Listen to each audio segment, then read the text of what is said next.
is hot. Now you got a hole in your throat. Oh no, just call your boss. Take a crust from out your eyes. So tasty, not a coffee. Good morning, you knuckleheads. Happy Wednesday to you both. Hello. Hump day. Hump day. Yeah. What does hump Halfway. day mean to you? Well, it's halfway between the week.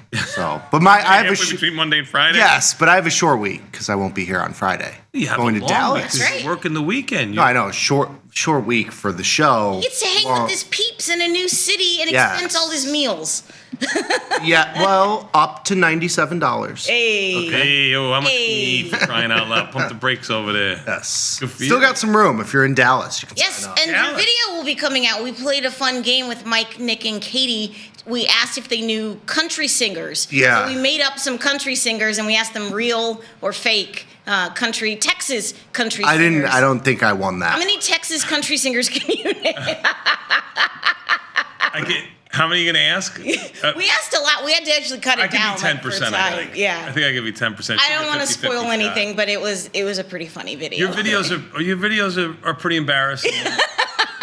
I made Nikki do a trend yesterday. Yeah, that was I did some Taylor Swift lyrics yesterday. Nice. Sometimes, like afterwards, you kind of have like an out of body experience. You just You're black like, out. I just I make can't people believe black out. I'm sitting here at my desk and I'm making like memes about like Taylor Swift songs. Look you how know, far like, I've come. Look at how far I've come. Like if you told 20-year-old me in college, No way. excited for the adult world, that I would be 35 sitting at my desk Never going to happen. making Taylor Swift memes. I did not anticipate that one. I did You're not evil, see that Vanetta. coming. No, you have free will. Of well, that's a mirage, Nah. but yes. That yes, is free will is a mirage. Yes, Yeah. yes. But thank you. I do appreciate your consent. They are fun. They are fun. They are fun. But yes, room in Dallas, tastylive.com/event. Yes. If you want to see 3 for the price of 1, and the price is 0. But Mike, Nick, and Katie, true. it's a really It's good a really show. high return. Yeah, I mean, you get 3 for nothing. 3 for nothing. And pretty much one of our just greatest successes is Mike and his whiteboard series. Yes. Through whatever venue. That's how a lot of people find us still to this day. Good so. short little Yeah. series on option strategy. Yeah, it's on YouTube and That was my idea. it's not your idea. I own all the ideas now. Okay. That was how I started. Yes. The whiteboard. Watching Mike. Yeah. Well, I mean, not watching it. I We mean, sat give at me the. a little credit, son. I mean, Well, you too. But you too. I mean, bat versus bat. I mean, it was a classic. A classic. Yeah. hard for him to say. Yeah. You complete me. Oh, you gotta do it this Oh. way. This way, no, this way, Nikki. There you go. Oh, do I go the other way? There you go. Now you got it. It's hard. There you go. The got speed it. at which I am turning into my father is also scary. So not only the Taylor Swift videos, but the speed at which I am becoming an old person is really You is should just jarring. embrace it. It's jarring. Yeah, you have to just embrace it. I try, but sometimes, when I look at my phone and I can't figure something out, I'm like, oh my God. Happening. It's happening. It's happening. It happens quick, too. It really Just quick. lie really back. quick. Just lie back and just let it take over. No. Or you'll have like a busted wrist too. I mean, Yeah, it's just a and- matter of time. No, I have a bad back. That's my thing. I'm like, what That's happened? because you're carrying the show, son. You've only been carrying it now for 6 or 7 days, but you've been carrying the show. That's why your back hurts. You'll get used to it. You'll be fine. You'll be good. You'll I be think fine. Dallas will rejuvenate you. I hope so. I hope so. Do you know where you're going for dinner? Do you have any plans yet? I don't. I leave that up to Brittany. Oh, absolutely. Brittany, she absolutely. doesn't I hope disappoint you're doing the there. barbecue thing for you. I mean, I hope you're I not hope doing so. Mediterranean food. That's what we have to do. Oh. I hope you get sushi in Dallas. No. No, we're going to do barbecue for Yeah. sure. For sure. Good. Yeah.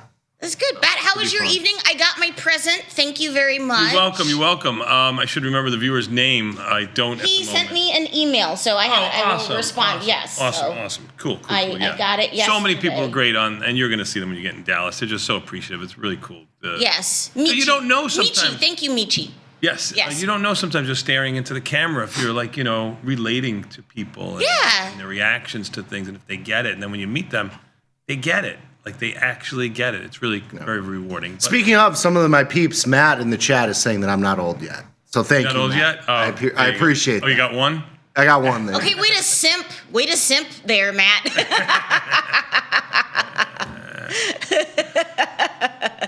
Oh, that's too funny. Hey, hockey started last night. I thought of you. The Blackhawks, not good, but it's their centennial season.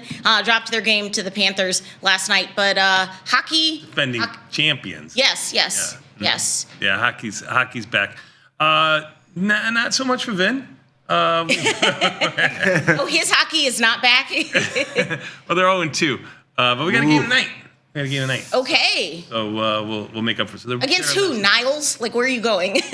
I could tell you exactly where I'm going. We don't go too far because Looking at you, Hoffman Estates. I was gonna say like Fox Lake or Yeah. something. Ooh, Fox Lake. That's a good one. Yeah. it is high school hockey, but it's club because the high school doesn't support it. Believe it or not, which is wild because like when I was growing up, like the high schools supported all the sports. not hockey. Never hockey. Oh, I think Buffalo my high Grove school anyway. did. Stevenson. We're going to a big school. They usually have a great team, so Yeah. it'll be a tough game.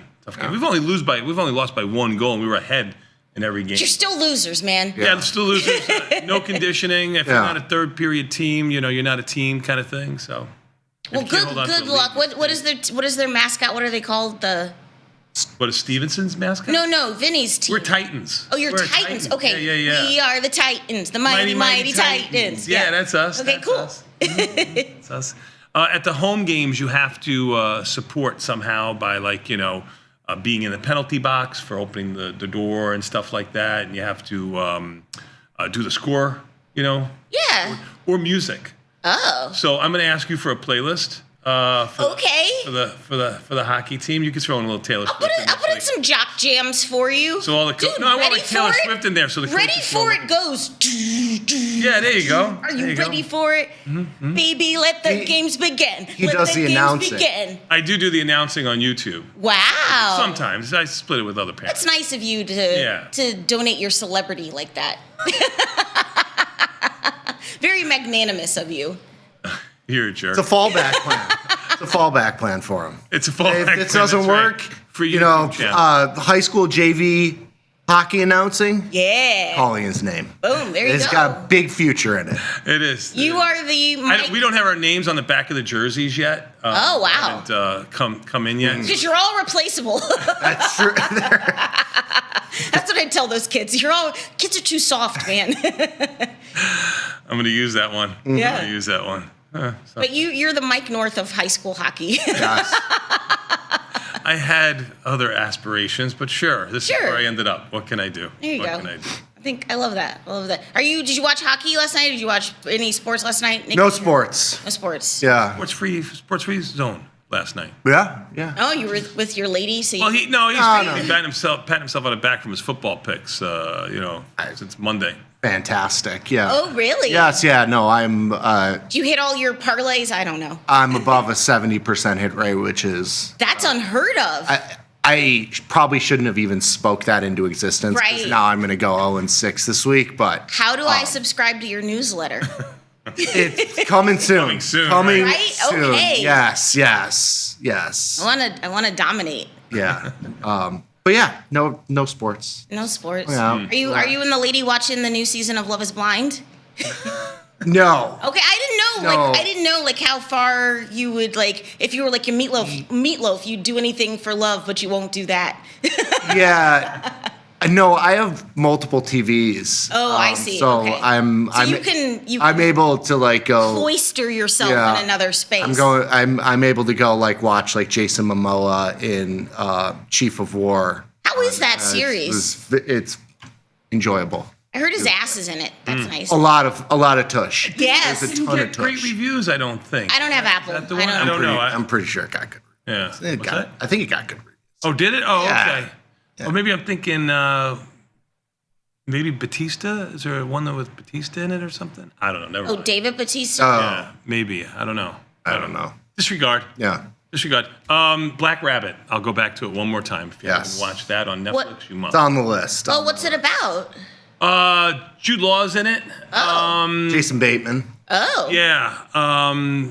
in the Coney Island area, which is my old area, Sure. my old stomping ground there. They own a bar, restaurant, two brothers. One's just Is it more dysfunctional. modern or is it? Oh, yeah. It's Oh, okay. I today. didn't know if it was set Yeah, in no, a different... one's more dysfunctional than the other, and how they get themselves into a whole heap of trouble. Great, very, not dark, but you feel it's intense. It's intense. I don't want that. I want sexy realtors. When I go home, I just want sexy realtors and increasingly absurd outfits showing me luxury real estate. Yeah, you're not getting any of that. Not getting any of that. But this is good. Check it out. Okay. Trust me on this one. It's a good one. All right. Well, can I tell you something very exciting? I think I have it here. It's the most wonderful time of the year. Pumpkin spice protein bar. Wow. It's better than the Starbucks thing you I'm so showed excited. yesterday. Have you ever had one of these David No. bars? They're good. So they made. I still like, call them power Are bars, you by the doing way. like, is this like a side hustle? Are you Please don't getting sponsor paid? me. Like I'm good. Like Are you getting paid sponsor for me. ad placement here? What is Well, it? I found this in my because I bought That it was last like- night and I forgot to take it out of my purse. When I get hungry, I eat a David's protein. No, but I like that. I like there's the. What the hell? Here they are. Yeah, have you seen these ones? No, but this thing's They crazy. come in all kinds of flavors. No, but this thing's crazy for two reasons. Because it relates to finance, because private equity is like backing this bar. Oh, and so you they can't do bought, that. there's only one company, it's called Epigee, and they make this fat that's like 92% less calories than regular fat, and like no one knows how they made it, but there's only one company that makes it. And so other companies wanted to license it, and then this private equity firm that owns the David, then they bought them. So it's like this whole thing, because the macros on this are crazy, but because there's like not that many calories in it, and it's like, okay, we're just Probably inventing. find out it's fake. It's just a Hershey. No, Something it's like that. bonkers. But you eat this and you're like, what is in this? But I'm just excited for all the pumpkin spice protein. Okay. Got good reviews. Yeah, You can get because at it Walmart. tastes really I mean, good. Yeah. They're a little pricey per bar, but sometimes you can get Yeah, them you can afford it. on TikTok. But they have like a cake batter. Quality in, quality out. No, they have like a cake batter flavor and a cinnamon roll. Yeah, see, I one. don't get into that. Oh, I it's don't like that. You don't like sweet? I protein love bar? sweets. I Oh. love desserts. I'm a dessert guy. Yeah. I like all that. But if I'm going to eat like I still call them power bars, by the way. So if I'm going to eat a power bar, I just want it to taste like chalk, because that's what I'm used to it tasting. They all do. It doesn't matter what, like. Yeah, I just want it to taste like chalk. They're all. The cinnamon roll one, it tastes like a cinnamon roll. Nikki. You say so, I'm going to take your word for it. Yeah, you take my word for it. I got you. I got you. Usually do. Anyway, hey, we got a great show for you today. There is a lot of stuff going on. We're going to try our best to get you over that hump that is hump day. At the top of the 8 o'clock hour today, we have an options jive, powering your portfolio with utilities. What? Huh? I know. Said we're no one talking- ever, by the way, Well, except right here. Is What? this all about XLU? Like what? when I sat with the research team yesterday to go over the content for today, there was just a smirk on Dr. Data's. He's a little Just evil. like a little evil. Yeah. And I was like, utilities? And I looked at him and he was like, just like kind of gave me one of those. So this is a Dr. Data favorite, utility Dr. sector. Data is like his own character. Like he's bald, so he'll turn Yeah. his chair around and he'll But be he's like a D, evil. you know. But then he'll just get on his skateboard and skate away. He's excited. He's the best, yeah. Yes. Okay, I'm excited to see where this could potentially go because I didn't know that my portfolio needed utilities, but Nobody did. I'm wrong. Right. I mean, but look at me, I'm a chump. I'm still working a 9 a to 5. lot of people so- like the, less volatility, little dividend income. Yeah. Let's It is go. what it is. Not my then flavor. 9 But when I o'clock. get to your age, which comes soon, I might look at this. You're knocking, it seems like. Yeah, I'm knocking on the door over here. Then at 9 o'clock, I think is Jacob in the house today for this? Skinny on Yes. options? Yes. Yeah. Skinny on options math. Put call parity implications. That's going to be a Jacob production. That's going to be at Yes. 9 o'clock. Then at 9:30, 9:20, whatever, live from the trade desk, we got Quentin and Ryan. I'm sorry. Yes. Wait. No. G-Money. G-Money, yes. No, G-Money is Is Glenn. Glenn. Yeah, I was going to say. Yeah, we had him. This is just Q. Q. It's just Q. Yeah. Oh, that's like a Quentin bond. and Like a Ryan. bond thing. Q. Yeah, Q. Q and Ryan. Q and Ryan. That's very cool. Yes. And then programming note, Liz will be joined by TP today on her show. It's going to be Liz and Jenny from the SIBO. I know what you're reading. Oh, yeah. She did send me two. I'm an idiot. My bad. It's okay. Yep. You are right. Still Ladies, love you. live from the floor. Well, no, it's still the same on this one, too. So, yes, my bad. Liz and Jenny live from the floor of the SIBO. It's always electric when the ladies are live. Also, Liz and Jenny are doing last call now a couple days a week. Yeah. So we're switching things up. I almost freaked out because I was walking to the kitchen at like 2:37 yesterday, and Liz and Jenny were on, and I was like, is this a replay? And I'm like, Trying to give a new flavor. yeah. Oh, look. I think it's good. They have different, market insights than you, different stuff that they're looking at on their. On Hey, their this new regime is a team. Yeah. Team. Yeah. So Like a fist. good. You got fist. Yeah. Powerful fist. Powerful. Yes. That's our run of show for today. Do you want your daily dose? Sure. Yeah, hit me with my theme music. Let's go. Our leading In story. today's headlines. Breaking news. Breaking news. Across the wire. Our leading story. Top story. Just in. In today's headlines. This just in. Breaking news. All right, everybody. Today is a wonderful Wednesday. It's a wonderful Sorry. Wednesday. It's October the 8th. Systems updating. This is a part of the show we like to call the That's Daily true. Dose, where we talk about today's financial news and headlines.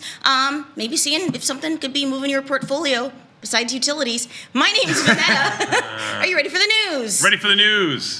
Any earnings, Mr. Pat? This is the moment you've been waiting for. Yay. The week of earnings. Yeah, you've been asking me all week. There's been absolutely nothing really. I mean, there's always a stock that has earnings, but nothing we would trade. I don't even know if we're going to do something today, but you do have Delta Airlines and Pepsi coming Woohoo. out tomorrow morning before the opening bell. So There you go. those will be the two.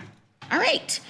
Intercontinental Exchange is making a big move into the fast-growing realm of the prediction markets as the owner of the NYSE looks to keep pace with its rivals. They announced a $2 billion investment into Polymarket. What are your thoughts? It was inevitable. Can't beat them, join them. Yeah. Also, our screens aren't on in here. I don't know if we can Yeah, fix that. yeah. So I can show these guys my beautiful slides. Thank you. Where's John? Thank you. Oh my there God. you go. there no it is. John, and things just go. But Where's is this the market opportunity that everyone's saying that it's going to be? Like the prediction I mean, market it's stuff? it's going to commoditize and tighten up the markets, which can only be good for the public. Yeah. I mean, so I think it's going to make a lot more eyes on it. It's going to take it out of the weeds. I would imagine they're going to become, all U.S. companies. I imagine they're going to all become regulated. That might change the market for those diehard polymarket type traders. But I think for the rest of the 85% of the people, it's a great thing. Yeah. Nikki, you want to be betting on sports through your 401k? No. Problem. It can't be any worse than buying a Chipotle burrito. Yeah. Say now, buying. No, the 401k situation, that is locked up tight. Those They don't let. Yeah, they don't those let big that go. players will not let any of I this know, go I know. near You You that can't sort even of stuff. trade like through Tasty trade on a lot of. You can't even 401. you can't pick what you're I buying. know, but you It's see unbelievable. where I'm going though with this. They with, do have that clause on 401ks. You know It's why? Such a big Because number. that But is they're just allowing cash crypto cow. and You just other take- speculative assets into 401ks though now too. So like some of them, but they're all managed products. It's Sure, all sure, you got to right. pay. Sure. You got to pay the 50 basis Juice up point front. toll Yeah. on everything. Yeah, It's yeah. the silliest thing ever. But yeah, I mean, I think overall and over time, like CME and CBOE and even ICE to some degree, they will have products that will compete with what Polymarket is doing. I mean, you're kind of seeing it with the CME stuff. They have continuous futures coming out, which is basically what what this is. I mean, prediction market is just continuous. So yeah, I mean, I think that this is where the world is going. We're going to have hourly expirations, 10-minute expirations. That's I Yeah, can't I handle hope, that. gonna be- I hope it doesn't what- get that crazy. I mean, maybe like, I don't know. Why wouldn't they have hourly? I never say never anymore. Not going to happen, or it's changing, Yeah. or it's different, or it won't. Nothing like that anymore. You're telling me you wouldn't make an hourly market? I mean, you could put a 30% vol on that, and people Sure, will go sure, into it because sure. it'll be $10 a contract. Sure. You know, You know, I get it. $5. It'll be nothing. It'll be Get it? Pretty sure our trade desk would quit. Well, it'll all be cash settled, so there won't be Well, we have any to problems. they have to figure that out. Yeah. Settlement of real stocks. And Yeah. stuff, as opposed to indexes. Yeah. In other news, JP Morgan Chase big boss Jamie Dimon said he would welcome proposed changes to ease the SEC's quarterly earnings report requirements. Dimon made his remarks during an interview on Bloomberg TV.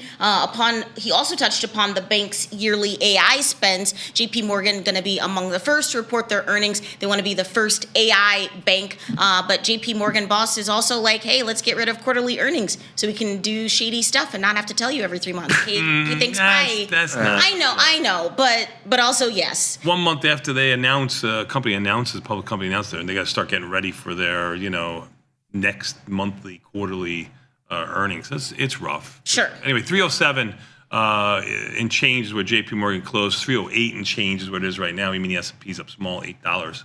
Okay, make you want to holler. Hey, global trade volume in 2025 is expected to hit 2.4%, up sharply from a previous estimate. Hooray!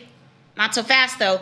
The 2026, though, outlook, horrendous. The World Trade Organization slashed their previous expectation of 1.8% trade volume growth to a lackluster 0.5%. We are still not quite sure how everything is going to figure out the whole trade situation because we're still like in it and it's constantly evolving every day. I just want to talk about currencies. Talk about the dollar and trade and euro, the yen. Well, the yen is getting killed again. I mean, the yen is just down another 0.5 percentage point. I mean, Come on, Japan.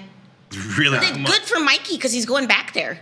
That's true. He's catching the bottom here. Yeah. He is catching the bottom. That's a good. That is. You can bring me even more Hello Kitty merch. But what are you doing in currency? What are you seeing on TastyFX, Nikki? Dollar strong. Dollar has been strong. I am short the euro-Japanese yen pair, which is just a face ripper, because the Japanese yen has just been getting killed. I've got some long USD exposure against like the franc. I'm also long the New Zealand dollar as well. That has been kind of choppy. It's been overall. The story has been the Japanese yen. Anything you've been trading against the Japanese yen has been good. If you tried to buy the dip in the Japanese yen at any point in the last 3 days, it's ramen noodles tonight. Hey, U.S. natty gas output and demand will both rise to record highs in 2025. That's according to the EIA. They said that in their short-term energy outlook. We don't talk a lot about natty gas, so let's talk about natty gas. Nat gas, not something I trade all the time. It's basically unchanged, 3.5 or so. I don't really care. I'm closing my pool October 13th. Boom. Book it. So it's got around $3. Yeah, the recent 10% move in natty gas won't affect you. That's right. That's good to know. It's all about my world. You don't want to be on the inside. You want to be on the outside. The circle. Yeah, the circle of trust. That's right. Circle of trust. I will tell you, I for the last 2 days have brought a coat to work, and for the last 2 days I've forgotten to take a coat home. I do that. All my coats are on the coat rack here in the office because it's cold in the mornings now, but it's warm when we leave. So just do it that way you will. I'm going to run out of coats soon. They're all just going to be here. Hey, congratulations to gold. It did the damn thing, breached 4,000 for the first time ever. Inflation adjusted, not inflation adjusted. This is the most historic move in gold that we've seen since like the late 70s, they were saying, like since like 79, and things weren't great in 79, I'm told. But investors are flocking to gold ETFs. Gold up 50% for the year. Shut up. What do we do now? I know you did a trade on your podcast yesterday. I did, and it has a little bit of short delta to it. So this 1.5% move in gold will probably not help it. I am farther out of the money. I do have an embedded long call spread in there, but it's a strategy that wants it to kind of go sideways to slowly higher. It doesn't work when it goes straight up. Sure. Yeah, gold's been crazy. Silver as well. Silver's up 2% and change today. Nearing 50 an ounce. You warned me. You said buy every hard asset. Anything. That seems. But this isn't a resounding affirmation that our economy is good and stable and strong. I do not think personally. I think underlies just some fear and concern. People are like, hey, let's just hedge our bets and let's do a debasement trade and let's do gold and Bitcoin and see what happens. Yeah, Bitcoin up another 1%. After Yeah. falling by about 3% yesterday. I mean, it is October. It is. I got some stories about that. Look at that. Yay, he said it. Yay, say hodl. Big hodl. Yeah, big hodl. Big hodl. Hey, Nikki, this story's for you. Trilogy Metals soared over 200%, part of the U.S. portfolio. Book it. Yes. TMG, the Canadian Minerals Explorer, skyrocketed yesterday after the Trump administration announced a $35 million investment to support mining exploration in Alaska. TMQ. I'm sorry. But close. Yeah, Yes, sorry. We're there. There's a schmutz on my computer screen. It's, all right. You know what, the eye chart, and they're like, wait, is that a Q or is that a G? Yeah. That's well, we still have that on the the door door? here. We can test I it never afterwards. claimed to have perfect vision. That's true. You No, glasses, you've struggled with your eyesight. Yeah, I have mightily my whole life. Yeah. What are you? Can you do any- TMQ, I Yeah. believe, right? TMQ. TMQ. TMQ. Yep, TMQ. You said TT. TMQ. Yes. See, he can't hear. I can't see. I know. It was a $2. Yeah. See no evil, hear no evil, speak no evil. Yeah. It was a $2 stock. It's now $7.26. Big jump in there. It's a hard to borrow stock. Okay. So the calls are going to trade a little bit funky to the puts, which I explained the other day on another stock. Part of the government portfolio, babies. Yes. To the moon. Some of the other ones are, if you want some of the, the other speculative ones, USAR, which is a USA rare earth stock. You have MP, which is already part of that. I am kind of USAR up big too the last couple of days. Yes, it's part of that basket. Yeah, your Lithium America, that's in there too. Yeah, me and Jamal the other day on last call, we're talking about maybe some of these copper stocks being interesting look. You got like Alcoa, which is AA, or FCX, which is the big one. FCX. Alcoa's not copper, are they? They're aluminum. Copper, aluminum, like the other metals. Sure, gotcha, FCX, yeah. Copper, Alcoa, another miner. So it's like, Yeah. that might be the next little basket of Trump's little buying. Okay. Hey, speaking of, October is in full swing. The crypto market topped $4.3 trillion, living up to its name. Bitcoin smashed through its previous all-time high over the weekend, and they had a relatively small correction yesterday, but Bitcoin's still doing the damn thing. What opportunities are there as we reach mid-week, whether that's a Coinbase or an IBIT or Circle, I don't know. Yeah, Circle had like a 15-16% move on in the middle of the week last week when we had that initial move higher. Coinbase is a tough one. I mean, it's had a huge move to the upside of $40-50. I think IBIT had a huge move from 62 to 69. It sold small Nice. yesterday down to 69.10. but I think the It's October. What the else do you easy need to- way to play, and by easy I mean the cleanest way to play it is just be short vol in IBIT. Like you sell puts and you could sell, do it with a little bit of a long delta skew. So 2 puts to 1 call, or just sell the puts, or do cover calls or something like that, where you can play into the move, but have a little bit of short volatility there. Mikey's been in a... BITO is another smaller product you can look into too. It's not the same. It's not the Doing same. a covered call or something, just trying to help. Yeah. Yeah. Spot Bitcoin and Ethereum ETFs have hoovered up more than $70 billion in inflows since January. So that is some crypto validation right there. Hey, startups are staying private longer thanks to alternative capital. Even though the IPO market is starting to rebound, startups are staying private longer. Do you want to guess the median age of companies that have gone private so far this year, they're staying private so far this year? The median value? Yeah, no, just like how many years since founding? How many years? Yeah. Like the speed of them coming to market? Right, yeah, basically. 3 years. Ooh, what do you say? 7. So in 2018, it was 10 years. The median age right now for companies is 13 years. Wow. Since Oh, I founding. thought it was Yeah, I less. was surprised. Yeah, I was surprised. You know what? Now that you think about it, Yeah, it it's- makes you so gotta- much more sense because money is so available everywhere outside the market. They don't Right, and you have to be accountable and transparent when you're a public company. Yeah. Yeah, that's true Yes, too. yes. It's like a marriage. Yeah, Yes. Uh-huh. I just thought it was interesting. So, all right, good times. Interesting it is. Hey, here's some old names that are hot again. Qualcomm is acquiring an Italian hardware company, Arduino, to push deeper into robotics. I approve this story. I love little Arduinos. You can make an Arduino set to build. You could program your own robots. No, never mind. Wow. But Qualcomm announced they are buying Arduino for undisclosed terms. The chipmaker said the Italian-based company would become an independent subsidiary of Qualcomm. Qualcomm up small pre-market. Qualcomm is up small, 160. Down $4 or $5 yesterday. Yes, yeah, up And about 50 cents. It is certainly not moving with the rest of the chip space. No. I mean, No. it's kind of Get it together, Qualcomm. Yeah, they're, it's no AMD, No. Well, Micron, or is it an Intel? Because Intel is revealing new details on its forthcoming chips for PCs. They plan to release the technical details about their chips for laptops, known as Panther Lake, love it, on Thursday. So get ready for that little binary event. What's going on in Intel? Also part of the government portfolio. yes. Oh, that should tell you everything you need to know. $37, trading near its highs of a little over 38. It looks like it's actually down a couple of pennies today, but the market's not open yet. Yeah, close all watertight doors.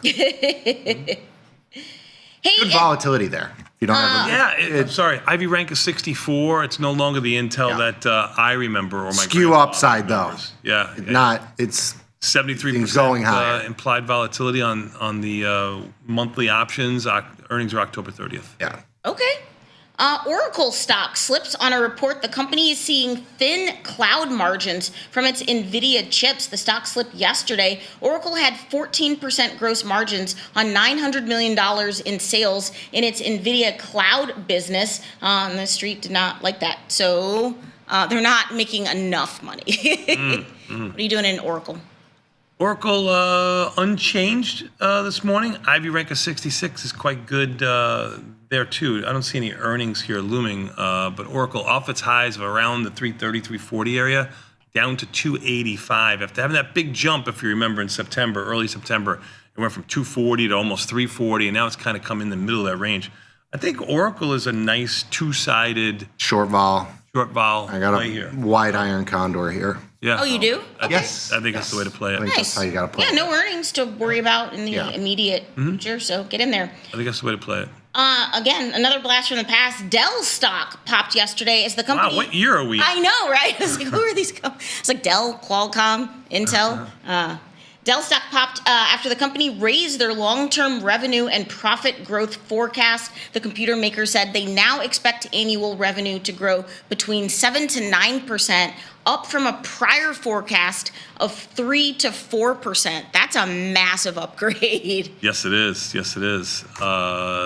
Dell, not something that you really can trade, or at least I haven't traded it that much. $153 stock. You look at the November options; they're not bad. $10, $15 wide, but $15 wide? I'm sorry, 10, 15 cents. I was like, how is that not Sorry. bad? I still think of it as a stock that's $80. Of course, I haven't caught up to the 150 that's trading at. Everything is just about double at this Yes, point. yes. I still remember that, dude, you're getting a Dell. Remember the boxes? Didn't they just come in like a box? I think that was The Gateway with the Gateway. cow Yeah, print. the cow Yeah, print. with the cow print. The Dell. Yeah. Missed that. It's that. all just blast from the past. Yeah. The dial-up tone of AOL. Alphabet stock could soar if Google Gemini's AI gets a TikTok-style makeover. A potential redesign of Gemini could boost user engagement and serve as the next catalyst for Alphabet's already hot stock. That's according to analysts. As OpenAI's Sora app has soared to the top of the App Store. Everyone now wants the next, TikTok-like app. Let's stop making TikTok-like apps. Anyway, but Google's could also do it, and then it would all just be AI-generated content, which is just a slop. I don't know how I feel about it. What do you feel about this, Nikki? It's spooky. It's getting spooky. Yeah, I don't... I've seen so many videos of pets just getting pulled over, and I'm like, why are people making videos of cats driving cars and getting pulled over by cops with body cams? I don't know. Tim Knight's having a great time with this. Dr. Data has some that are spooky as well. Does he? Yeah. Does he? I don't know. Yeah. Tim Knight's been doing. I mean, he's a Star Trek lover, like the old time Star Trek lover, like I do. He had himself on the bridge of the Enterprise. He was flying to, live out The one your where he fantasies. turned into a bear too. He turned into a bear. Yeah. Cool. But then He's out there. But when Lake Michigan is sucked dry of all of its water because we need to cool down Microsoft's GD data centers, but cool, you got to be on the Enterprise bridge. Man, you're a doom and gloomer. Seriously. I mean, What are you doing in Google? You'll be long gone by the time the water's all gone. What are you doing in Google? Aren't we in the Earth 80% water or something like that? That's all we got is water. we did. Google 245-ish, but down about $1 or so this morning, going sideways. Yeah. Up near the higher end of its range. Elon Musk's XAI is nearing a $20 billion, yes with a B, capital raise tied to NVIDIA chips. The AI startup is raising more financing than initially planned, including an equity investment from NVIDIA that brings its ongoing funding round to $20 billion. NVIDIA is investing as much as $2 billion in the equity portion of the deal. XAI is now valued at $200 billion, but that was when they were raising $10 billion. So now at $20 billion, I don't know. I can't do that math, not having caffeine. I mean, it's hard to say Meta can't get out of its own way to the downside because it's almost a $2 trillion company. Well, this isn't Meta. This is XAI. Yeah. Oh, sorry. So this is Elon Musk and NVIDIA. So you can't trade XAI. It's private. Yeah, I digress. But you can trade NVIDIA. You can trade NVIDIA. NVIDIA's been kind of going sideways at the high end of its range. Up $1 today. $185. It's up about $1 this morning. Yeah. Okay. 186. The high is around 190 something. Tesla sold off into the close yesterday. I got it. I got it. So sorry. 2 seconds. So sorry. Wait, you're always pretty sure. I just said I got it. 2 seconds. OpenAI Sora, as I just mentioned too, they did get slapped with a lawsuit with a copyright infringement from the Motion Picture Association because they were stealing, like you said, those images from Star Trek and from other IP from movies, TV, and a bunch of other stuff.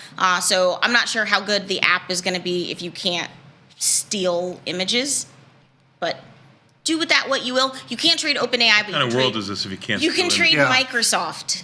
No, you can't trade. You can't trade Microsoft. MSFT, Mr. Yes. Softy, 524. I'll round up 20 cents. Cup and handle there. I'm just kidding. I don't know. Abandoned baby. Abandoned baby. Who knows? It just looks like it when everybody says it. Yes. I'm sorry. I'm a little teacup. Hey, now here you go, Short Nikki. edge down. Tesla's Model Y standard SUV is now going to be priced just under $40,000, and the Model 3 will be priced around $37,000. It costs around $5,000 less than the previous entry-level version of the Model Y. Tesla also announced some new driver assistance technology. What did Tesla do? Tesla up around $4 or so, but more importantly than the stock, which has been trading quite nicely to the upside, although it's had a breather the last couple of days. Finally, these electric cars, and they've been the used ones have been coming down greatly. Sure.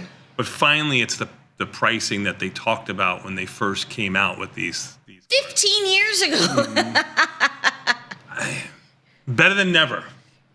Okay. Every car seems to be, now that I'm in the car market for my son, Tesla. my 15, 16, they're actually a decent value. Yeah, I know. It's good value. Yeah. It really is a decent Sure. value. Yeah. I mean, if you like them, I mean, you But got that correlation though of that instantaneous 0 to 60 speed and the Crazy. unformed brain of a teenage boy do not. I'm being sincere though. No, there have been because it's so fast. That car is insanely fast off the line, and you will do stupid stuff in that car. Like, Tom let me drive his Tesla because I wrote an article about it for Luckbox, and I almost yeeted myself off of the side of Lakeshore Drive, you know? It is. You are right. Don't worry. There's cooler heads will prevail in the Batista household with my wife really calling the shots. So he'll be fine. He'll be in an SUV. All right, that's good. Hey, well, this is cool. Speaking of car technology. Like an Audi SUV. Yeah, Audi, Porsche. I was going to say Cayenne. Be perfect for him. Yeah, get him the... Yeah. That's nice.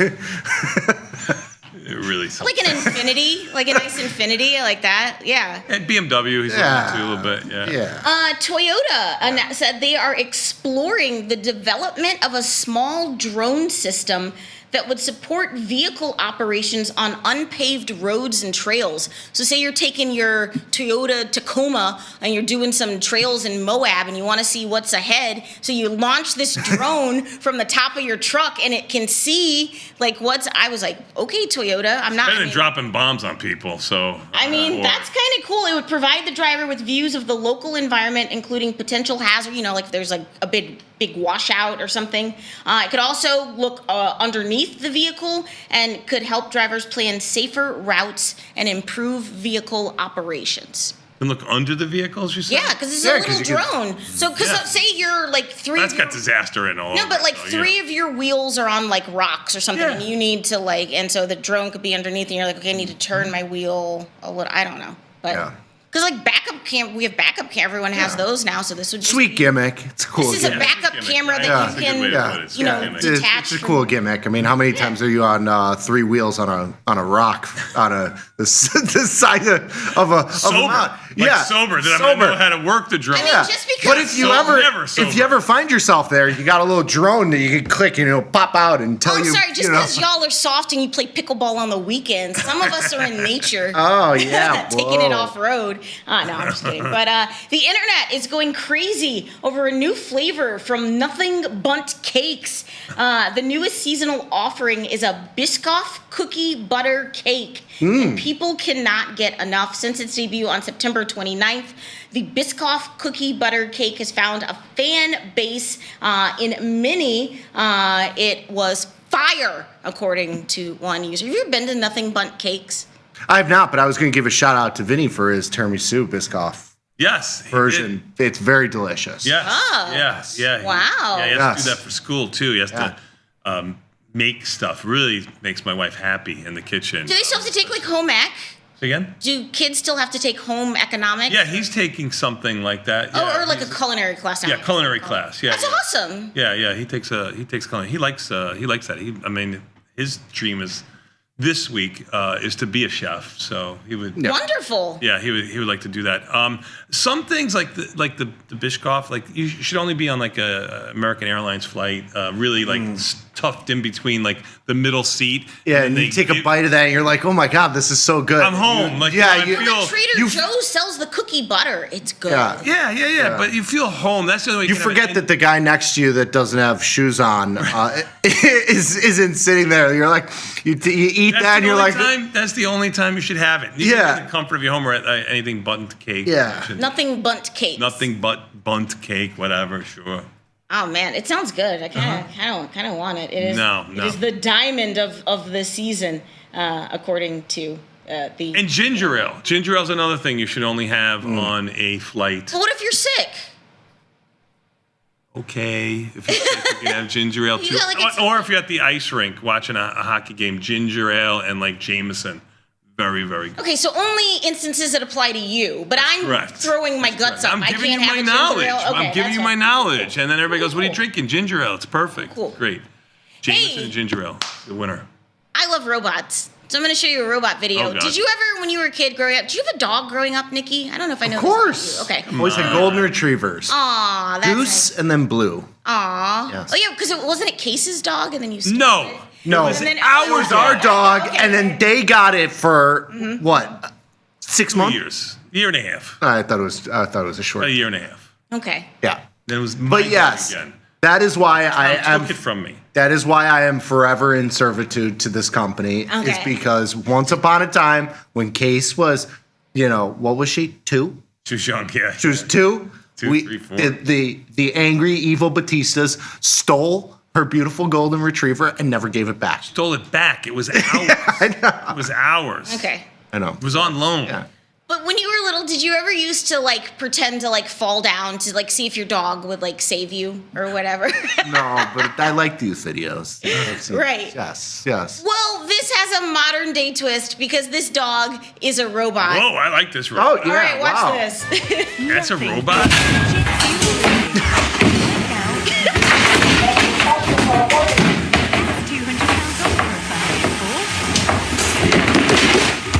It does not like it. Those things are creepy looking. So creepy. Scared the crap out of me. His little face. I don't think I want to be ready for robots. Well, they're here. They're delivering food. I see them all over the West Loop. Yeah, I don't mind those rolling ones, the ones that are They're like... still robots. Yeah. Those things are creepy too. Those are the creepiest. They're so cute. They are. I Coco. feel They like stop when you walk by. They like They stop have for a second. anxiety. You leave Come out with a Coco gun. alone. I don't like that. You leave Coco alone. And if you can't walk to go pick up your freaking food, No, it's not to Okay, finally, you are turning into your I father. am. Wow. Because those things only operate in like a 2-mile radius. Yeah. Like it's unbelievable. Yeah. Paying up the Old man yells at Okay, cloud. for that stuff. Hey, what's going up next? Newly old man yells at Yeah. Seriously. We're going to take a quick 90-second break and come back. We got more Tasty Live after this with Confirm and Send. Wednesday, October 8th. We'll be back at 90 Seconds with Tasty Live. Hump day.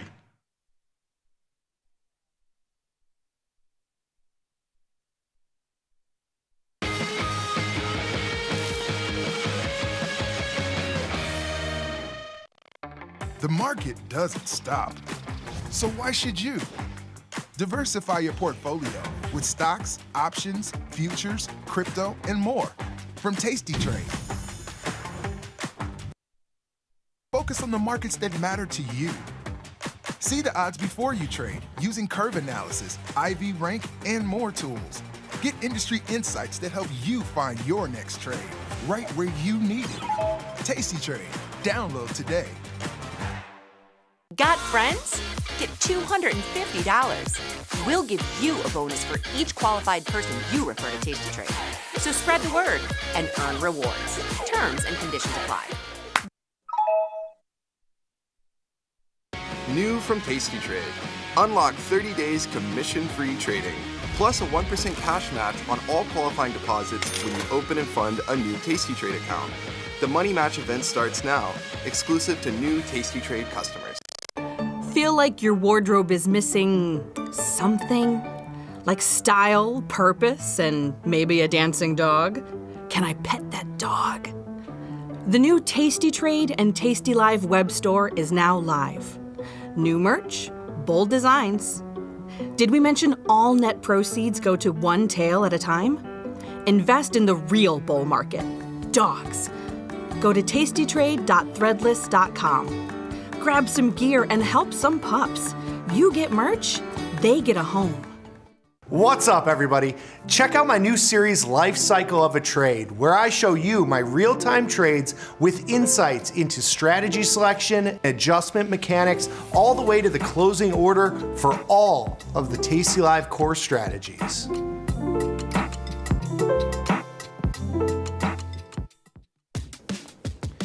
Look who's back testing.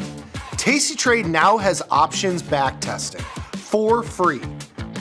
Test your trades with over 10 years of data for the most popular symbols. See how your trades would have performed in the past. Look back at profit and loss and take the guess out of guesswork. Oh, did we mention that it's free? Get back testing at Tasty Trade. Tasty Trade has crypto, and you can trade with zero commissions. Bitcoin, Ethereum, Litecoin, and more. Diversify in one place. Crypto, we got it, we get it.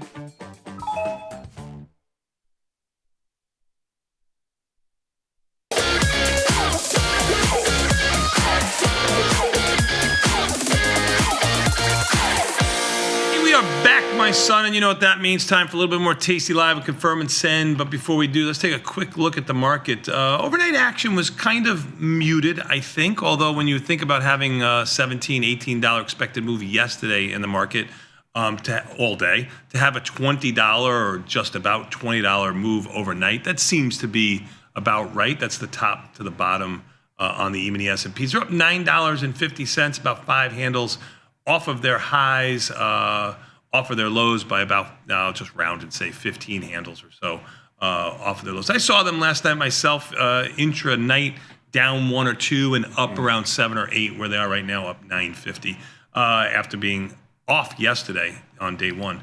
NASDAQ up 27, Russell up 11. Russell was the weakest of the group yesterday. Always seems to be like, whatever's the weakest yesterday becomes the strongest today. You got that ever so slightly with the Russell higher by almost 11.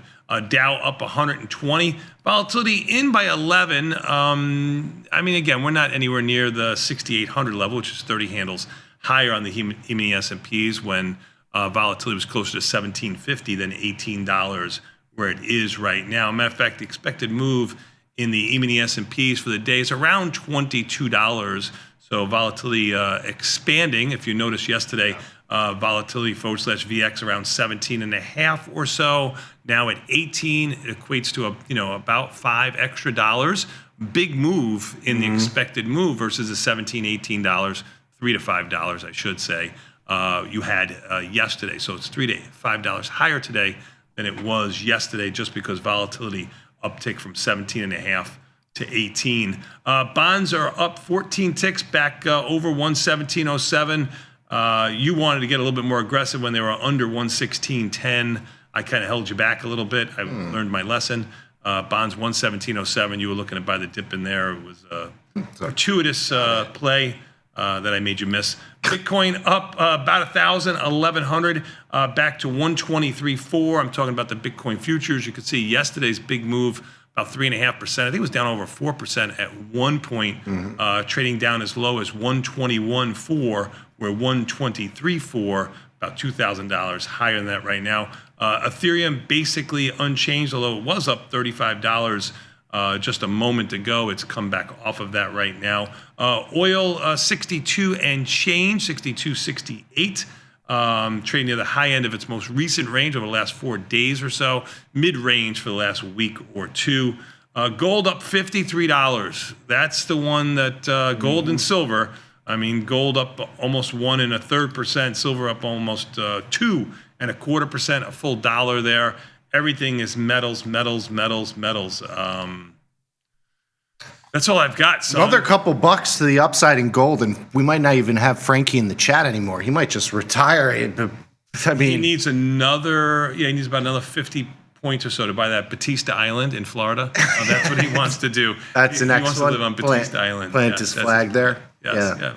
50 points. The other story I think is volatility staying bid, but you mentioned the move in the E-minis. They're up 10 right now, but we've had an 18-point intraday range from the open of the futures last night. So they've gone nowhere. They've gone nowhere. We're at the same price we were on Monday, pretty much 5 handles or so from where we opened on Monday. And vol stayed bid, so kind of interesting. See, maybe we get a day 2. Yeah, maybe get a little two-sided action. Yeah. Yep. We got a rally into the close yesterday too, off of its lows. It was intraday. We had a sharp sell-off without an uptick, and then once we stopped, we kind of sat and stair-stepped higher. No real continuation. Very good. Not today. Confirm and send, my friend. Let's do it. Viewer emails. Thank you for submitting them. Yes. You want me to go? Yeah. When adjusting a position within the same expiration, for example, moving a short put spread up, is the pricing better when the price is moving against or away from the position, or does it matter? So the word better is kind of subjective, right? So and the prices are what they are. So it's never better to sell or buy. They're priced at the same, there's the same value in terms of the probabilities. It's zero sum in that fashion. What you are trading is the volatility and the time and all those things. That's why we're on one side versus the other. But if you're rolling up into a down move, the extrinsic value that you are getting is going to be higher than if you are rolling up a put into an up move. Yeah, but you're getting more long delta in a down move. Yes, that too.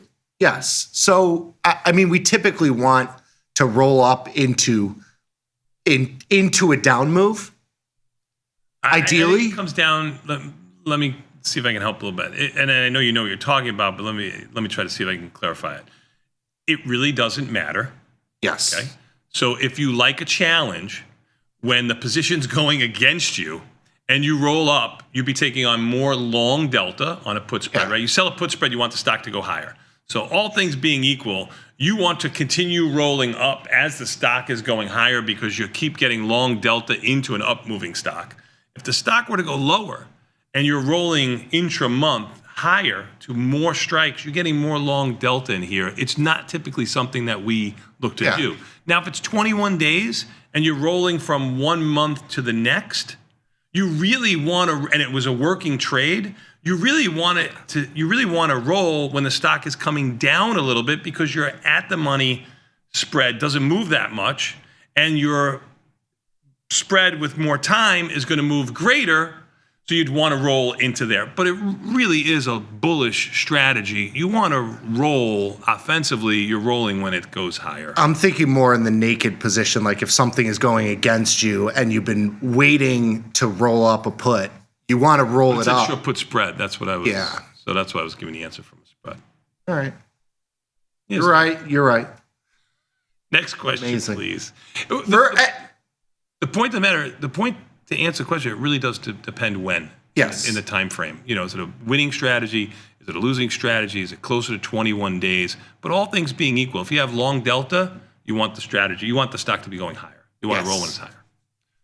You go. For traders managing a small account under the PDT rules, which will hopefully be gone at some point in the near future. Soon. Hopefully by I'm going to say Q1. I know early next year. Scott was saying Q4 of this year. I don't think it's going to be Q4 this year.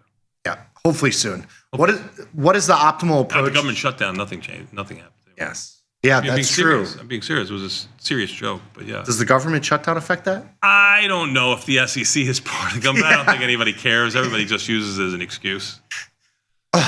What is the optimal approach to trading 0-day and weekly options to maximize opportunities while minimizing risk?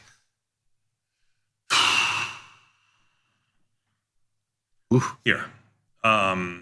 Let's take a step back for a second. You have patent day trading rules. That means you have an account that's under $25,000. Yes. Now, I first started trading. I had $5,000 in my account. A $24,000 account would have been a huge account in my eyes because I only had $5,000. So one investor's floor is another investor's ceiling. So you've got to take this all with a grain of salt.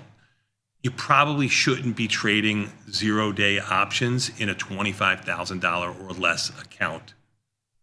That's my story. I'm going to stick to it. Now, if you want to, which I completely understand, well, you can only get to one. You can trade smaller products. I think SPX all the time. So you could trade XSP and other. Or if you're doing SPX, it's a one contract trade. There's no problem if you understand the risk. It's going to be your biggest, widest P&L. Sure, but it's going to be 10% of an account, or maybe even more, depending on how wide you go on your wings. You know, if you have a $10,000 or $15,000 account. You know, so I don't know if it's the place you should be, but I understand that you need growth. I mean, you're taking this $10,000 to $20,000 account, and you want to make it a $50,000. You want to take risk. You want to take risk. So that's the place you should be. Yeah. So throwing that aside, that maybe it's not the optimal place for you to be, and you understand all the risk, and you've been trading, and you've learned the 45-day strategies, and it's not enough oomph and growth for your account, and you want to trade here. I mean, I think SPX is in a tighter. You did one yesterday. It was $10 wide, I believe. You had $800, $750 worth of risk. That's the place you should be. Something like what we did yesterday, which was just basically an iron condor, just outside or at the expected move. That would be the place to be. And know that you're going to need to roll the untested side, and you might be just rolling the untested side strike, which is going to use more buying power. So if you're using $700, $800 in that strategy, I would have $3,000, $4,000, $5,000 in buying power to use for any type of adjustment. Agreed. All right. Nothing to add. Cool. There we go. How do you decide when to use futures options versus the options on the equivalent ETFs for product like ES versus SPY or CL versus USO? Great question. So I think obviously sizing is one piece of the puzzle here. You get a lot more leverage with an ES versus a SPY and CL versus USO. USO kind of a different situation here because there are drag and drift components to oil ETFs as well as like natty gas ETFs, stuff like that. But I think ultimately it comes down to the sizing of those positions. I think if you are, in a smaller sized account, you probably want to just stick to SPY. The relative size of your position is bigger in the smaller product. And what I mean by that is that if you do a $10 wide spread in ES, the relative width of that is much tighter than a $10 wide spread in SPY. A $10 wide spread in SPY is 100 points of price action in ES. And so, it's not the same, even if you're doing the same credit, you're not having the same position size, if I'm explaining that correctly. It's 50 cents a point, right, in ES too? So Yes. like if you sell something for $2.30, it's $115 in premium. You sell something for $2.30 in SPY, it's $230. Yes, but the amount of price action that your spread can withstand is what I'm talking about here. Yeah. It's like, so a $10 wide spread in ES is the equivalent of, in terms of like your range in the E-minis, of 100 points in SPY.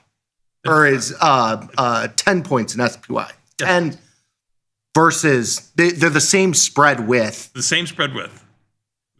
Half the risk. Of half the risk. That's correct. Half the risk in ES. That is correct. Yes. So it's naked options. If you're going to go here and not talk about spreads for a moment, or if you're doing a strangle, you're going to use a lot less buying power in ES than you would in SPY or SPX. Of course, in SPX, it's going to be tens of thousands of dollars on a naked option. It's going to be much smaller in E-mini S&Ps and much smaller in SPY. $50 a point in ES versus $100 a point move in SPY. All things being equal, you have span margining in ES, so you can use a lot less buying power in ES than you can in SPY.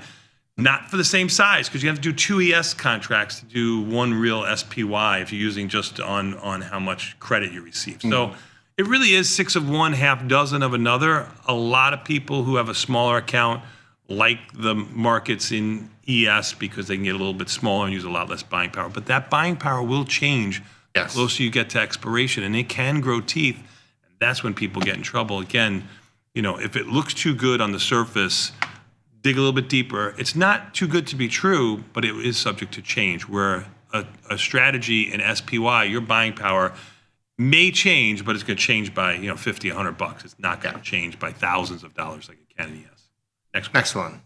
And oil versus /CL versus USO.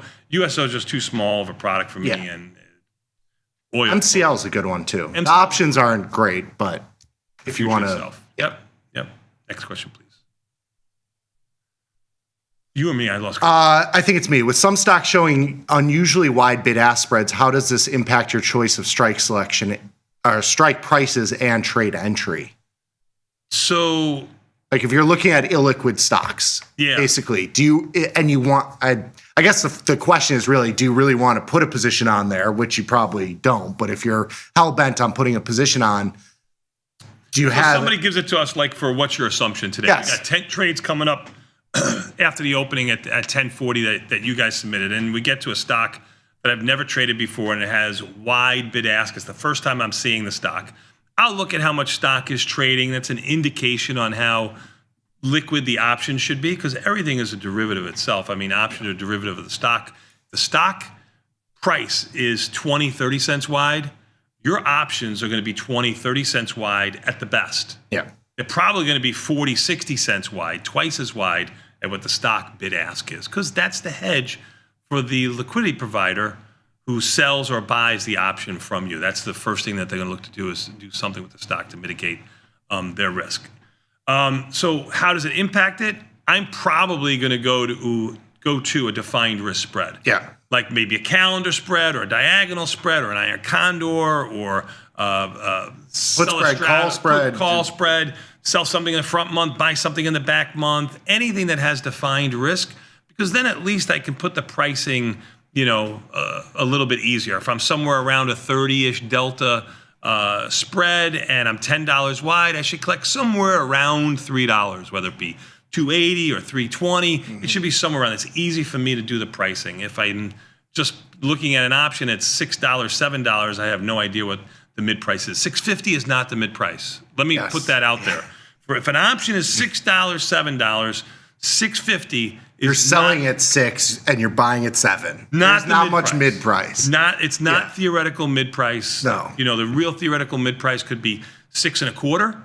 And you would think that the market, should reflect 6.25 as the mid price. $6 for the liquidity provider is still a good buy. Yeah. But $7, maybe they have inventory, is a humongous sale for them. And if a $6.75 bid comes in or anything else like that, they bang it out. That's how it works as being a market maker. Anyway. I think this question ultimately, and you said it as well, it's just size. Like if you're looking at this sort of stock and you're hell bent on putting a position on, size it down. And if your contract size is, or your risk size is $1,000, do $500 in risk. Sure. That's how I look at this. It's a great question. A great answer. Yep. Next one, please. Sorry, I was reading it. When managing defined risk iron condors, do you have a stop loss percentage or a loss level at which you would close a position rather than adjust?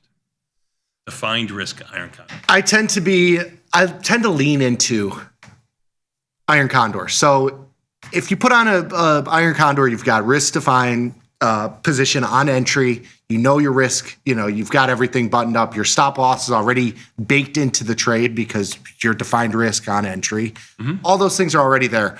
When I put on an iron condor, especially if it's like a 5 or 10, 15 point wide spread, I say to myself, I'm going to be long at this put spread and I'm going to be short at this call spread. And if we get to those points, rather than roll up and be in this really tight, low probability trade, I want to lean a little bit directional into those positions. And if I get that directional move, I bail out of the trade and try and scratch the trade or take a small loss. Like those trades have gone against you. I'm not looking to profit from those trades. Mm-hmm. The ones that work, you take them off and you move on. The ones that don't work, I kind of try to lean into and get, lean a little bit directional at those points. So I tend to just close out of the untested side on an iron condor rather than roll up to these tight iron flies that never move. I think a lot of people get stuck in those, especially the, $3, $5, $10 wide spreads on a $400, $500 product. You can't do that in a meta. Yeah, no. You got to be directional.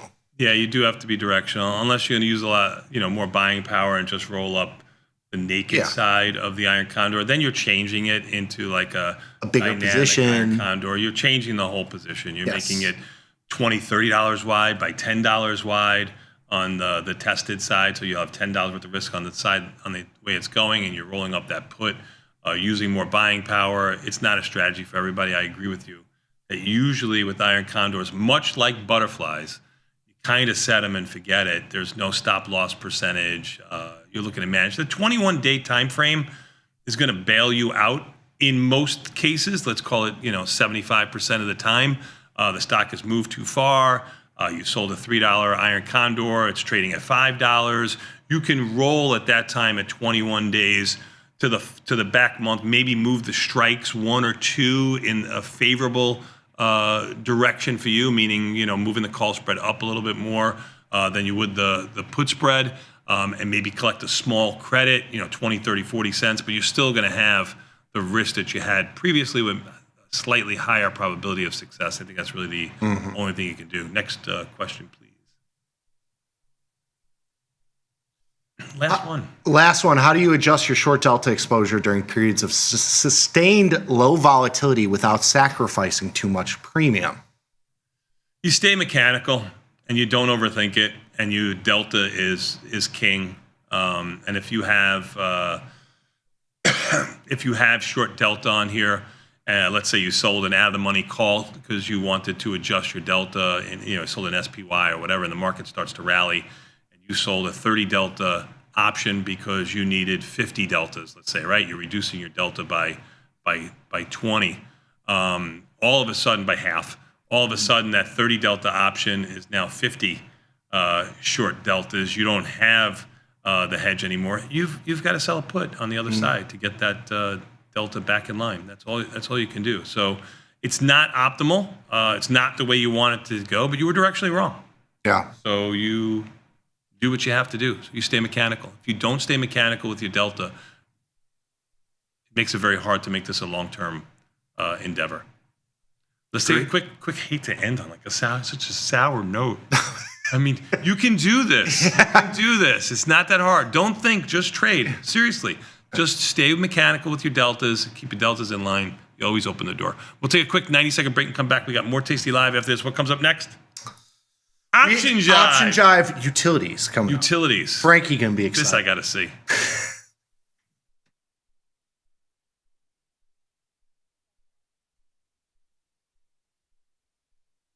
Tasty Trade's Money Match event.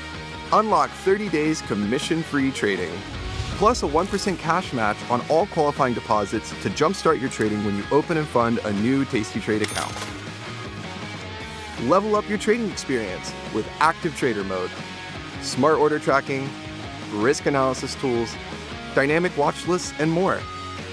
The Money Match event starts now, exclusive to new Tasty Trade customers.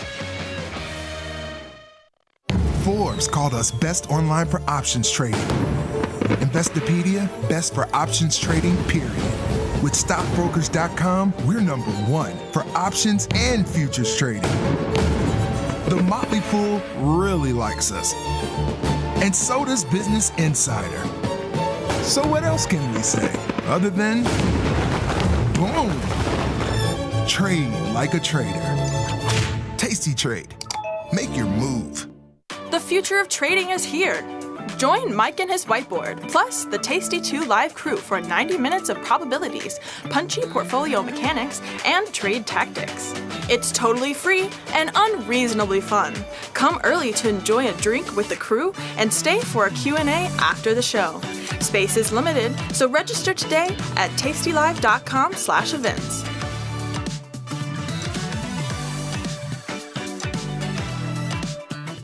We built Tasty Trade's web platform for today's traders. See it, click it, trade it. Research with fundamentals, endless forecasts, and more. Drill into data, find opportunity, and track the action with hundreds of indicators. Track your options profit and loss history over time per symbol. Note your progress and plan your tactics with a trading journal. See probabilities, max profit, and Greeks in one click. Fund your account and start trading right in the app. The tools, the data, the knowledge. See it, click it, trade it. Join the club. Tasty Trade.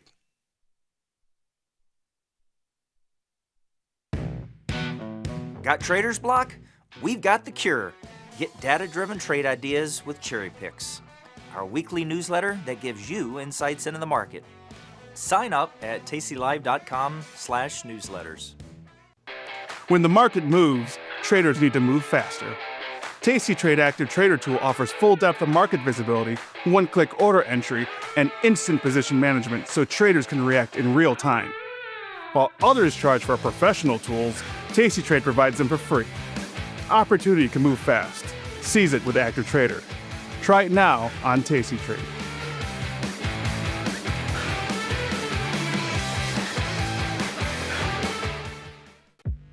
Class is in session.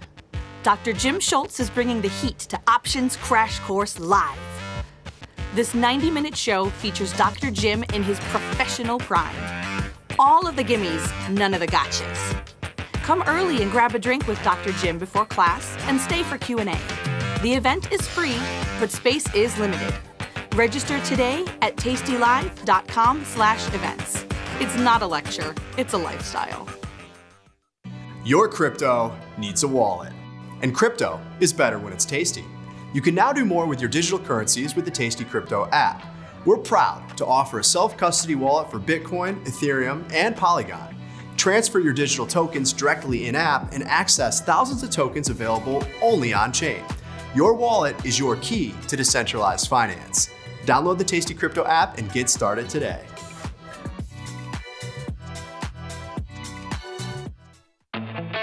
There's a beast in the financial world, and it's not the bull. If that's you, join us on Tasty Trade. Genius loves company.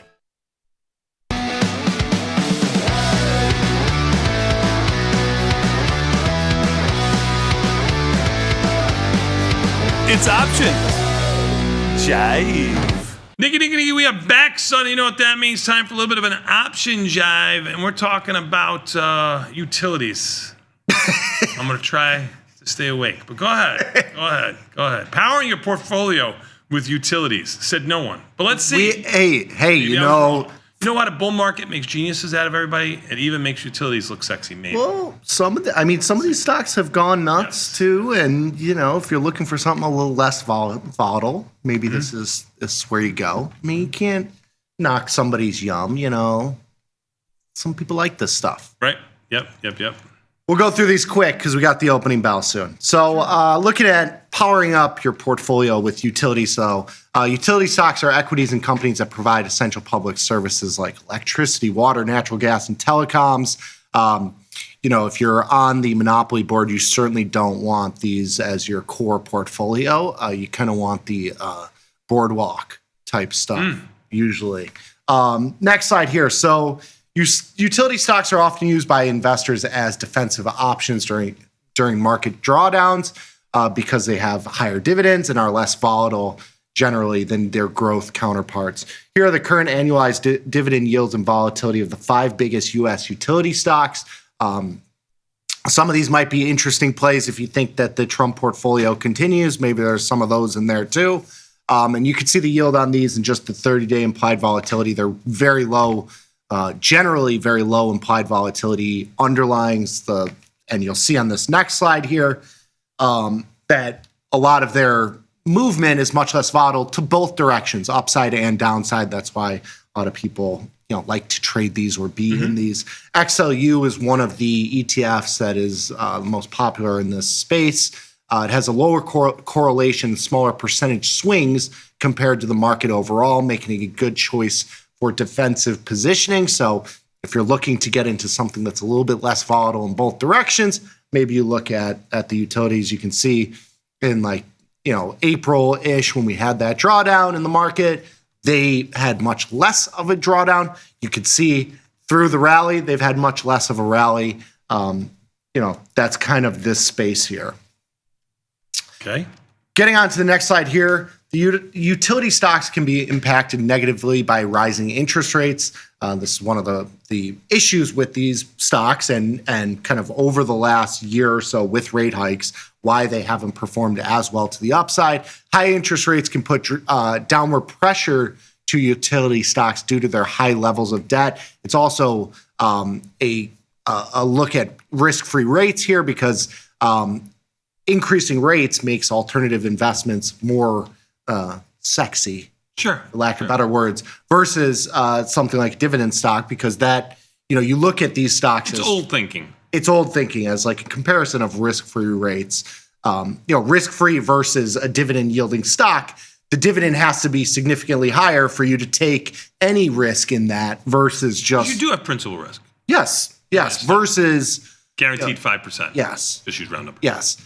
And so we're going to take a look and see if it's worth investing in some of these or at least what time periods they have performed well. So looking at the next slide here, so utility stocks are strongly correlated to each other, but have low correlations with other stocks, making them candidates for diversifying in your portfolio. So if you're looking at these compared to SPY or the Qs or IWM, even single names, we put Apple in here as the key comparison. You can see there's basically no correlation here. So, if you're kind of trying to take some risk off or diversify or put something on that doesn't have as much correlation to some of the Mag 7 stocks or the tech stocks that have been flying around, these, have a place. There's a place for that. They do that. Yes, exactly. Clearly. They don't take you out of the markets, because when we saw the price comparison of these versus the market as a whole, they still kind of move with the market, but they have a much lower beta to the market. So the next slide here, just looking at XLU versus TLT, just a rolling correlation. You can see it's not really correlated as much to TLT. So there's very little correlation. It's less than 0.25 over the long run. So even if we already have equities and bonds, adding utility stocks can diversify further. So just showing more that this is kind of a way to get into something new. Very good. Next slide here. So high interest rates can have a negative impact on utility stocks, reducing their dividend yields, making short plays more attractive. And by reducing their dividend yields, it's the spread of their dividend versus risk-free rates. That is what is being reduced. The actual dividends themselves might not change. They might be the same, but the spread between risk-free rates and those dividends is widening when interest rates go up.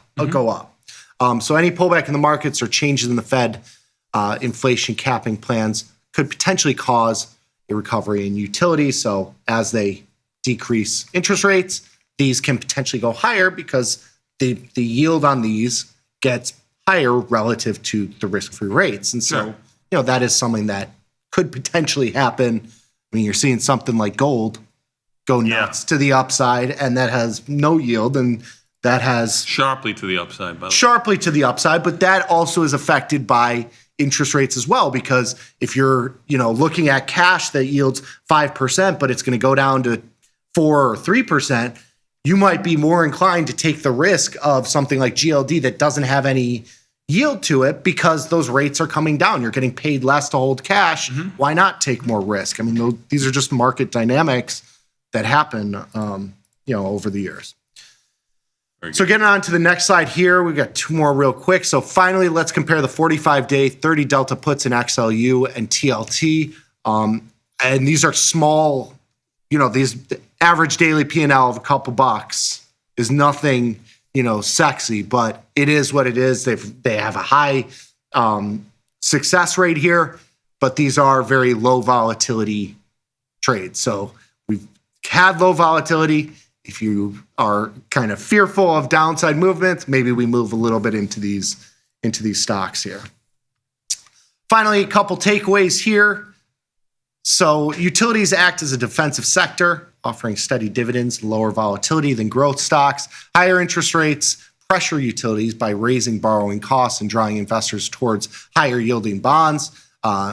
Conversely, if rates come down, these look a little bit more attractive. Utilities, low correlation with both equities and bonds makes them an effective diversification in mixing up your portfolio. So if you're looking for a little something different, maybe you look at some of these here with markets at highs. And good job. What do you think about utilities after listening to that? It's not my flavor, but I trade a couple of them. I mean, we've traded like XOPs and I mean, those are kind of the higher volatility end. I'm not really in many of the energy names, but I've traded like NEE a couple times. XLU is one that gets thrown my way in some of like our, what's your assumption? People look at these stocks. They're not my forte, but Yeah, I think it's a different type of investor looking at these, but they certainly have a place in a portfolio. I can see that. It's not my place either, but I can see it too. Good job out of you. Even the S&P is flirting with their highs, up 12.5. That's for the session so far overnight. We're getting ready for the opening bell here in about 5.5 minutes. So let's take a quick 90-second break and come back. We'll talk about the opening bell, and then we'll hear that ding in just a minute. Let's Tasty Live.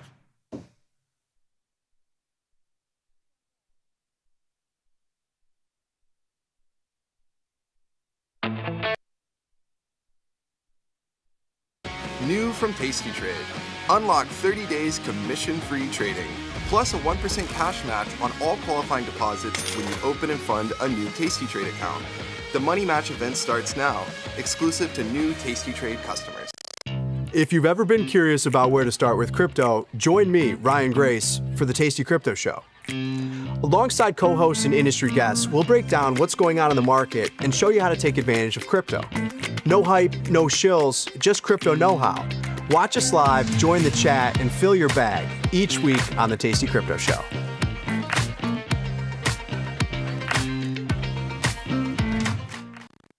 The market doesn't stop. So why should you? Diversify your portfolio with stocks, options, futures, crypto, and more from Tasty Trade. Focus on the markets that matter to you. See the odds before you trade using curve analysis, IV rank, and more tools. Get industry insights that help you find your next trade right where you need it. Tasty Trade. Download today. Feel like your wardrobe is missing something? Like style, purpose, and maybe a dancing dog? Can I pet that dog?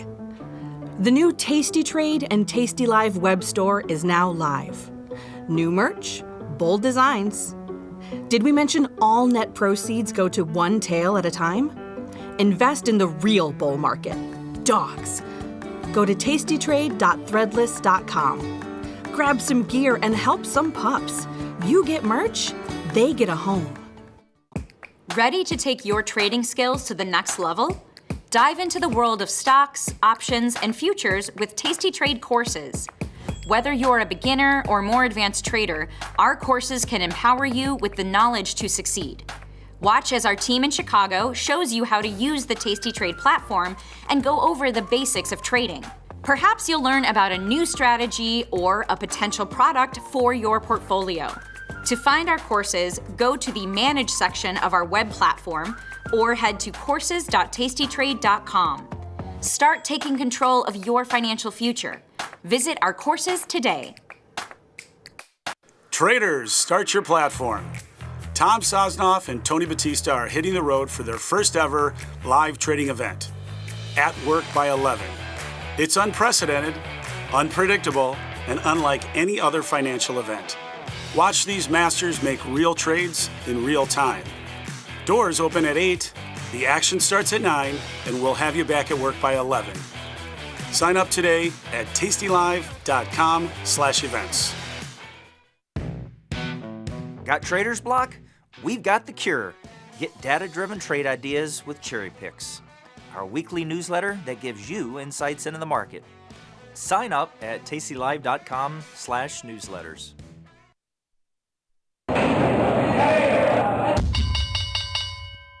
Nicky, we are back, son, and you know what that means? I think we actually had a 90-second break there. I mean, I think that's one of the first time in history. Good job out of you, Beth. With 2 minutes to go in the opening, even the S&Ps are up 13 handles, trading at their highs. You'll see here 76.5, 74.25. Small move with the E-mini S&Ps, expected move now down to about 20.5. What else is going on in the market? Well, the NASDAQ is up 46. The Russell, the strongest group, up 11. Small, up $1 more than or $2 maybe when I quoted last time. Dow up 153 and change. Volatility hanging in there at 1803, only down 2 cents. Bonds up 14 ticks, 117.07. Bitcoin up $860. Ethereum back up $2 small on Ethereum. It was higher at 45.34. It's traded down to 44.38. So it's had a big range here. It's basically unchanged right now. Oil up 60 cents. Gold, no plenty of fight left in gold.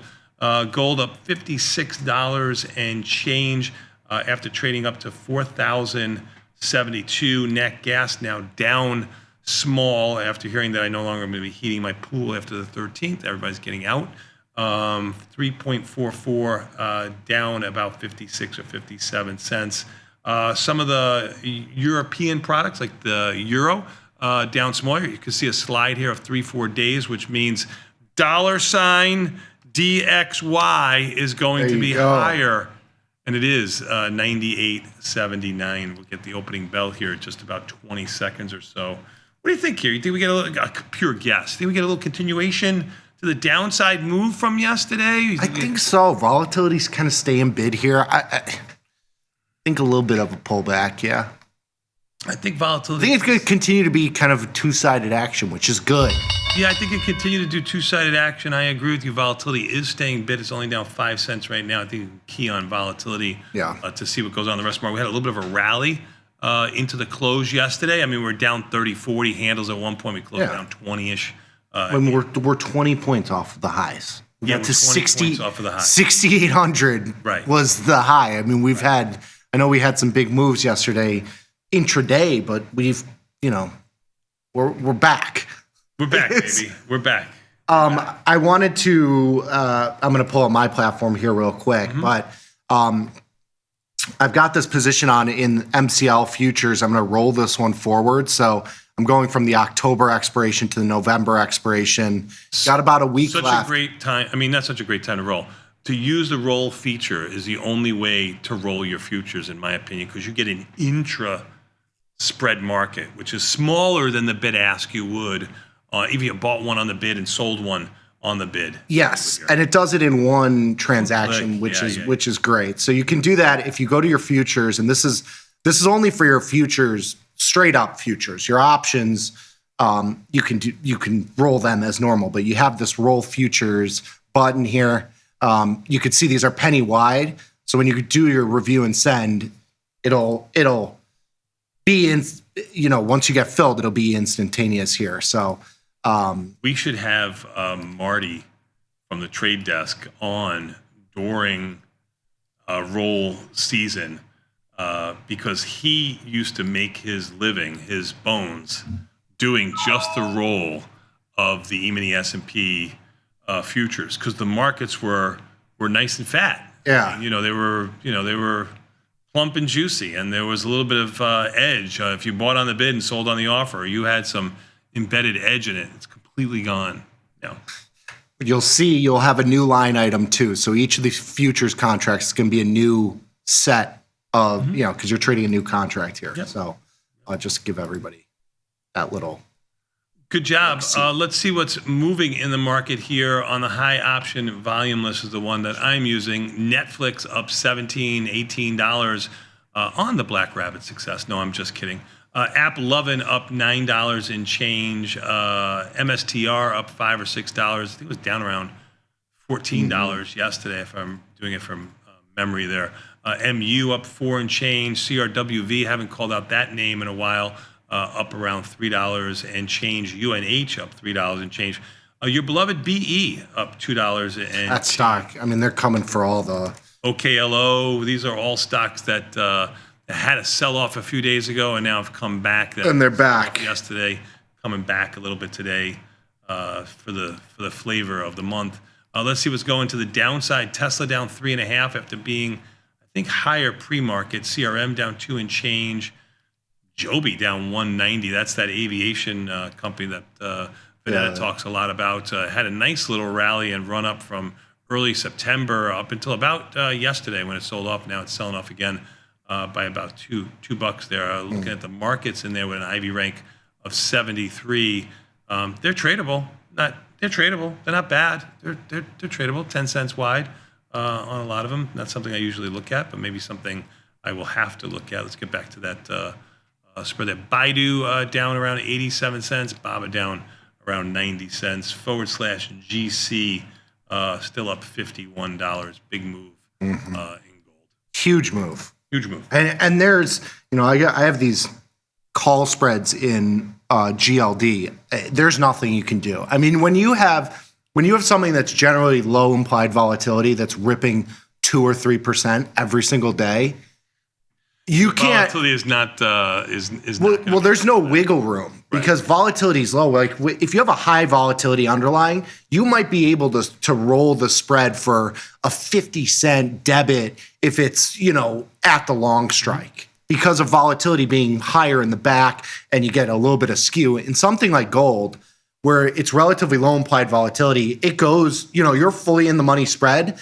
instead of trade, the $10 wide spread, instead of trading at $5 or $6, it's at $9 instantly, into this move because there's no volatility there. Right, because the expected move, let's just say, was this wide. And it's gone this having daily moves like this. Yes. You're still expecting this much movement and your spread is down here, or the pricing is still that much.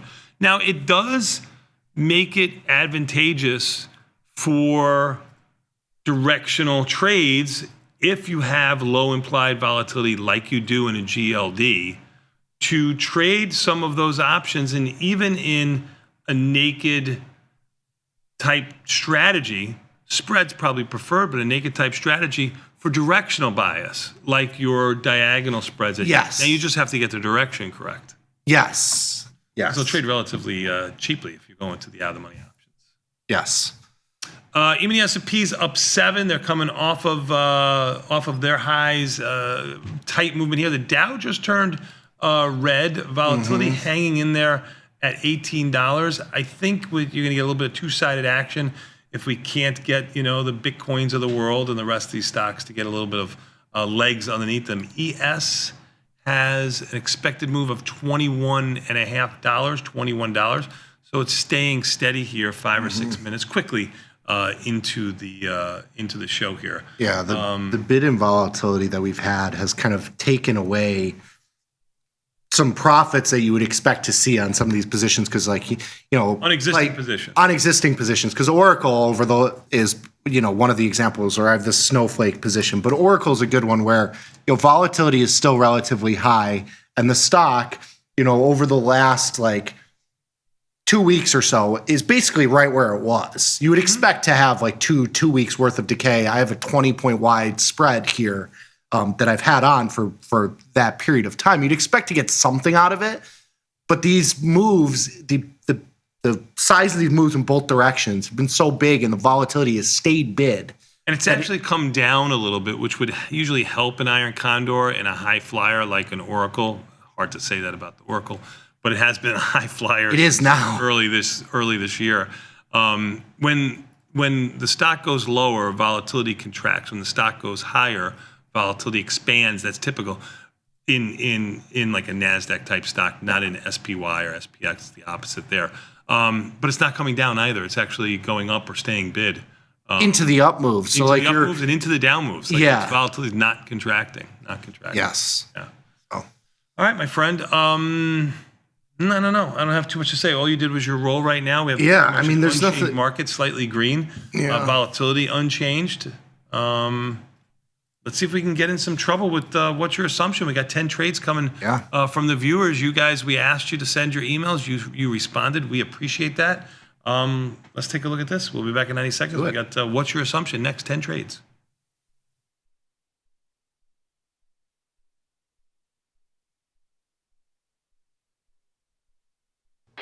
When the market moves, traders need to move faster.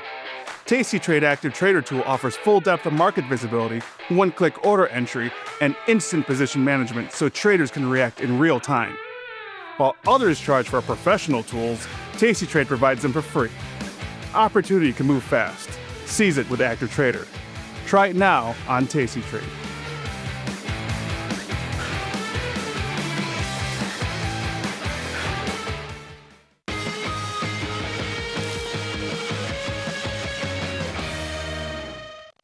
My dad, who was trading options in retirement, introduced me to options trading. He said, you have to check out this tastylive site. The way they taught options was very accessible and easy to pick up. I think a lot of people think that options trading is gambling, but it's not. It is simply probability and taking an educated guess. It's more like insurance. People should watch tastylive because you can pick up a lot of information in a short amount of time, and it's actually practical. You can use it to make money, most important part.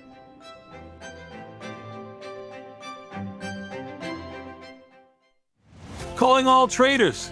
Are you using tastylive mechanics and enjoying awesome results? Are you an up-and-coming options savant? We're looking for you. For over a decade, tastylive has shared the most inspiring stories of traders teaching themselves a new skill, using probabilities, and experiencing new levels of success. If you think your trading journey should be shared with Tasty Nation, we'd love to hear from you. We are always on the lookout for the next class of rising stars. Email us at risingstars@tastylive.com if you would like the chance to share your trading journey and inspire others. Ready to take your trading skills to the next level?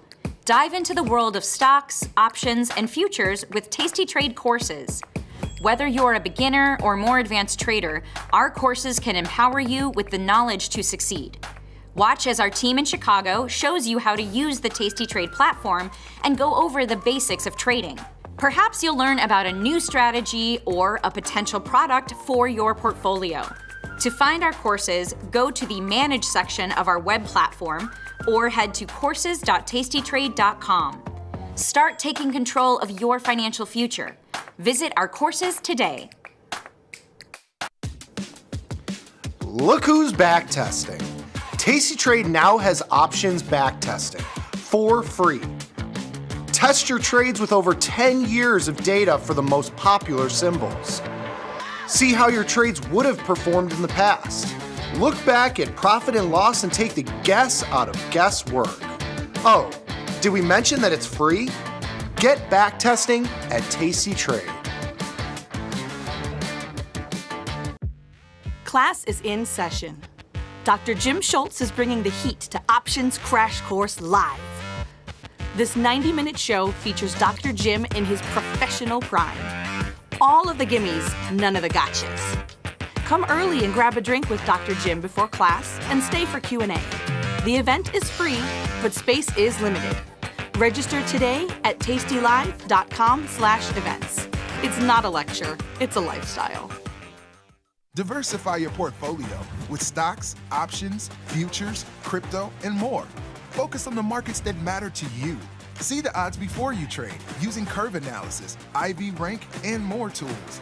Tasty Trade. Download today.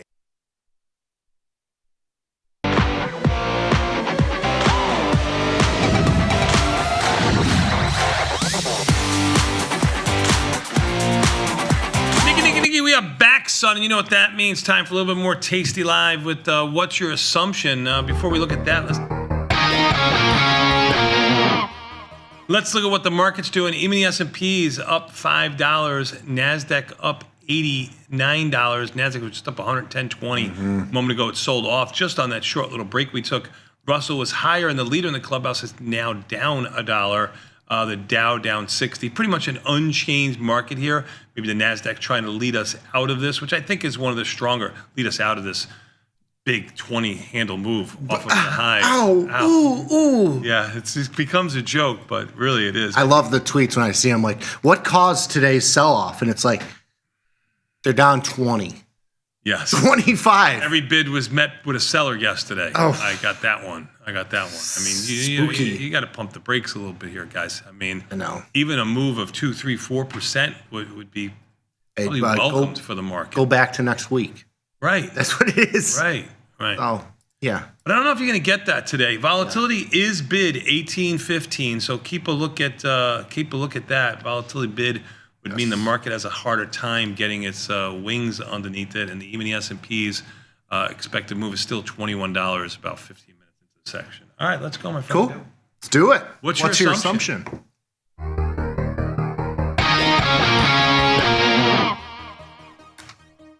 Back at you. Misassume your position. Assume the position. Bring that back. Assume the position. What's your assumption?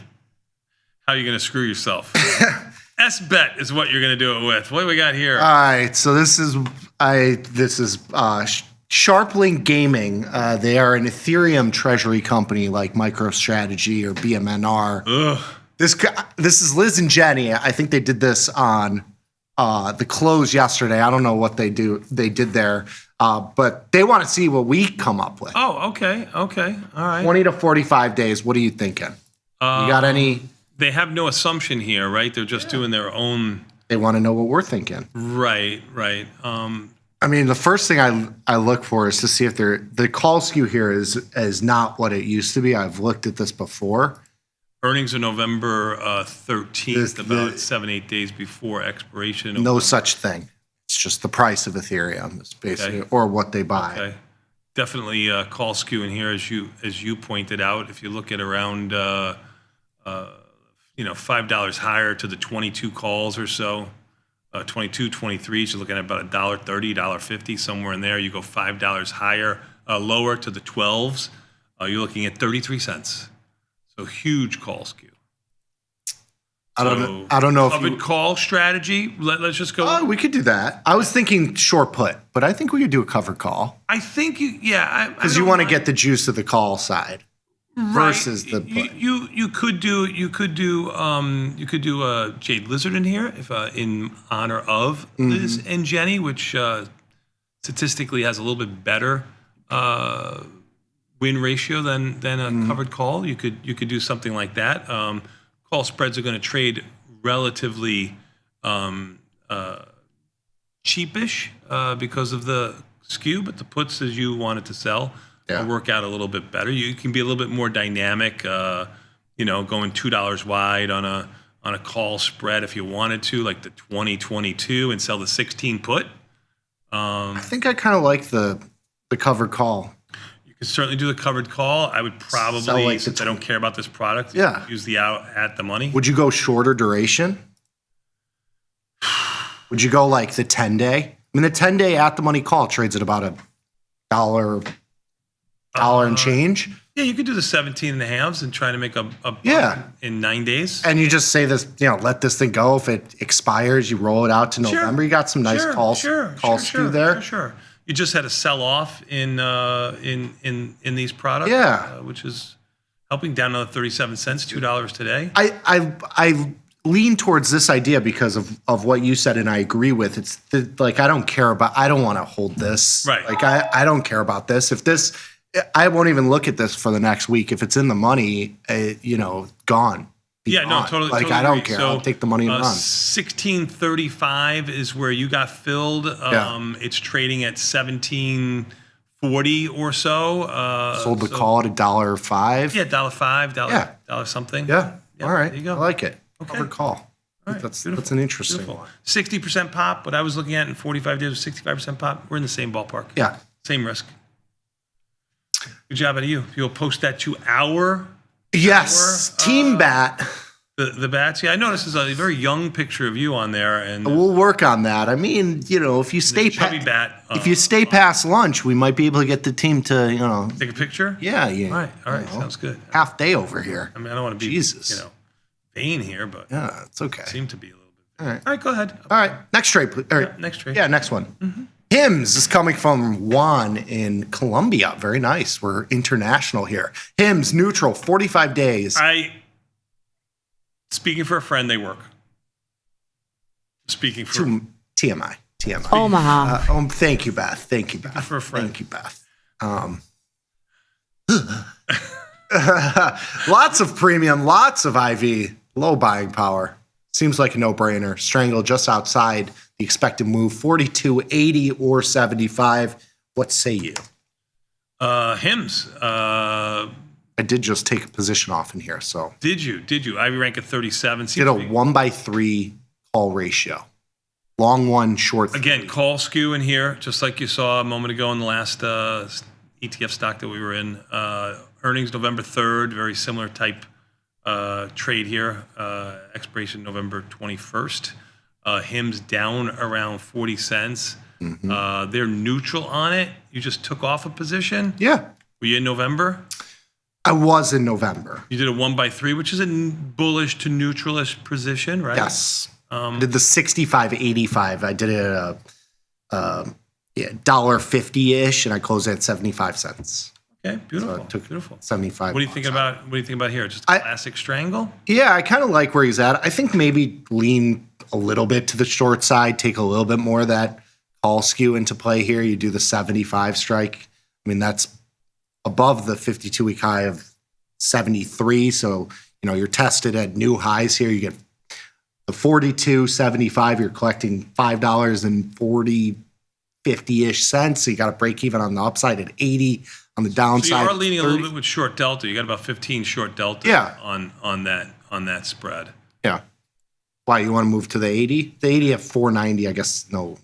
Either that or move up the put. Either one or two doesn't matter to me. Yeah, I mean 10 short deltas. I think you got to play into the call skew a little bit here, I think. Okay. I agree. I think you should move up the put, but it's completely up to you. What do you think, 45? 44 or 45. I had your 75 strike with the 44, trading for around 612, 613, 615, something like that. All right. Markets are a little bit wide in here. That's I'm going to the start only thing above. I don't like about HIMS. I'm going to do the 45.80. Okay. So moving it up. So this leans you short 8 deltas. Yeah, about half of what you were looking at. Yeah, I'm going to start this above and adjust it down. Yeah, I think you can sit. You're going to have short delta. The stock's up around 23 cents now. Going at around 560-ish or something. Yeah, it's just at 570-ish.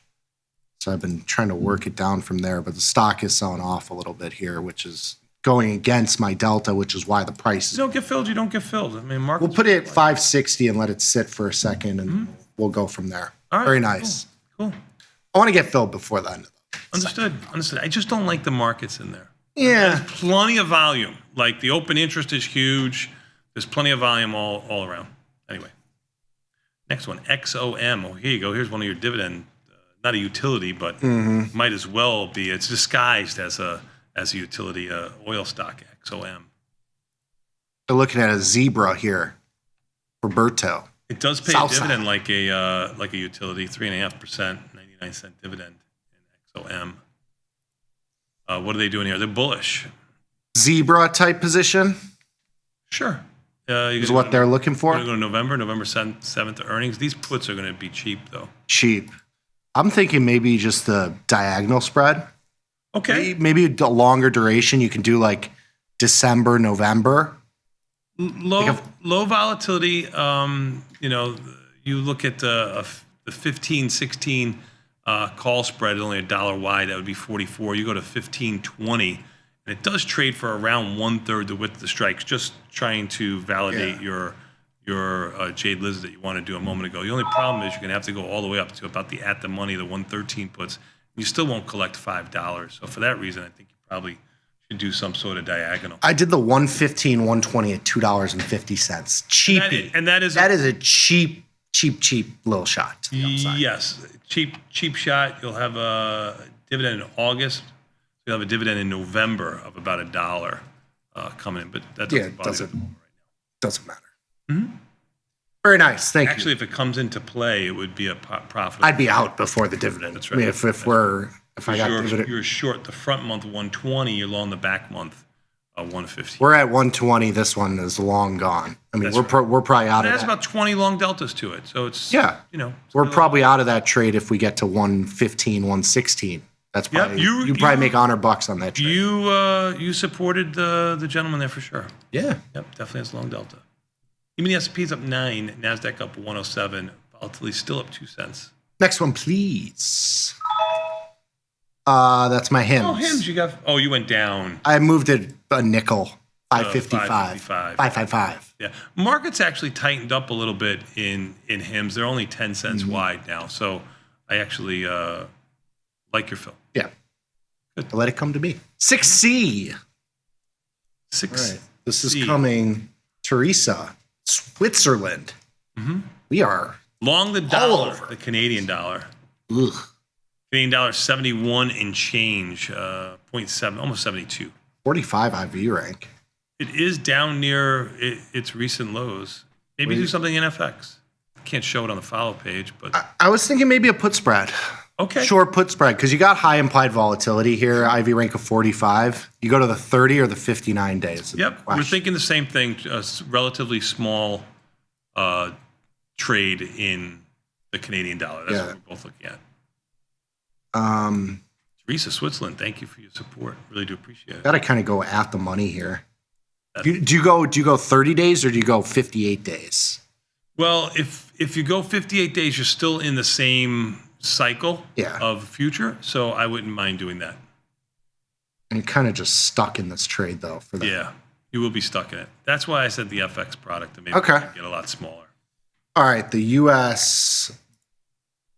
So we would be long, or we would be short the U.S. Canadian dollar pair. Right. I will put that on the FX side. We'll do this at a half lot. Fortunately, we'll get that programmed into the follow page so you can see that. Yeah. So the way I'll pull up my platform here just real quick so you can see it. So the way you would do this, so this is one of the top pairs, popular pairs here. US dollar, Canadian dollar. You click on that. It'll give you the trade page here. So the way you're trading this is whatever you are, if you're buying or selling, it's the first currency in the pair. So the way you would be trading this is you would be selling this. You would be selling it because that means you're buying Canadian dollar and selling US. Yes. If this was an opening trade and you wanted to buy the US Canadian, you would just buy it because the first one, USD, is the one you're buying. You are correct. Yes, and we're going to do this at 5 microlots, the size that I like to do. So we will be in. And the best thing about it is it's one click and you're in, done. Spreads are very tight in all those popular pairs. So we're in. All right. Beautiful. Next one, please. Next one, please. Amazon, and it's Prime Day, right? I didn't even hear Vanetta talk about that. Yeah, I think that's how yesterday Prime too Day has was. come. Stock's actually unchanged at just under 220. What do they want to do here? They're bullish. Time frame 4 to 6 days. They're playing. Okay. They're playing the little Prime Day here. What do you think? You do an at the money call spread? If you're doing, so you're gonna go 9 days out, or you're gonna go 2 days out? I think. Yeah, it's saying 4 to 6 days. I mean, you want to do a little like shot trade? What do you want to do? I mean, just do an at the money call spread. Oh, in October 17th options? Yeah, or sell an at the money put spread. I mean, you want to do the. So you have the 220. How about the 220, 215 at $1.64? Right at the money, 9 days. That's exactly what they want. Buy the 215, sell the 220s. Isn't that trading more closer to $3? What are you looking at? I'm looking at the 9 day, 220, 215, Amazon. Call spread. I was going to do the short put spread, or you could do the at the money call spread. Either way, I mean, it's same. This one is just a little bit, short ball. That's why I was quoting you $3 and change, and you were saying $1.60. Yes. I was quoting the call spread. You got that box, put call parity. They got to trade for around $5. So that's what we're looking. That's what we're looking at. Sure, either one doesn't matter to me. You can get tighter on this, and go $5 wide if you really wanted to. We're gonna bang it out at the mid price. 162. All right, beautiful. At the money put spread, Rick. Thank you. I like it. Good. DraftKings. This one has been just absolutely myrtleized over the last. Used to be a couple favorite of sessions here. yours. I'm long it. I mean, I have a short put that's basically stock at this point. I probably will take DraftKings stock has and gone we'll from sell 42 to 32 in what seems like in a week. It's been a week. Yes. I mean, like it's literally been a week. Yes, literally. And this is part of the prediction market type. We're coming in their space. They want to come into our space. Yes, exactly. All right. So, Altar in Cyprus. DraftKings getting absolutely decimated following the news about the rising competition with Kalshi and Robinhood. Yes, I agreed. Mm-hmm. I am expecting a bounce back from these levels. Maybe sell. Kalshi, Robinhood, Tasty Trade. Yes, Tasty is coming for their lunch too. Yep. No doubt. Yep. Never get any press. But so you're looking at the 30 puts out in November. I mean, I like it. $1.46. IB rank of 53 is high and expanding. I don't think we haven't seen this since the last time the stock was in the 30s here back in April. Pennywide markets. Say again? Pennywide markets. Yeah, Pennywide markets in November. Good tight markets. The only thing here is what do you sell on the 30 put, which is classic 30 delta. Just coincidence. Yeah. Dollar and change. Yeah. I like it. Yeah. Nice. Good job. Beautiful. Mm-hmm. Now, somebody with in a smaller account, this would be the type of stock where you can do like a synthetic naked put, like the 30, 22.5 if you wanted to. Where you're just buying the wing. Buying the wing to use less buying power. Like in an IRA account or something like that. Yes, the 22.5 costs you 15 cents. Yeah. And if you're an IRA, it cuts your buying power from $3,000 to $1,500, and it costs you $1. No, less. 30, 22 and a half would be $7.5 plus the credit you receive. I thought you said the 32 and a half. Oh, like an whatever one. Whatever. Yeah, sure. $1,000 for $1,000 from $3,000. Yeah, close enough. Agreed. Good one. Cool. Next one, please. Oh man, RGTI. Oh, I should probably go to the washroom right now. Up 66 cents. Rigetti, I think there used to be a manual typewriter that was a Rigetti or something like that. Yes. Oh, I got to look it up. I think I had an uncle or something like that worked there. Oh, so we know it's really, really good. I think I probably have it wrong.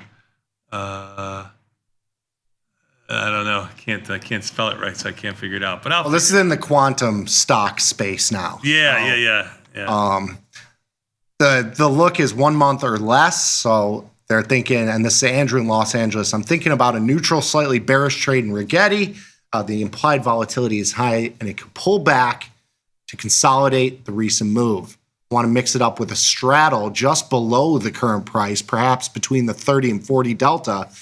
So you would be selling an in-the-money call in this situation. At the time of this writing, both the 38 and 40 strikes look interesting close before earnings. So you're about $4 more in the money. So you got a little bit more. Short delta here. Rigetti's on a tear, up another 60 cents today. It's gone this month alone from around $15 to $44. You're definitely going to have a lot of call skew in here. Earnings on November 11th. Wide markets in here have not tightened up. The open interest in comparison to the last kind of hymns that we traded, significantly less. Still thousands on a lot of strikes, but not as good as, say, hymns. What do you think? This is a tough one. This is a tough one. I think you got to abstain. You have to have a directional buy. This could be a call broken wing butterfly if you wanted to. But you don't have the strikes on the upside because the move hit. So like November 65 is your top. Which have a 36 delta. Yes. I would like to have my long strike closer to 15, 20, 25 deltas. Yeah. So I think we have to abstain. You do the 45-65 call ratio at 25 cents. Small debit, but I agree. I think it's just I have some of these. I have some short delta and INQ. Like I'm ready for these to come down, and I will profit from them. I don't think I need any more. Cancel crash, by the way. You mean the S&P's up 20, 67. There they go. Change. Volatility only in by 12 cents. NASDAQ is helping the overall market, leading the clubhouse up 160. Russell back up 10. Dow actually down 3. Ooh. They go utility stocks. Yes. Just kidding. Next one, please. IREN. They're trying to get in all these. These are all the. And they're really testing your. This is what happens when markets are moving like this. I mean, these are the things where you're seeing volatility. You've had no $20 to $60. I know, but last month, September. Index level volatility has been nothing. We've been kind of choppy in both directions. 20 points up, kind of basically every day for a month. And these things are going from $7 to $70. So people are looking at them. Hodl. Bullish. Brennan in California. November expiration. Vol exploding. Call skew high.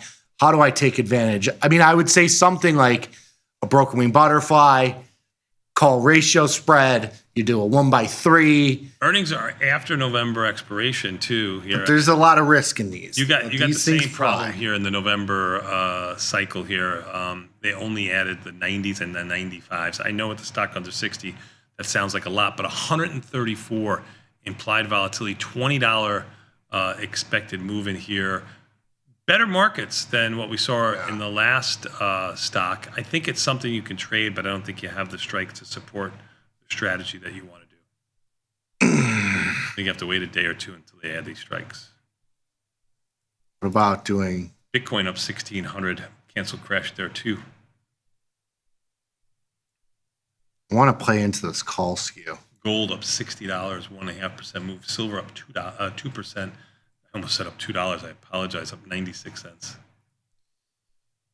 All right, I'm gonna pass on this one. I think it's another one where it's So just mature. I know it's sad, son. I remember when I'm looking at a crab trade. I wanted to years do. You know what? I remember when I matured. I'm gonna put this. I have so many of these. I mean, we have HIMS, we have Bloom Energy, I have INQ, I'm in MP. I got all these high flyers. I got some short delta in that. I think I'm like I said with the Rigetti trade. I'm ready for the down. I got it. Okay. So you're already locked and loaded. I'm already locked and loaded. Okay. Yeah.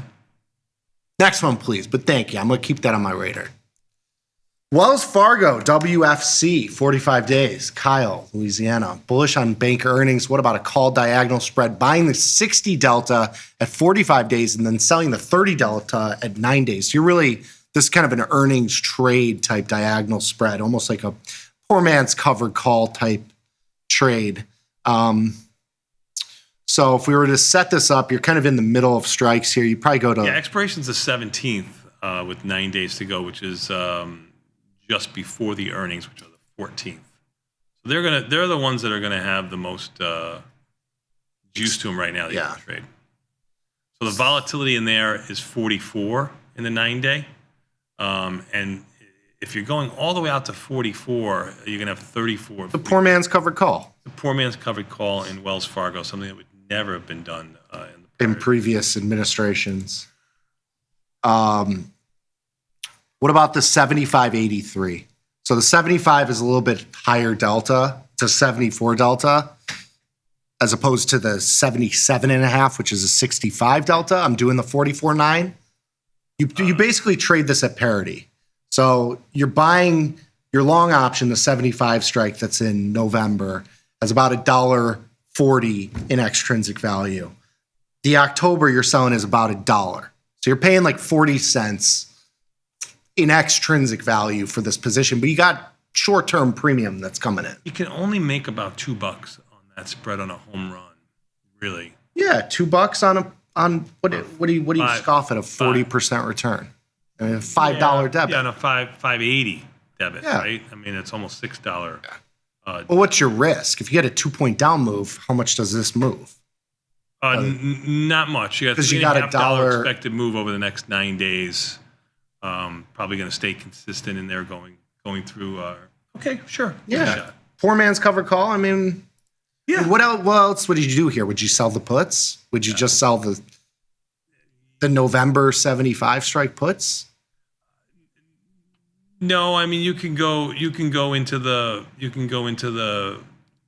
9 day options if you wanted to, and just do something like the 78.82 call spread. Hold me for a moment.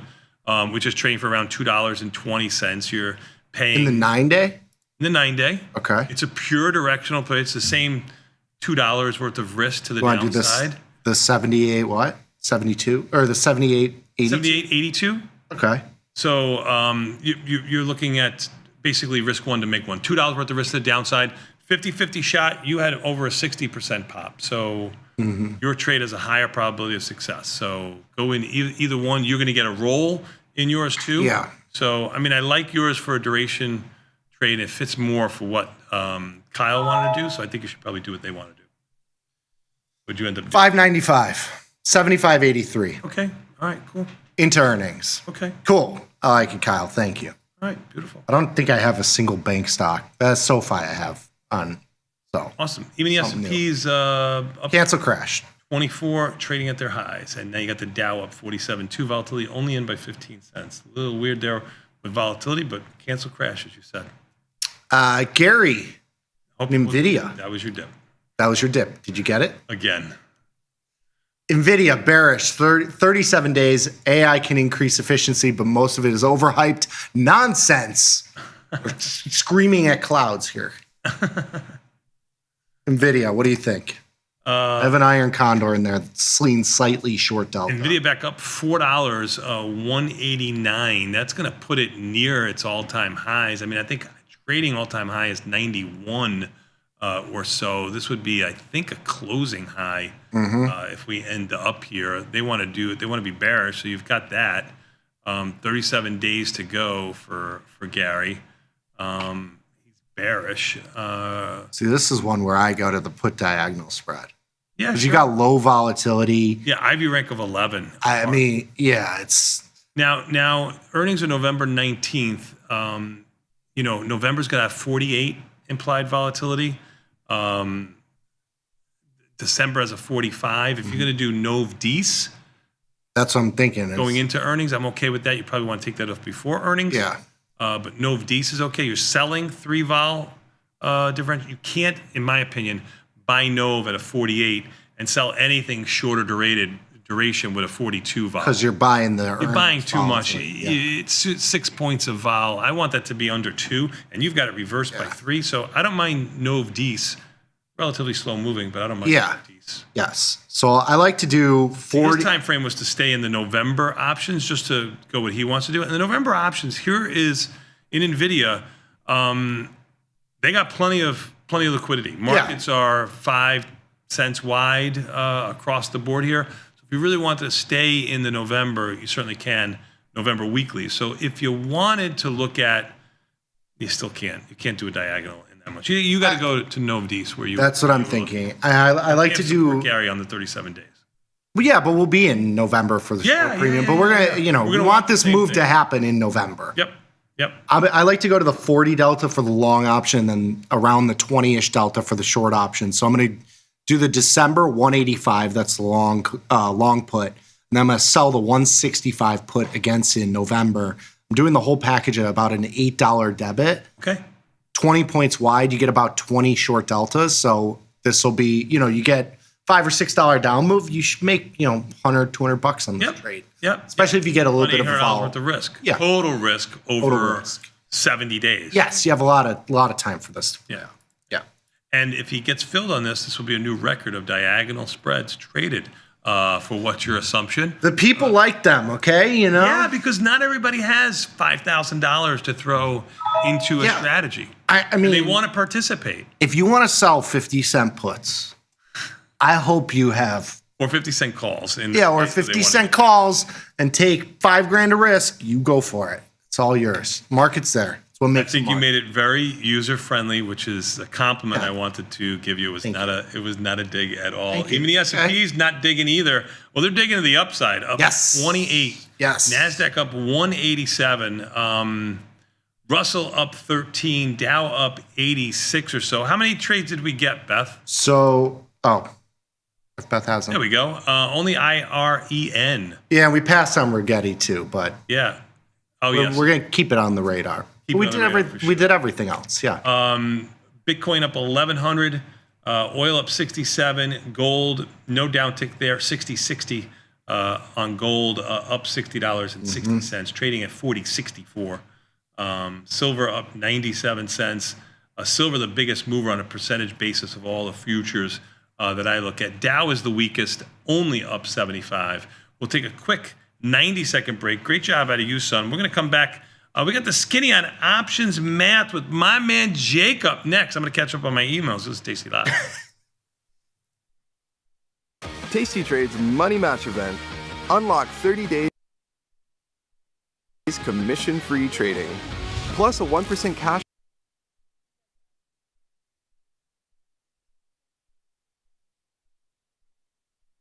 Tasty Trade's Money Match event. Unlock 30 days commission-free trading, plus a 1% cash match on all qualifying deposits to jumpstart your trading when you open and fund a new Tasty Trade account. Level up your trading experience with Active Trader Mode, smart order tracking, risk analysis tools, dynamic watch lists, and more. The Money Match event starts now, exclusive to new Tasty Trade customers. At Tasty Live, we live and breathe the markets. But when the live show's over, are we out of breath? If you want to inhale the latest breaking market news, we've got you covered. The Tasty Live research team and on-air personalities post refreshing content updated daily covering earnings, economic reports, trade ideas, and much more. If you want a breath of fresh air and not stale takes, Visit the News and Insights tab at tastylive.com. The future of trading is here.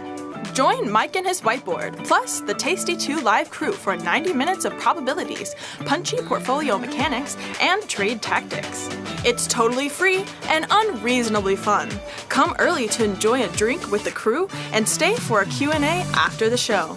Space is limited, so register today at tastylive.com/events.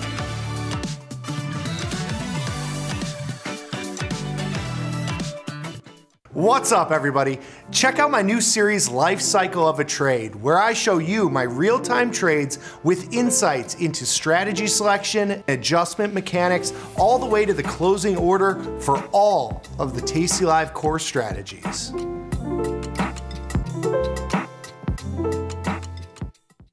Global markets never sleep.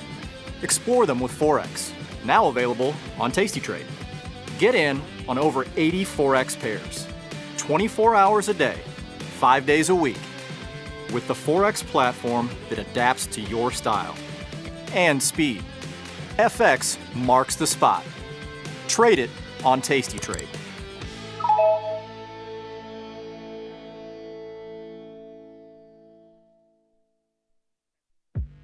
Class is in session. Dr. Jim Schultz is bringing the heat to Options Crash Course Live. This 90-minute show features Dr. Jim in his professional prime. All of the gimmies, none of the gotchas. Come early and grab a drink with Dr. Jim before class and stay for Q&A. The event is free, but space is limited. Register today at tastylive.com/events. It's not a lecture, it's a lifestyle.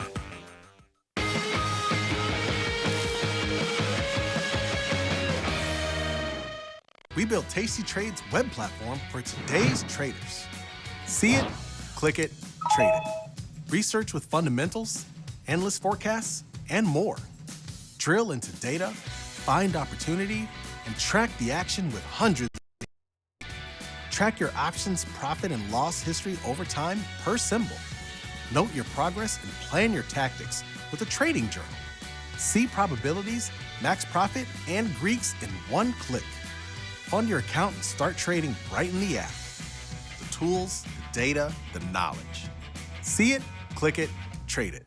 Join the club. Tasty Trade. In the world of investing, a beast lurks between the numbers, ready to pounce. Some traders hide from it, some ride it. If that's you, join us on Tasty Trade. Genius loves company. Today's episode of Market Measures is brought to you by SIBO. SIBO is partnering with tastylive to provide educational opportunities for traders at all levels. Did you know index options like these can provide opportunities for diversification, lower volatility, liquidity, and other benefits? To continue your education on some of the mechanics learned in today's Market Measures, check out SIBO's Retail Trader Suite at www.sibo.com/minis.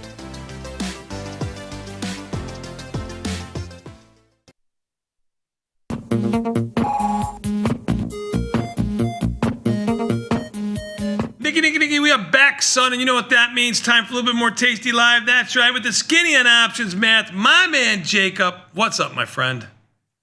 Not so much. Glad to join the family operation here.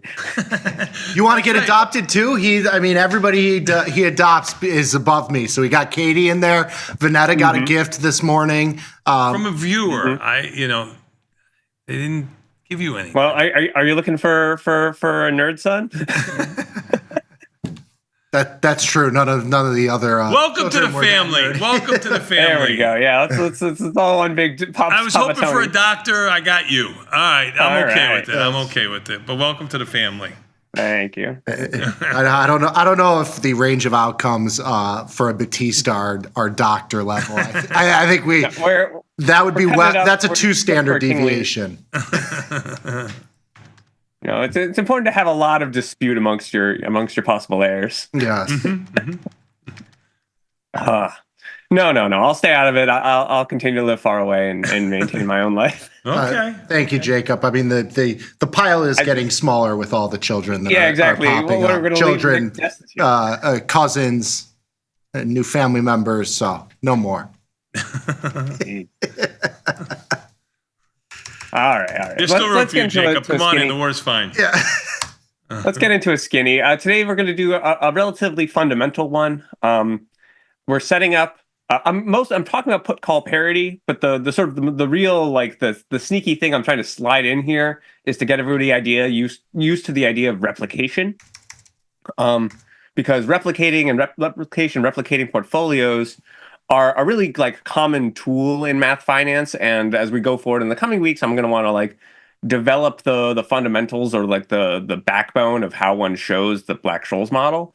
And that's all based on replication arguments. But put call parity is sort of the most simple, straightforward idea of how a replication argument is going to work. So we'll sort of start there and see what can get us. All right.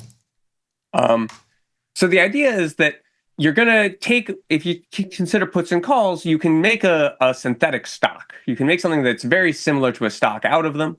The basic premise is if you take a long European call and a short European put at the same underlying strike and expiration, despite the fact that puts and calls have a lot of dependency on what's going to go on in the future, this combination position is in fact now much more deterministic, right? Because, well, if at expiration the call is high, you're going to exercise your call. But if at expiration the call is below the strike, your counterpart is going to exercise their put. So no matter what, one of them's getting exercised. They have the same strike, so the same exchange is happening. You're necessarily exchanging cash for stock at expiration. It's just which side of it you think you're on. And that means that the total price is just a forward, right? It's necessarily we're going to exchange the stock at expiration. We're going to exchange the stock for the cash, and this means that it's fully predictable in what its present value is. Its present value is a forward. It's just got to be the present value of the stock minus a risk-free rate adjusted value on the future cash exchange. And as a result, we get that the calls and puts, while we might not have a known value for either of them, we know the value of their difference, right? The current value of the stock, the current value of, the risk-free rate's a little bit opaque, but we assume that we know it, and the current strike are all fully known, right? There's nothing model dependent about them. Those are values you can go and look at. And as a result, while neither the call nor the put might have a pure theoretical value just a priori, if you had a value for one, you'd have a value for the other. One determines the other by this thing. And that effect is called the put call parity. That you can come up with different models to model the market differently, which will come up with different fair option prices, but they will never violate this put call parity fact, right? Once you have fair prices for calls, you have fair prices for puts. And once you have fair prices for puts, you have fair prices for calls. Otherwise, you'd have a free money glitch.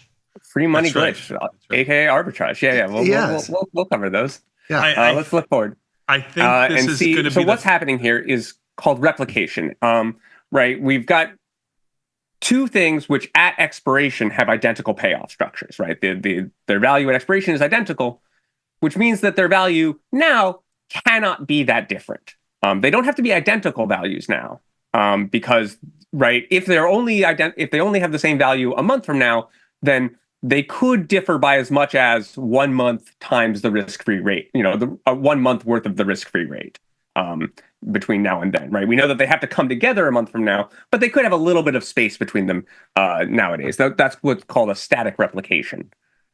Static replications are very theoretically grounded. They're very solid in what they accomplish, but they have this little bit of wiggle room in how much value they actually prescribe between the two because of the risk-free rate difference between when their payoffs happen and the current value.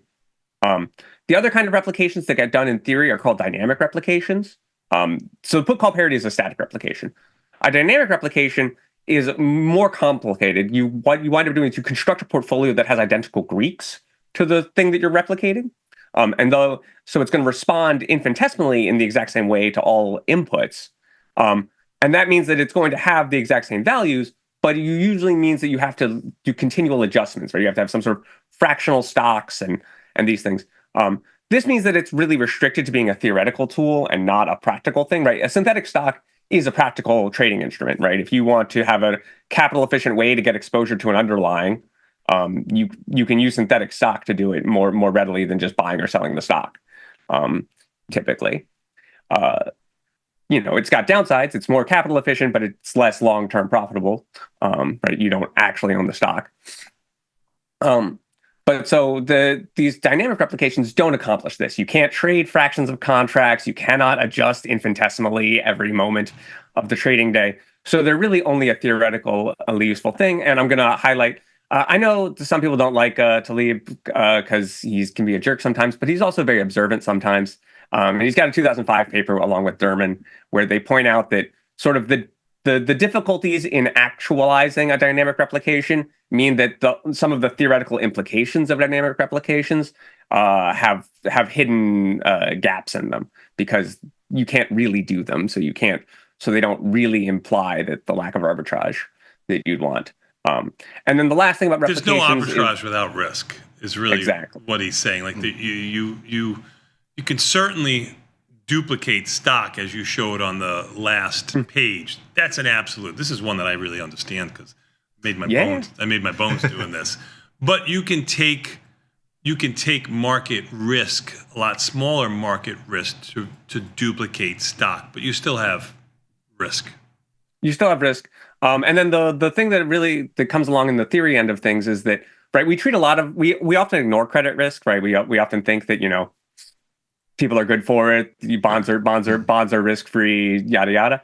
But the reality is that unless you have the exact same counterparty, there is a chance that the call defaults and the put doesn't or something, right? And this will break your replications. In theory, we try to avoid this consideration, but it is worth pointing out that there's a little bit of gap between theory and reality thanks to credit risks. Okay, but let's see sort of how we can what these replications can do for us a bit to make our lives a bit easier. Let's go forward one. Oh no, sorry. This is our no arbitrage slide. I forgot we have a digression, which is that right option positions, right? No matter what combination of options you have, it's always going to be determined by its value at expiration, and its value at expiration is always just going to be determined by where the strikes are and what the slopes of the payoff function are between the strikes. It's always going to be linear between the strikes, and we'll have integer slopes, right? Every long put and short call contributes a -1 to the slope in its region, and every short put and long call contributes a +1 to its slope in its region. And as a result, you can do a lot of advanced option strategies using either all calls or all puts or a mixture, right? Up here I have a call butterfly, but you can make a put butterfly that has the exact same payoffs. You can make one using using a short strangle and a long strangle, a short straddle and a long strangle, right? Which will be two calls and two puts, and it doesn't matter. And this means that you can make the same trade in a bunch of different ways, depending on how you want to do it. This can lead people to trying to comb the option sheet, looking for an arbitrage, seeing that is the put butterfly priced differently from the call butterfly? Is this a place I can turn a profit? And the answer is no. You may find that their prices don't quite line up exactly, right? There's a bid-ask spread, so they may not be, their mid prices may not exactly line up. But the difference is always going to be less than the market inefficiency, right? The bid-ask spread is always going to be more than the difference between the call butterfly and the put butterfly price difference, or the cost of carry or the transaction fees are always going to eat up that more. This is not a place you're going to find a market inefficiency. It's a place that you do have market flexibility. You do have flexibility in your trading, though. You can use whichever sort of combination you want to make the same trades happen. But don't think that you're gonna find free money lying in the couch cushions. Damn. I'm so sorry. But you do have it does give you some powers and choice. And the other thing it does is it gives us a lot of theory angles. Like for example, on the next slide, I'll show some Greeks.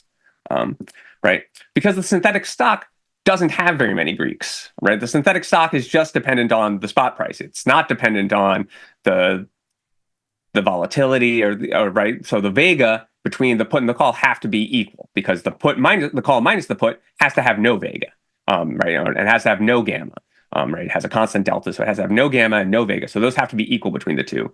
And then others have to be reflected, right? They're not right because the synthetic stock has 100 deltas. No matter what's going on, the put and the call have to add up to 100 deltas.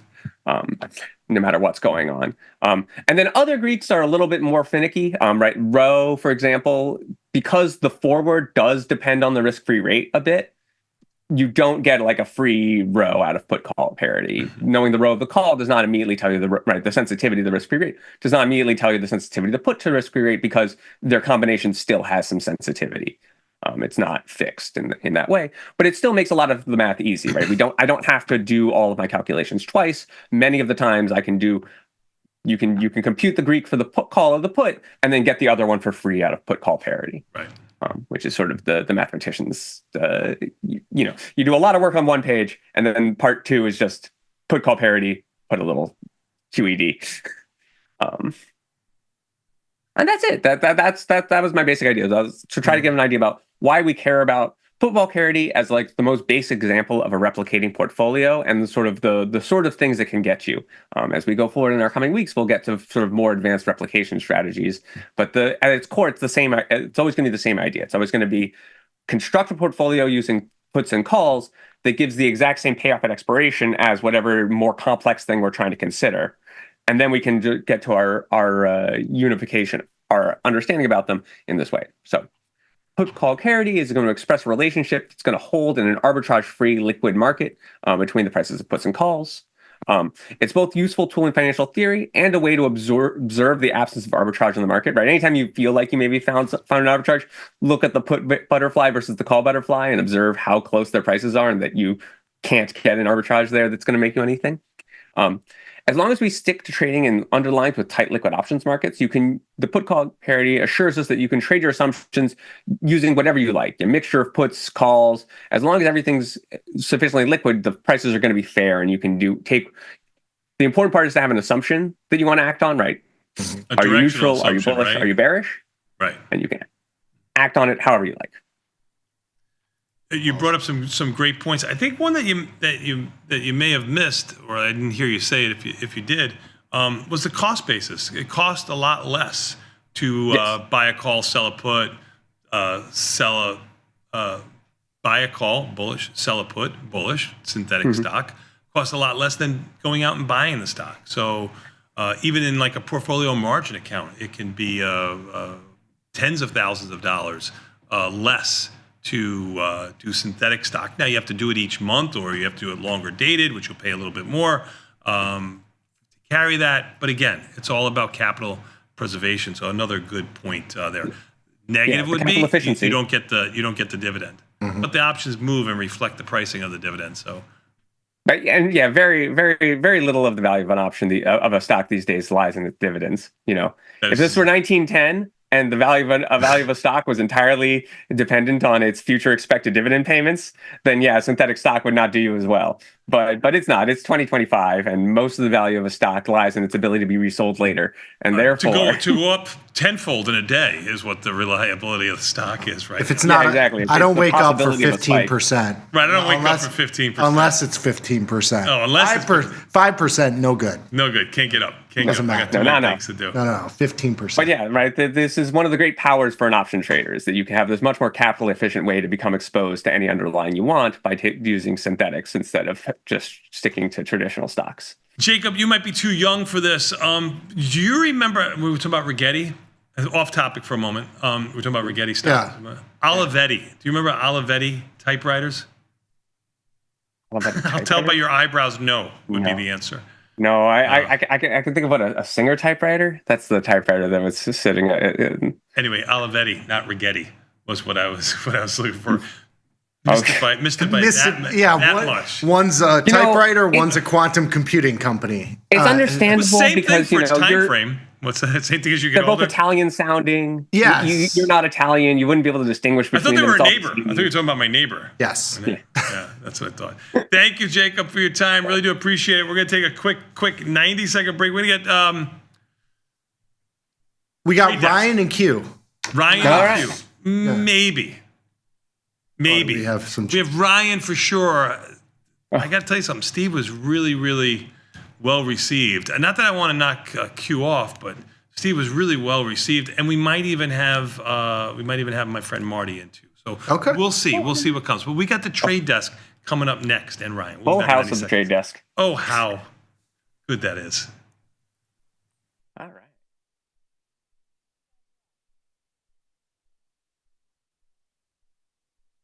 New from Tasty Trade. Unlock 30 days commission-free trading, plus a 1% cash match on all qualifying deposits when you open and fund a new Tasty Trade account. The Money Match event starts now, exclusive to new Tasty Trade customers. In the world of investing, a beast lurks between the numbers. Some watch from the safety of the sidelines, but others saddle up and ride that one-ton rowdy ribeye for all he's got. If that's you, join us on Tasty Trade, named best online broker for options trading. Genius loves company. The market doesn't stop. So why should you? Diversify your portfolio with stocks, options, futures, crypto, and more from Tasty Trade. Focus on the markets that matter to you. See the odds before you trade using curve analysis, IV rank, and more tools. Get industry insights that help you find your next trade right where you need it. Tasty Trade. Download today. Your crypto needs a wallet.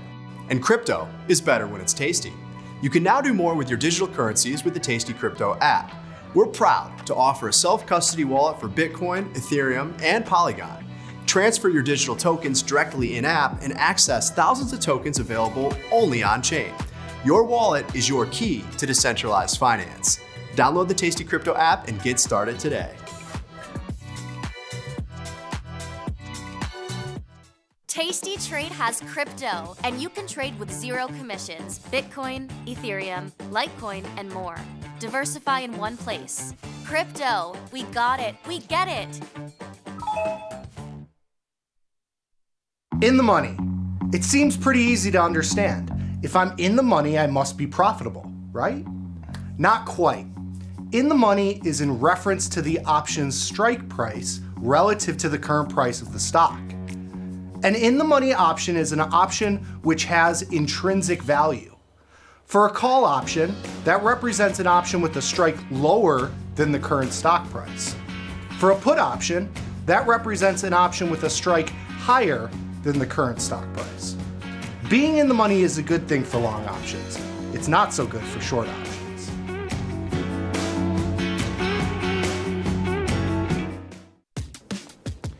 Look who's back testing. Tasty Trade now has options back testing for free. Test your trades with over 10 years of data for the most popular symbols. See how your trades would have performed in the past. Look back at profit and loss and take the guess out of guesswork. Oh, did we mention that it's free? Get back testing at Tasty Trade. Got friends? Get $250. We'll give you a bonus for each qualified person you refer to Tasty Trade. So spread the word and earn rewards. Terms and conditions apply. Dear Kaylee, hats off to you for being such a culinary genius. I don't think it has ever dawned on our kitchen staff to serve gazpacho hot. Sincerely, Bob. Sometimes it feels good to get smart. Get even smarter with live trading insights and some live taunting. I don't want to fact check you with my vagina, but I will. From the smart mouths at tastylive. Coming up on Bad Money with Jim Blamer. Blamer's hot stock tip of the day. Trade ideas? Trade ideas? You're coming to me for trade ideas? I'll give you a trade idea. Trade me for tastytrade.com. Those guys are great. I love those guys.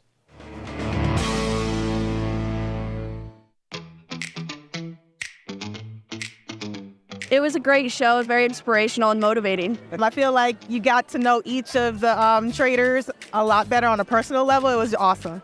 This is my 10th or 11th live event. I thought the math would be really complicated and it wasn't, and then it just made sense.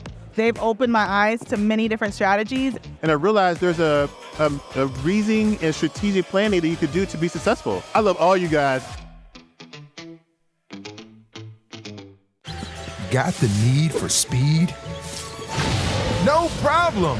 At Tasty Trade, you can turn smart ideas into real trades with just a few clicks. Wow, That's fast. Tasty Trade. Make your move.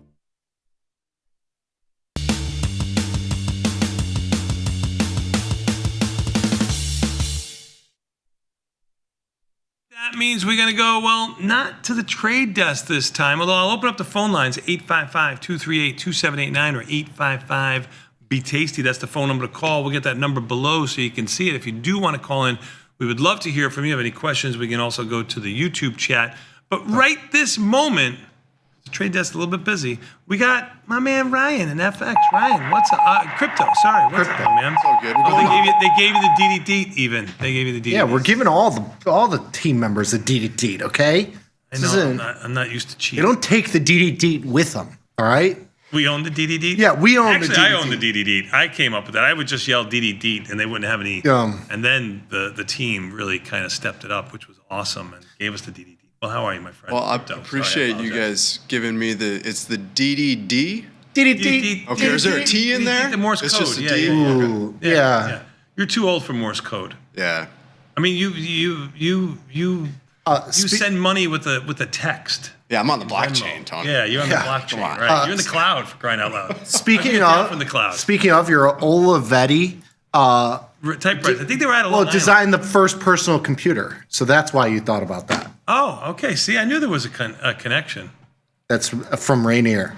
Thank you. Appreciate you. Thank you. Thank He you must for be as sending old as that. I am, if not older. Yeah. Yes. I think I had a Long Island too, but maybe I'm wrong there too. Probably wrong. Anyway, Ryan, what's up? Olivetti typewriters. You ever heard of them? No, I have used a typewriter though.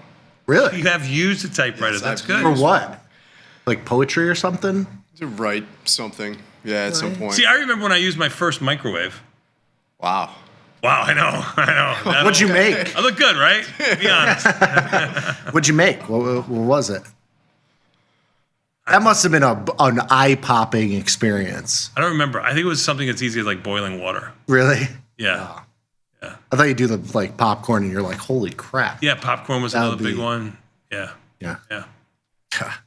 Growing up in my household, you lived in fear of the microwave. Like if you came within 5 feet of that device. Was it tinfoil hat fear or was it like fear because my mom read somewhere it's radioactive that and, radioactivity, the waves are just the microwaves are gonna fry you.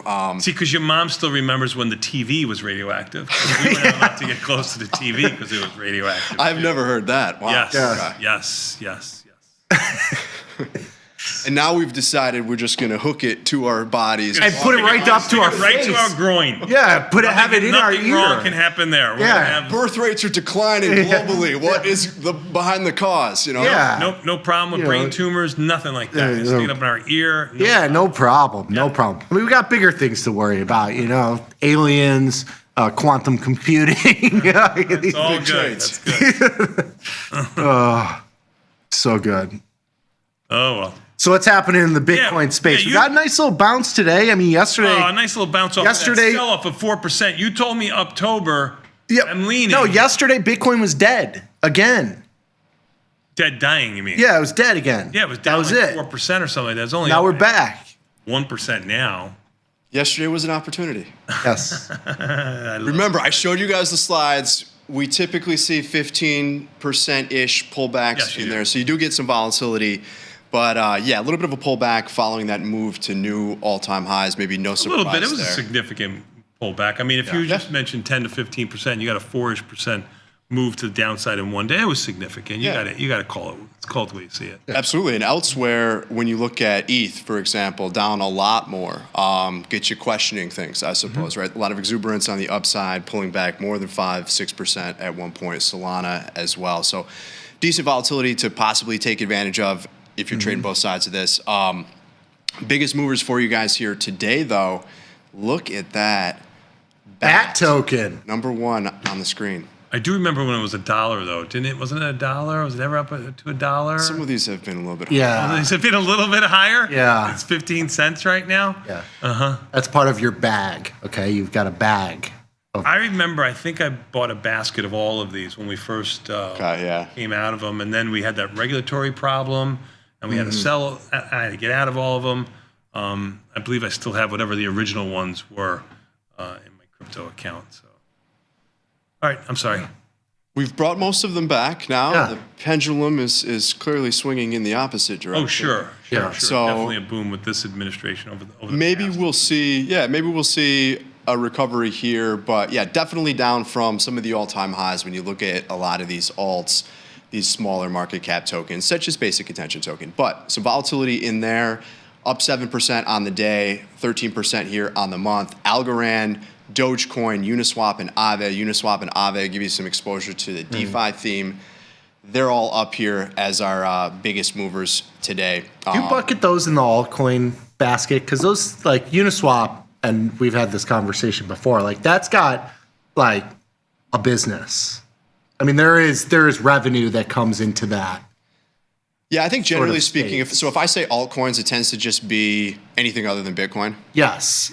But probably not the best way to look at it as well, because everybody thinks about that's all shit coins. Yeah, it's almost like mid cap versus like small cap. Like Algo, that's a small cap shit coin.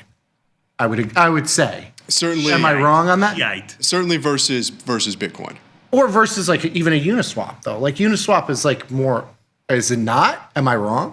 Yeah, I mean, different in the sense that it's a blockchain versus kind of what some of these other things represent, right? And I think that the thing that makes crypto difficult at times is we have all of these tokens, which you could maybe think of as shares in a company.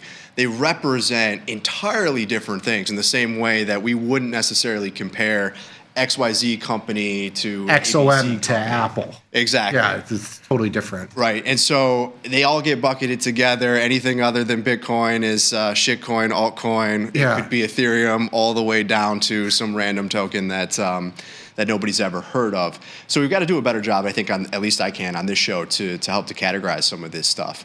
But In a particular order, rank them in your own personal opinion. These 5? Yeah. Oh, these 5 here. I mean, I think you've got to put Doge. I mean, they're all speculative, right? Right. Yeah, you've got to put Doge number 1. It's actually the best performing crypto asset of all time. It's actually outperformed Bitcoin, believe it or not, if you go all the way back. Insane gains in there. This is really unbelievable. It's down versus Bitcoin. Crowds, man. 40-something cents, 60-something cents. Yeah, it was like all the way up there. I mean, I think you've got to kind of look at this and you got to play for $1. As insane as that sounds, we have seen some really crazy stuff in these markets. As you know, it doesn't stay there. But if you're looking for that trade, you're trying to hit that home run. I mean, I think there's some opportunities at times. What was the lowish on Doge? Was it like it's going to be fraction of a in terms of no. I mean, modern times. Sorry, yeah, in modern times. I know all of these. I mean, Ethereum was fractions of a penny too, or whatever. What was in modern times? Like, you know. And by modern times, I mean when Elon Musk was pumping it. Oh, even before that, you know, I remember, you know, probably sub 10 cents is probably what I would sub 10 cents, 8 cents, 9 cents. Single digits. Yeah, single digits. High single digits. And then all the way got up to around. I want to say around 60-ish cents or so. I don't have the chart in front of me, but that's okay. Somewhere around there. Yeah. Okay. I would put Doge number 1 on this screen of these here. As a vol play. All right, give me your last one. Yeah. Just so you don't have to rank them, give me your last one. Sorry, Tony. The Batcoin? Wait a minute. Wasn't Batcoin, didn't that have something to do with, hold on, I'm going to get it. I'm going to butcher it, but I'm going to get it. I think it's an ad platform. Yeah, advertisement, right? Yeah. Advertisement. Yeah, so I do think there's utility here. This is just my personal opinion. Maybe Algorand is last and Bat second to last. I think there's absolutely something to Uniswap and Bat can Aave. never be last. Second to last, no. Yeah. But the basic attention token is related to the Brave web browser and unique in that, you know, one of the features, I suppose, is when you use that web browser, they really emphasize privacy and ad blocking. But through that platform, the idea is if you want to view ads, you can get rewarded for viewing those ads for your attention, right, in this cryptocurrency. So a unique use case. It's been around for a very long time. In terms of performance, you know, down significantly off of the highs. But there is, you know, there's definitely something there. And I think it's, again, a novel use case, and you're starting to see more and more of this in terms of how this technology is just deployed. But in terms of kind of the investment perspective, that's less interesting to me. You know, there's some utility there. But from the investment perspective, I think Uniswap, Aave, idea that things are moving towards blockchain-based infrastructure, decentralized financial services, we know, I mean, I was trading on Uniswap yesterday. We know that Uniswap generates billions of dollars of revenue per year. We know that it's been hindered by a regulatory environment that has been less than conducive to crypto up until recently. So there's possibly some value that can be unlocked there, right? If in the event that there's some clarity and Uniswap can pass on protocol fees to the token holders in the form of a dividend, that changes the game. And that's true for Aave, that's true for a lot of other DeFi protocols where real use cases, millions of users across the space and growing, real revenues there. It's just really early. So that's interesting to me in terms of how I would rank them. I'd put probably Algorand and BAT towards the bottom and maybe Doge at the top just because it's something that has everyone's attention in this space. And it's been resilient, right? Regardless of the argument that I'm sure you get this in the chat at times. It's a Ponzi scheme, it's worth nothing, I can't touch it, blah, blah, blah, blah, blah, blah, blah. It's been around for the better part of a decade, right? Bitcoin came out in 2008. The argument is kind of starting to border on like, you still don't believe in it. Like it's $1 trillion market. Right, multi-trillion-dollar market cap. Yeah. Obviously, it's going to be volatile, but the idea that it's going to zero, I mean, we've survived that, a boom bust cycle. If you go all the way back to some of the exchange hacks very early on to the FTX collapse, I mean, if this thing was going to die, it's had the ETFs are probably the most popular and most successful ETF products launches of all time. Yes. So that's my rant. That's how I'd rank these. But Doge isn't going anywhere. I think it's fun to trade. You've been able to buy it in the teens and trade it into the mid-20s here kind of more recently. Does it go higher in a broad-based crypto rally? Absolutely. Does it stay there? Probably not. Absolutely, perhaps. Yeah. Do you have another slide? Or you're done with I do, yeah. Yeah. So, as I've mentioned here before, I think it's important to price a lot of these tokens when you think about I've got limited capital, I can allocate to Bitcoin, Ethereum, Solana, et cetera. How do I think about that? I think you need to put this in Bitcoin price terms instead of dollars. They all go up together with varying, kind of degrees of volatility, but we want to look for opportunity from a relative performance perspective.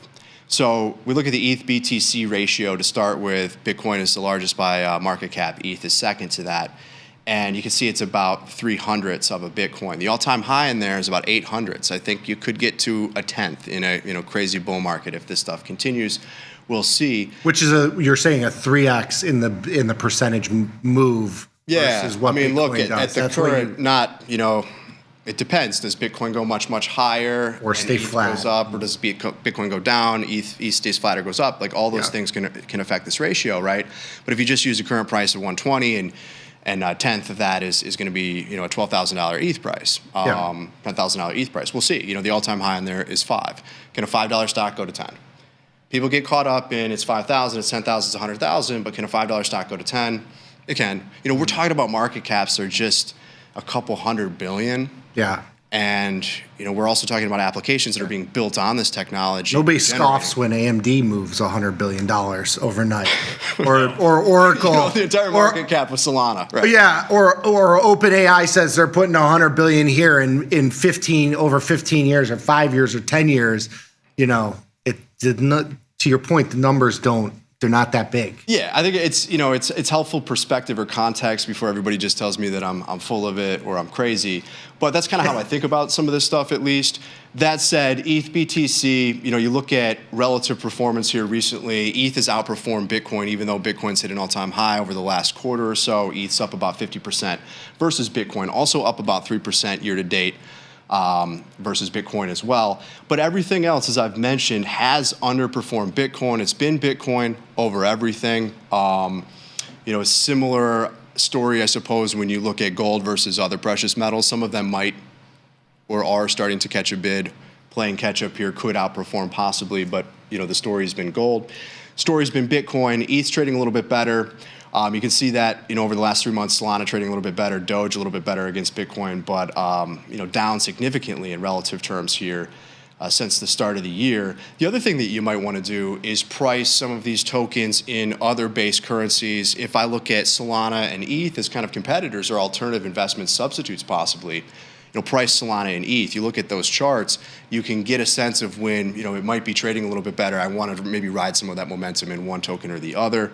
And then I think, when you go back to, okay, I'm talking about Uniswap and Aave as these interesting DeFi themes, potential longer term investments, well, they're all Ethereum-based protocols. Uniswap is on ETH and many other layer twos, so price it in the underlying ETH and look at that from a performance perspective. And I think that you can use that as a signal. And today, could change obviously, but Uniswap has significantly underperformed a broader kind of macro view or trade in that space being ETH.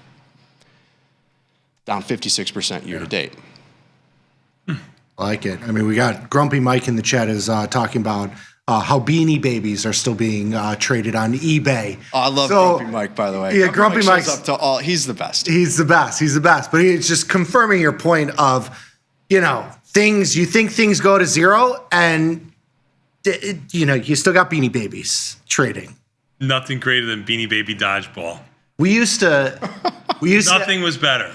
What is this? We would we would get the Beanie Babies. This is Beanie Baby craze. $5 to keep your kid quiet, like you're gonna go out that night. I'm gonna bring you back a Beanie Baby. It was the best thing ever created, and they loved it. Loved it. We had a bin of them, a huge bin, and we would laundry baskets full. Yeah, laundry baskets full, and we would play dodgeball. So my friends would come over. He'd be on one side of the basement, me and my friends on the other side, and we just sling, hiding behind. They'd be hiding behind couches. I would be out in the open.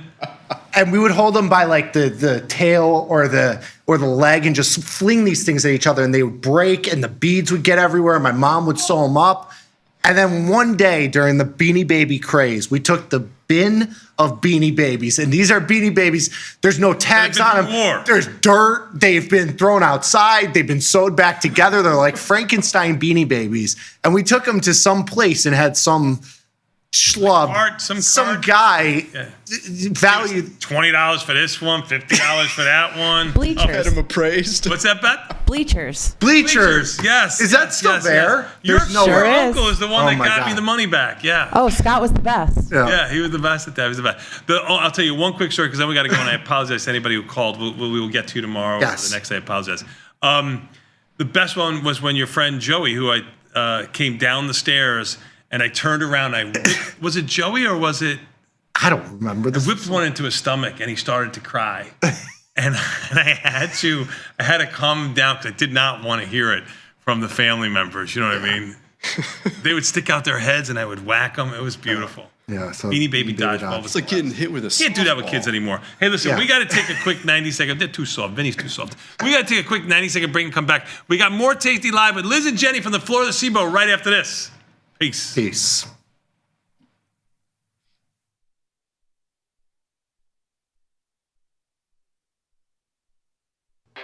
When the market moves, traders need to move faster.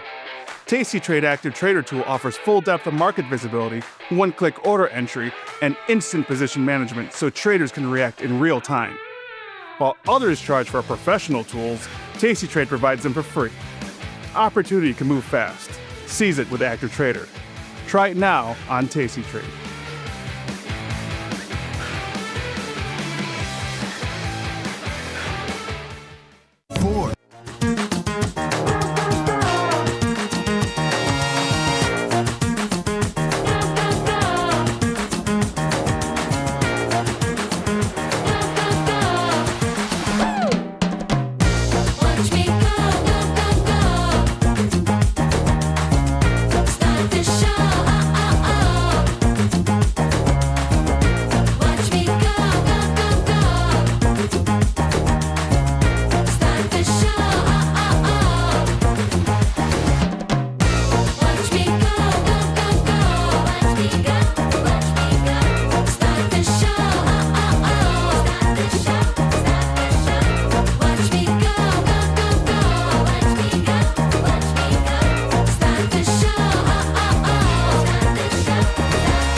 and welcome to the Wednesday edition of the Liz and Jenny Show. My name is Liz Deerking. That beautiful bird not to the left of me is Miss Jenny Andrews, and I'm going to say this again. It's a wacky and wild Wednesday. SPOO's up 26 or 28. Can you read that for me? SPOO's up 28, but 28. Yes. SPOO's up 28. SPX is trading 67.42, but that doesn't matter. It's a special day on the floor for us. This is the first time Liz and I have walked into work, and one of these guys made us cookies. Yes, well, his mother made us cookies. So we're going to give a big shout out to Judy. She's still sleeping in Arizona, but this is from Steve. His mother made cookies. Look at these cookies. I promise half to Matthew, though. Look at these cookies. Steve brought them in for us. It was a nice surprise. This is the first time anyone baked us something down here, Liz. It's the first time I've ever been baked anything on the floor, so thank you very much. After all your years on the floor, first, I guess these guys don't really bake, but I shouldn't say that. Steve, thank you. Sharon used to make me stuff all the time. Sharon King. Oh. All the time. Uh-huh. They're delicious. Delicious. Absolutely delicious. Thank you, Judy. Matthew, your other two halves, we promised our trading cameraman, Matthew, a full cookie. So he gets half of mine and half of Jenny's. That was wonderful. Yeah, they were delicious. That's got to be a first. Trader bringing us baked goods. Like a trader, yeah. Well, no, like I said, Sharon King used to bring Sharon King. Yeah, Sharon King. She was a legend. Yeah, but she used to force feed me. So she'd bring all this stuff in. She's like, eat it, eat it. I was like, I don't want it. I'm full. Oh my gosh, I loved her. She was great. I wonder what happened to her. Oh, I'm still friends with her. Oh. Yeah. She's doing Bring okay. her down. Bring her back to the floor. She's doing great. Remember when we brought her for an interview at Tasty? Yeah, bring her back to the floor. That would be awesome. I forgot about that. That was years ago. Okay, so should we jump into the platform? We got a lot of stuff today. It is Wednesday. So Jenny is running the show. I am going to keep an eye on the chat. I will be pushing trades out. But when we were running through everything, I was like, whew, that's a lot. We have so much to do today. But guess what, Liz? If we don't get to everything, we're on last call. Oh, an extra 30 minutes of Liz and Jenny. Hey, we have an hour and a half today, not just an hour. So buckle up, everybody. Buckle up. We're on last call. All right, let's do it. Let's pop in the platform. Okay, now I didn't see this. Did you see? We obviously didn't, so this is a rhetorical question because I've been with you all morning. I want to see if the boys did our What's Your Assumption? Or how they're reacted. So somebody in Twitter or Frank or somebody let me know how they responded to our What's Your Assumption. What they did. We could probably go on the follow page and see what trade they did. Let's start with that.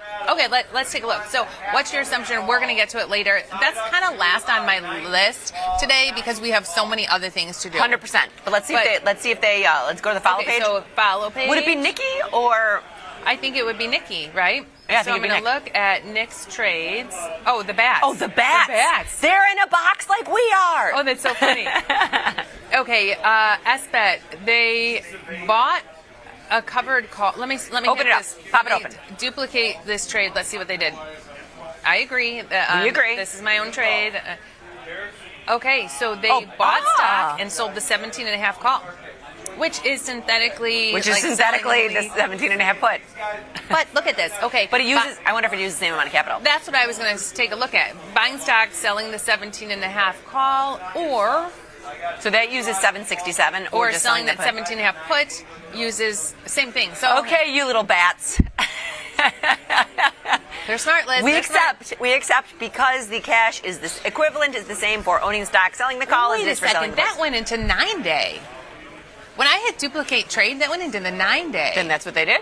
Why would they do a 9-day?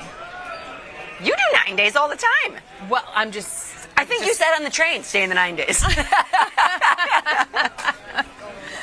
I'm just curious I think you did. as why they stayed in the 9-day. You know why? Because the rules are, there are no rules. Maybe they didn't want to ride through earnings. Yeah, maybe they didn't want to ride through earnings. All right, well, we don't have a position in SBET right now, but we will look at it if we get to What's Your Assumption today. Okay, as far as our positions go, we have a couple things to close before we get into the day. Yes. Oh, and since we're in the middle of the SPX pit, we talked about we're going to go into a study. We're going to go into a study that will justify us putting on the SPX trade. Right? We're going to do it first and tell you our why later. Yeah. Let's do it. Yes. So I'm going to go to SPX. And what I'm going to look at first, too, is our SPX P&L.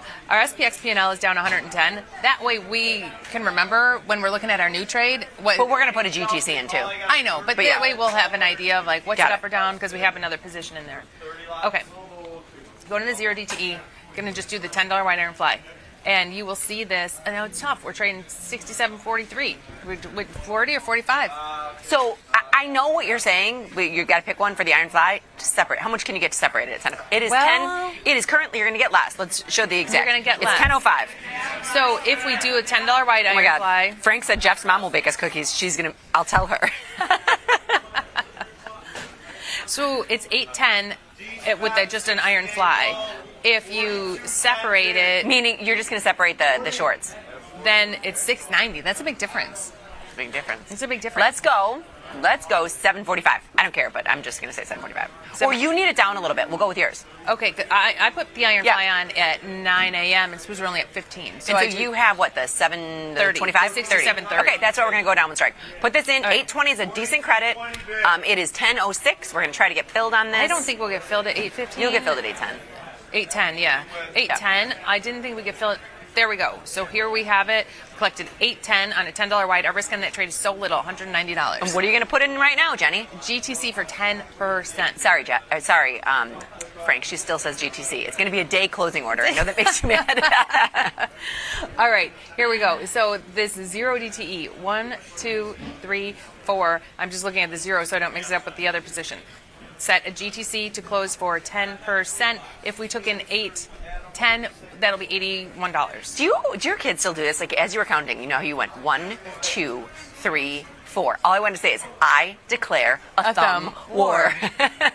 You might regret that. I'm pretty good. I feel like you are. I feel like you got really long fingers. And they bend backwards. Go like this. Just do this for the camera. This is as far as mine bend backwards. You'd be a good hitchhiker. Look at that. Yours only goes straight up. That's it. Straight up. I'm straight up. Straight up. You're gonna lose it. You're gonna lose I know. Okay, I put it in for 10%. 10%. There we go. And it's going to work. It's not necessarily going to work, but it's working. The order is working. The order is working. The order is working. Someone has got this in their hands and they're working the order. Okay, so that's on. Now, things to close. A couple things that jump out at me. FIG is up over $7. It's a huge percentage for FIG, up 12.8%. Yeah, and we're a pencil thin away from 50% close that thing. So it's interesting. We get these stocks that just kind of become on fire lately, right? You get some, but it's from what's your assumption? It's from what's your assumption. But if you think here's a little strategy for you.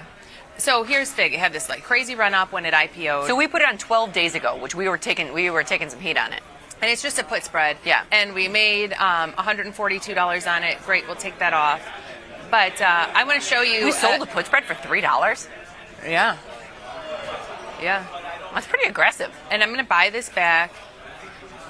But I want to show you something, Liz, or anyone out there Can you push who's it through on the thinking website? like these stocks that just like get on a roll and can't stop, won't stop. Oh no, they stop. Eventually, all good things come to an end. Well, this is what I did today in FIG, because this morning when we were on the train, FIG was up $5. Yes. And I thought, if this gets hot, I don't want to miss it. I want to be part of it. So here's what I did.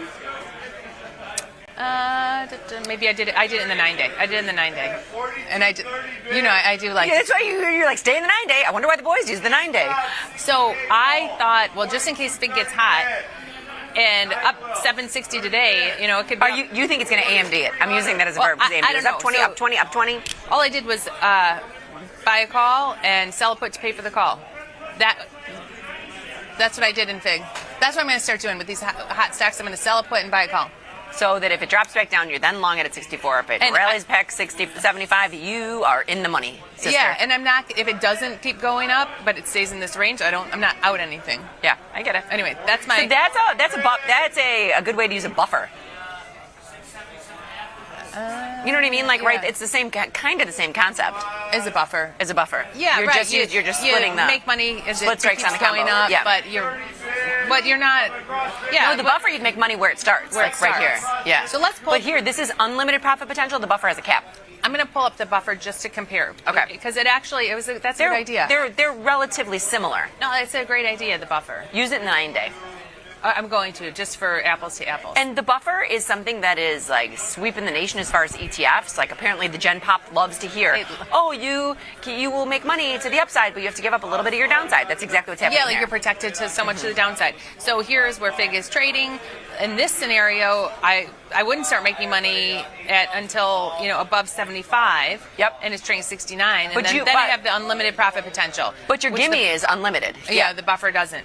But then to the downside, my risk doesn't start until we get to around 64. That's not bad. Versus the buffer, which that's a great idea, Liz, honestly. The buffer would be buying this put spread, and I'll take it to 64, where my break even was. Just where your break even is, perfect. And that's 236. Oh, and then you're going to sell the 75. It's the same thing. So I'm going to sell whatever put has 231 in extrinsic value, and that's the 75 level. So sell that put. So $616 is what I could make. My break even 64. That's not bad because you make money from here up to. From here. So now if I go to the curve view. Yeah, then you make money there instead of it starting at 75. Now it picks up, but you're capped at $600. Yeah. Yeah. So either way, again, and for every gimme there's a gotcha. Days. For every gimme there's a gotcha. This one you make money 1 for 1 to the upside. Your break even's at 64 to the downside. Are you surprised it's a little bit less capital? If I'm understanding correctly, wasn't the buffer 1400 or your combo 1400? I don't know. Pop it in again. I want to see that. Okay. I want to take a look at the buying power. So here you make money starting right where the stock is, but then all you can make is 600. It's capped, but your same break even. Same break even. Okay, so let me go to the table page. This buffer was using $1,100. Yes. The long call and short put was using $1,229. Okay, so it is a little bit more. It's fine. I was saying that's a moot point to me though. But slightly a little bit more. Okay. Yeah. Okay. So we're out of FIG, and you're pushing everything out. No, not on. I'm in my account. Oh, sorry. Let me do it. I failed to log into that, so do it on that here side. We go. I am going to. So far, SPX? we put on our SPX, Yep. Iron Fly, and we put it on at 10:06. Yep, and it is 10:12. So we don't expect with the Iron Fly, even if you get the movement, you just need it to pop back into your range for a wee bit. A wee bit. A wee bit. That's all you're looking for, Jenny. All right. A wee bit. So, Spoos are up again, though. Spoos are up 31. Yeah. So, and I pushed out FIG. Okay. And as far as closing trades, I think we have, what else to close? The only reason I would say close Amazon is because it's expiring in 2 days, and we're right there kind of touch and go. Oh, we're going to close Amazon. Yeah, we've got the 220, 225 put spread. It's right there. And honestly, we're lucky this came back. No, this is luck instead of smarts. Close that thing. It's only been up for 5 days, but close it. But this, and I saw this in What's Your Assumption again. I feel like every week there's someone in What's Your Assumption who's just like bullish Amazon for the week. Yeah. So. And it came back today. Yeah. Right. So we're just going to buy that put spread back. Yeah. Okay, and let me get that pushed out. Here, I'm going to sign into our accounts. Don't worry about it. All right. Well, that one's out. I think it's more important when we put new trades on that they get out right away. Yeah, I got it. Close. That's what I'm saying. Don't worry about it. I'll get that out.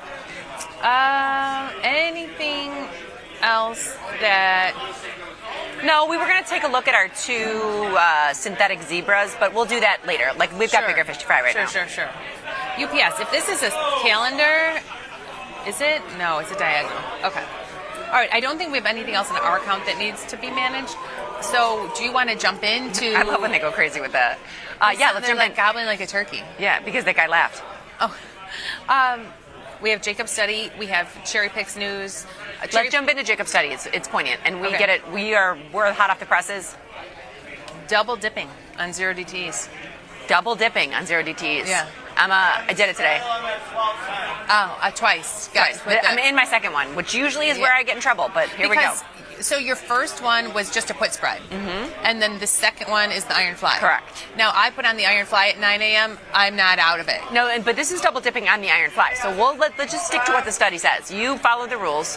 No, the rules on it are you don't. And we'll see in the study, you don't put a second one on until your first one closes. Correct. So this entire, and Jacob was great because he actually wrote that out for us so that we would know that. Yeah. Did you see that in the teams? So he wrote that out. So you can go into the study because the crux of this is saying you put one on at 9 a.m., it comes off very quickly, 10%, then you can put another one on. Then you can put another one on. Yes. So far, our research has found that quickly securing profits was the key to success in zero DTEs. Hence the 10%. 10% is like the key. This often involves closing positions quite early in the trading day, and then you're like, now what? Now what do I do? I mean, honestly, blue wackadoo goes fishing. That's what he does. Now what? However, given the active and liquid nature of zero DTE markets, does this mean we're missing opportunities? Possibly. I think, honestly, though, I'm just going to say this. In my experience, I have traded myself into a hole in zero DTE SPXs. Oh my gosh. Yeah. So just a little FYI. I think that at some point there's a cutoff. Yes. Would reinvesting in a subsequent trade after a successful one have improved our results, and did the timing of the initial exit influence this? There's been days when you call me, you're like, do not let me trade anymore SPX. I was like, I know. Stop it. I'm going to slap your hands. We'll see what happens today. Yeah. We were talking about SPX. Yeah, we talk about it a lot, but Liz said come January 1st, when everything resets, you're going to do one trade and stick to one trade. I want to be consistent. Right, one trade and one trade every day. Yes, I'm going to do exactly what Jacob's study says, consistently. Consistently. Like no matter what happens. No matter what, and just be consistent on it. But we've had plenty of studies which was like, it's better on a Monday and it doesn't work on a Thursday. I know, but I'm just going to be the simplest form and just be like, this is what I'm doing. So I'm backtesting the results with actual money. Yeah. But for those of you interested in backtesting, you could use our platform and backtest yourself. You can. I mean, look, Matthew, our amazing cameraman, lighting expert, jack of all trades, he is backtesting. I mean, we don't look this good at home. If you saw us in real life, you'd give Matthew a raise. He's a genius. So yes, he's using the backtesting feature. All right, would reinvesting in a subsequent trade after a successful one have improved our results, and did the timing of the initial trade exit influence this? So again, first one on before and off before you put on the second one. So right now at 9 a.m. I put on an iron fly. It's not off, so I would not put on another one. Well, and we're like I said, we put the SPX on because we're just going to say one was off, we're putting another one on. These results you could use as just stating at 10 o'clock. If you don't put one on at 9 a.m., this is just like, you could use these results for, can I put them on at 10? That's why Jacob was cute, because he said it in his thing. He's like, so for people that aren't nuts and in front of their at 9:05, they don't have to say like, oh darn, I missed it. Yeah. Okay, here's the study using over 2.5 years of data in zero DTE SPX options collected every 10 minutes. Yeah, beginning each day by setting a $10 wide iron fly at 9 a.m. plus your 5 minutes each day. Those days when the trade reached 10% of max profit, closed it and sold a fresh iron fly at that same time. So we're not talking about trade number one, we're talking about trade number two. Analyze the performance of these second trades only. So these results do not include the first trade. Second trades only, bracketed by the time of day they were entered. Repeated. So like what word did you say? Bracketed? Repeated.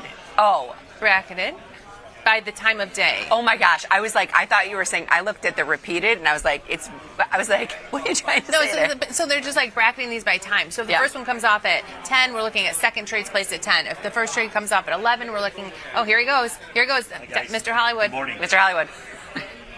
Maybe he'll be on again someday. One day. All right, go ahead.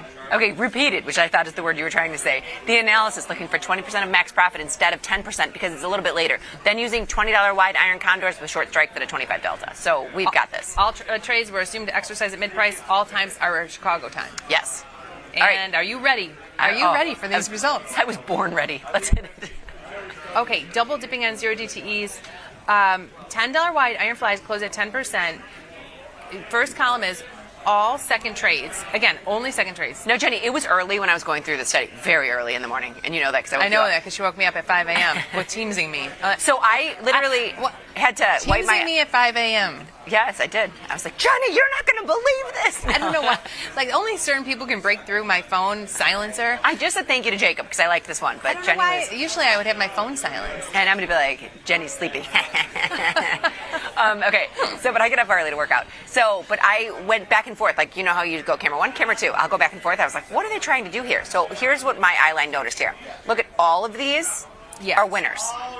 Average P&L per trade. They all have a little plus next to them. You're going to notice going forward, some of them will have minuses. That's the one thing I'm going to show you. Okay, and so one thing I want to, a couple things that I noticed here. But first column, all second trades, no matter what time of the day. Then it's breaking them down. If your second trade's placed before 10 a.m., that's so rare. That is so rare. But it's not. Look at the sample size. It's the second highest number of sample sizes. It's 165. You see what I'm saying? I know what you're saying. In an iron fly off before 10 a.m. In order to put an iron fly, we call BS, Jacob. In order to put an iron fly on at 9 a.m. and it's off before 10, that your second one's going on at 10. That means the vol got sucked out. There's no vol. That means there's no vol. There's like no vol in the market, then that makes sense to me that that's the highest average P&L because there's no vol and it's like you're barely ever losing. It's the highest average P&L. I was surprised by the sample size. I was actually very pleasantly surprised that he put the sample size in there. I like it better than conditional value at risk. It makes sense because I would have thought like, place before 10 a.m. What is that? 2 times? Yeah. But I guess you're right, 165. It's the highest. All second trades are 411. Yeah. All second trades. Okay, between 10 a.m. and 11. It's the number one of the sample size. That's got to be on like low vol days. So, which for the last 2 years, it has been. I mean, we have had. That's what I want to look at because as long as these have been around, and I'm going back on the platform just to go to the VIX here. For as long as these have been around, it's just 2.5 years. So if I go to two years ago, like where am I here? 2019. That's too far. Yeah, we're in 25. Here's 2024. 2024.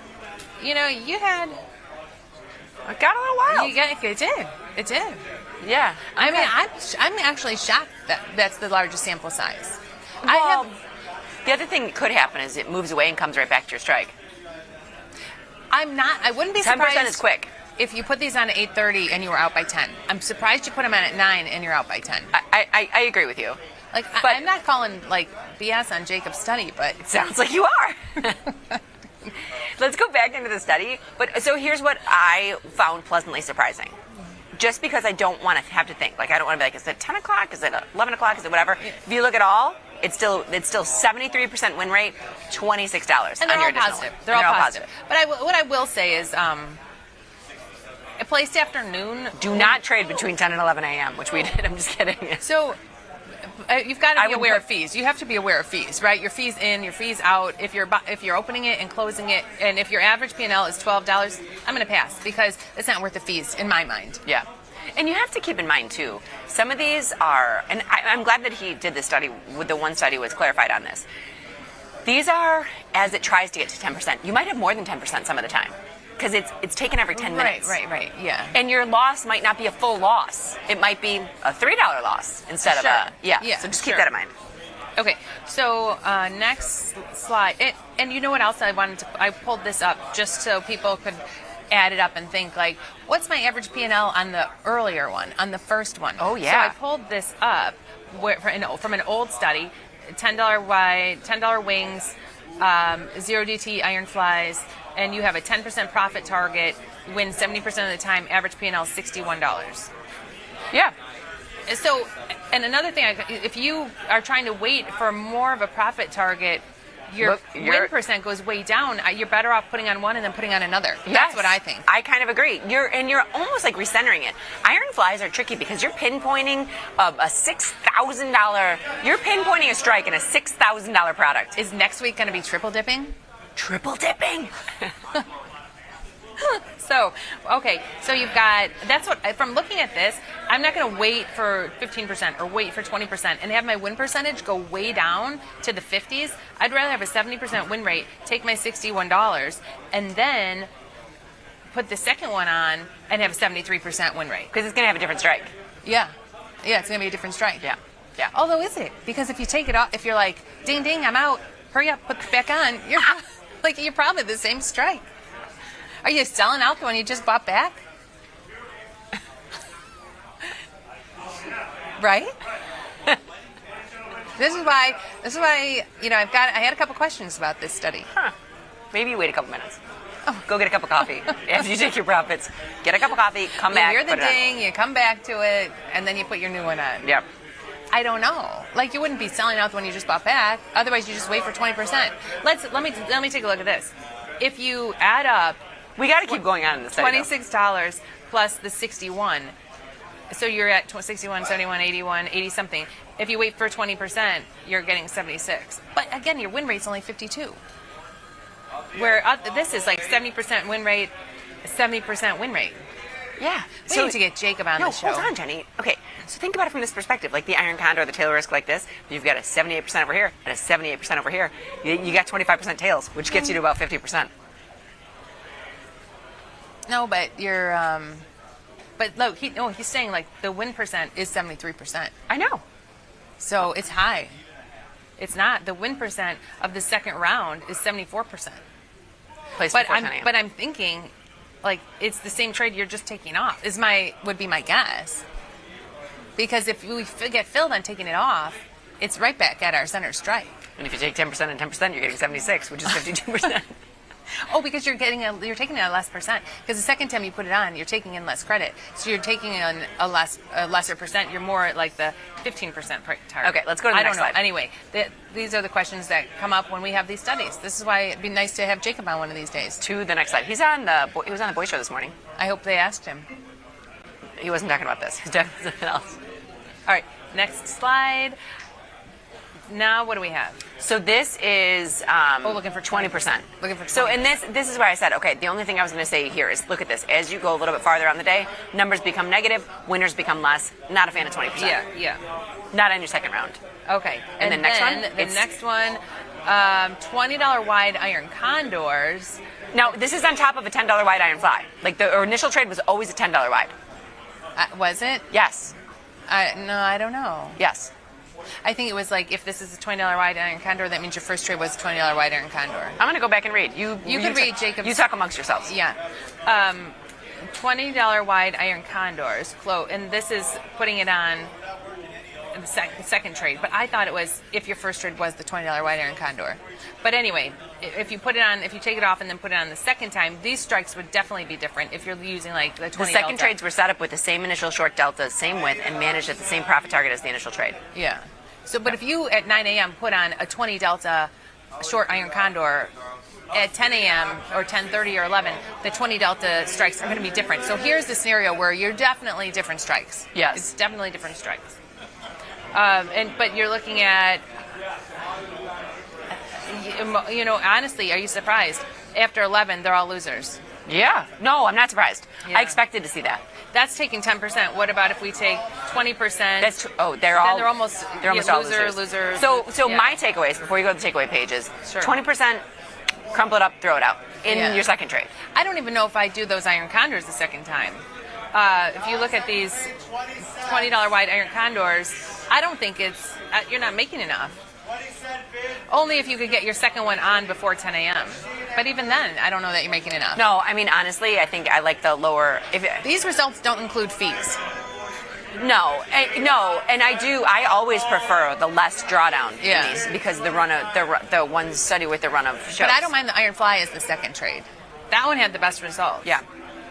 Here, so let's go to $20 wide iron flies close at 10%. Let's go to his takeaways. I want to see what he has to say because I don't know that I read them.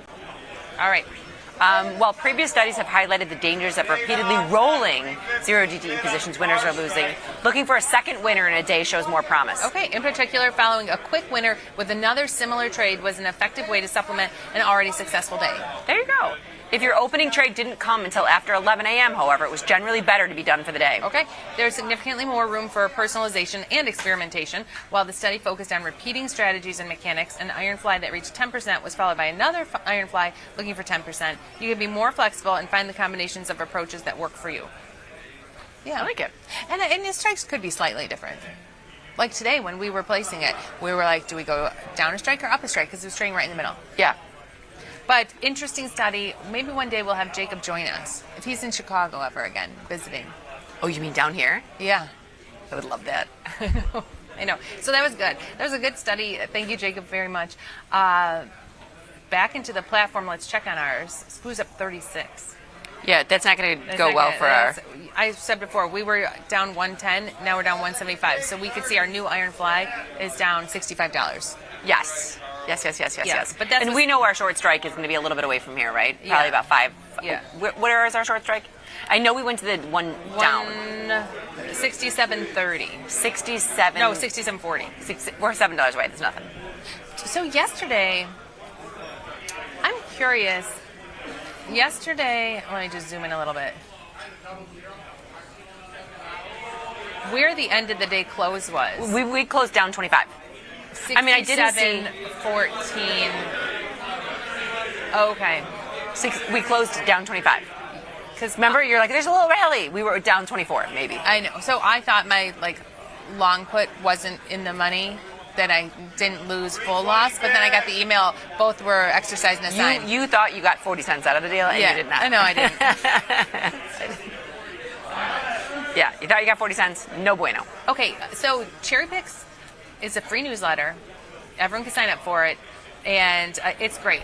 I did pull a little piece of Cherry Picks just to share with everybody in case you don't get it. But Cherry Picks is free. Sign up. Liz, do you know how to sign up for Cherry Picks? Yeah, it's in here. Well, you got to forward the email. I just forwarded it to Matthew. There's a way to go to the website. Go to tastylive and search Cherry Picks. You can sign up. Liz is going to find out, because in here it just says click this to sign up. But if I'm already getting this, then I'm already getting it. You know what I mean? Yeah. Anyway, government shutdown stats. Here they're talking about the government shutdown and how the market reacted. A probability market is currently priced in another 2 weeks at least. It's super easy. Okay, I just wanted to tell you. You go to Tasty Live. You can't put anything, so you don't have it up there. And if you go, it says shows, learn, trader resources, news and insights, events, newsletters. It says newsletters. And sign up for Cherry Picks. Click on that. It's free. So you'll get these in the mail. They're great. So here we're talking about the government shutdown. 40% probability that the shutdown will last at least until the last week of October. And that's the prediction markets, right? So this isn't us. This isn't us being like, we think. It's a prediction market. This I thought was cool. They put this in there. And this is what happened to the market a week after it was over. A week after the shutdown was over, what happened in the market? So these are two totally different things. The prediction market is saying when they think it's going to end, and this is saying what did happen after the market actually opened after the shutdown. Right. So we're looking at different shutdowns, and they even included the reason for the shutdown. I know, which I loved. And then what the market did 1 week after the shutdown was over. So, and we kind of looked at this, and you're like, oh, it's usually up. And I was like, yes, it is, but I don't consider, 6 out of 8. It is true. No, you're right. And that's 100% accurate. 6 out of 8 don't have the negative. 2 have the negative sign. But you've got the down 260 and up 290. Those are the only ones I think are big moves. The rest of them, like 0.7, 0.6, negative 5. That's like a. I mean, but they were up more than down. But only 3 out of the 8 were big moves. We have this up 2.4% or up to, I'm going to stop moving my arrow over this. Up 2.9% or down 2.6%. 3 big moves out of these 8 occurrences. 1, 2, 3, 4, 5 small moves. So it's kind of like flip of the coin. Are we going to have a big move or small move? And you know what I think? It's a flip of a coin. And you know what I was going to say is look at the ongoing. I was trying to see if there was a correlation between how many days it was ongoing versus what the move was. And there's the 35-day Trump in 2018 was up 2, but then the Trump in less than 1 day was up 3, up 2.9. But you know what? The 21-day was the down 2 points. So to me, it's kind of like the longer this goes on, the more there's a chance of a bigger move. Yeah, that's what it looks like. That's what I was going to say. When I look at this, that's what I'm getting is that I think it's a moot point, to your point. I think it's a flip of a coin. It's a positive drift up when I'm looking at those, except for those 3 big moves, which had the number of days as the 35 days, up 2.4%. Except for the less than 1. 21 days, 2.6. And then the other one, except 2.9. February. What brief lapse on spending bill approval? So it was less than 1 day. February of 2018. Let's see if the times ring a bell for us of these bigger moves. February of 2018, we were up 2.9%. December. Oh, hey Liz, do you remember December of 1995? I do. Yeah, we do. We were in college. Yes. We were in college. It was our sophomore year. I mean, we were on Christmas break. Yeah.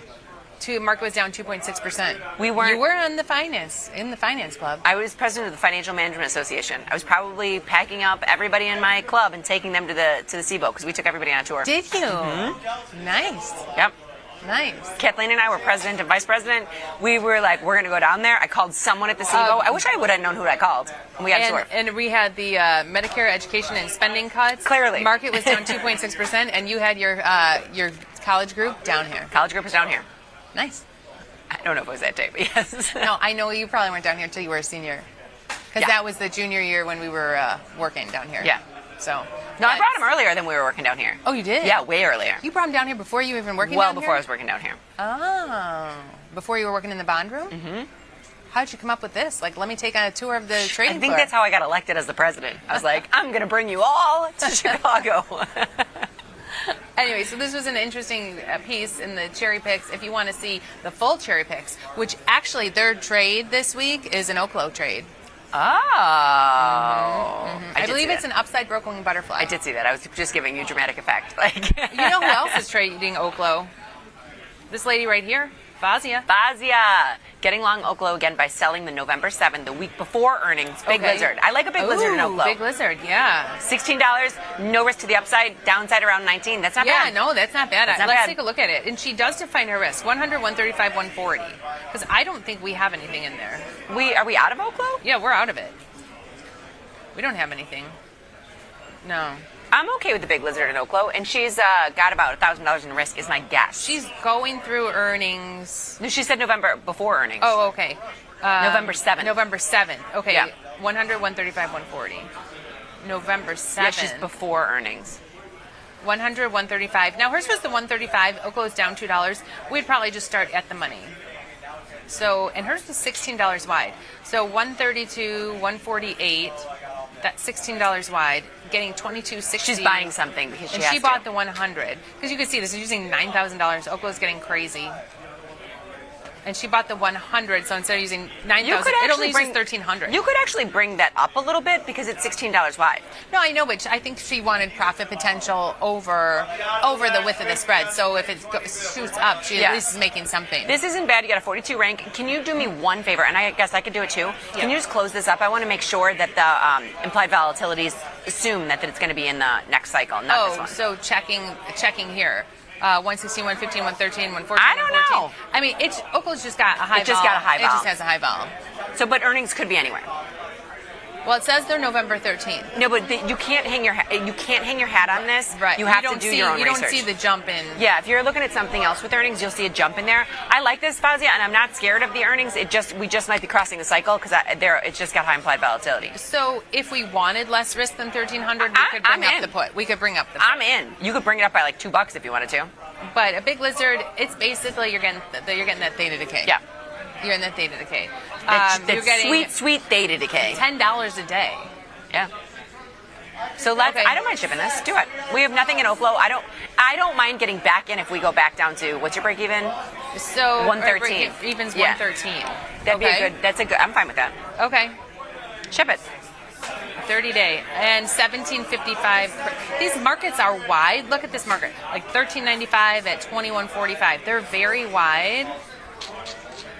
It's because it's a non-standard cycle, and you can see the volume. There's not a lot of volume there. I mean, ship it mid-market and see if you can get filled. I'll see 1780. What were we getting before? Because we were getting like 1830. I know. I'm gonna go with. But I think she only got 16. To be honest with you. You think so? I really don't know. Well, I'm gonna go with 18. Or you know what? Let me see if I bring that put up. How much does this change? If I take our risk down. Because we're up, let me see, 103, 1,100. If we only want to risk 1,000, yeah, then we're back to, only getting 16. But then we're only risking 975. That's fine. Ship it. Yeah, I'll ship this. Ship it. I'll post it. I mean, we're gonna have to wait and see if we get filled. I mean, those are famous last words, but hit send. Okay. And filled immediately. I don't know if. But at least we're in, and there's a lot of vol here, and it's a lot of decay. Oh, you've got both sides. Yeah, I got both. I just plugged in. Okay. So anyway, Fazia, thanks for the trade idea. And I could have just gone to the follow page and clicked on her trade. Yeah, but what fun is that? We're legging into it. But when you're doing a big lizard, we put it at the center strike. That's why I adjusted the strikes. Yeah. Okay, so we're in. Thank you. Frank Walsh. So the amazing Frank. Talked to your nephew this morning. We did. Yeah, he's the one who said that he's gonna. Oh, Frank said that Jeff's mom will make his cookies. All right, so what do we have going on today? 2 p.m. No, I did hear we are getting the minutes. I don't know if it's true. I don't know what other stuff is coming out or not coming out. I'm not very good at this whole government shutdown, what we get, what we don't get. But I heard that a little birdie told me the minutes are actually coming out today. So 2 p.m. Does that mean 1 p.m. our time? Yes. So 2 p.m. We're going to get the minutes. So 1 p.m. here, Chicago time, minutes from the Fed meeting. So we'll see if that does anything. Maybe it'll bring our iron fly right back. It could. Let's see. Hold on one second. Let me shrink this a little bit. Okay.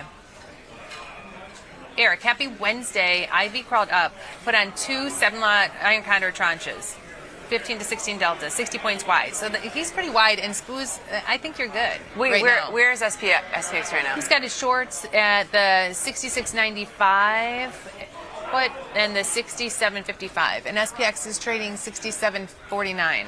So his call's still out of the money. Yeah, his call's still out of the money. He made an adjustment. You can see up top. Like he's got another tweet coming in. Oh, here we go. Thank you. Go ahead. So this is, I thought she was going to say what they did, but we went and saw what they did. This was Fauzia. Getting long at SBET with staggered strangles. Sell one Nove 7, Nove 7, 117 put. Sell Here. a Nove 21. Hold it. Put. Go to SBET. I'll read this to you. And so, okay. Go to she SBET. did add some calls on. She did both. Yeah, so doing ratio. Now, again, to between call. SBET, if people are asking where did this idea come from, and this says Sharp Link Gaming, but I remember Dan, the crypto man, It has something to do with gaming. Okay, so here, I've got her in there. Let's just take a look at it. Sell Nove 7, 1, 17 put. Okay. Sell one Nove, it's the Nove 21. Okay. 15 put. And sell 2 Nove 21 30 calls.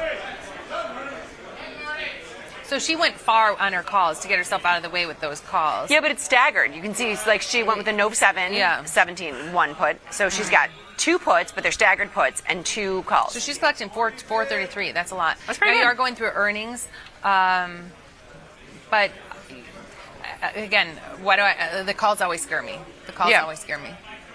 I have covered strangles now in SBET. I started selling puts, and SBET's gone down so much. Now I have some stock. I have covered strangles.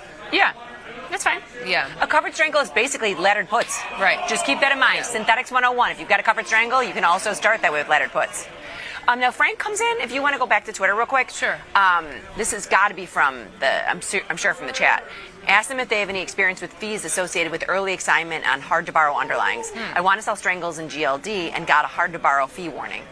I'm not going to lie to you. I do not know. I would contact your brokerage firm. Contact your brokerage firm. But we've been in hard-to-borrow underlyings before, but I don't know the fees for them. I'm surprised. Is GLD hard to borrow now? I don't know. Hard to borrow. Huh. Everybody wants it. Interesting. I didn't know that. I had no idea. Gold. I didn't either, but I would honestly contact your brokerage firm and talk to them. I don't know if there's fees associated with early assignment. Up $6 again today. Well, I mean, the fees are the early assignment are the fees. Like the fees are the fees. But I don't know. GC. Oh, gold's up again. We're up 4,068. Every day is gold, every day. So the miners are up. The miners are up big as well. That's what I was seeing this morning. How is tonight's PALL?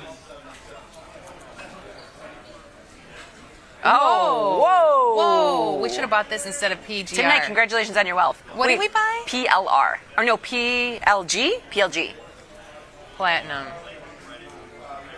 Hey! Well, hey, 49 cents. Yeah, but it's a big bar. It's a big bar. I know. It's a big bar. 17%. Well, big bar. It's all right. We'll take 17% is pretty good. Hey, what percentage is palladium up? But I Both think of these PLG is just up today, where PALL has been up. PLG's been up. Look, up. Look at these 3 days in a row, gone from 115 to 130. Only 6%. We're up 17. But it's up from 15 to 130, like over 10% in the last. Yeah, in the last 3 days. Well, everything physical, like copper. Yeah. Anything. FCX. What is going on in the world? Safe haven, baby. Flight to safety. Is it though? When you're buying at these prices, like yes. Well, that's just it. Is they're having less. I mean, when I say they, I mean these are the headlines I read that there is less confidence in the dollar and central banking systems, which is a flight to all the metals. Anything physical. All right, I'm going to go back into Twitter to make sure we get to everybody. Eric, here we go. Sorry, I'm adjusting this. Maybe I should buy a green Cybertruck. Oh yeah, look at his P&L. Oh, it sounds like a green Cybertruck. So he moved it. So like you could see his break even here is now over the 67.75 area, and we're trading 67.50. So he's got room. Yeah, he's fine. He's got room. Yeah, like it. Cool. Very cool. Do you know what's weird? Is we're in the SPX bid, correct? Like check. Yeah. And I can see a screen. but the top is the SPOOs, and the second is the SPX. I know. And someone's camera's in my way to see the SPX. 67.50. Yeah, so I know can- that's the high. I can- It's 67.49. I can only see the SPOOs. When I glance over there, I think I was glancing what looks like the high, 67.49. That's where it is right now. Okay. Current value. Anyway, all right. So we went through that. And I don't want, you know what, let's go to full screen. And Frank does have a good point. Can we go to full screen for a minute? Because I'm going to like readjust things so we can do what's your assumption without having to skip through. Perfect. And I do want to say this. Frank said the interest, and this is true, but I do want people to call because I'm not very good at this. The fees are the interest costs on the borrowed shares. That's correct. Oh, the interest That is costs. true, 100% true. But I don't know what those are. I don't know what the fees are. I don't know. Yeah. Call your brokerage firm. Okay, so what's your assumption? Are you ready for it? I can hear the music in my head right now. I don't know if that was right. I don't know either. You know, I am like counting down the minutes. Wait, why don't you take another bite of that cookie? I might just do it now. No, that's Matthew's half. I only took one bite. Now that's Matthew's half. No, Matthew's got a quarter. Sorry, Matthew. She took another bite of your cookie. All right. What's your assumption?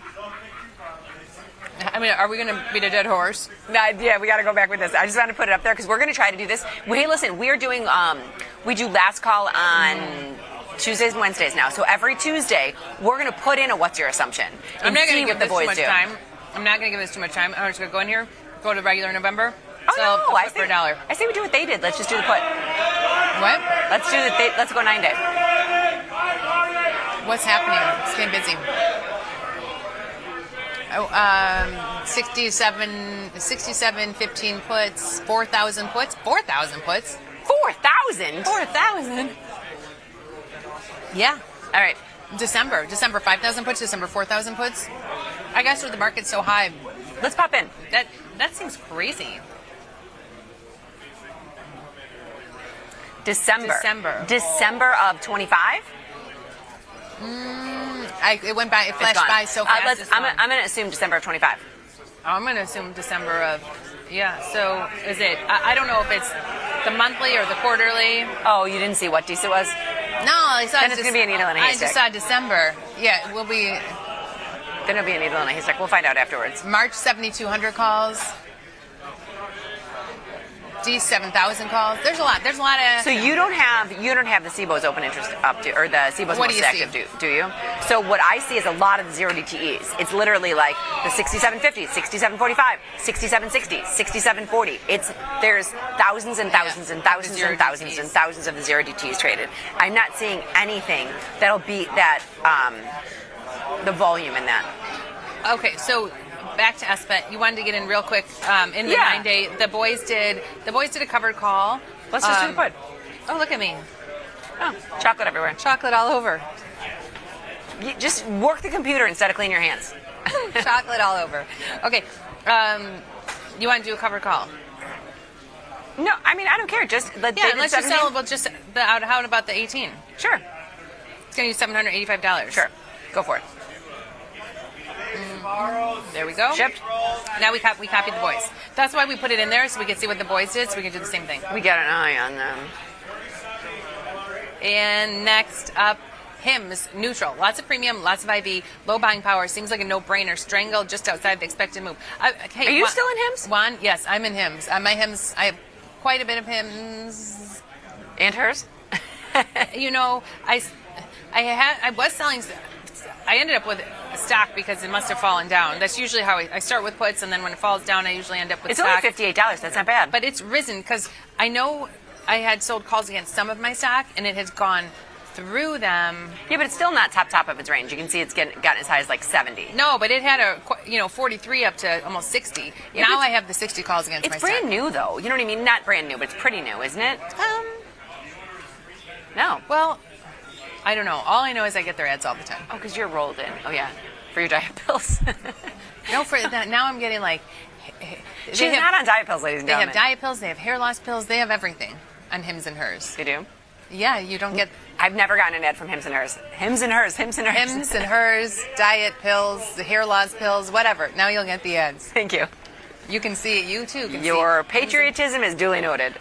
Anyway, lots of premium in these options. If I go to November, take a look at this. When he said low buying power, lots of premium, 220 using $440. Remind me on the train to put this into my account. Yeah. Because you made me put it into this. Now I'm in discount so I can push things through.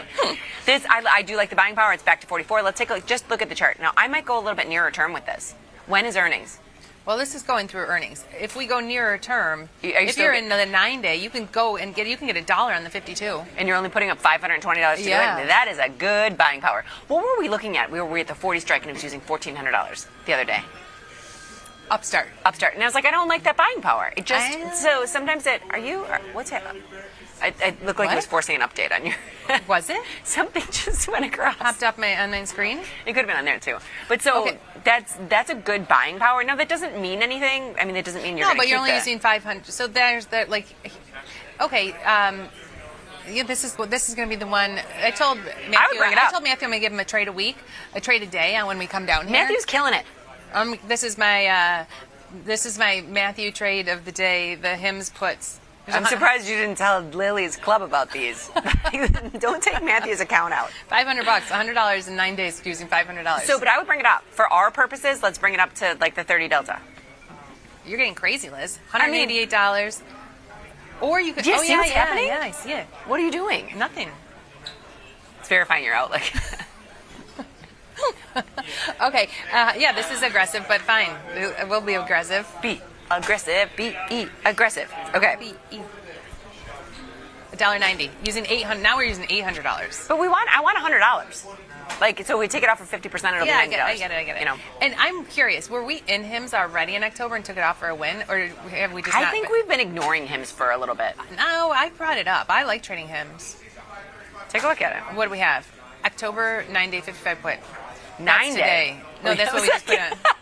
Oh, here. Oh, we haven't been ignoring it. Look at all these trades in HIMS. Wait, when did we put these on? This is 60 days? We must have got assigned. Did we get assigned? Clearly. No, because we bought it at $44.91. We wouldn't get assigned at $44.91.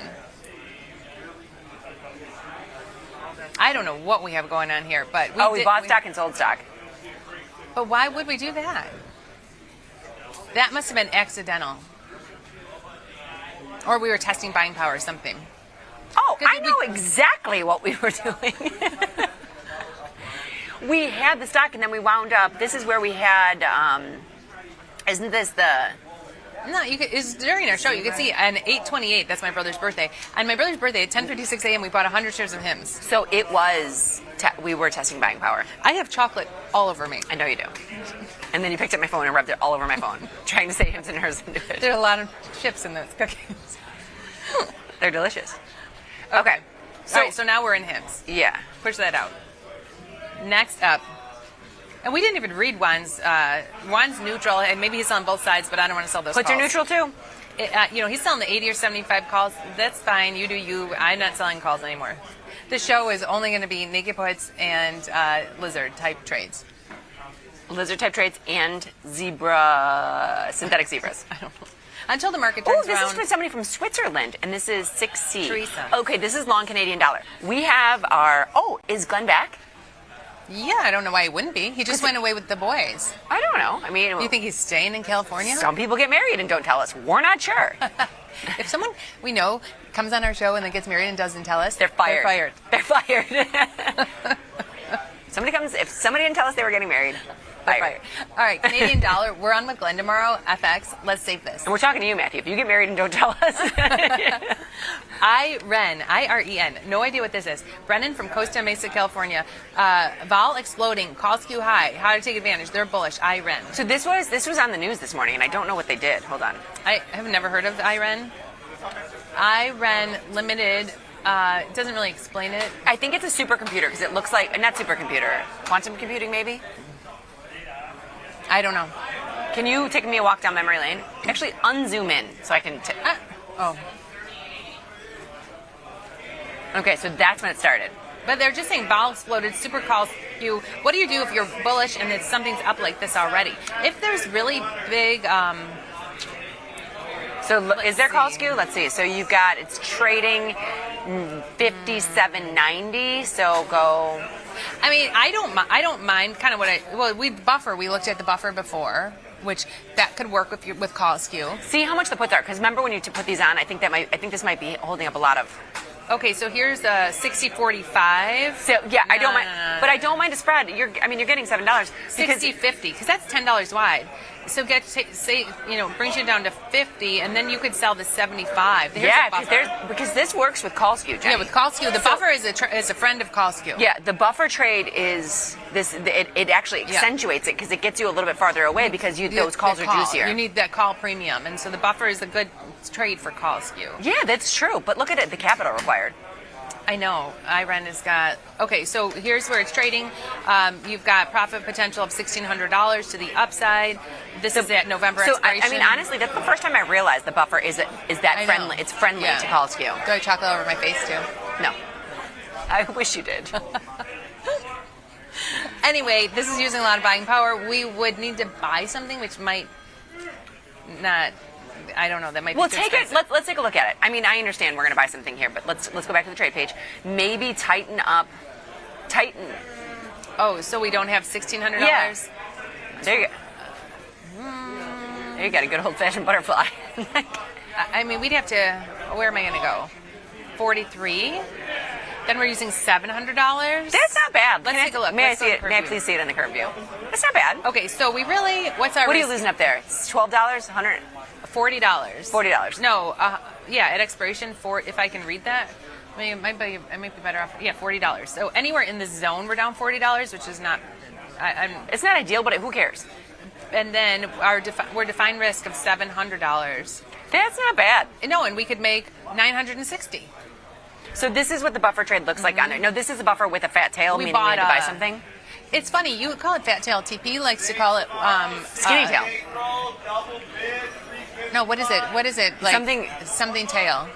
Where a thin tail tail. risk, no tail, or no tail risk. Something like with no tail. We put the tail on. He calls it no tail. No tail, because there's no tail risk. There's no tail risk. Okay. I don't know.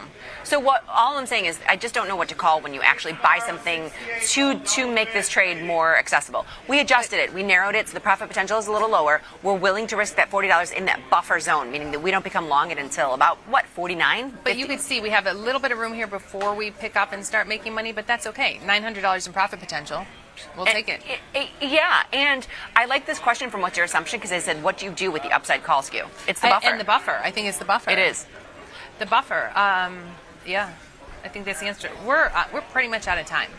So we're not going to get to. I want to make sure we got to everyone on Twitter. We are not going to get to everyone on.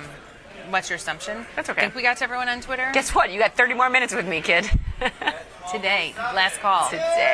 Last call. We will let you know on last call if our SPX if anything ever came of our SPX. And do you want to know what too? Let's let the IREN work because we can push it out during last call. Which we've never been able to do before. Yeah, you're Iran. Yeah. Did I say Iran? No, you said Iran. Far away. I didn't know who. All right, that's it. We're done. We're done for the morning, but we will be back at 2:30. Yes, we'll be back at 2:30. Everybody, have a wonderful day, and remember we're filled. We're filled. Trade small, trade often. Laugh with us, learn with us, and watch the Liz and Jenny show. We will see you at 2:30. See you at 2:30. Put a GTC in for that.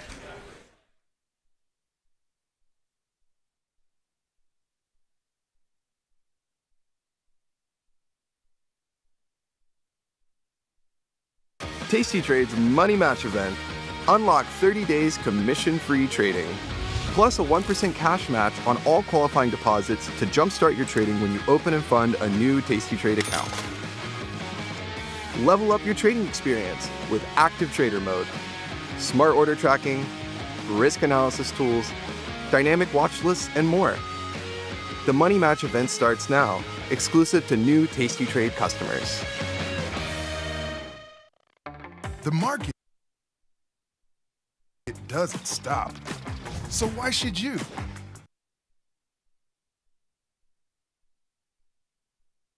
Diversify your portfolio with stocks, options, futures, crypto, and more from Tasty Trade. Focus on the markets that matter to you. See the odds before you trade using curve analysis, IV rank, and more tools. Get industry insights that help you find your next trade right where you need it. Tasty Trade. Download today. Your crypto needs a wallet. And crypto is better when it's tasty. You can now do more with your digital currencies with the Tasty Crypto app. We're proud to offer a self-custody wallet for Bitcoin, Ethereum, and Polygon. Transfer your digital tokens directly in-app and access thousands of tokens available only on-chain. Your wallet is your key to decentralized finance.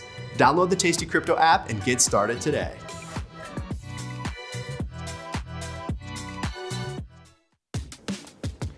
Look who's back testing. tastytrade now has options back testing for free. Test your trades with over 10 years of data for the most popular symbols. See how your trades would have performed in the past. Look back at profit and loss and take the guess out of guesswork. Oh, did we mention that it's free? Get back testing at tastytrade. Got trader's block? We've got the cure. Get data-driven trade ideas with Cherry Picks, our weekly newsletter that gives you insights into the market. Sign up at tastylive.com/newsletters. The future of trading is here. Join Mike and his whiteboard, plus the Tasty 2 live crew for 90 minutes of probabilities, punchy portfolio mechanics, and trade tactics. It's totally free and unreasonably fun. Come early to enjoy a drink with the crew and stay for a Q&A after the show. Space is limited, so register today at tastylive.com/events.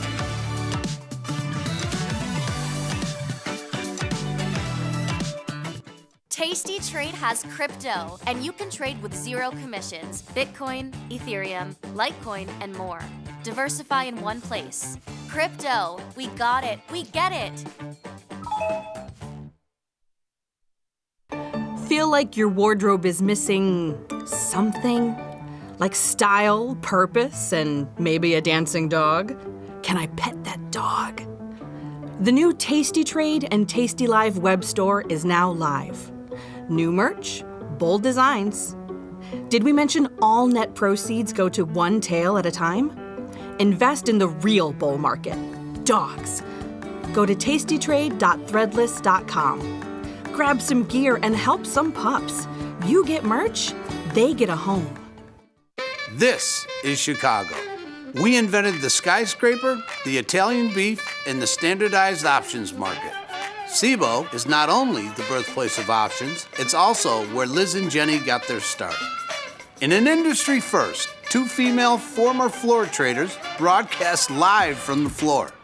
Hear the sounds of live market action and feel the electricity as they present real-time trade ideas and research-backed market studies live from the SIBO's SPX pit. Watch Liz and Jenny live from the SIBO, only on Tasty Live. In the world of investing, a beast lurks between the numbers, ready to pounce. Some traders hide from it, some ride it. If that's you, join us on Tasty Trade. Genius loves company.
Hey Tasty Nation, welcome back to the show. This is Option Trading Concepts Live. My name is Mike. I'm here with Jamal and the one and only Glenn Freibarger with glasses. Thank you. Yeah, you know. This is the first time I think I've seen you wearing glasses. Do you usually wear glasses? Yeah. Well, outside of this office. It's a good question. Outside of this office, not really. But when I'm staring at little numbers flashing on the screen, yes. I was gonna say. Yeah. No. Contacts getting to me.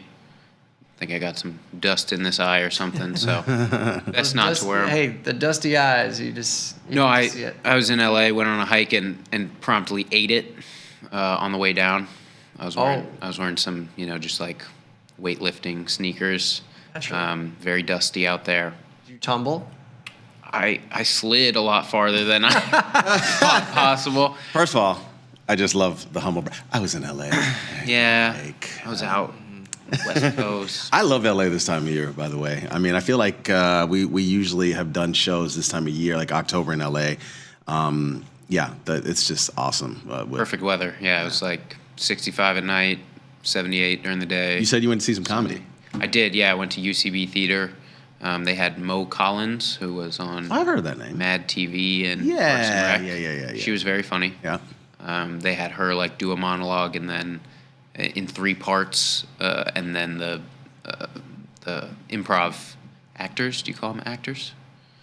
Yeah, you do, Glenn. They are comics. Yeah, there you go.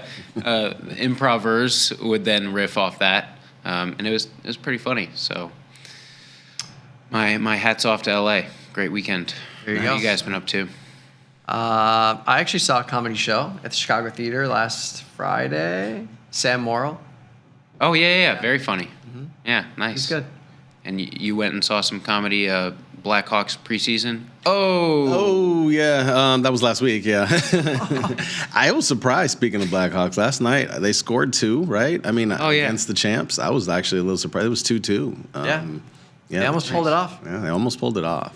I forgot that season started Opening last day, night. yeah. Oh, dude, this is the best time of year. You got hockey starting up. You got, NBA, even though I don't watch as much as I used to, but you got NBA starting up. You got playoff baseball. I mean, I really do love playoff baseball. Like during the year, it's sporadic because it's just like, oh, you lost a game. Here's 170 more. You can try. I know, right? But playoff baseball is a whole nother level of meaningful. Yeah. I mean, Judge crushed that 3-1 homer last night. Yeah.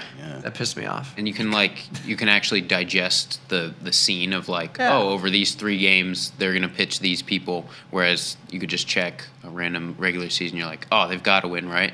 Someone's like, nah, don't you know they're sitting this guy for 2 months? They sent this guy back to the minors. Speaking of gotta win.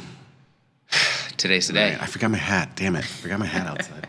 Oh, no, this is not good. I left my hat out there. What happens when you leave your hat? I don't know. I don't know, Glenn. That's what I'm trying to figure out. He's not trying to. I brought a hat in. Like, I have a Cubs hat. It's sitting on the table right now. I meant to wear it. Oh, damn it. I should have worn my my Ian Happ jersey. There you go. Oh, yeah. Hat delivery. Ladies and gentlemen, Lord Tom, thank you. Look at that. Thank you. This might Thank God. If this means something, if we win tonight, the hat does I'm gonna not have come to wear off. it. I'm gonna have to wear it. I love it.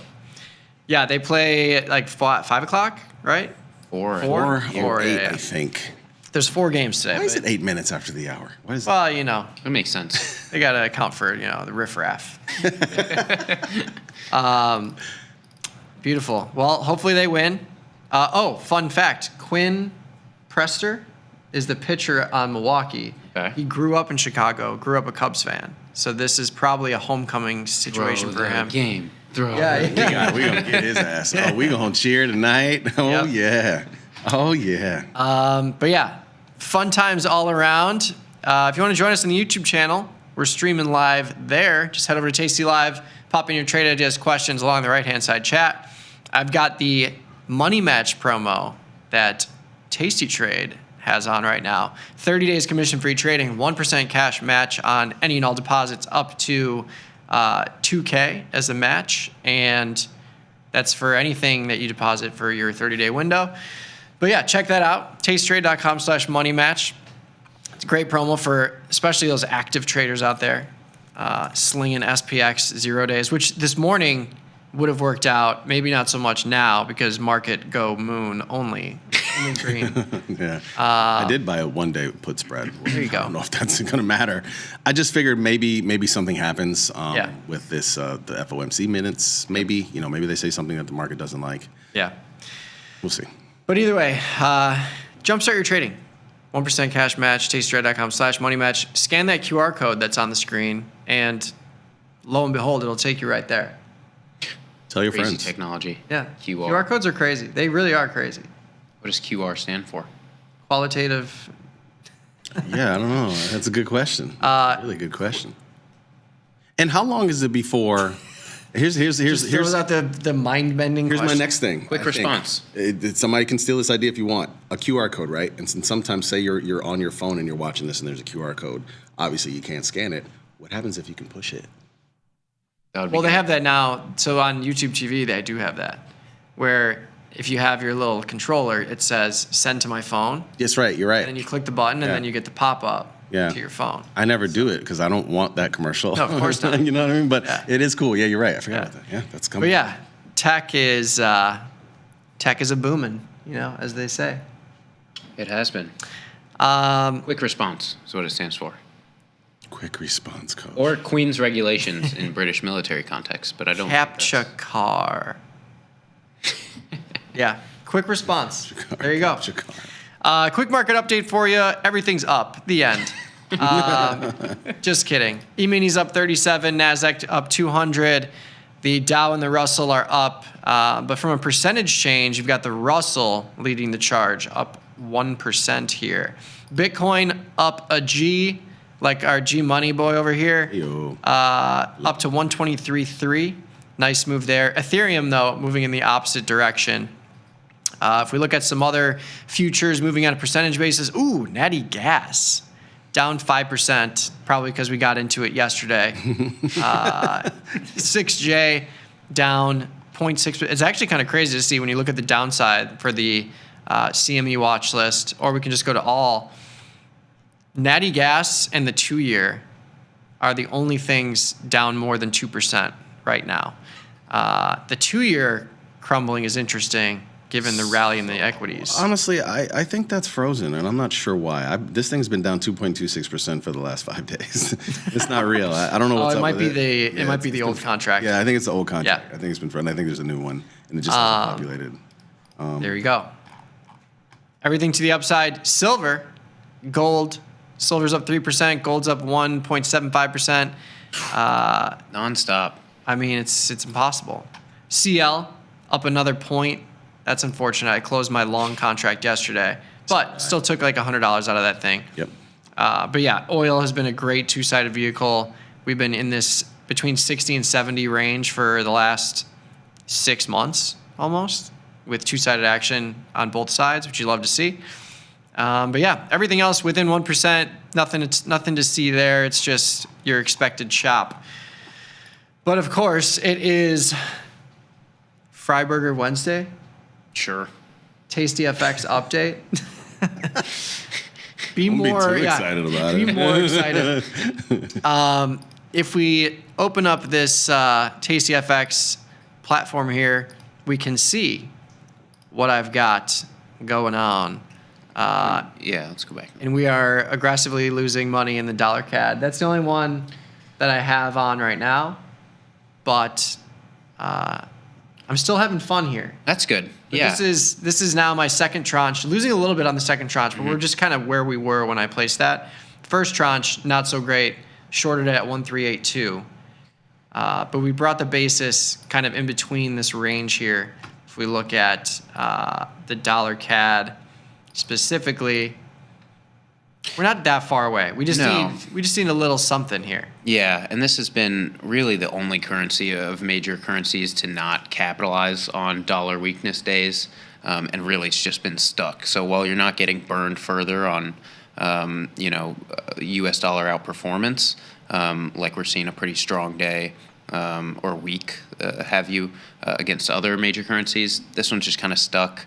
Can't really see anything in the forecast that would necessarily dictate Canadian dollar strength, except for the fact that they're not in the best position from a labor market standpoint, from a growth standpoint, and getting a lot of residual effects from being neighbors to the U.S. and not in the best way by proximity. So hope it turns around for you.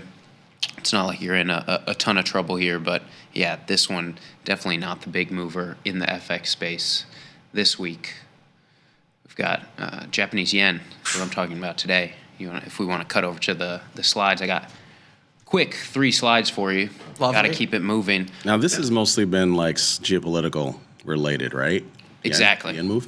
Yeah, So today we're just looking at how much further can the yen fall, because it's been a crazy week so far here on Wednesday for the yen against the US dollar and against all major currencies. So the backdrop for this is, you nailed it, Jamal, the surprise PM election over the weekend, combined with some US dollar strength that we're seeing across other currency pairs, has surged this US dollar Japanese yen pair to near 153, hit 153 overnight, hit, I think the highest on tastyfx charts is 153.005. So really just pinned that round number and has since come off of that high. But this is now we're up 3.5% from Friday's close, which is a crazy move in these FX markets. And main thing here is just we had a surprise winner from the prime minister elections in Japan, and this new prime minister, everything she said has pointed to, fiscal stimulus and not now markets now pricing in no further BOJ rate hikes, as they had one in the cards at some point. Now she's a fan of Abenomics, which first came into effect, former prime minister for Japan, in 2013. I did a little digging into dollar yen in 2013. Bounced 22% in 2013, just the calendar year, which is a crazy move. Back then, more sensitive perhaps to percentage moves. We were trading around 90 to 105 in the spot market here. Now, maybe a completely different story at highs around 153. But if you are to take that lens of similar policies enacted, then maybe there's a story there for further yen weakness. And, we are still cutting here in the U.S., maybe not as vigorously as once expected.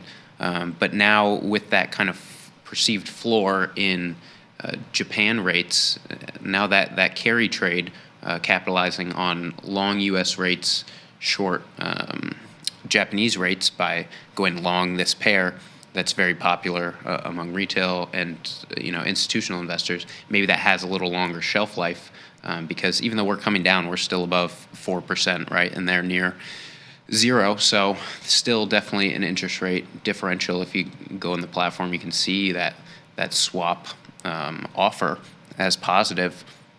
So that's the backdrop here. And then going over to the next slide, just wanted to contextualize this a little further of what happened last time we were at 152. If we could go to the next slide, please. Yeah, so last time we were at 152, we were coming down from highs at 158. This was to start the year, so U.S. dollar down, to the tune of 10% against something like the euro, but now really clawing back against the yen in particular. And 158 would be kind of unch on the year. And so we've seen in some of my analysis, my back testing we've done, that U.S. dollar Japanese yen tends to be a more trending market historically over shorter time horizons than perhaps other pairs that are more mean reverting over the same time horizons. So you have the tape action here that points to, maybe another 600 points of action here. But then you also factor in the wrinkle that's so interesting always from the Japanese yen is the BOJ, the Minister of Finance on Tuesday, saying that they are looking at these spot rates, these exchange rates, because they are prone to intervene at historic extreme levels. And so that's come before in 2022, 2024. Most recently, it came in 2024 at around 160, where the BOJ is physically stepping in, trying their best to lower this exchange rate, bolster the yen a little bit. But it's kind of shrouded in mystery as to what their criteria are for doing so, how they feel when they feel they need to step in. Last time I remember that they said it was more about the velocity of the move, how fast this rate was changing, as opposed to any round number price point as it relates to the U.S. dollar. But yeah, that's definitely something to factor in. Jamal, do you have any history with trading this in 2013? No, yeah. At that time, I really wasn't. I wasn't really trading currencies. I'd pay attention to them maybe if like a big overnight move happened. I think there was something that happened with the Swiss franc in 2011. I can't remember what year, but yeah, I don't remember that per se. Unless it was like a big one-day move. Gotcha. And really kind of hit my trigger.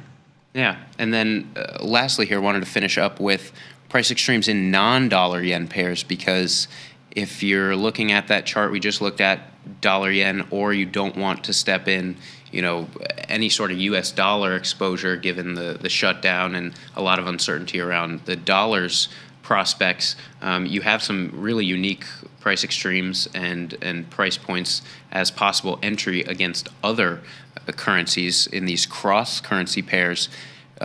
Pound yen, definitely looking interesting, hitting highs back to July of 2024.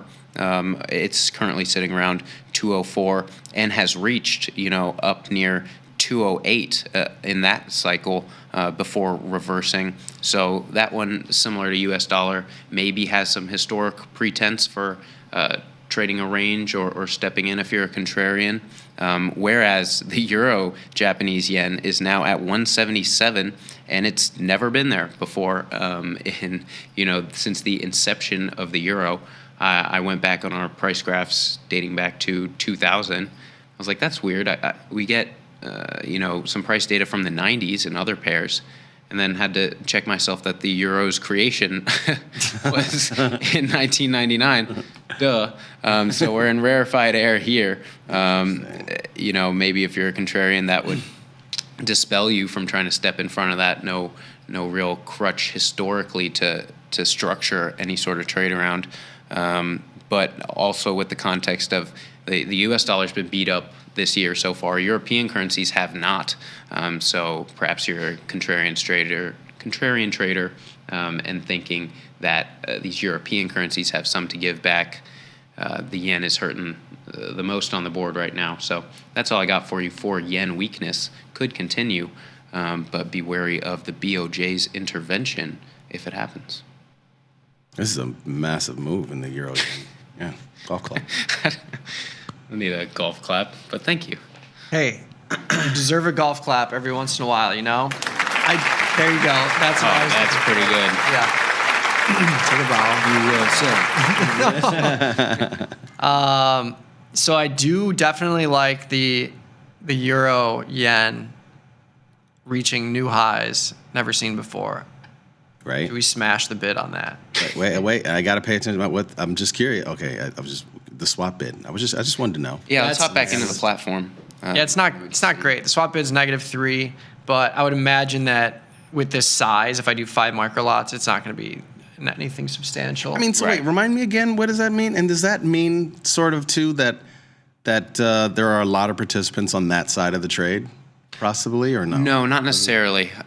So the swap bid and the swap ask, those indicative values there are primarily driven by the interest rate differential. And so what this could mean, like Mike said, at a size, those are in pips. So whatever your movement per pip is, depending on your position size, like at, there's some math, 50 yen per pip, that's the multiplier there. For what you'd pay overnight. But it's just something that to help you contextualize, like if I'm trying to catch a reversion here, but we haven't seen any sort of reversion, maybe I know I'll wait a little longer for that to pay out. And you also have to keep in mind that, to hold this overnight, I am paying a little bit. And so just factors in your time horizon, I think. Whereas if you weren't comfortable paying that until it reverses, maybe you'd wait till this kind of turns over and the yen has some strength again. So it's all about how your trade management strategy goes, but it's just one variable in the equation. That totally makes sense to me, but at the same time, when I look at it and I look at all the different trades that I want to do based on some of these trades, most of the ones that I want to do have a negative swap bid or swap ask, which to me says that's like the side that a lot of people are trading on. Just in my head, that's how I conceptualize it. Yeah. I look at the euro yen, when I look at buying the euro dollar, when I look at selling the dollar yen, like those all have You know what I mean? It's kind of how I see it. Yeah, so right now we're seeing the dollar as the leader in high rates right now. And so shorting any dollar pair is likely to have a negative carry. Yeah. And then going long any yen pair is also at the other end of that spectrum, where you're not getting paid. Because if you're holding Japanese yen, you're holding it at whatever, I think it's 0.05% overnight. And so the only thing that comes to mind that's that low is like the Swiss franc as well. So, and then, there's some conversion costs in there. So it would be, if all things are equal, it might still be net negative to carry that over. Ooh. So, all that said, let's smash some euro yen. Dollar franc. Respectfully. Dollar franc finally holding on to that 80 level a little bit better. If you want to tighten that graph up a little bit, we're looking at monthly. Yeah, look at the daily. I mean, to me, this is a little bit more reassuring than recent days and months, as we've tried to hold this 80 franc level a couple times, and today really the only one that's really stuck since the beginning of September. So perhaps a positive sign for dollar bulls, but we've had some back and forth movement today. A lot of dollar strength overnight, and then got sold into really hard, and then kind of propped up by the U.S. Open, and now trading even higher. We've got FOMC minutes in an hour and a half here. That's the big news of the day, and we've got Fed Chair Powell speaking tomorrow, I believe. No shutdown's gonna shut down his microphone. Give the people what they want. Give them what they want. Jay Powell. Jay Powell. Wrap them up. So yeah, I mean, it's been, and I think that speaks to some of the elasticity we've seen in these yen pairs as well, is just the lack of U.S. data going on, perhaps given a little more elasticity there. We'll see. I mean, FOMC minutes, yes, in the context of everything else, very retrospective, backward looking, but in lieu of no news, I know you were saying earlier, Mike, no news is good news for the stock market. We're getting a little bit of news. Is it bound to be bad? I don't think so. I mean, when you look at the total picture here, still a 93% chance. This has actually come down a little bit, but 93% chance that we get a 25 basis point cut in October 29th. So 21 days away.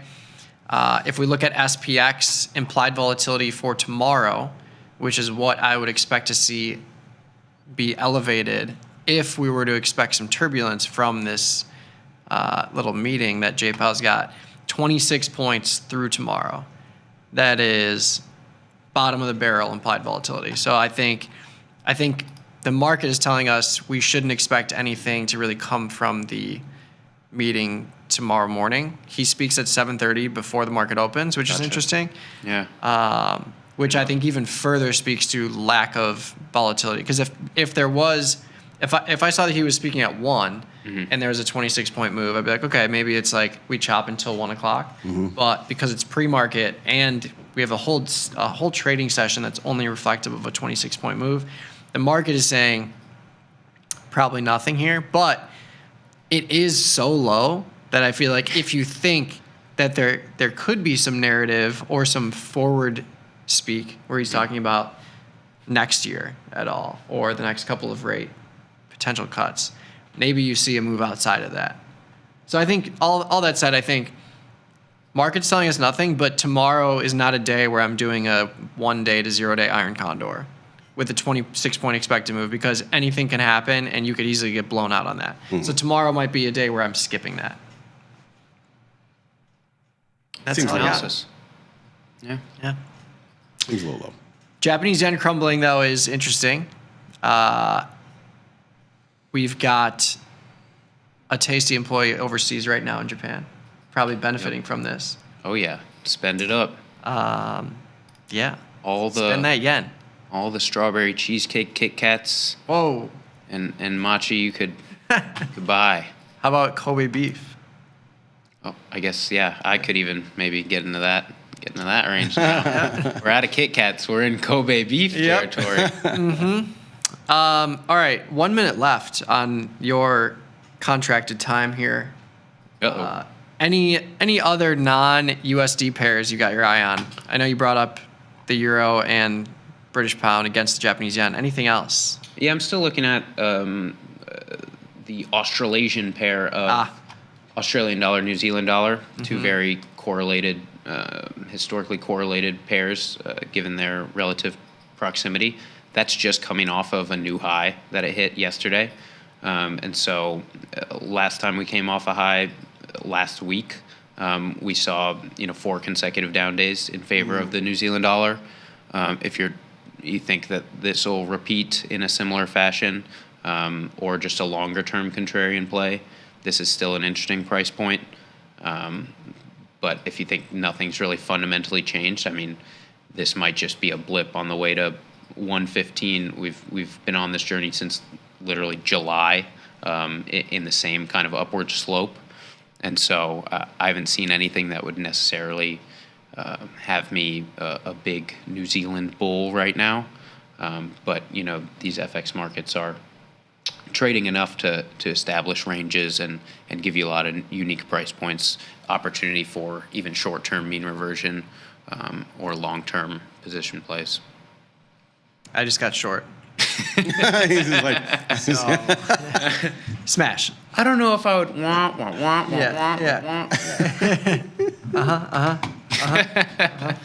nice. Well, this is always fun, guys. Yeah. Appreciate you having me on. Absolutely. Thanks for your insight. Japanese yen, big move, huge move. Huge. But now we are deeply involved again in Tasty FX products. All right. Short the dollar CAD, 2 tranches there. Short the euro yen, short the pound yen, and short the dollar Aussie New Zealand dollar. Australasian.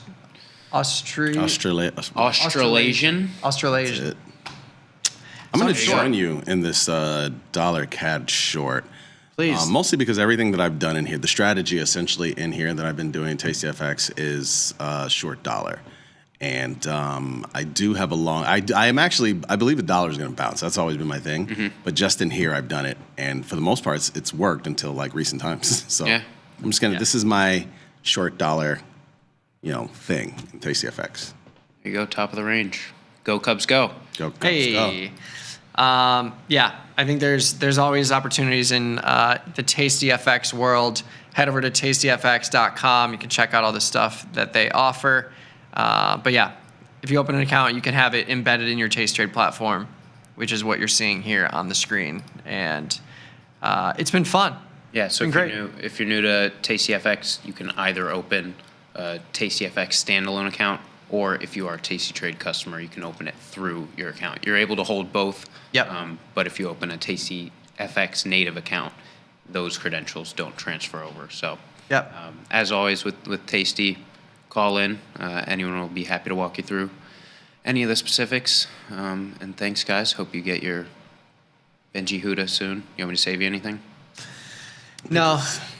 Pickles? Yeah. All right. Ooh. Pickles. Yeah, I'll take just the tray. a bowl of pickles. Just a large bowl of pickles. Sounds good. All right, see you guys. Thank you, Glenn. Thanks, if you want Glenn. to shoot Glenn a note on the Twitters, he's at Glenn Freibarger with an A. Years. All right. Lovely. So we got the daily dose of That's how I think Tasty when FX. when I hear Glenn's name. I just want to say Freiburger. You should. You should. I like it. What have you been doing today? Anything standing out to you? Me? Crazy equity markets? It is fascinating to me. I was just trying to think of how often we've seen bonds up, dollar up, gold up, stocks up. I mean, I could be crazy, but I feel like that doesn't happen quite often. And you can add Bitcoin up to that as well. Everything seems to be rising along with oil as well. So that's what I've noticed. I was just trying to figure out how often that's happened. What else have I been doing? I mean, like I said, the only trade I've actually put on today, I put 2 trades on today. I did get a short strangle in FIG. That seems pretty good. There's no earnings coming up. I know it's a newer issue, but vol is fairly high, and IVR is 54. And actually get Strangles on there for pretty decent prices. So I did the 55.95 Strangle. Stock has been running in the last couple of days that I've noticed. So we'll keep a close eye on this one. I did buy, like I said, an XPX put spread, the 67.45, 67.25. Got that off for $3.80. And 20 wide put spread, just in case, something is said during these FOMC meeting minutes. Maybe I got a lot of long delta, so not all of it's working today, but still, I got a lot of long delta, so it's cool to do a 1 day put spread. And I am just I'm holding my breath right now with gold. Literally. I'm down $70, so it's $700 for the time being. But you know what? I feel okay. It is really very extended above that 1 week moving average right now, and I feel like some regression at some point is possible. But people always ask, like, what's your strategy in these type of situations? My strategy is, if it does rise $100 from where I got it, I want to close, but it just really matters on the fashion. If it jumps big, and this is why I'm not like necessarily a proponent of like stop loss and things like that, because if it jumps another like $50, then I feel like the regression could happen faster. If it just drifts higher, then I'm like, okay, I'm out, because this is really there's showing no signs of slowing down. Yeah. So I'm sort of watching the trade in that fashion, but it is fascinating to me seeing it above this 1 week moving average in a meaningful way right now, and I feel like oftentimes when it does that, the pullback is around the corner. So we're holding tight. Yeah, this has been a wild week for gold and silver. Wow, both of them just blowing out. But yeah, I think when it comes to strategy, there's a handful of things you can do. I like the static delta and the micro, given the velocity of the move to the upside. I think if you get the reversal, that's your quickest payment in a short amount of time. I also like butterflies, broken wing butterflies, and gold futures, silver futures. If you're using SLV, I like zebras. I see Pitbull in the YouTube chat talking about zebras. And yeah, these moves are so large. When you look at the implied volatility moving forward, it's not necessarily reflective. Even though you have an IV rank of 77, which is high, SLV still in the mid 30s implied volatility is not that high. So I think we always have to bring back the notion of, like, yes, IV rank tells you one thing, but how does that translate to the actual implied volatility? When you're selling premium, I want to see an IV of 50% or more, personally, regardless of IV rank. So even here with the high IV rank, I think when you look at the actual implied volatility, like where do I get my bang for my buck? Is it from selling premium, or is it from more of a defined risk, static delta position like an SLV? And I think if you look at the premium what you can buy a zebra for, like a downside zebra for $500 gives you 100 deltas to the downside with a fraction of the risk. So like, would I rather do this, or would I rather sell a call, for example?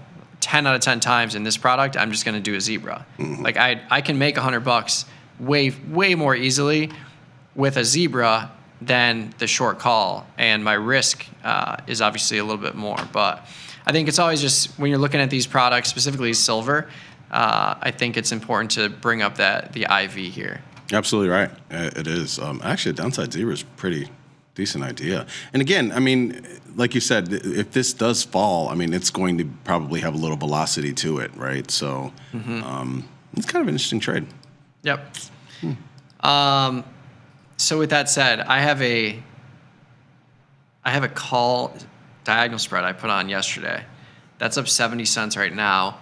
I've got the 40-47, so it's a longer term one. So this move is working nicely. I think if we get another move like this tomorrow, I'll probably just take this off. If I can get $150 out of this thing, with a debit of 325, like that's a home run in 2 days. For sure. But yeah, long term, happy to hold it. But yeah, I haven't done anything in this portfolio just yet. Looking for some bigger moves. UNH rally to the upside is nice. I still have that 400, 420 diagonal spread there. Target, 95, 100 diagonal spread there. Meta, I've got a butterfly on the put side. That's working out nicely. This one I can probably bring in and remove that buying power. So I've got the 700, 690, 670. And I routed that for a 90-cent credit. So for me to get rid of the risk here, that means bringing in the 670 to the 680 to create a symmetrical butterfly. Can't do it just yet. $1.20. So that's one of the issues with like having a broken wing butterfly with a small amount of credit to start is you can't, it's harder to get into a free butterfly because you don't have enough credit to offset the cost of doing it.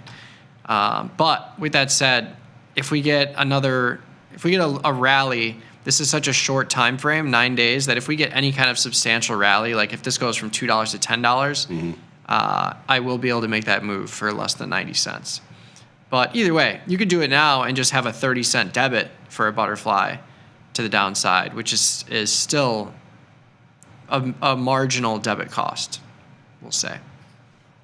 But I'll wait. I'll see if we can get a rally here because my risk doesn't start on this thing until 680, which is 45 points below where we're at right now, 35 points below.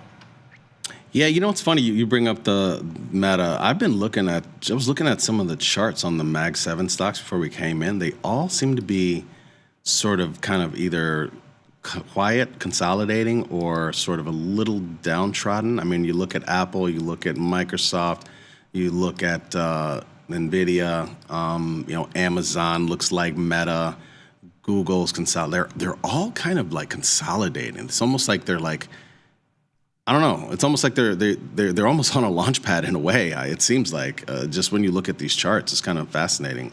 Even Tesla, which obviously just had a big move more recently, kind of consolidating. That's what I've noticed. Yeah, I think what you're seeing recently is you're seeing a lot of sector moves. So a week ago, you saw all these healthcare stocks just take off. UNH is catching up now, but you saw a handful of products just rip to the moon, and you saw it reflected in XLV. So huge sector move here. Now you've got AMD leading the way. AMD announced a partnership with OpenAI. Stock gapped higher from 170 to 220 overnight, sold off, got right back up to the highs. So when you look at the S&P 100 list, all of these products, AMD, NVIDIA, and I think more specifically, if we look at the NASDAQ 100, you're going to see a lot more concentration around these names. So Micron, AMD, AMAT, like all these stocks are the ones that are up 5%. So to your point, I think you're seeing individual names go off, but you're also seeing a lot of sector rotation, which I think is interesting. It is. This is a super fascinating market that we find ourselves in right now. There's no shortage of things to do, and again, earnings haven't even started yet. Yeah.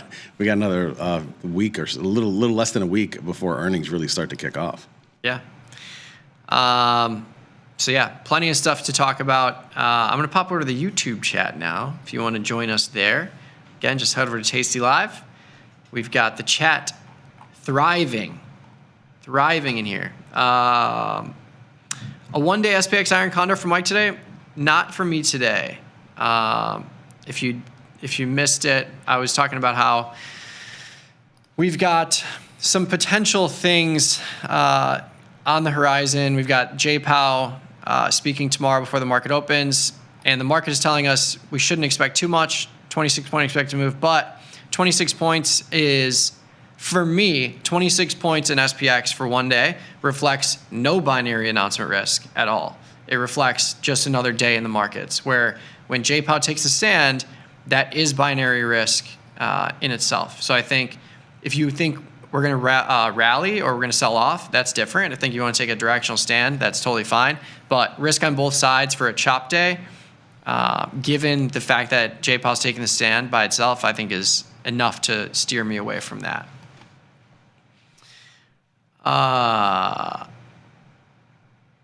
Let's see what else we got here. Caterpillar. Cat. Jeez. Wow. What the Holy heck? cow. Jeez. How about John Deere? DE. It's moving. There you go. Just not in the same manner. What do I miss here? Are Caterpillar products now driven by robots? Yeah, right. I mean, maybe they're saying AI more often than Deere is. I don't know. Yeah, I don't see anything. I see stuff about a dividend being maintained, but I don't think that's gonna boost the stock like this. Bro, like, wow. Yeah, that's interesting. Let us know, Chad, if there's anything happening with Caterpillar. All-time highs. Significantly. Just blasted through 500. Yeah. Like it wasn't even there. Klarna. Yeah, I saw somebody mention that in the chat. This thing is, I mean, that IV is pretty high. I'm not sure where that came from. You don't normally see this. Like, you know, I talked about FIG earlier, and I sold a Strangle in there, and that's 51 IVR. A lot of times, it takes some time for, you know, some of these names to sort of find their footing as far as volatility, and for, you know, to be honest with you, I mean, when it's fairly new, it's kind of hard to determine, right? Yeah. Like what the IVR is. So, but this is, Yeah, I think it's just that. I think the IV rank is reflective of this implied volatility change. So it's going to be flying around.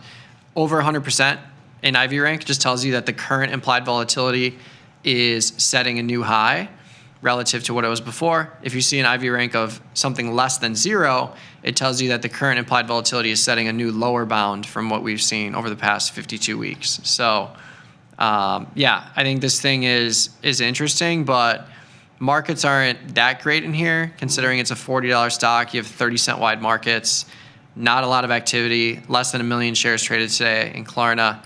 No weekly options. That's another red flag for me. I don't trade, and I won't trade this just because it doesn't have weekly options. If there's no weekly options offered, it tells you that there's not enough. There are people that can create weekly options in a product name. It tells you that they don't view this as being liquid enough to add in weekly options. So for that reason, I'm out. I like it. I would say if you really want to trade this name, one of the things when you got a newer issue is, and if you're lucky enough to be able to look at a comparative, look at AFRM. Compare this to AFRM. You can look at them, compare their market caps. I just looked at it. You know, Klarna's 15 billion, whereas AFRM is 24. And you know, that's probably, again, AFRM is probably a better trade just because, like Mikey said, liquidity-wise, you got a lot of volume there, and then you also got a lot of different strikes. So I would really look at it and compare. And again, I looked at the vol too, and it does trade comparably. I mean, it's 70 IVR, like just looking at the implied vol versus the 90 plus IVR we were seeing in Klarna. So that makes sense too. I mean, again, bigger name, higher market cap name has a little bit lower IVR, but they're both still fairly high, just in implied vol in general. Yep. Yeah, I think that's a great call out. I think when you look at, if you're hell-bent on trading a specific product, but then that product isn't very liquid, you can look to a competitor or something similar in the sector that you have reason to believe would move in a similar direction if that sector were to do well. So, yeah, I think Affirm, I mean, naturally you have 3 cent wide, 4 cent wide markets. You've got plenty more strike selection. You've got weekly options, twice as much share volume. So, yeah, all signs point to Affirm being significantly more liquid. How about a IBM trade? What's a reasonable way to get negative delta on IBM? Diagonal or short calls? Short calls are out for me. Yeah. I mean, I just don't sell short calls in equities unless it's a strangle and you plan to manage it. It's easier if you have premium from the put side too. But yeah, the reason why I immediately said no is just because 37% IV with earnings, it's not like if you're going to sell a call by itself, I want to see 70% IV, 60% IV, like something where you can get really far away from the stock price and get paid to take the risk. Where here, like, yes, you're getting premium in IBM, but IBM's a $300 price point now. So the premium is reflective of the stock price rather than implied volatility.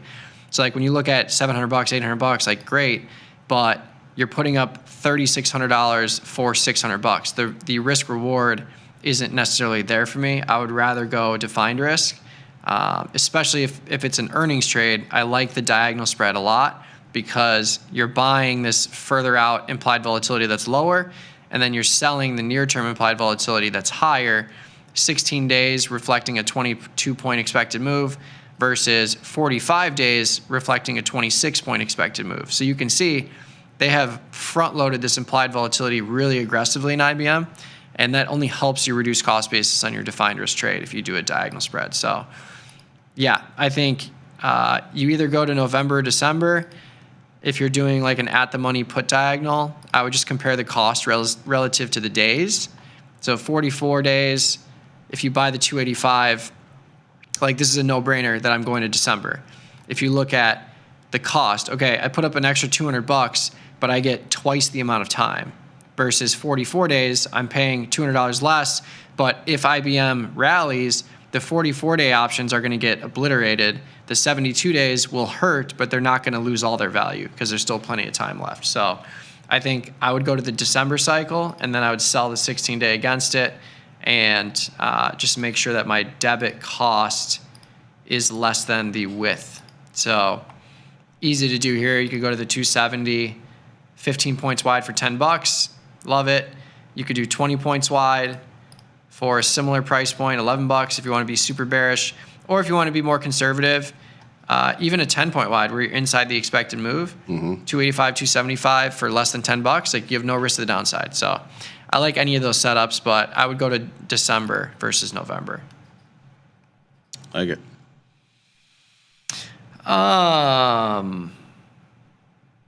What else we got? DXY ripping the dollar. Yes, it is. VIX. Strong day in the dollar. Yeah. Yeah. Dollar strength is happening. It's only a matter of time, man. Like, yeah. I don't know how sustained this will be, but, can't keep a good dollar down for long. No, I think you will see mean reversion there for sure. This is quite the day, though, man. Like I said, I mean, the stock's up, dollar up, bonds up, gold up. You might as well add oil up to it, too.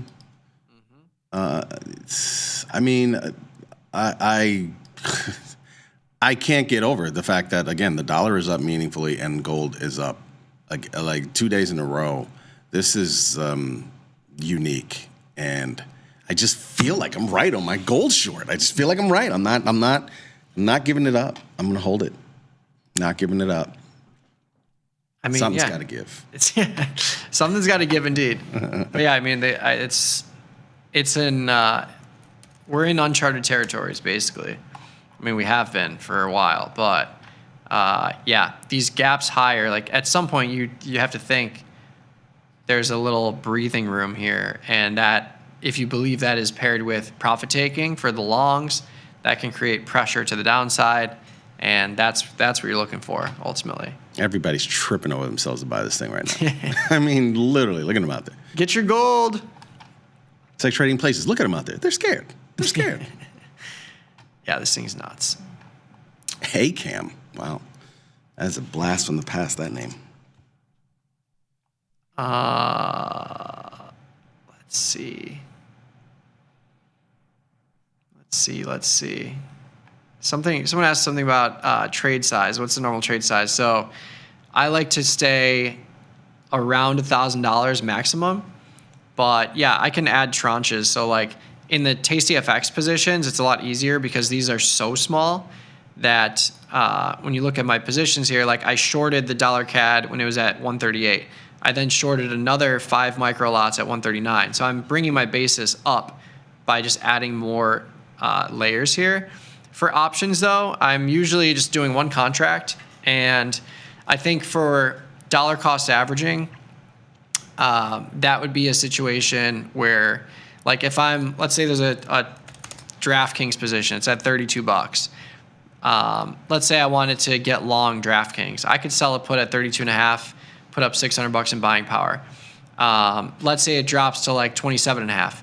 I could sell another contract because that would bring my buying power to $1,200 and dollar cost average that way. But for the most part, I'm just doing one contract and that's it. But yeah, to your point, if your trade size is 3 contracts for a $30 stock, you can certainly throw on one, see if you're right. If you're wrong, you can throw on another, use a different strike, and kind of layer into a ladder position.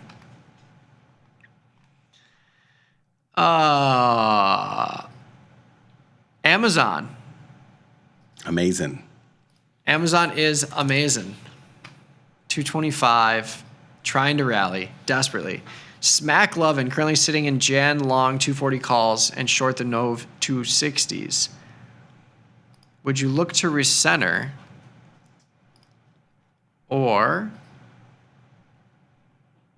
crab it up? So let's see. You've got the 240 Jan, 260 Nove for $800. Currently trading at $800. Yeah, I mean, if Wait, you that's wanted, the diagonal he's got? Yep. Okay, long D's. So yeah, you've got this diagonal on. You need Amazon to rally back to 240, basically. What's the probability of that happening in the Jan cycle? Pretty high. You're within the expected move to the upside. So I don't think you need to do anything with this position, but if you wanted to turn this into a crab trade, you totally could. What's the crab trade again? The crab trade is basically just a butterfly. Pioneered. It's basically just butterflying this off. So you would be selling another call spread on top of this. So you'd be selling the 260, 280 call spread, which would bring you to this risk profile where you've got a butterfly, but your long option is pushed further out in time. And your theoretical P&L would be similar if you got this move back to 260 near expiration of the November, but you're adding upside risk. So your risk here is a gap higher. I think with earnings on the horizon at the end of October, I don't think you necessarily need to do this, but if you want to pick up another $200 and add upside risk, you certainly could. But for me, with a 100-day long option and earnings on the horizon, and market seems like it's rallying slowly but surely, volatility is still low. You have your year-end potential Santa Claus rally. If that happens, that's going to help you here. So I don't think there's a wrong answer, but with a 100-day long option, I lean towards just being long because of the duration you've got. Downside hedges. Someone asked something about our downside hedges here. So I've got a QQQ put diagonal spread. That's a scratch right now. I've got a long-term one, long the 600 December put, short the 580 November. And that's all I have for a straight-up downside hedge. Do you have anything? I do. I have 2. I have the SPY diagonal. I have the DEES 670 put that I'm long, and I'm short the Nove 650 put. Okay. And then I also have SMH. I also have a diagonal in there as well. I am long the DEES 340 put and short the 320 put. And I mean, you can call them hedges. I don't really think about them as hedges. They're more of just like some short delta in the book. I mean, hedges, like, you know, I don't like the idea of hedges because it's like you got to pick which one you want to win on. I think I can still win in the book and just still have those on as well. I mean, I'm going to win on both. So, I mean, you can call them hedges. I just have a problem with that word. I used to like it, but not anymore. They're just trades. They're just short delta trades, essentially. Yeah, I mean, for AMD me, just went for it. It's high. It's back to the highs. Oh, perfect. Holy cow. Yeah, for me, it's a similar thing. Like, I have a lot of bullish positions that would offset the entire cost of this Q's position, but I thought of this like on trade entry. I have a 20-point wide diagonal for $9. I know I can turn this into a 10-point wide diagonal and reduce basis aggressively if this short option starts to lose a lot of value. It's losing $100 now, but this is a longer term play. But to Jamal's point, if there is, like, I have this on for one specific reason, and that's if, let's say, JPOW takes a stand, throws everyone off course, market sells off 200 points, I would just close out of the Q's diagonal spread because I'd be making $300 or $400 into that move, and I'd be wanting to buy the dip in that environment. Exactly. So, yeah, I think having it on makes a lot of sense, especially in a market where we're at highs, volatility is low. But yeah, I think the way you think about it, like I would rather lose on this Q's put diagonal because I know I have all these other positions that are bullish that would offset it. So it's definitely a harder mental thing to do. But yeah, markets at highs, volatility at lows, makes sense to throw on some defined risk downside trades. It's 12 o'clock. Wow. Jeez. Time flies when you're having fun. Heck yeah. Thanks for tuning in. If you have any further questions, you can find us on Twitter. I'm at Trader Mikey B. Jamal's at Jamal Chandler. Glenn is at Glenn Freibarger with an A. Freibarger. Yes, Freibarger. Check out the link in the Tasty Live YouTube channel, tastytrade.com/moneymatch. Check out that promo if you haven't already. But yeah, stay tuned. We got plenty more content coming your way on the YouTube channel as well as tastylive.com. We'll see you same time, same place, 11 a.m. Central tomorrow. Peace. Peace.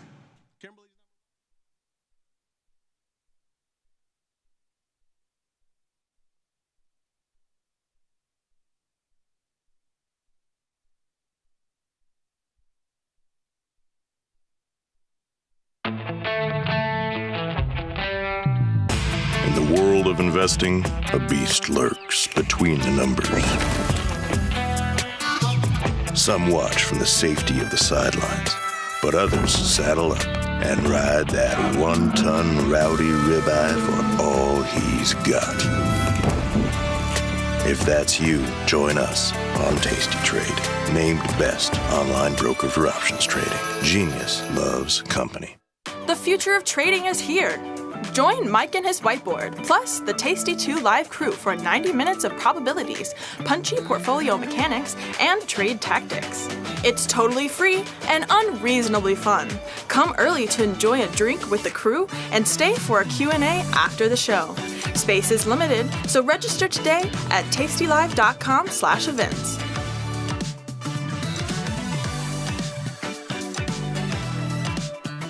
This is Breadwinner Trivia here at Tasty Live. I'm here with Nick Batista. We're going to present him 4 questions. If he gets all 4 correct, I have to make him a peanut butter and jelly sandwich. Let's dive right into it. And I'm hungry. I want 2 of those. Which commodity is often considered to be a safe haven asset? Gold. Gold is the correct answer. The shiny rocks, boomer shiny rocks. What does the Sharpe ratio measure? Return relative to risk. That is correct. What is a credit default swap? It's a credit that originates somewhere else, and it's traded for different amounts across many different parties. That is correct. It's not gonna exactly match what they have on screen here. No, come on. I'm not the smartest guy here. For all the marbles, for the PB&J, what is the national animal of Scotland? It's the Highland cow. It is a unicorn. What? That's a trick question. I hope nobody heard that because I want to see a peanut butter and jelly sandwich get made.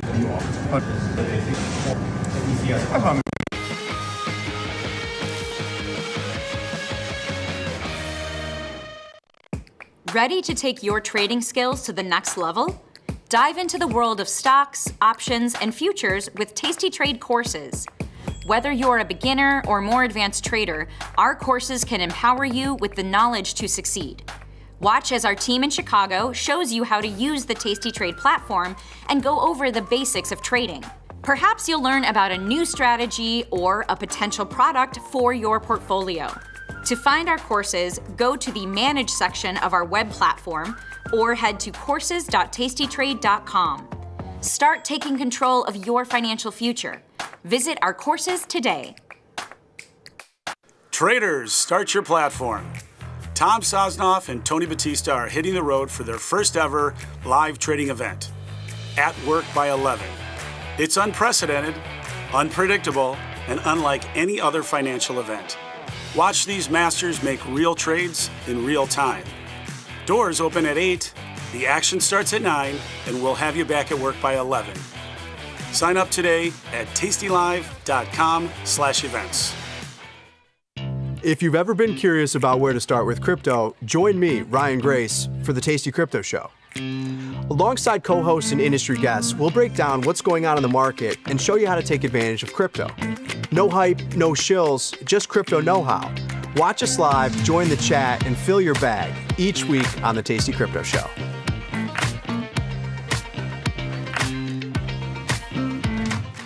Tasty Trade has crypto, and you can trade with zero commissions. Bitcoin, Ethereum, Litecoin, and more. Diversify in one place. Crypto, we got it, we get it.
What is going on, everybody, and welcome back to another always wonderful installment of Risk and Reward. Dutch is kind of like the Korean of Europe, like the language. Think about that. Unpack that one for a second. We're at all-time highs. It's a good day. My portfolio's up. If we're at all-time highs, I'm ever long, and I'm here as always with my wonderful co-host Errol. Errol, how we feeling? What's going on? Feeling great, feeling good. Today is Wednesday. Made it to the middle of the week.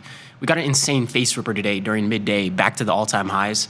So we got some nice volatility. Metals still going ham. Quantum computing still going ham.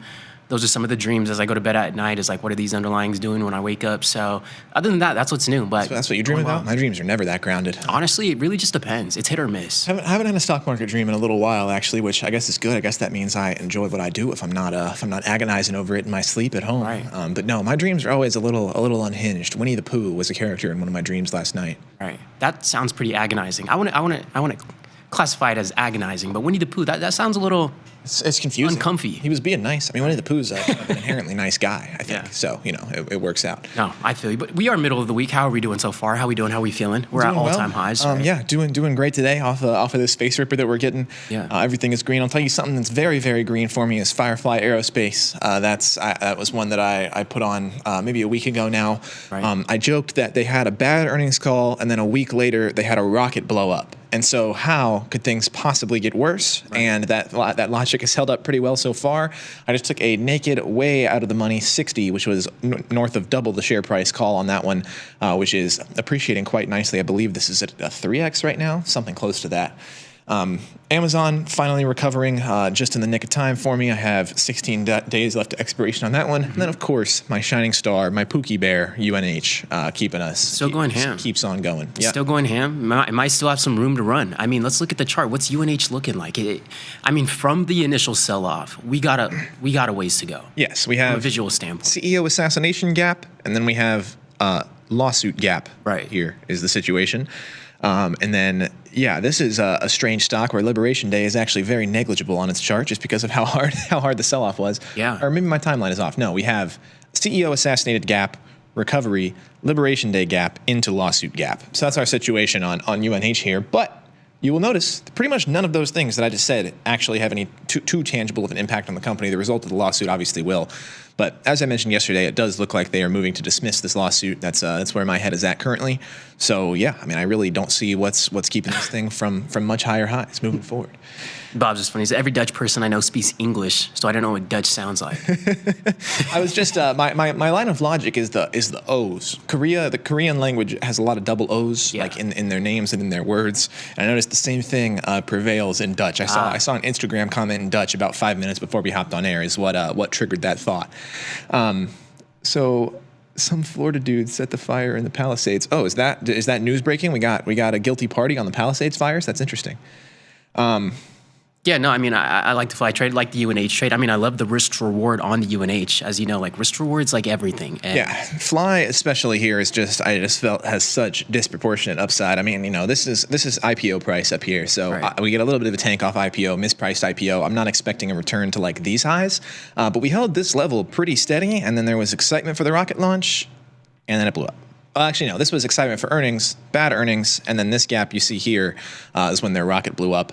But my line of logic, things could not possibly get worse, seems to be holding out quite well. They are recovering a little bit, up to 31 now.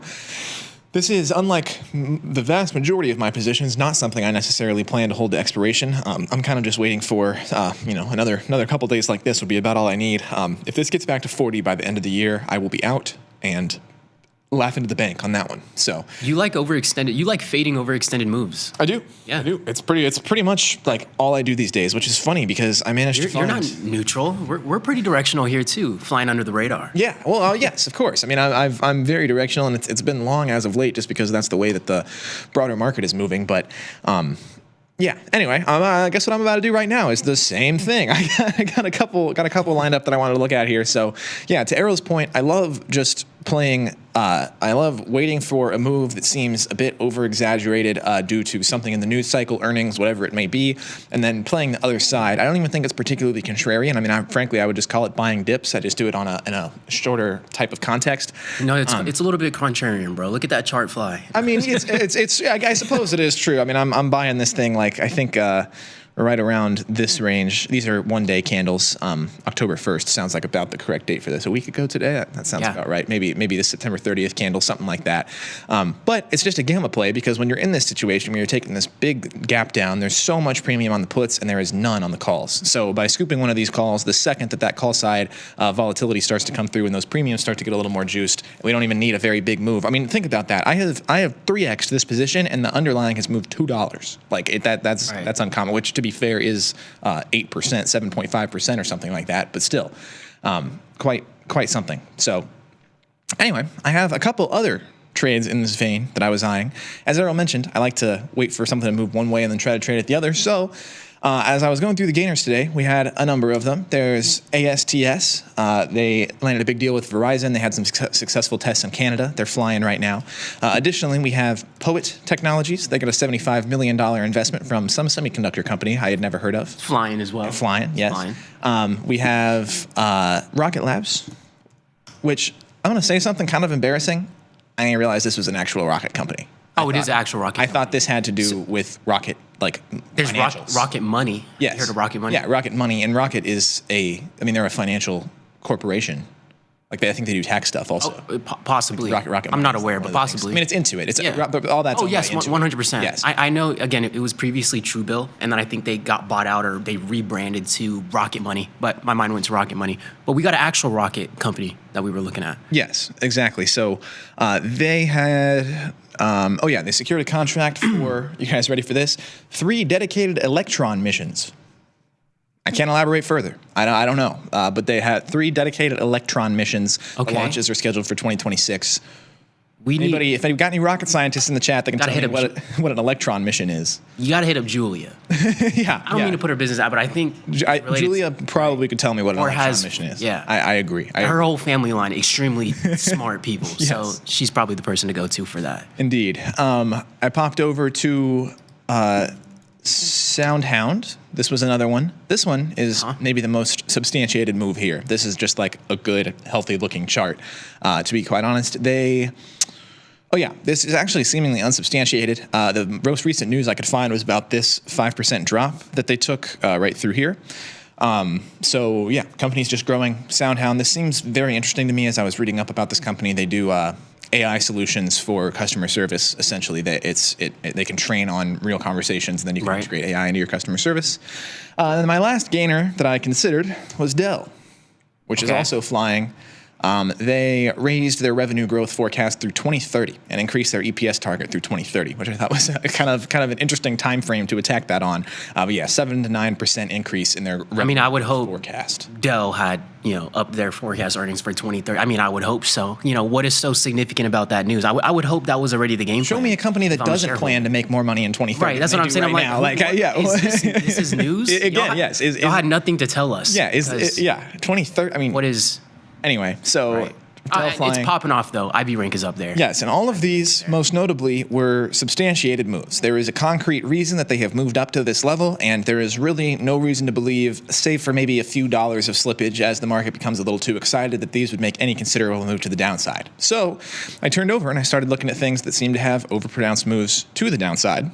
And I've landed on two things, which I think I'm going to grab a piece of both right now. The first of which is FICO. Did you guys know that FICO, the credit score provider, is a tradable company? It's a $1,700 stock. I had no idea.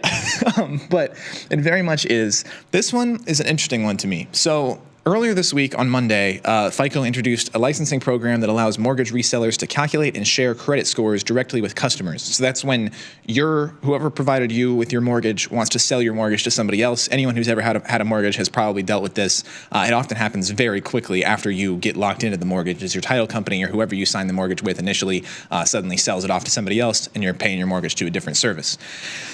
So they introduced that. It bypasses major credit bureaus, and they take this giant gap up that you see here, which actually was a move up to here that then, dojied back down into this 1781. So now, it ran up a little bit more on that news, but then today, it has tanked because Equifax just introduced the exact same program, but they undercut them on price. Now, I'm talking about mortgages. I'm talking about houses. You probably think I'm talking about thousands of dollars that these things cost. Oh, no. The difference in these prices is that FICO charges $10 and Equifax charges $4.50. So I don't even know, in the broader scheme of buying and selling mortgages, obviously, half the price is significant at scale, but also it's freaking $10. I don't know how much that's going to really cause people to shift over to Equifax. Also, I think FICO could easily just take their price down. If Equifax is able to do it, I'm sure that they're able to get to a competitive price. And it's freaking FICO. I mean, the brand recognition, it's a very, very strong company. I don't think that it's going anywhere anytime soon, and I think that it's going to continue to grow. So I am eyeing something on the 180-day time frame. This 191 perhaps. And if you look at these premiums, you might notice that they are orders of magnitude larger than my entire portfolio. So we're gonna do something a little more tactical here. I'm thinking of vertical. And it's still going to be pricey, but it's just, and this is what I was... $10 wides? $20 wides. $20 wides. Yeah, and this is what I was messing around with before the show, is that these spreads are insane. And I do not know if I'm going to be able to find any way to facilitate this trade. So we will see. But to keep things exciting before I sit here and just look at positions for a while. I like FICO, though. What I am definitely getting long on is Live Nation. Big sell-off here. This one, I just really like. They're having a rough month. This down move is substantiated, very much so. On Monday, the Supreme Court rejected their bid. They have they're a big ticket price case that's caught up in the Supreme Court right now. Live Nation has been trying to move it to arbitration. The Supreme Court struck that down on Monday. This morning, it's down today because on this gap because they announced a $1.3 billion convertible bond sale. However, they did settle their monopoly lawsuit with Ticketmaster last Friday, and I don't really know how concerned I am about the Supreme Court case. I don't know how concerned I am about the bond sale and the broader scope of things. Ticket prices are at all-time highs and only continue to go higher. So I do think that this is a good spot where I'm going to get long some Live Nation, and the premiums are much more attractive here. Yeah, no, they're up there. Live Nation.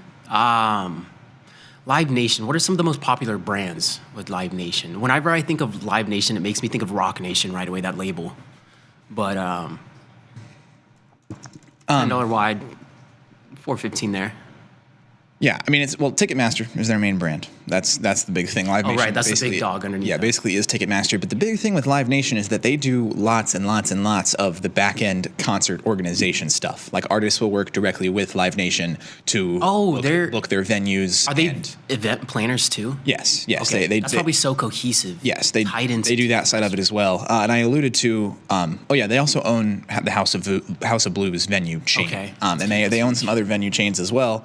And I've mentioned before on this show that they're working on that giant entertainment district outside of Salt Lake City, Utah, where they're just going to build basically an entire city with hotels and concert venues and sports venues and everything, and they're going to own all of it and sell all the tickets for all of it. So that's very attractive to me. I'm probably saying this because I'm not a competitor in the space, but I like that everything's so cohesive.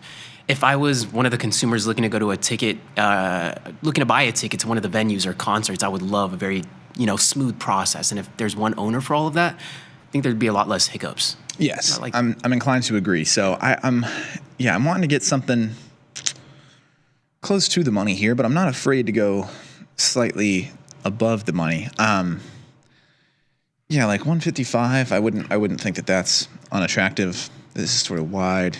This is sort of wide. I don't like Live Nation long term. They already own everything in the world, so the growth isn't there for me. No, I hear it again. If I was one of the competitors, I probably wouldn't like it. But from an experiential element, like one of the reasons why I don't even like concerts or like traveling, I don't like all the chaos. I don't like all of the nonsense that's going on. So if there's any way to make it more of a smoother process, more of a concise process, I'm all for it. But I might not say the same thing if I was a competitor in that space. Yes.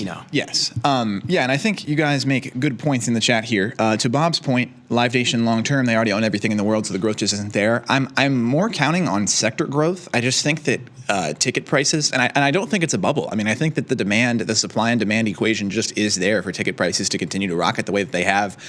People hated the Live Nation CEO last week or the week prior.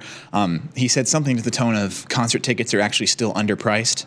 And people really hated that take. But I thought he made a very fair comparison that if you want to sit courtside at a Lakers or Knicks game, it costs $30,000. And if you want to sit in the front row of a Beyonce or Taylor Swift concert, it costs closer to 10, in many cases just $1,000. And the point trying to be made was? The point being made is that concert tickets may still have a lot of room to the upside. But concert tickets, in my opinion, is just too vague, right? Like Beyonce, Steph Curry, like obviously, those tickets are going to be thousands. What does he mean by that? Because I think that if I go up on concert, I'm not going to sell very many concerts, and I would think that my ticket prices might be a little cheaper. So is that just like a very general conversation? Yeah, I mean, it was a broad sector-wide conversation, and he was also alluding to the fact that, especially post-COVID, the interest and demand for concert tickets and in-person social events has just been greater than it was before. And kind of extends onto the conversation we've had about how people are looking for in-person experiences to take advantage of. We got a lot of the run clubs out here. The Pilates club, even in Chicago, that blew up with thousands of people.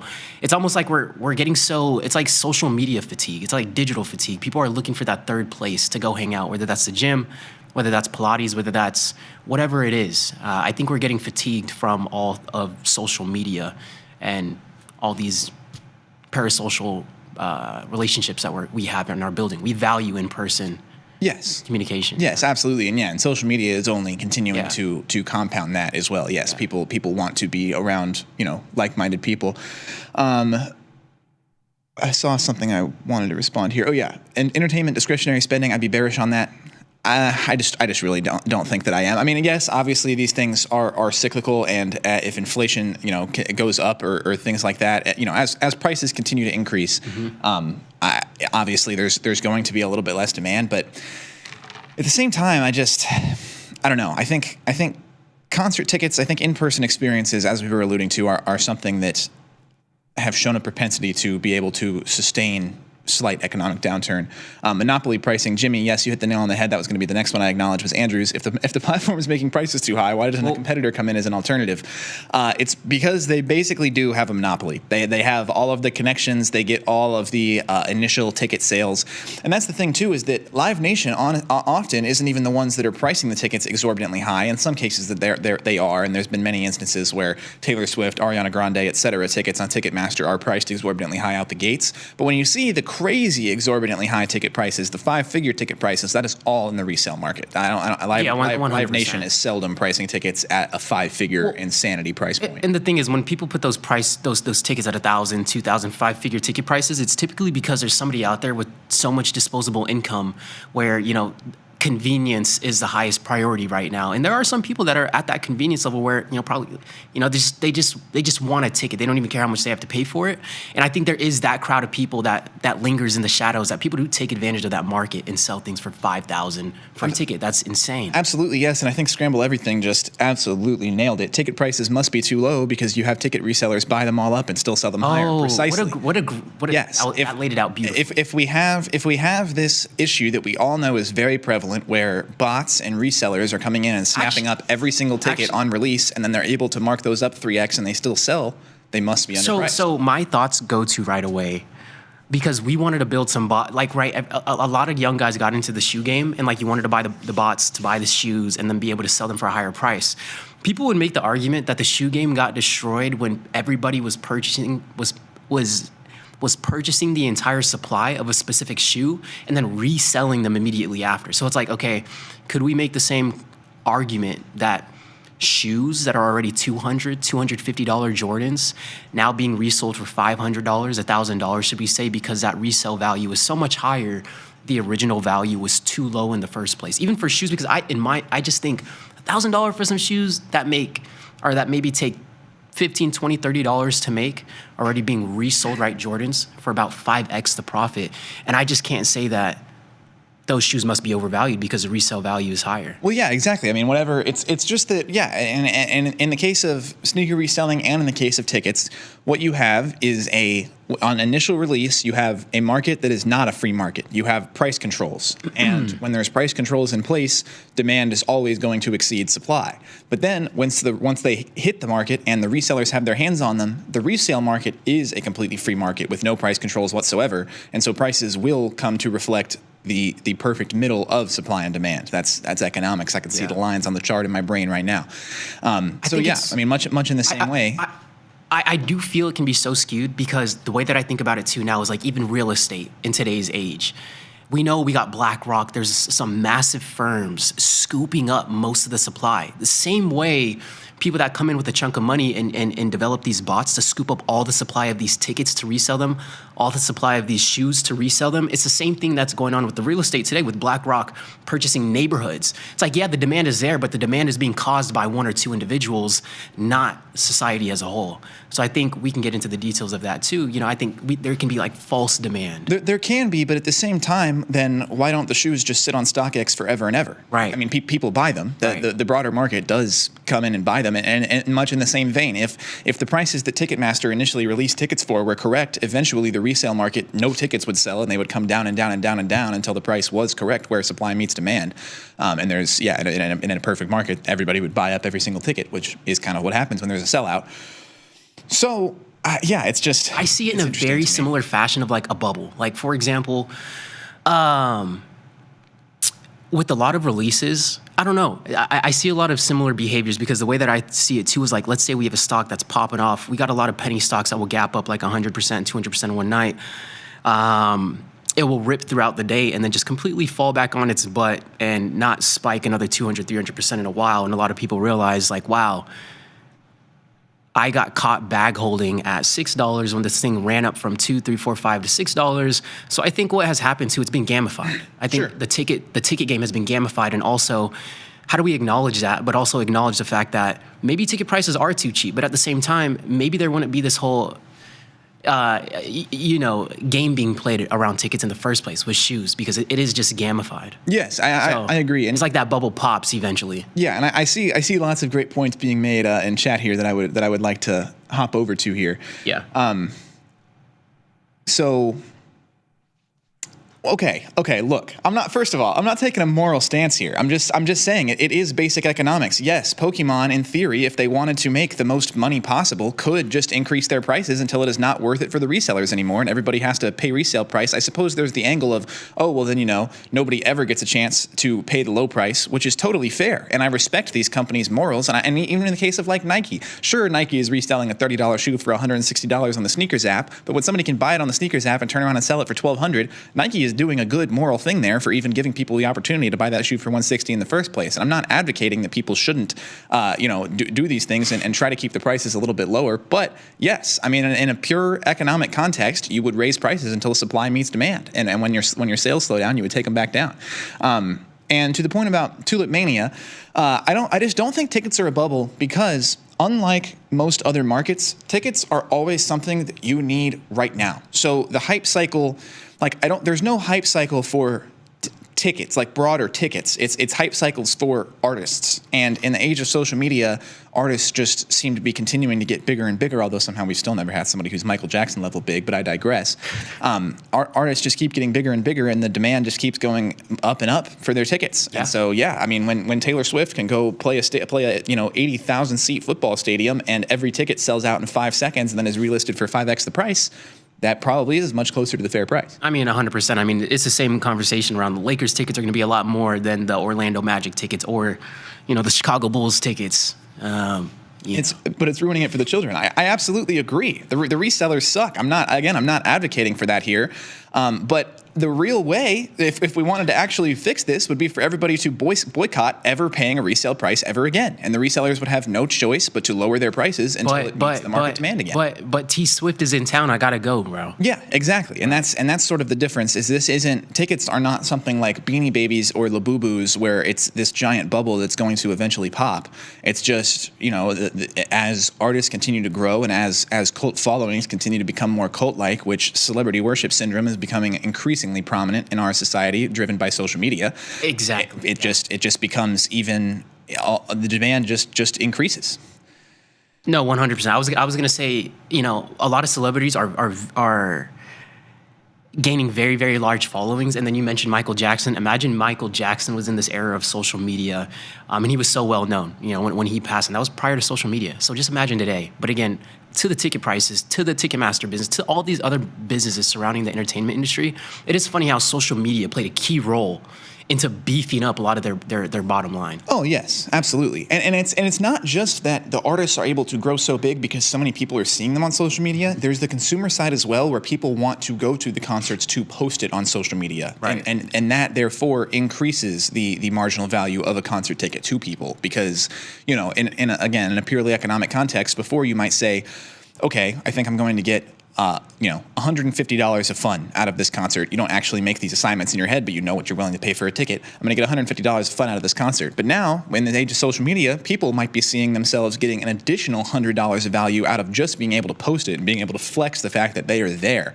And so that inherently adds value to tickets as everybody cares more and more about what everybody else thinks. The ticket scalpers take advantage of people that can least afford them, in my opinion, just like the predator lenders back in 2006 and 2007.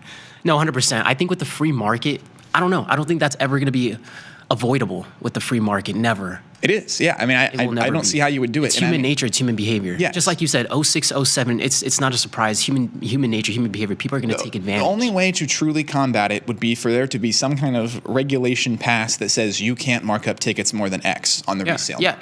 Which is possible. Right. But then again, you're getting into you're putting restrictions on a free market, and that's not something that we love doing in America. Right. And it sounds like a topic too that just doesn't make too much sense, because if you think about it too, as a business owner, it's like you could also create something that takes away that competition, but at the same time, if you do that takes away the competition, it takes away from that natural demand that you would typically experience in the first place. It's like we can bring the competitor, but it goes against them as a business model. Too money supply to determine how. And too money supply to determine how over or underpriced tickets That's are. an interesting angle. We might have to whip something up. Yeah, that actually is a really good one. The research team could definitely cook on that for us. Yeah. That's cool. But yeah, I mean that's the other thing. A concert is discretionary spending. But yeah, the M2 that is a very good call. We could throw together a very pretty graphic on that and really get into the nitty gritty of this. But yeah, and I mean to the point about NFL games, I mean that was Live Nation CEO's whole point, is that those tickets actually are properly priced. Is that sporting event tickets are properly priced, and that the concert tickets, because the resale market is so great, it's just that much harder. The augmented reality point is another good one that will put pressure on artists as that continues to grow. Although I think only to a point, because I mean a big part of the concert experience, especially for people who are crazy super fans, is the fact that person is actually right there. You are breathing the same air as this person right now, and so augmented reality can only get you so far. I did just order my Meta Quest yesterday. So, I'm looking forward to that. You got to let us know how it is. Yeah, I definitely will. Let's see. There's no money for most artists in selling albums anymore due to Spotify. Yeah, 100%. I mean, that's that too. People are taking more of the independent route if they can, not being locked in a label as much as they used to. Well, yeah, and a lot of those deals are different and merch too. sales are like where artists are getting most of their money now. Is as J. Cole tried to tell our guy Lil Pump, right? It's true. Make sure you keep touring. Anyway, okay. Let's hop over. What else did I have that I wanted to look at here? FICO. I don't know that I'm going to be able to get a trade through on FICO, unfortunately. Monitoring everything else. Yeah. What do you got today? You open anything? Yeah. So I mean, I got the Nasdaq over here. We haven't really been doing much over here. So I mean, we can take a peek over here and look at some of these futures products. I hear Kim said that gold was selling off now, so we're going to type that in and see what gold is actually doing, because we've been waiting on that one. And let's see. Let's go. Okay. We're going to have to go back to NASDAQ. We got that populating. Do you have any thoughts on this rip out of the gate? I mean, we consolidated all through last night, pretty much went nowhere, and then we went back to the highs that we were trading at yesterday morning. So, I mean, right back to all-time highs. Feels like the same conversation we're having again. Let me pull up gold. Okay, gold is acting funny on us right now. Oh, TradingView does a thing where it's pulling up the Canadian exchange gold. Like type in GC and then look at the. Yeah, it's the first one. Yeah, there we go. Kim, I mean, I don't know what dip, but I know we got a little bit of a dip 10 minutes ago. I mean, we're consolidating on gold right now. Gold trading above 4,000 easily. It looks like. Seems like the dollar is weak. Gold is strong. The overall market is at all-time highs. Have you taken a peek at crypto at all lately? Let's look at Bitcoin. Yeah, let's do it. Bitcoin. It's been a little quiet on that end. Let's go to the daily. Let's zoom out a little bit. Things haven't ripped. Do I still? Gold is. I don't have any IBIT longs right now. I might need to rectify that. Bob says gold is acting funny because it is to the moon. Bob has been saying this for the last week, and I know Bob has just been holding long the whole time, enjoying this ride. Because we've surpassed the moon last week, Bob. Bitcoin took a little bit of a pullback, trading at around 123,000 right now. Is this the top? Will we put in another all-time high? I don't know. Look, I'm not much of like a super TA guy, but one thing I do like about TI is TA. I was watching an AI video the other day, and the top comment was, "Is this really AI?" or something like if it was an AI video, but it was an Allen Iverson video. Anybody that was confused. But anyways, as we look at structure here, from a structural standpoint, right? Some people like to use structure. I actually enjoy structure. From a structural standpoint, we did begin to break structure on crypto. Does this mean we're going to start to put the top in? I don't know. But it's one of the first times that we did put in a new lower low on an asset like Bitcoin. I kind of like to always just be long Bitcoin like a year out. Okay. No, I'm good. You got some exposure in there? I still got my, yeah. Okay. I just got my IBIT. I have 75 calls that are 253 DTE. Yeah, I was going to say, how are you've been liking the ETFs? They've been pretty liquid. They got a lot of volume trading in them. So you use that to get some exposure in the crypto market? Yes. I think it's a good way to get direct exposure to the crypto market. I've never been one to just physically. Well, I shouldn't say that. Since these ETFs have become a tradable thing, I haven't really bought or sold much crypto directly because I'm not, like, at least in my capacity, I'm not in it for owning the Bitcoin itself, if that makes sense. Like I just want the gains that come with it, and so being able to trade options. You want to have your cake and eat it too. ETF. What? That's my bad. I said you want to have your cake and eat it too. No, I'm just yeah. So having access to a Bitcoin ETF that I can trade options on and actually kind of get that leverage as well is very nice. But Yeah, my plan is just, this is 253 DTE right now. It was close to a year when I put it on, and so I'm just, whenever it gets close to 180 days, I'm just going to throw on another leap at a higher strike and roll it, because I do think that Bitcoin will just continue to go higher and higher. I don't remember, we looked at that interesting chart the one time, like some months ago now, with Bitcoin and how it has a losing year every 5 years, but then the years that aren't losing years, it's always like triple digit gains, and I expect that to only continue. I'm not a crypto buff. To be candid, I really don't know what I'm talking about, but I read compelling things from people much smarter than me that Bitcoin still has a long ways to go. I mean, I hope it does. I mean, what I'm really mindful of is just how the crypto market is going to perform whenever the overall market takes a tumble. So whenever we pull back from these all-time highs, I'm curious to see how correlated this crypto market is going to be, with the dollar being extremely weak, with gold still being at all-time highs, and this, that, and the third. Steven said, I rarely buy shares, so my purchase will single-handedly crash the gold market. Fair warning. I definitely feel that way about a lot of things, Steven. I'm with you on that. If Tesla's ever going up, you guys just let me know. I can knock it right back down. So I just took the fixed range volume profile on Bitcoin all the way from July 25th, actually a little before that, all the way, July 25th to today. The bulk of the trading activity took place between 119,000 on Bitcoin, 119,308. You know what? Let's label this, because we're gonna come back and we're gonna watch how the market responded to some of these levels. Since we don't really actively trade a lot of these futures products on crypto or whatever it is, let's do our analysis, come back and see how it responds. But we got 19,083. I think it was 19,083 for the high of that. The bottom of that is going to be 115,271. We'll just label it from now. 171. We'll do that. So we'll just do our analysis on Bitcoin. We're trading at the highs right now. We're not going to be doing anything until we get down here, and that's going to be the area of interest. Point of control, 118,049. That's the price level that had the most trading activity over the last 6, 7, July, August, September, October, November. What are we in? It's only been 3 months. It's not like 6 months. July was right around the corner. August, September, October, and we're barely through October. So this is like over the last 2 months and maybe like a week. 118,049 had the most trading activity at that specific price level than all other prices.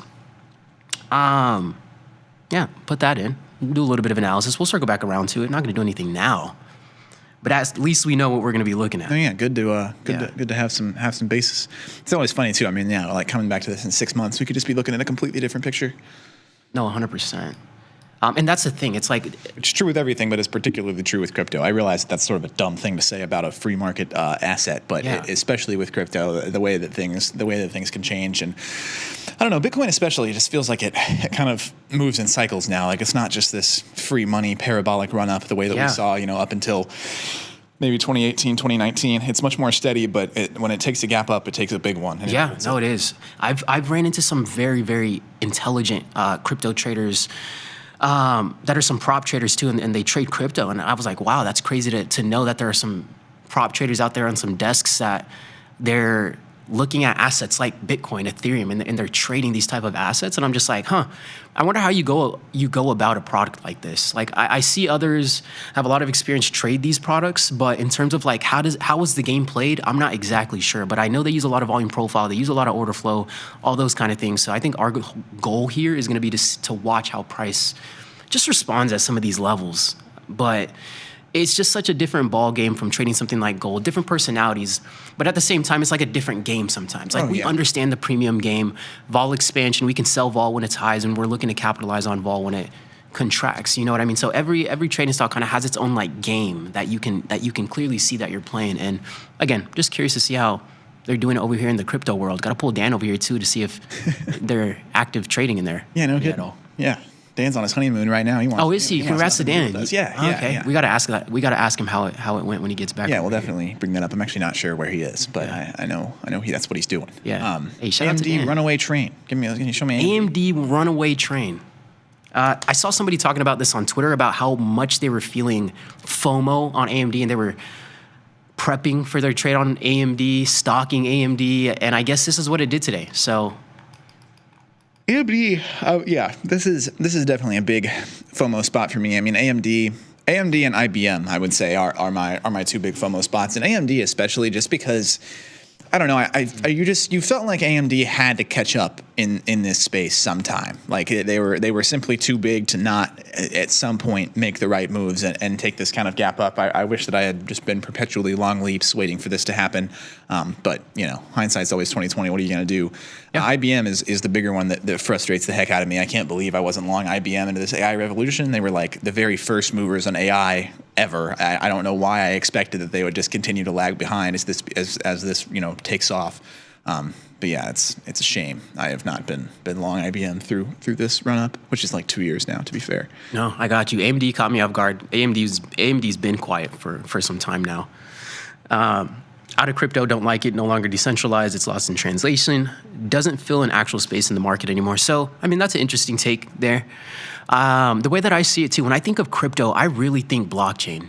And not to get off topic, we'll come back to AMD and IBM. But when you think crypto, what do you think? I think blockchain. I think like a whole nother kind of Web3 industry to still be developed. And I see VR working out in that space. I see digital assets being more fungible in that space, and just more of a separate currency economy being built because of Web3. So when I think like long-term vision, that's kind of what I see. I think blockchain and the potential of NFTs. Long-term vision is one thing. If you're just asking like, what do I think when I think crypto? Yeah, what do you think? I really just think, and this is going to sound like a funny answer, but hear me out. I think money, but not in like, I'm going to make money sort of context. I just think, I think currency. I think about the fact that it is a currency that is appreciating much faster than the U.S. dollar. It has been for a long time, and seems like it will continue on that trend.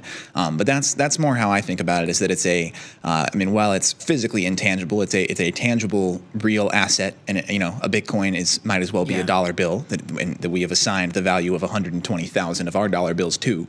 But yeah, I think currency, and I think in terms of a long-term vision, I think people being able to transact with Bitcoin and Bitcoin, ATMs becoming much more prominent is sort of where I see things going. I got you. Yeah. But the whole thing though is that with transacting with Bitcoin or ETH, people talk about how this could become a real world thing pretty often, and it absolutely could. But like, are you telling me like if I go on Amazon and I want to buy what's something really cheap I buy on Amazon? I buy body armor powders, like the little powders you can mix into your water bottle. If I want to buy a $7 pack of body armor powder, are you telling me that Amazon is just going to list that as 0.0000000 1 Bitcoin? Because it starts to get like a little ridiculous then. And I guess that crypto people would say that's where stable coins and those kind of things can begin to come into play. So that's how it would all translate. But are you excited about the crypto market? Like when you hear it, does it feel like, it's coming, but it's like a little far-fetched right now? I'm excited. I'm excited as an investor. I don't know that I would say I'm particularly, excited about the future prospects, but also it's just not something that I ever really give a particularly great deal of thought. I try to stay well-informed enough to know what's going on.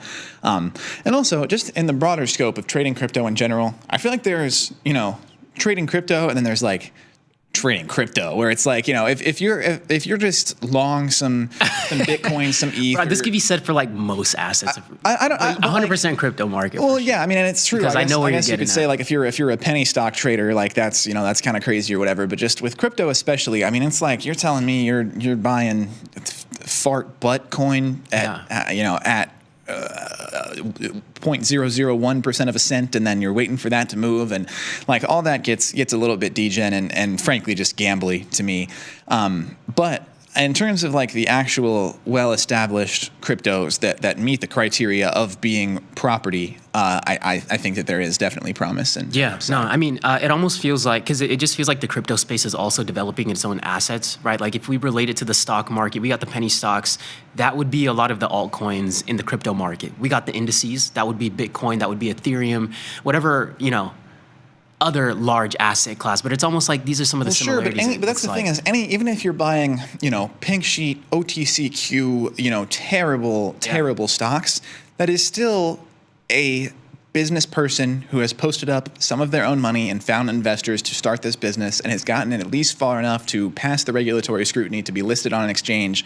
These cryptos, you're often legitimately talking about a 15-year-old in his bedroom. Oh, 1,000%. That made this currency. 1,000%, but I don't want to negate the fact that there's so much shady stuff these guys in the small cap space and then the penny stocks do all the time. Oh, certainly. And filing offerings to plan to sell their shares at higher prices on their investors. Sure. It's almost like it's just done with a suit and tie now instead of in your mom's basement. That is absolutely true. And of course 90+% of penny stocks go to zero. That's a stock that we are all too well aware of.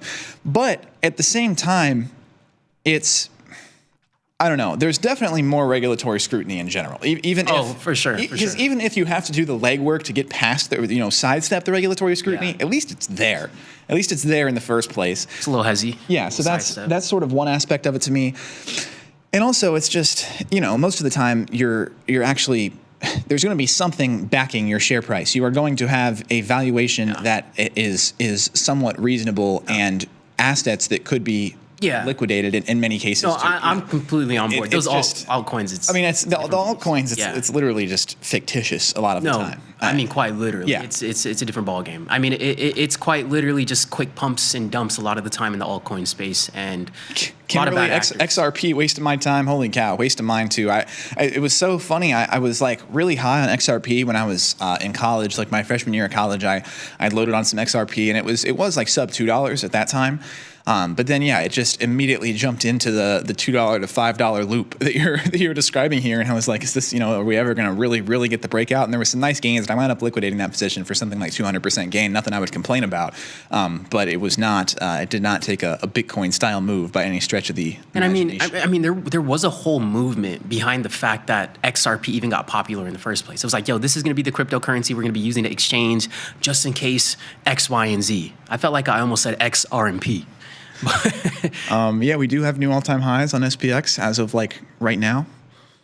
So we just keep on going. It never stops until proven otherwise. I keep saying it. Let's see. Oh yeah. I'll throw this out just because I'm always so loud about it when it's doing well. P-Sky, my Paramount Skydance, has been slacking a little bit as of late. I'm still up a lot on that position, but it is starting to cool off a little bit, come down into this 1826 range. But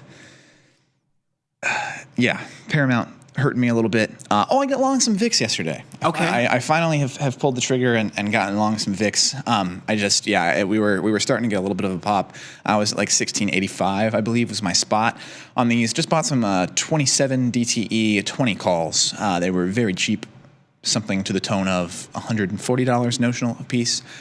I'm just holding that out for the event that we happen to catch any volatility amid this government shutdown, which again feels like should probably happen sometime, but I don't know that it ever will come. Honestly, I forgot the government was shut down. But I do have that in there as a hedge in case VIX moves to 25 or something out of nowhere. I would catch some nice premium on that.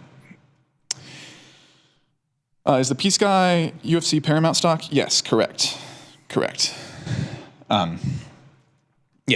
Yes, Paramount Skydance is P-Sky, and they have UFC now. FOMC minutes coming out in 10 minutes. We're gonna miss it. Unfortunately, that will be right as we get off. But I am interested to see what happens, especially amid this government shutdown. I'm interested to hear what kind of language they use and how they're handling all of this with some of their data being delayed. A lot of their data being delayed, I should say.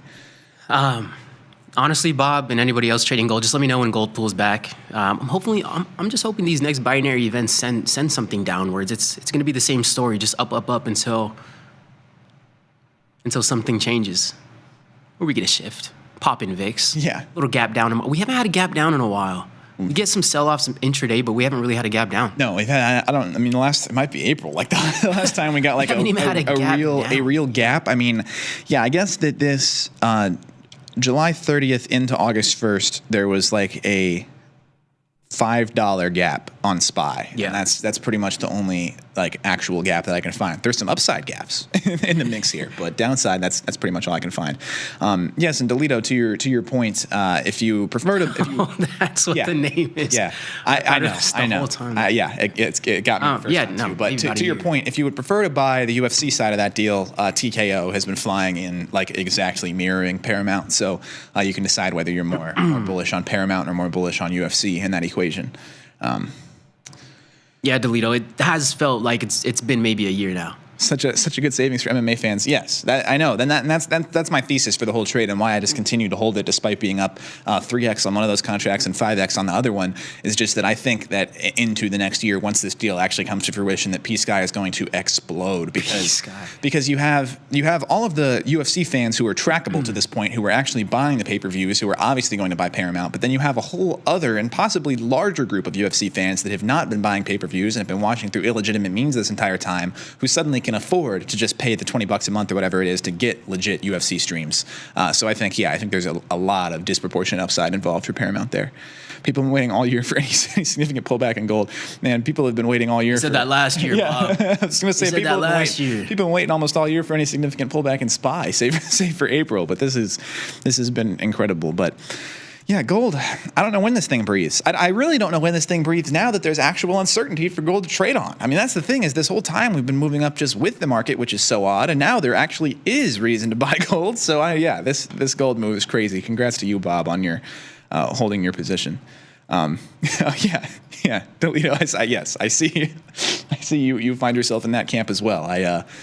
I will not confirm nor deny my participation in such activities live on air.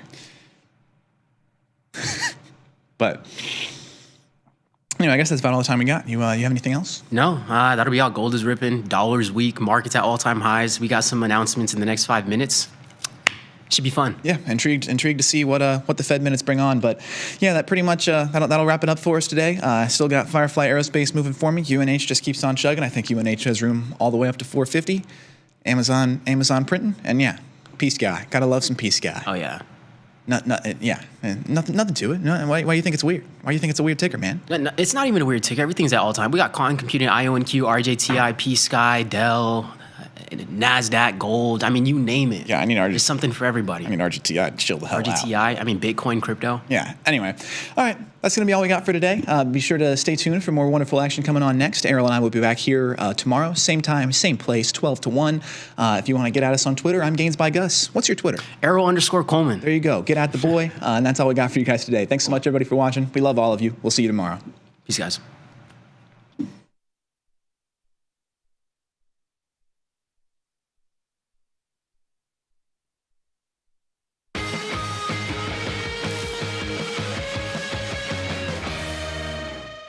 Got friends? Get $250. We'll give you a bonus for each qualified person you refer to Tasty Trade. So spread the word and earn rewards. Terms and conditions apply. Class is in session. Dr. Jim Schultz is bringing the heat to Options Crash Course Live. This 90-minute show features Dr. Jim in his professional prime. All of the gimmies, none of the gotchas. Come early and grab a drink with Dr. Jim before class and stay for Q&A. The event is free, but space is limited. Register today at tastylive.com/events. It's not a lecture, it's a lifestyle. The market doesn't stop. So why should you? Diversify your portfolio with stocks, options, futures, crypto, and more from Tasty Trade. Focus on the markets that matter to you. See the odds before you trade using curve analysis, IV rank, and more tools. Get industry insights that help you find your next trade right where you need it. Tasty Trade. Download today. Look who's back testing. Tasty Trade now has options back testing for free. Test your trades with over 10 years of data for the most popular symbols. See how your trades would have performed in the past. Look back at profit and loss and take the guess out of guesswork. Oh, did we mention that it's free? Get back testing at Tasty Trade. Your crypto needs a wallet. And crypto is better when it's tasty. You can now do more with your digital currencies with the Tasty Crypto app. We're proud to offer a self-custody wallet for Bitcoin, Ethereum, and Polygon. Transfer your digital tokens directly in-app and access thousands of tokens available only on-chain. Your wallet is your key to decentralized finance. Download the Tasty Crypto app and get started today.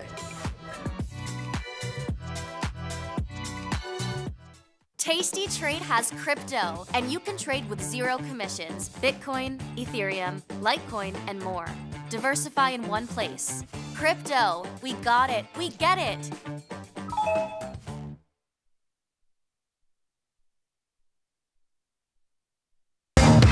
Understand I got a plan for us. I bet you didn't know that I was dangerous.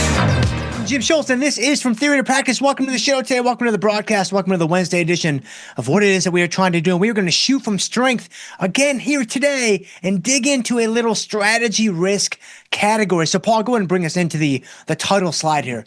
So as a beginner trader, right, this is for my beginner traders. You just got started, you're excited about trading, and you're kind of new to all this, and you don't really know where to start. You're going to have to make a lot of, kind of left or right decisions, kind of up or down decisions when it comes to what you decide to do. And one of those is going to be, what type of strategy risk category do you want to engage in? Like, how do you want to get this guy started? Do you want to focus primarily on defined risk, or do you want to focus primarily on undefined risk? And so that's what I want to do for today. We're going to tackle defined risk. Tomorrow, we're going to tackle undefined risk, very much from a bird's eye view, kind of 10,000 foot, vantage point, very zoomed out, to give you some things to think about as you're making these decisions. So Paul, go ahead and bring us into the information here today. So defined risk strategies. So some of the more popular ones that we might use here on the Tasty Network are going to be vertical spreads, iron condors, diagonal spreads, calendar spreads. This is not an exhaustive list. There are other defined risk strategies that you could utilize as well, like iron flies would be another one that we might use from time to time, especially for my zero DTE traders that might be out there watching the show. Welcome aboard. I'm glad that you are here.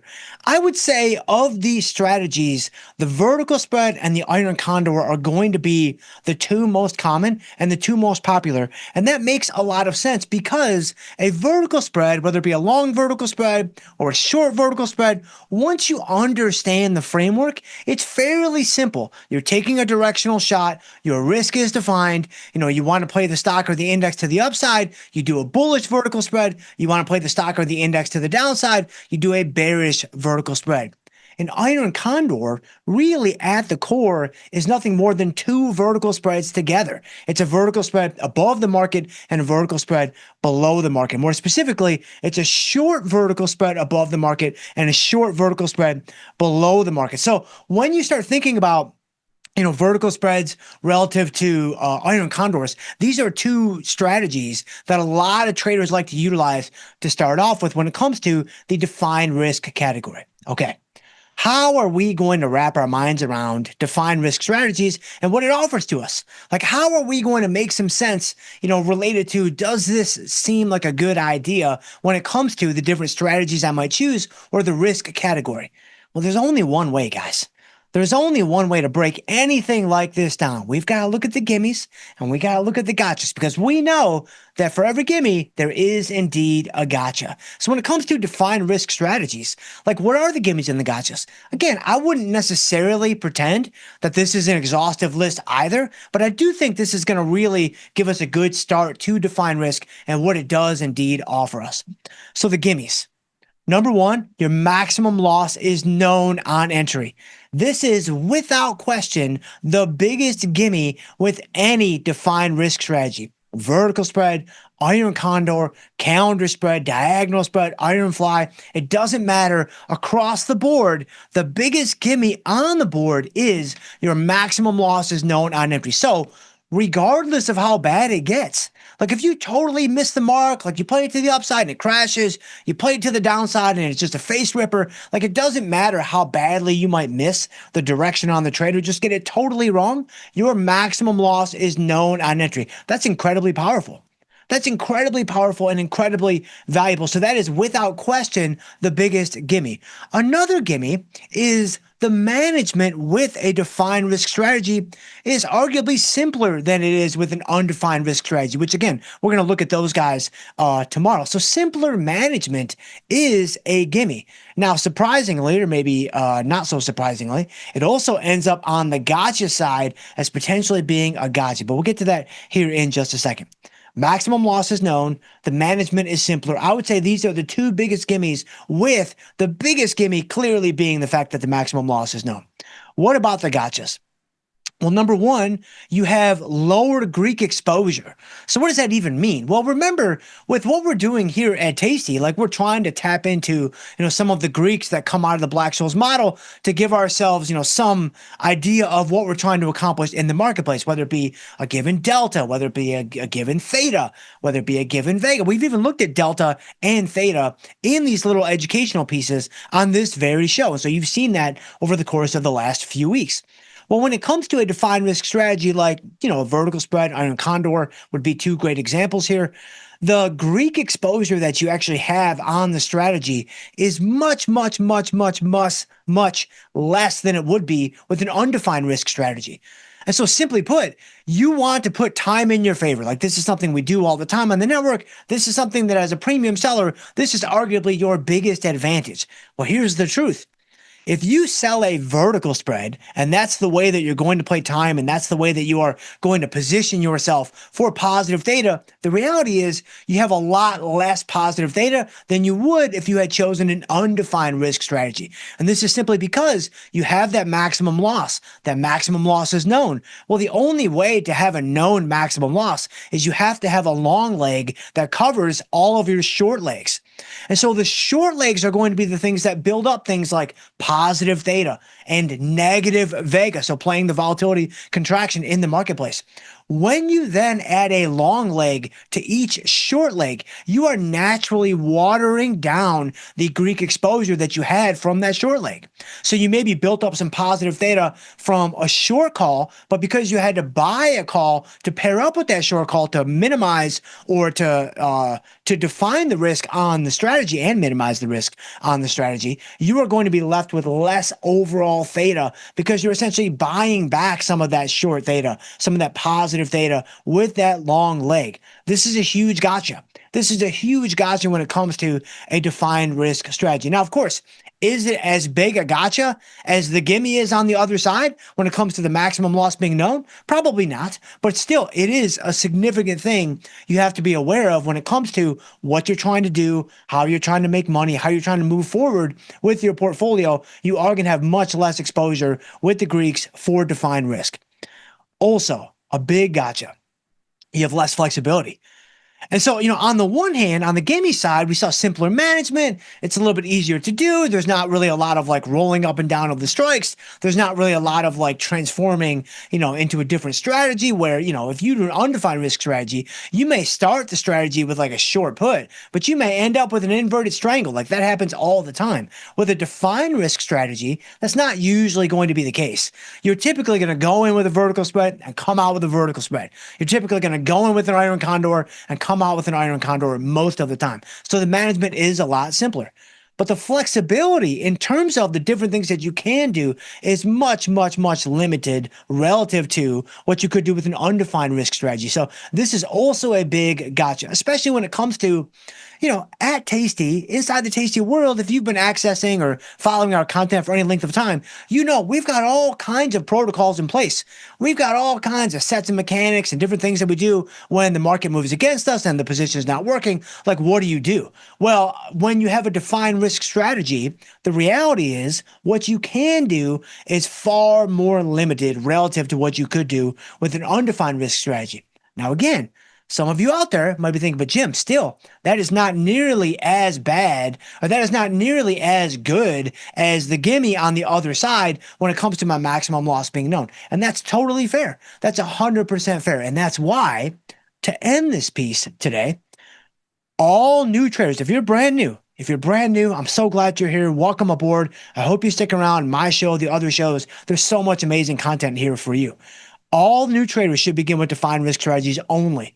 You should be doing defined risk strategies only. It doesn't even matter what your account size is, whether it's 10,000, 20,000, 50,000, whatever, it doesn't matter. You need to gain experience. You need to gain market awareness, and you don't want to do that with a short straddle. an undefined risk strategy. You don't want to do that with a ratio spread, another undefined risk strategy. Those things are coming down the road. Those things are things you can do later on when you've gained experience, when you've built up some market awareness, and you feel a lot more comfortable with how, the market moves and reacts and how that impacts, options and given positions and things like that. You don't necessarily want to start off with that because that's where you had no safety net. That's where you don't have the training wheels on anymore. But with a defined risk strategy, you always know the maximum loss.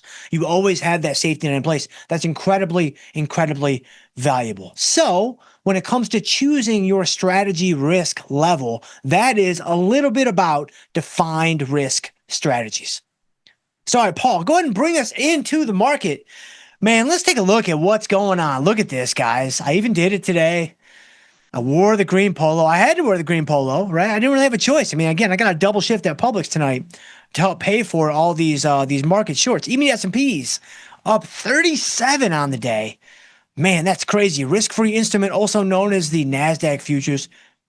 Extremely high-risk product. It wouldn't seem so any day over the course of the last, 4.5 years. But you've got the risk-free instrument up 245 on the day. Just so everybody's clear, that it's not a risk-free instrument. That is an extremely high-risk product. But man, it sure feels like every day it's just another Groundhog Day with Bill Murray and Andy McDowell, I think, was in Groundhog Day. And some of our other favorites from the 80s, the 90s? Let me think. Groundhog Day is 90s, right? That's not 80s. Like when I think of Bill Murray 80s, you're obviously going to Ghostbusters. Like you're even going to Caddyshack. I don't think you're going Groundhog Day. I think Bill Murray in the 90s is Groundhog Day. Like Bill Murray in the 90s is like, Scrooged and things like that. I don't think Bill Murray in the 80s is Groundhog Day. That's Caddyshack stuff, and that's Ghostbusters type stuff. But yeah, NASDAQ up 247, just another day in paradise, right? You got the Boomers up 78. You've got the Russell 2000 Futures Index up 23 on the day. Man, this is some crazy, crazy, crazy stuff. Man, look at gold. I mean, guys, it's crazy, man. Look at gold. Look at silver.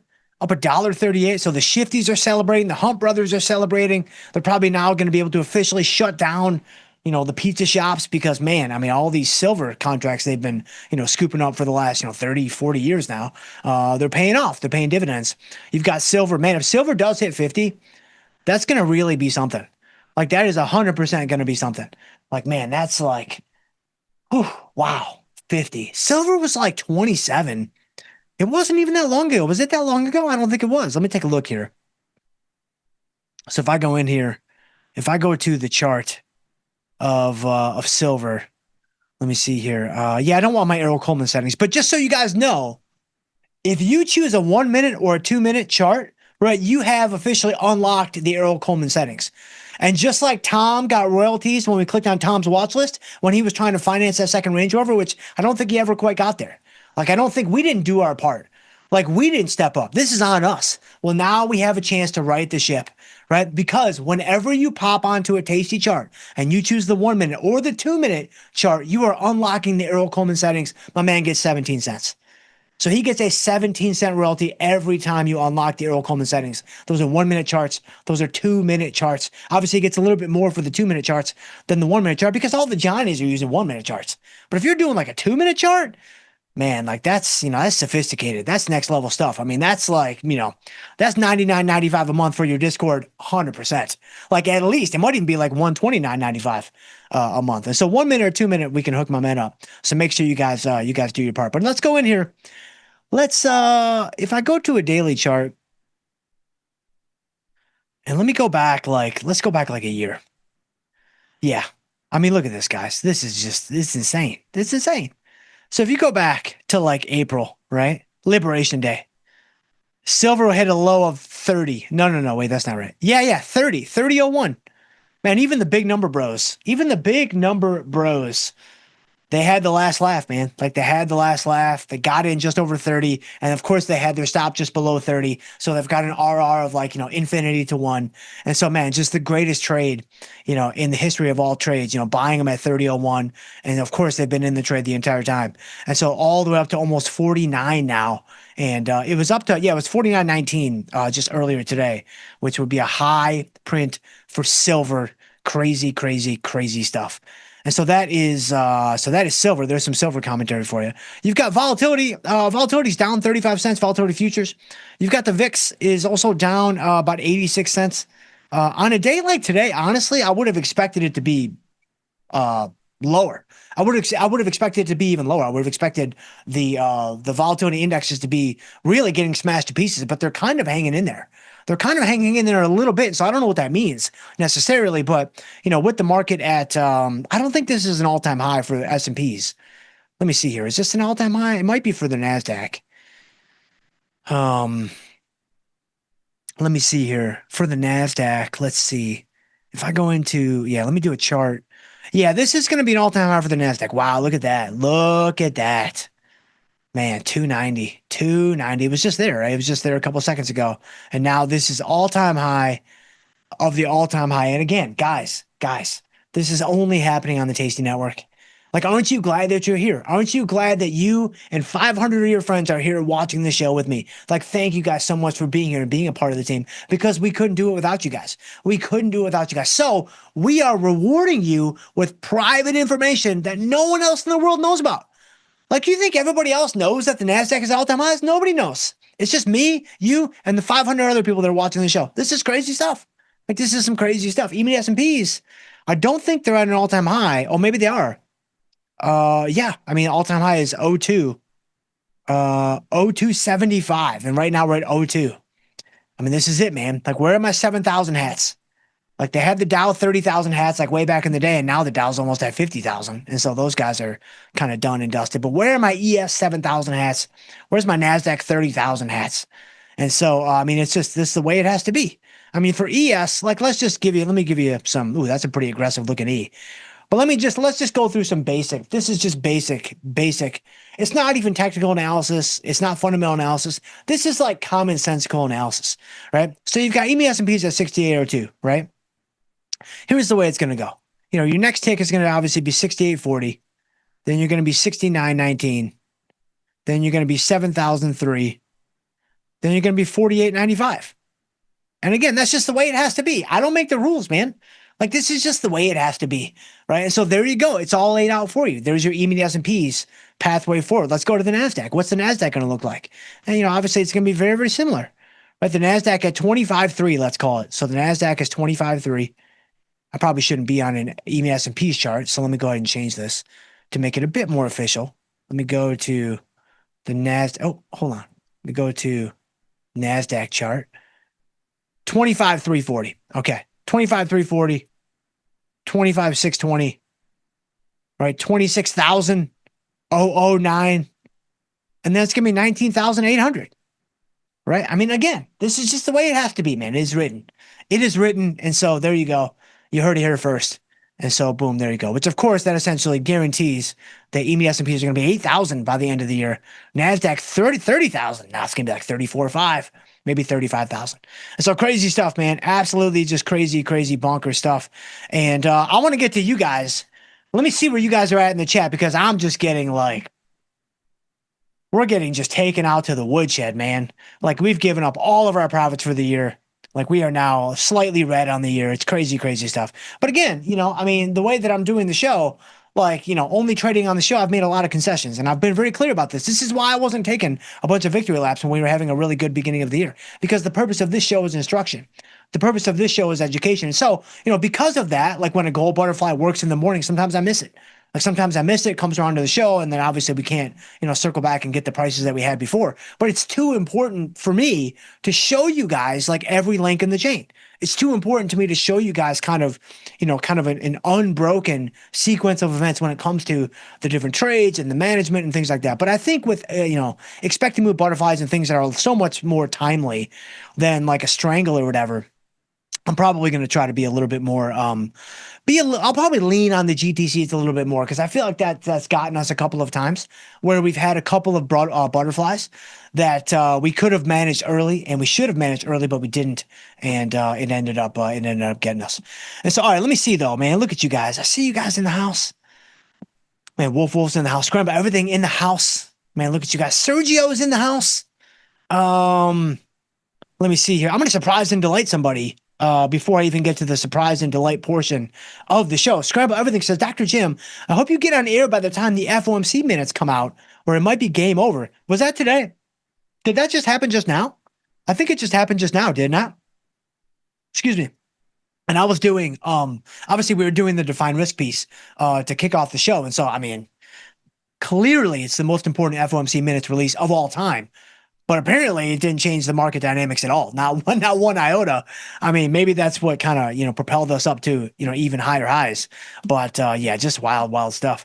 And so let's see here. Let me go into, there's not too much to do. I think, so I want to do something today because there's really nothing to do. It's really just kind of a do nothing, stew in the bathtub of filth type of day. Two things I want to do though. So number one, guys, it's time. It's time. The P&L Open Bros got me. They wore me down, and mentally I just, I can't hang any longer. And so with the rally in Best Buy today, up $1.50, we ended up, this was a busted earnings trade from a long time ago. And, I wanted to give it a chance. I wanted to give it time to come back. And I mean, we had to endure Best Buy down below 70. Like Best Buy was comfortably in the 60s for a while. And so I think it's finally time to take an off ramp. Like, I think it's finally time to say, hey, we've got a pretty clear exit ramp right here. We've got an up day in Best Buy. We'll end up being down $800 on the trade. Not that big of a deal. Like, way better than what we've done, like Oracle. Do you guys remember the Oracle trade from yesterday? We lost like, $30 in that trade or whatever, $35. It was a crazy trade. And so I think let's go ahead and let's tip our cap to the P&L Open Bros and say, hey, you got us on this one, but maybe we'll get you guys next time. Like, that's what this is all about. You just got to keep the lights on. And so for Best Buy, I think the time has come. I think it is time to close Best Buy and just be done with it. But one final comment. So another 8.5 minutes, and I may even change my mind. This goes to show you, right? When it comes to long share positions, again, market's printing all-time high after all-time high. Everything just goes up. It never goes down. Like, everybody's a genius. Like, I understand that it's the best trade on the board. You're not going to beat long index. You're not going to beat long shares. It's going to be very hard to beat those, I should say. And so just kind of, obviously keep that in mind. But when you have long shares and that's all you have, you don't really have too many things that you can do strategically. Like, if that's all you have at your disposal, you can dollar cost average on, on the way down. You can maybe reinvest some dividends. Like, there's some things you can do, but strategically, there's not that many things that you can do. When it comes to options, even if you want to play it to the upside, by all means, man, be a perma bull. By all means, be a long-term bull, be a short-term bull, be a minute-by-minute bull. Like, you can play it whatever way you want to play it. But if you're doing it by way of, even just long call spreads, short put spreads, short puts, put ratio spreads, jade lizards, like, there's so many things you can do. And each one of those has, more strategic alternatives than you have with just long shares. And that's really just a fact. Like, that is just a fact. And that's the nature of options. Now, again, in the strongest bull market of all time, you're not going to really beat long shares. You're not going to beat just naked, clean, long delta to the upside. It's going to be very very hard to beat that. But, should things turn around a little bit, and I'm not even talking about a crash. Like, I'm talking about, yesterday we thought we had him, man. Like, yesterday, man, we had him down like 30 basis points, maybe even 40 basis points on the lows. And I was like, we got him. Like, we got him. It's day number one. Man, it wasn't even day number 0. Like, in the end, day number 1, it wasn't even day 0. Like, it wasn't even like the prereq to get into the actual course. Like, I don't even think we were on the university campus yesterday. We thought we were, but it turns out not at all. And so for Best Buy, there was an extra 4 minutes that didn't really help us too much, but nevertheless, let's go ahead and let's get out of Best Buy. So here you go. We got to pour one out for Best Buy, obviously. And there you go. Pour out a little banana daiquiri for Best Buy, and boom, it's gone. That's the thing. It's like, that's how you beat the P&L Open Bros. Like, I figured it out. We've got a couple. Speaking of, tools up our sleeve, tricks up our sleeve. We got a couple things. You can obviously do one of these jobs, right? You could do one of those jobs. That works, of course. That's the tried and true, man. That's the tried, true, and tested right there. Number 2, you can just close the position and then it disappears. Right. So now all of a sudden the P&L Open Bros are going to come, waiting to troll, waiting to throw shade, and boom, it's gone. They got nothing to throw shade at because it's essentially like it never even happened. Or, of course, number 3, I could go into the little gear here and I could actually, I could move P&L Open and get it out of there, but I'm not going to do that because I feel like that's that's a little too, I don't know, that's a little too disingenuous for my liking. And so it's been there from the beginning. I don't really think I'm going to change it. This is what I normally look at when it comes to, just monitoring my portfolio. And so it wouldn't even feel right. Like it wouldn't be feng shui at all if I got rid of P&L open. Even if I don't even really look at it, it's still there. It's been there from the beginning. And so just to kind of maintain a little bit of yesteryear, we're gonna leave that guy on there. So what I want to do though is I see you guys in the chat talking about Delta Airlines. So Delta Airlines is tomorrow morning, is it not? So we've got Delta Airlines. Pepsi is also tomorrow morning. So again, we have a position on Pepsi, but it's just a strangle. I think I'm going to play both of these. So both Delta Airlines and Pepsi are tomorrow morning, and I really think we can keep this very, very simple. I'm not going to do a butterfly because I'm not going to be in on Friday. And so I might consider a butterfly, if I was going to be in on Friday, but remember, a little housekeeping, I'm going to be gone on Friday because I'm going to my kids' little co-op. I mean, they're homeschooled, but they do a co-op every Friday during like the school semester. And so I'm going to their little co-op and I'm going to tell them what I do. Like I'm going to explain what I do and I'm going to explain the stock market to them. How should I explain the Ponzi scheme that is the stock market to all these kids? These kids are like between the ages of like 6 to 17. Like, how would you explain the stock market to a 7-year-old kid, to a 17-year-old kid? I've got to come up with something that's going to appeal to everyone. And so I really think I'm just going to show them a chart of any day. I'm going to let them pick the day at random. Any day over the last 4 years. And I'm going to show them, look, you buy in the morning, you sell in the afternoon, and you're printing money. Like that's all this really is. We don't need to overthink this. We 100% do not need to overthink this. I see Matt just chimed in on the chat and he said, you can't explain it to him. I don't know, Matt. I'm going to try. I'm 100% going to try. And so we'll give it a shot. But all right. So Delta Airlines and Pepsi, let's do this really, really quick. All right. This is it, guys. This is it. If you can't beat them, join them. If you can't beat them, you join them. So what are we doing? Delta Airlines to the upside, right? Pepsi to the upside, everything to the upside. Why would we even consider something to the downside? So if you are holding negative Delta in your portfolio right now, like have no fear. If you are holding short Delta positions, I got your back, right? Because no one is worse at picking direction on earnings than me. I reign supreme.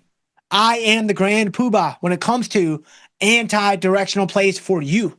And so I'm playing Delta Airlines to the upside. I'm playing Pepsi to the upside. So if you've been waiting for a down day, tomorrow appears to be your day. And so let's go ahead and let's do this October 10th. Well, actually, I don't want to do the front week for the same reasons. Actually, no. I do want to do the front week. I do want to let's do a little smash and grab. I mean, October 10th is our anniversary. And my wife and I will be 16 years on October 10th. I checked Call Sheet this morning, the prediction markets. It's still only about an 87 Delta that we make it to Friday. And so it is in the money, though. So it will obviously collapse up to 100 come time Friday. So let's see here. If I do, I'm just thinking, let's do a 55.59. There it is, man. There it is. It couldn't be simpler. Could not be simpler. And, I got to get off my black there. And you, from a direction standpoint, it couldn't be clearer.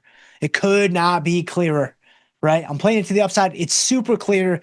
The waters aren't muddy. This isn't a skewed Strangle or a Jade Lizard where it's like, yeah, it's upside, but it's also other things. It's like, no. This is very, very clear. This is an upside play. So you need to be loading the boat to the downside. You're welcome. So Delta Airlines, we're playing to the upside. And man, let's see what happens. So I'll try like $1.85. Let's see if we can get filled on that guy. All right, so we got filled on Delta Airlines. Let's go into Pepsi. PEP. Same thing. And Pepsi to me is a lot simpler because I love Pepsi as a product. I mean, it's way better than Coke. It's not even close. Like I've never actually done a blind taste test, but I've seen like people like do these blind taste tests with like Coca-Cola versus Pepsi. And I'm a diet drinker, so I probably would not be that successful drinking the regular stuff. But from a diet standpoint, it's so obvious. Like, it's so obvious, right? Like, blindfold me, spin me around, do whatever, hand me 2 cups, and it's very, very simple, right? When I take a sip, if it tastes like pure happiness, it's Pepsi. It's Pepsi. If I take a sip and I start questioning, like, my life's choices, and I start thinking, man, I don't know about all this, that's Coke. It's very simple. Guys, you don't have to overthink this. This is really, really, really basic stuff. And so anyway, we play Pepsi to the upside. So let's do a 130. Yeah, we'll do a 137, 141. Similar. Let's just keep it small, guys. Let's keep it small. Let's keep the stacks of cash that we're going to light on fire to a very modest size. So 137, 141, $1.99. Let's give it a go. Boom, we got filled. All right, let's go. Where are we at? Man, I see you guys in the chat. Let's go. I see you guys. I want to see a couple people. Let me see here. Let me surprise and delight some people near the end, actually, because you guys are talking about the thing I'm going to do on Friday, which is super funny. I see Mike. Mike says, Dr. Jim, how did your presentation go for your kid's school? It's coming up this Friday, so I'll let you know. I'll let you know on Monday. But it's going to be this Friday. So if you have any suggestions, like, please let me know, Mike. I would love to know how I should do that. And so, let's see. Adityo says, please share your presentation for the kids on the show afterwards. No, I'm not doing. So we're actually going to do it caveman style. So I'm not doing slides. I don't have a slide deck. I don't have like videos. I'm just going to talk to the kids. I'm just going to teach, right? Like Socrates used to do in like 500 BC. Like people would just show up and kind of gather around. And I'm going to say, all right, here it is. Like, here is the Ponzi scheme that is the stock market, right? Like you give it $1, it gives you back 2. You give it 2, it gives you back 4. You give it 6, it gives you back 12. You give it 100, it gives you back 200. You give it 1,000, it gives you back nothing. Like this is the basic way that the stock market works. Like I will be able to knock this thing out in like 2 minutes. It's gonna be so easy. But let's see, where are we at? I see Boulette says Dr. Jim is going to abandon us on the most important regular Friday of our lives. Yes. I thought about taking it off because it is our anniversary. But again, like Autumn was like, hey, do you want to come and do this career day thing? And I was like, yeah, but I don't know how to explain what I do to people. Like it's very difficult to explain to people what I do. And she was like, you'll figure it out. And I'm like, yeah, you're probably right. And so, but let's see here. Where are we at? Juan Veloza. What's going on there, Juan? Any trades for Delta? There you go. We did a Delta Airlines upside vertical spread. And so if you are brand new to the show, by the way there, Juan, thank you for popping in. I am dead serious when I say you should do the opposite of me. And everybody in the chat can back that up. Everybody in the chat can back that up. Like if you're following me directionally, that's a big mistake. I would not do that because directionally, man, I'm just not very good. And so let's see. And then last, see, Bill Buchanan says, Dr. Jim on a Wednesday, the people have been heard. Yes. Again, there's a limit to how much Dr. Jim you should safely consume in a given week. And I think we're well beyond that limit now. And so hopefully it's working out for you in some capacity on your end. But let's go to the beginning. Man, let's go. Where are you guys at? I mean, I see you guys in the house. Appreciate you guys so much. Ashfin is in the house. What's going on there, Ashfin? Oh, excuse me. Says Dr. Jim, let's go. What's going on there, Ashfin? I know you're, oh, excuse me. I drank the water a little too fast. I know that your anniversary is also on Friday, if I'm not mistaken. Excuse me. And so happy anniversary to you, my friend, you and your wife. I hope you guys have a lot of fun. You have fun plans in store. I mean, for Autumn and me, I mean, we're typically just maybe an extra guacamole at Chipotle type of deal, especially for like a 16. Like a 16, it's like, I mean, there's nothing really to celebrate there. Not that we celebrated at 10, not that we celebrated at 15, but it's kind of like if we get to 20, like that's the big dog. That's where it's like, all right, maybe we don't go to Chipotle, maybe we do Qdoba. Like maybe we kind of, we just kind of dress it up a little bit. Like let's kind of get a little fancy with a little, Qdoba.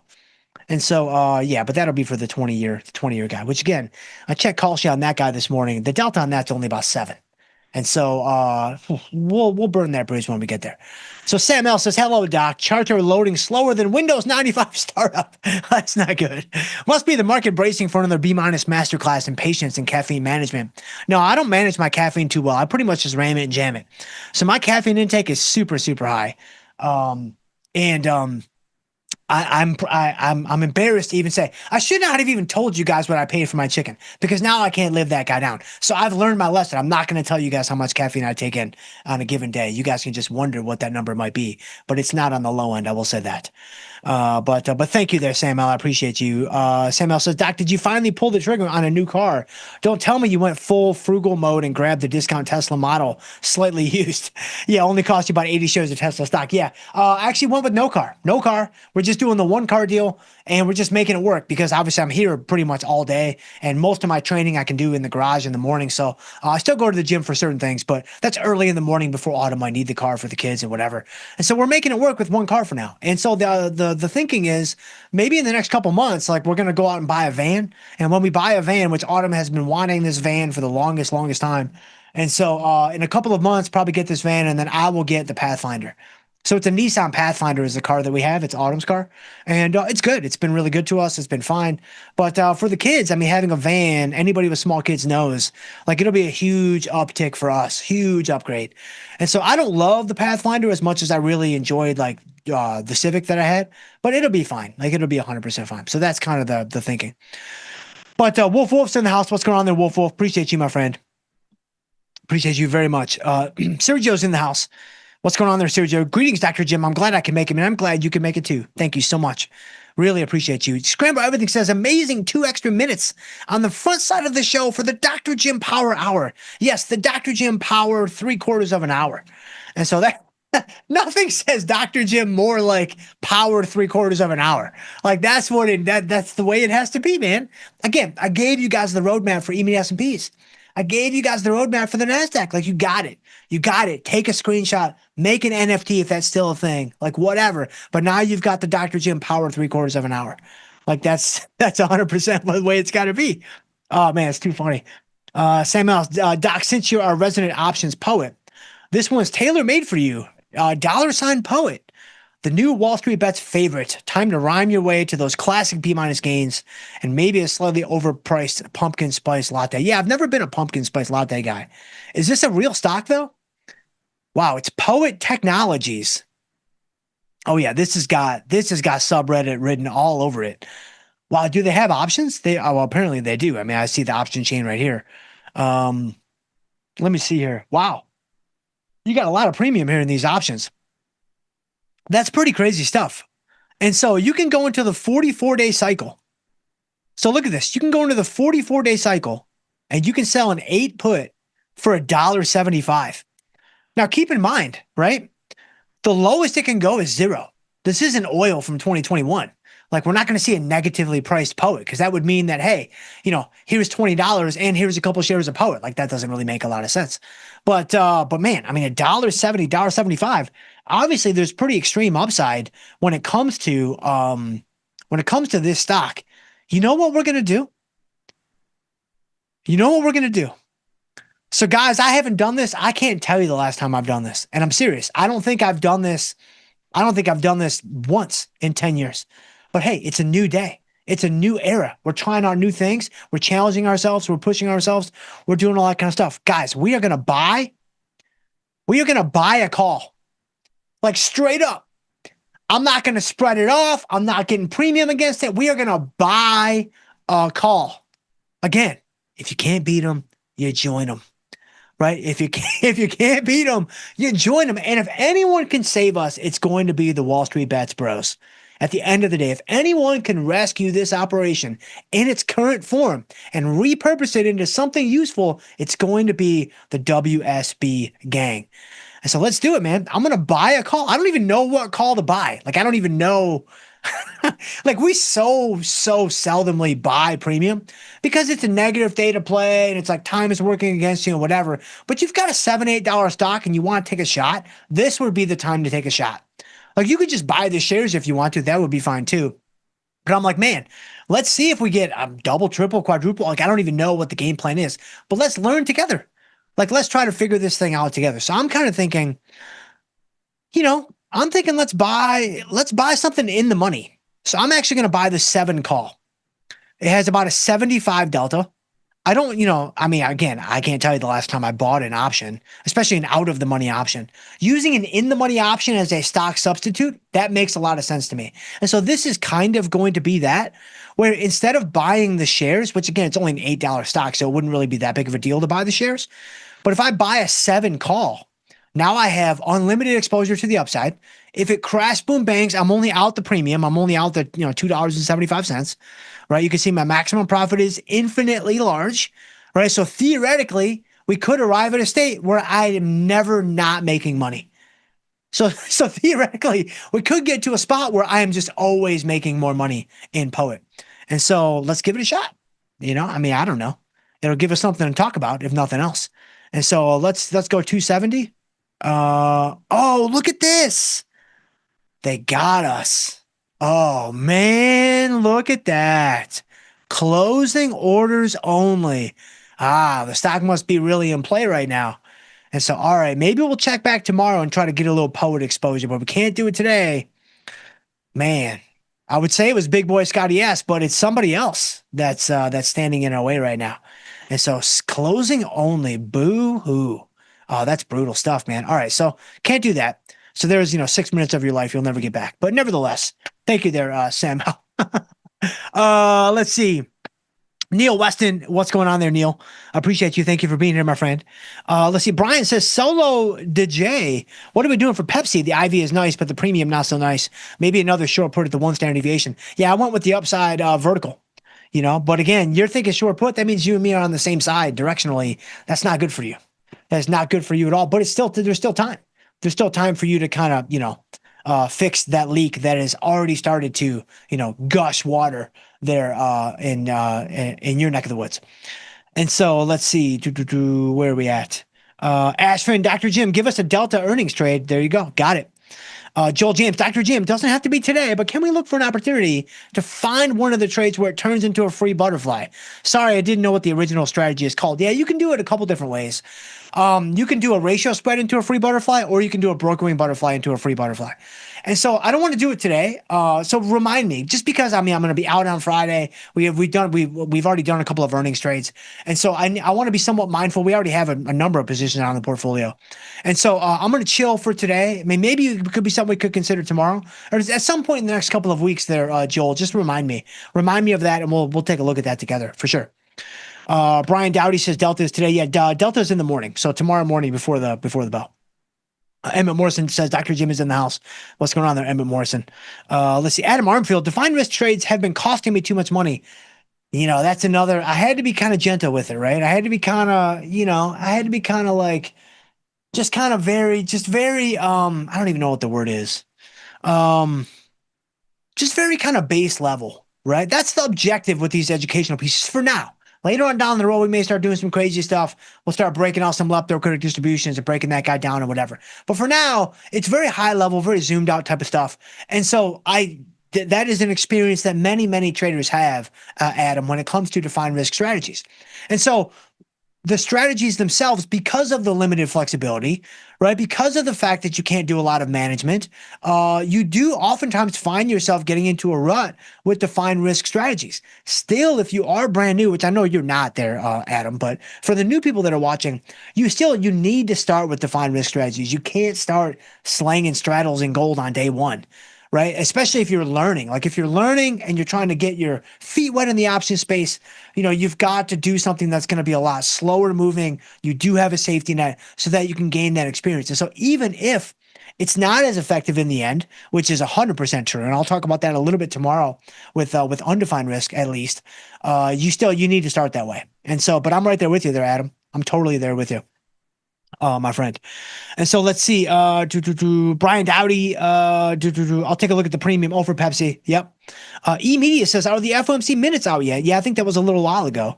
And so I think they did indeed come out. And so let's see. Stephen Bivens in the house. What's going on there, Stephen? Joe says, hey, Dr. Jim. What do we have for Pepsi and Delta Airlines? I gave you 2 trades to the upside. I'll probably do a short put for Delta Airlines for November, like Dr. Data sent yesterday. See, okay, now you're in good hands. If you're syncing up with Dr. Data, you're in a great spot. If you're syncing up with Dr. Jim, you're in a not so desirable spot. And so just be aware of that. But yeah, that's a great strategy. Short puts in like the 45-day cycle or thereabouts. It's the tried and true, man. That's the Betty Crocker strategy when it comes to, the different things that we're trying to accomplish. And so let's see. Yes, there's Bill Buchanan, Andrew Michaud in the house. Just sell some puts to start. It's a great strategy. I have no problem with that whatsoever. Let's see. HK says, blink twice if the trading desk forced to the segment. Define risk for me unless I want to own. No, definitely wasn't forced at all. I mean, I've got carte blanche on what I want to talk about, but I'm just trying to think through, like, there's so many things we can talk about, obviously, right? And so that's why we did extrinsic value. That's why we did, delta, theta. I'm just kind of thinking through what I think could be relevant for somebody just starting out. I tried to go back to what it was like when you didn't know anything. Like, what is it like when you don't know nothing about the option space, but you really want to learn and you want to move forward? Like, what are some of the bottlenecks? What are some of the sticks in the mud that you have to navigate? Well, one of them is obviously making a decision between defined risk and undefined risk. And so today we scratched the surface, we did the broad overview, but also very clear marching orders. In my opinion, everybody should start with defined risk. In my opinion, this should be the only thing that you're doing for a while. And so I think that's a pretty good starting point. And then, of course, we'll do undefined risk tomorrow. But let's see. Archer says, do you pay interest for ETB stocks or easy to borrow stocks? Not unless you have them on margin. Like if you have the stock on margin, now all of a sudden you could potentially you're not paying interest on the stock. You're paying interest on the margin account. And then, of course, if you're also, I think what you also might be asking here is, if you're short a stock, because easy to borrow versus hard to borrow, that's typically a shorting type of thing. Like, you want to know if it's easy to borrow or hard to borrow when you want to short the stock, because if you want to buy the stock, the shares are almost always available for you, unless you're in like some really like tiny float type of situation or whatever. And so, with an easy to borrow, with any short position though, you have to pay the dividend. Like, if you're short the shares on the ex-dividend day, you have to pay the dividend. And so that is something to certainly be mindful of when it comes to shorting, any stock that pays a dividend. Let's see. Andrew Mashad says, also stick to low dollar names. Once you're experienced, you can sling some Costco. I totally agree. That would be for undefined risk. I'm going to talk about that a little bit tomorrow. I'm not sure if I'll get that deep into it, but maybe I will.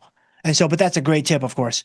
Let's see. Dan Ducarn says, how is everyone doing? Anyone get swatted today? Did anyone hear that segment where a caller false reported that he suspected Tasty swatted him? Oh man, that's crazy stuff. I hope that was just kind of some fake news, but if it wasn't, I got a buddy here, actually. I'm going to see him tonight. I got a buddy here that he works for one of the neighboring counties. He works for their sheriff's department. He's a homicide detective, and he's also on their SWAT team. And so, super cool guy, awesome guy, and he frequently gets called out to these things, and he tells me about what happens and all that kind of stuff. I'm like, man, that's some wild stuff. And so, but hopefully that was some fake news there on the swatting. But man, wow, am I out of time? And we even started early, man. That's crazy stuff, man. Look at you guys. I see you guys in the house though, man. Mr. Pillows, Tiago in the house, man. Dalek's even in the house, man. Rets Media's in the house. Man, look at this. Final Approach is here. Man, you guys are AZZ, Ryan LP. Man, I appreciate you guys so much. If I missed you, come back tomorrow. Come back tomorrow. We'll kick it off with an undefined risk, 6 to 19 minutes, and then I'll get to the portfolio, and of course, I will get to all you guys. But I appreciate you guys.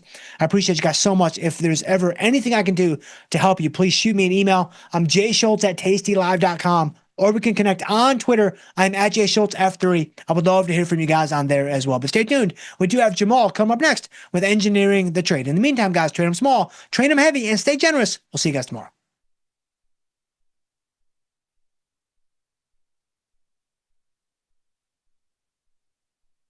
Global markets never sleep. Explore them with Forex. Now available on Tasty Trade. Get in on over 80 Forex pairs. 24 hours a day, 5 days a week, with the Forex platform that adapts to your style and speed. FX marks the spot. Trade it on Tasty Trade.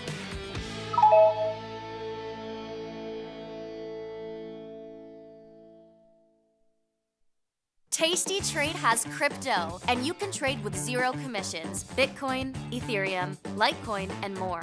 Diversify in one place. Crypto, we got it, we get it.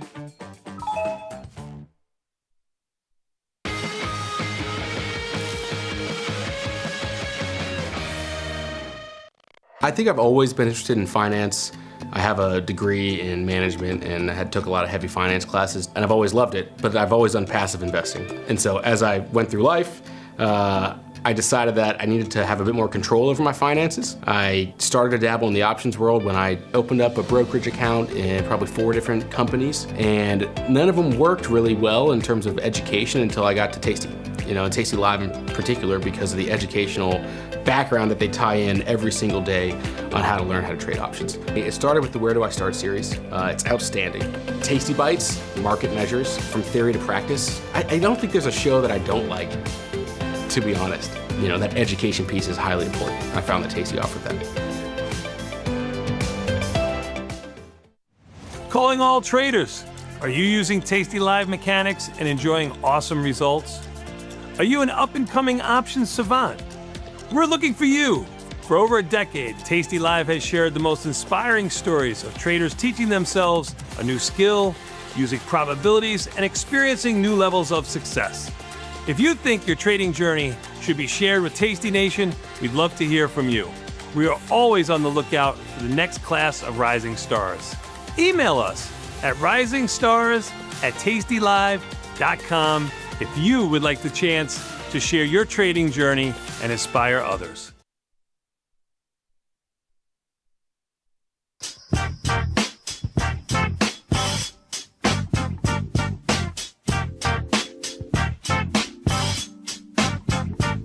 What's going on, everybody, and welcome to the most dangerous show on the Tasty Live Network. It's Engineering to Trade. I'm your host, Jamal Chandler. There is no shortage of things to trade in the stock market right now. This is incredible. When you look at, you got stocks up, you got bonds up, you got oil up, you got gold up. You insert whatever you want. It's likely up right now, and that's kind of fun. That's kind of fun. Remember when everything was down all the time in 2022? Bonds was down, gold was down, oil was down, stocks were down. You got a very opposite market right now compared to 2022. And I know it makes a lot of people nervous that things are at all-time highs. But that's what makes a great market. It's not going to stay like this. Enjoy it while it lasts. And at the very least, you can trade around it. So today is a live Q&A. That's right. You can ask me any question you want.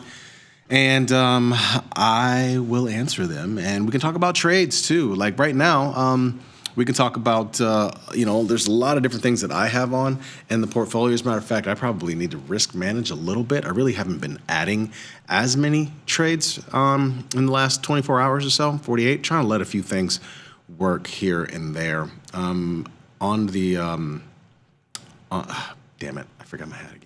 on the sports front, the Cubs are playing in just a short time here, and we need to win, folks. We need to win in the worst way possible. I mean, this is a 5-game series.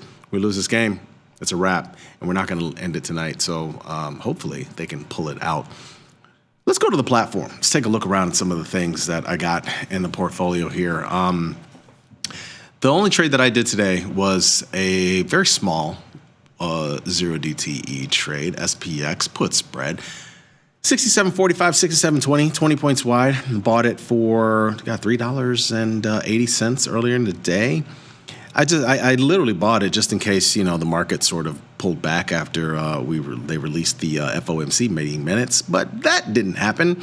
I mean, I could close this thing out if I want, but I don't know. I'm just kind of holding it and seeing if there's a possible fall towards the end of the day. Although I gotta say, I mean, markets really haven't budged much ever since they've been up 30 here. Essentially, we've been in this range right here for the last 4 hours, if you will, and we really haven't moved much off of it. So I haven't really felt any need to sort of take anything off. But we got the questions flowing in. Where's Vecchio? Chris Vecchio is on paternity leave, folks. For those who don't know.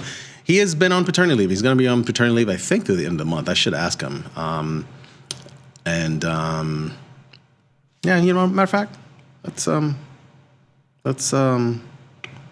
should I call him right now during the show? You think he would answer? I could call him if you want. It's one of those things, right? But he's on paternity leave right now, so that's where he is. And what else is there? What's the best way to prepare for the big reversal? Trade small, hedge, stay liquid, keep powder dry. Yeah, very good questions. Very good questions here, Stephen. I mean, all of the above, honestly, it just depends on how you feel. I like the idea of keeping powder dry. I try for these little small things every now and again. Should I call him? You want me to call him? Let me call him. Let's see if he'll answer.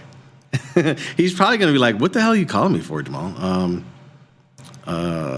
Let's see. Where it's so funny when you have friends that with names like Chris and John. How many people you have in your phone that actually have that?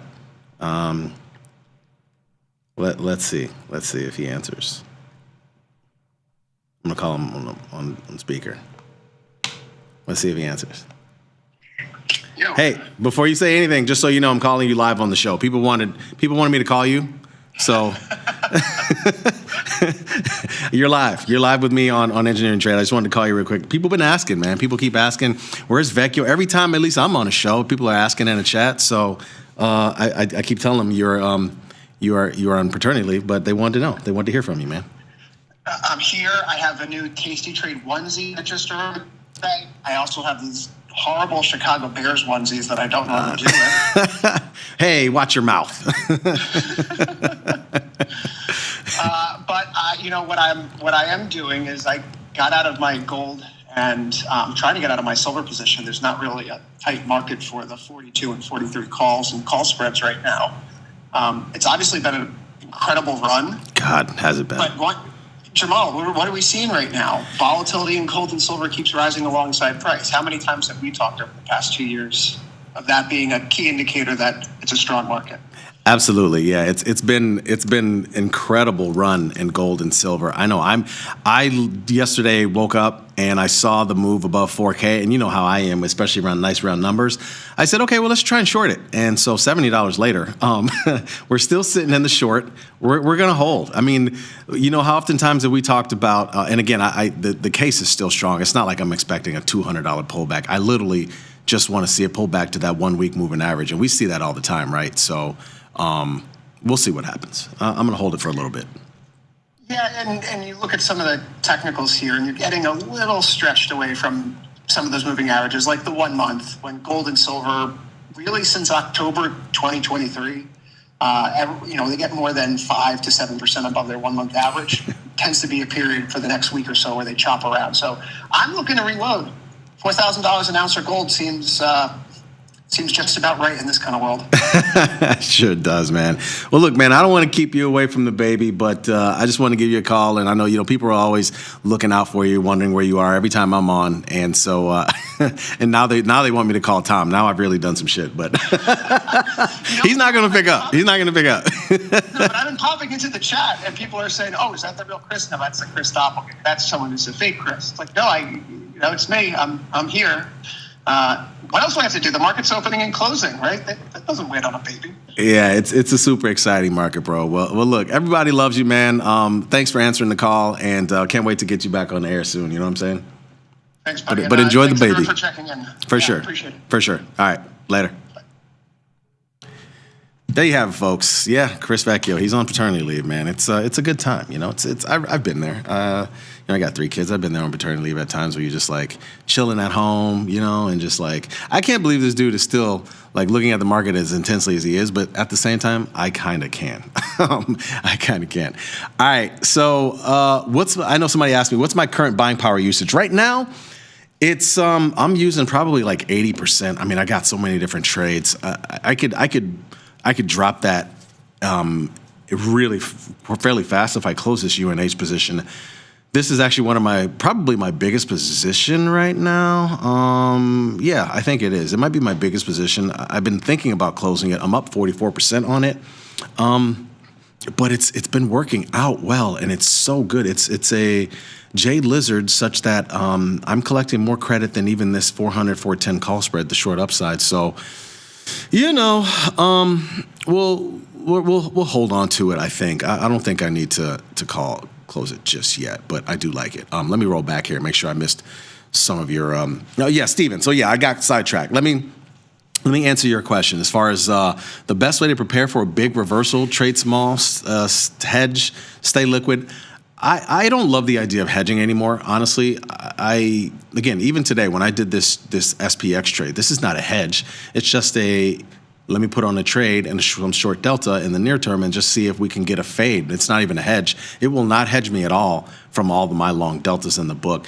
I personally think one of the best things you can do is just have powder ready for when the pullback happens. I always seem to have a clearer head. Because when you have a hedge, again, the thing about a hedge, hedges they really are good. But at the same time, you always have to determine whether you really want to win on the hedge or you want to win on your main trade. Let's just say you're long AMD stock and you've been long it since 100, right? And now you decide you want to hedge by buying some puts or something like that, whatever that may be, versus just closing out shares, right? Because that's your other option. You can either sell some shares into the up move. If you're long some, you can sell some shares or you can sell some calls, whatever your long thing is, and you can close some of those out, reduce, if you will. There's reducing, or you can hedge. But when you hedge, then it gets to a point where you got to decide, okay, do I want to win on the hedge or do I want to win on my main trade? And it kind of confuses things. So that's the hard part about hedging. But I personally just like to sort of reduce and then keep powder on the scenes, on the sidelines, so that you can just redeploy and put on another next trade that comes up, right, at some point in time. So my personal opinion is I like to just close trades out when I'm winning on them, and then just, or if you decide, it's a losing trade and it's just not going to work, and then just have powder on the sidelines to be able to deploy that capital into the next best trade. I just rolled down my put. I saw somebody ask me about that earlier today. I rolled down my put in AMD, so I'm short the AMD Strangle here. I was short the 175 strike. I just rolled that down to the 190 strike. Still keeping this 260 strike. I'm what else can I do but besides play for somewhat of a pullback in this huge move that AMD has had. I don't like to roll down puts that often in those situations, but after this huge of a move, because see, in my mind, like if this thing pulls back more, I think it gets to the point where maybe if it does pull back, we get to around 200, and so I don't want to be short the 200 strike. 190 is fine, I think. I could see this thing, at some point. And again, why would I say that? Well, I mean, look at Oracle. After the huge move Oracle had, right? Oracle eventually sort of retraced its move. So I'm just kind of looking at that as a guideline for maybe what AMD ends up doing over the next week or so, and maybe it does pull back down to 200. So that's why I figured, okay, the most I'm going to do is maybe get to the 190 strike. That's just above where, when you look at this area right here where the stock was trading before, the high here was 186. So 190 is just above that. I think, we see a lot of times when after a massive move to the upside, you get a pullback and maybe it retraces some of the move.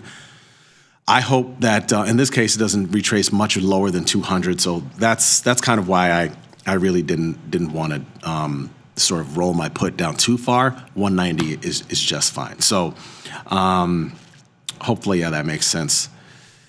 We all know you know the local sheriff guy, just in case you start feeling real smart. I blame Roblox, though. Roblox is that stock. I don't know what they do in that company and how they make kids addicted to it, but my youngest, he just loves that damn Roblox, man. He really does love that Roblox. I see somebody mention RGTI in the chat. I just noticed that a lot of these names, the IonQs, the RGTIs, the QBTS, those things have pulled back quite a bit here more recently. So I'm not sure what the deal is, if it's just the ebb and flow, but a lot been going on there. What else we got? Yeah, somebody asked me about buying power. Again, I think I'm using about 80% of my buying power right now with just all the different trades I have. And again, I mean, I have I don't know the last time I had such a good mix of types of trades. I mean, I got Strangles on, I got calendar calls on, I got put diagonals on, I got short puts. I mean, I got the whole gambit going on right now. So there's a lot of different things that I have. So okay. Who else? Let's see. What other questions? Yeah. Jamal, I've sold an AMD Strangle. Yeah. When do you close it? So Jamal, I sold an AMD Strangle as well. Do you close it when vol drops to a certain number? Yeah, I mean, I think right now we're in the driver's seat as long as the stock price can calm down some and it can pull back a little bit. 64 IVR, I think that's a little bit higher. I mean, again, I think that number represents not only some earnings vol, but huge move on top of this earnings vol, right? So just some volatility from this most recent move as well. And so I'm holding on for dear life in a way, but I'm holding on in case the stock calms down some and the implied volatility drops some. So that's kind of my thought process there. Yeah, be wary of Roblox, man. There's some creeps out there. I know there really are. I've heard not so great things. Who has the highest net lick and is most profitable in this crew? Quick question. Do credit spreads in the futures require more buying power for the overnight? They can. I really don't do credit spreads in futures that often. And when you say credit spreads, are you talking like futures spreads, or are you talking option credit spreads in futures? Is that what you're talking about? I'm curious which one you mean, but it just depends on the name. Yes, sometimes they can. Love the DraftKings positions. Yeah, thanks. I mean, I'm not loving it at the moment. I almost added to this today, and I tried to actually. The stock, I was trying to sell a put in here for like 240, 238 actually earlier, but it didn't end up getting filled, and the stock kind of bounced. So if it does go lower, and again, these have sort of gotten beaten up in recent days as you're hearing more about prediction markets. These guys are taking down the chin. The DraftKings Flutter, if you will, is the other one. Of course, that's the parent of FanDuel. So, Mike, what's up, brother? Are the Bears gonna go and stay on a winning streak? Monday Night Friday, we should have a tasty watch party. I know Monday night's gonna be lit, bro. In Chicago, everybody's gonna be watching that game. It's gonna be dope. Find it difficult to put positions on this market. Is it just me? I have a lot of buying power on the sidelines, using 30% now. Geez. I mean, I'm not going to talk you into anything at all. I'll just say I find it incredibly easy to put positions on right now. Probably too easy, honestly. And so I find myself having a lot of different things. And sometimes you just need to let some things work, right? I need to let a few things work. Again, this nat gas position, I shorted that 45 IVR. I mean, look at my strikes. Again, the 320 strike and the 510 strike. If you would have told me a year ago I'd have a short natural gas, I'd have a short Strangle and natural gas, I'd be like, you're crazy. But when I look at it, again, 320 is down here. We haven't breached that no time recently. And 510 is up here. And the last time we were that high was June. So I feel pretty good about that right now, and that's one that I'm holding on to. And surprisingly, it's not taking up a ton of buying power. It's like $1,400, I think, essentially, and I'm collecting $1,100 essentially. And so, I started out collecting $1,600. This position worked really fast for me. Yeah, I mean, again, other positions, this Strangle and Accenture. I don't believe there's earnings coming up. I checked it a couple of times. It already had earnings. I think it had earnings in September, so it shouldn't have earnings again until December. That's actually why the December options aren't listed right now. And again, this is another Strangle. Now the stock has been, moving up a little bit recently, but this is another name in which, it's the implied vol is what is the actual implied vol? It's a 30, so it's not crazy high, but IVR 44. I'm holding on to it. So yeah, I mean, everybody's a little bit different as far as like putting positions on right now. I feel like this is a great environment. I feel like you can get I just talked to you about the diversity of the portfolio I have right now, the different types of positions that I have on, the different ways I got things playing. So, it's working for me right now. Fig and Figure are both running. Yeah, I just put on a Strangle in there today. Donald, great idea to short get a Strangle and Fig. So just put that on to 55.95. Looking at stock price, hopefully it doesn't take off again. That's the hope there. So we're watching this one really closely. We'll see. But implied vol is fairly high in there. It didn't cost a whole lot to get that position on. What are the best strategies for stocks that have earnings coming up in order to take advantage of the IV crush? Well, you're asking the right person in that I've traded forever, but you're also asking the wrong person in that I don't sell earnings for vol crush. I just feel, how do I say it? I just feel like it's not necessarily worth the risk reward a lot of times of selling vol and earnings, as the moves can be so massive sometimes. And I think it just really depends on the earnings cycle. Some earnings cycles are a lot more volatile than others. Some are a little more quiet than others. I think for the first time ever in April, I was selling vol for earnings because remember, we had a huge move to the downside. Volatility was extremely big. VIX was touched like 50s and 50s, right? Maybe 60, I can't remember. And so as a result, it was just, there was vol on top of earnings vol, and I think you were able to sell. I sold a few things and it actually worked. So, but, for the sake of answering your question, look, let's find something. I don't know if there's anyone that's really, really big. Let's see who has earnings coming up. Pepsi is not one I would sell. Like a lot of the banks are not ones that I wouldn't sell earnings in most of those. And honestly, the vol is not high heading into earnings for them. 22 right here. Look at BlackRock is 22, 28 IVR, 34 IVR. That's just not high enough for me. And their implied vols aren't that high neither. So it's just not high enough for me personally.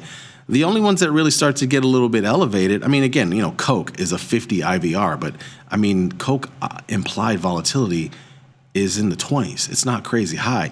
I personally like to sell things that have implied vols of at least 40 or higher most times, right? And so, that's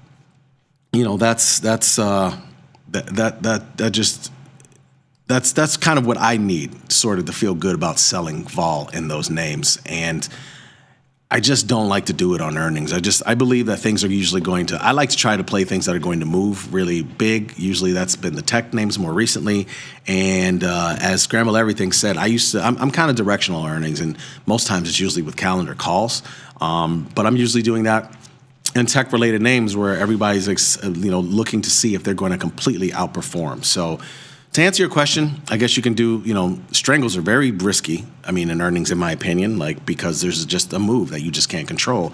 One standard deviation move can just take out, gains like crazy. Let's see. Let's look at Meta. I think other ways, you can probably do, then you can do, directional stuff around the wings. But again, that's kind of getting dangerous, in my opinion. But some people like to do, Some people like to do, things like this, doing sort of these type of plays, right? You can do sort of this, sort of 1 by 2 selling 2 to the downside. Again, that's high buying power in a name like this.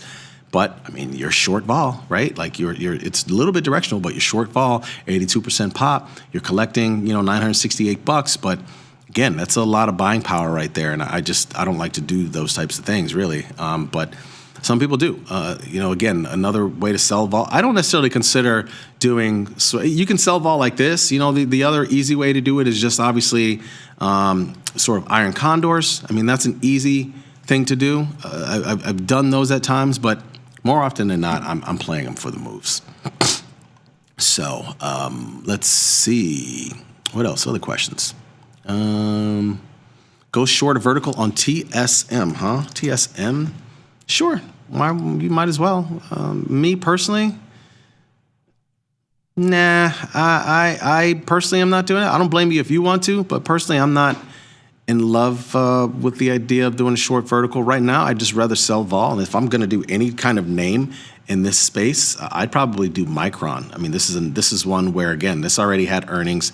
I have sort of been toying around with the idea of doing a strangle in here, but I just haven't pulled the trigger on it. And again, a lot of these names have been mooning the big 5+% and pretty much all of these names. And I got a lot going on in the space. So I got an AMD short strangle. I don't need a Micron one too. If I had that on today, I'd be getting hit on both of them. So, but I would rather sell something where there's no earnings coming up and Micron fits the bill.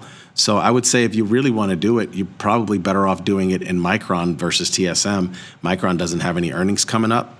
That probably fits the bill better, right? you can do one of these, 75% pop in that name.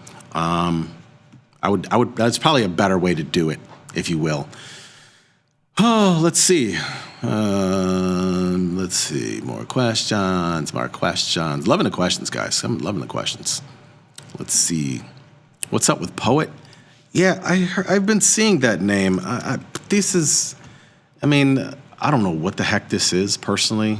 50 million shares. Not really sure. Another name that's just going for it. I don't know if it's even related to. I'm not sure what the heck this name is. No touch for me. Hi, Patty. In your opinion, what percentage of your total portfolio can be used in trading options, including retirement accounts? In my opinion, I think a lot. I mean, honestly, like my long-term account, I talk about my long-term account, and a lot of it is leap calls. So, I mean, that's a way cheaper way of getting long stock, right? And, 90 delta leap calls 2 years out.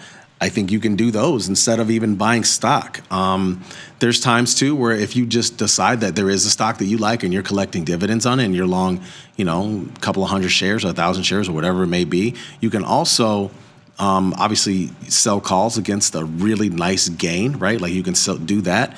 So I would say, honestly, probably 50% of your retirement portfolio could be options. Again, if you're doing long-term plays, long in the money leap calls, you can use short calls against it to hedge. So I'd say at least 50. Like I said, right now I have a retirement account where 100% of it is options, right? And that's separate than a 401k, which I have no options in. So I think, having those different avenues of long-term accounts is nice.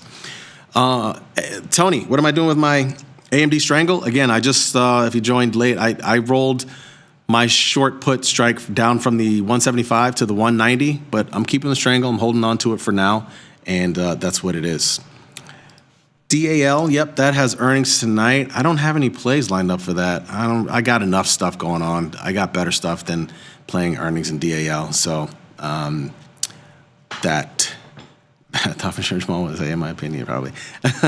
Smack Lovin'. This is one of the last ones here. Smack Lovin'. Hey, Jamal, could you provide your thoughts on earnings setup, calendar, and ISRG? I expect earnings to be good.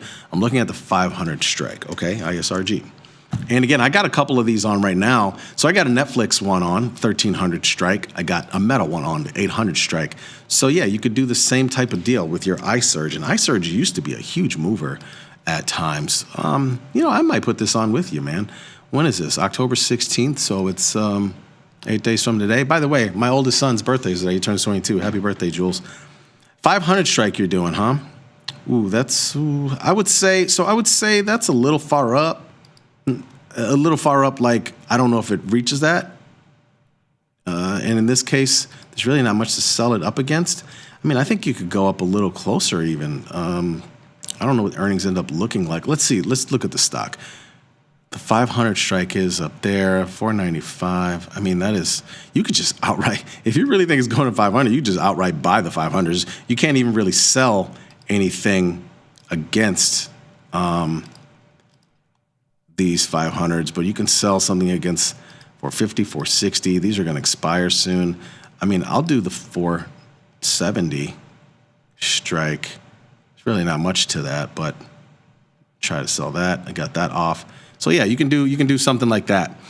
Folks, that's the time. That's the show. Thanks for watching, and as always, be smart, be patient, trade them small, and trade them often. Thanks.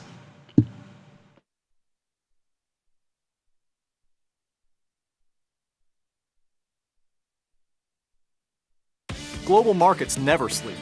Explore them with Forex, now available on tastytrade. Get in on over 80 Forex pairs, 24 hours a day, 5 days a week, with the Forex platform that adapts to your style and speed. FX marks the spot. Trade it on tastytrade.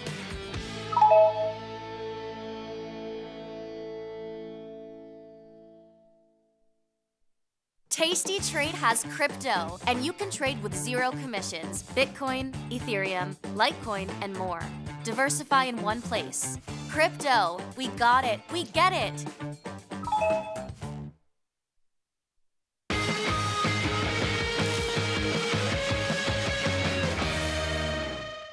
I think I've always been interested in finance. I have a degree in management and I took a lot of heavy finance classes, and I've always loved it, but I've always done passive investing. And so as I went through life, I decided that I needed to have a bit more control over my finances. I started to dabble in the options world when I opened up a brokerage account in probably 4 different companies, and none of them worked really well in terms of education until I got to Tasty. And Tasty Live in particular, because of the educational background that they tie in every single day on how to learn how to trade options. It started with the Where Do I Start series. It's outstanding. Tasty Bites, market measures, from theory to practice. I don't think there's a show that I don't like, to be honest. That education piece is highly important. I found that Tasty offered that.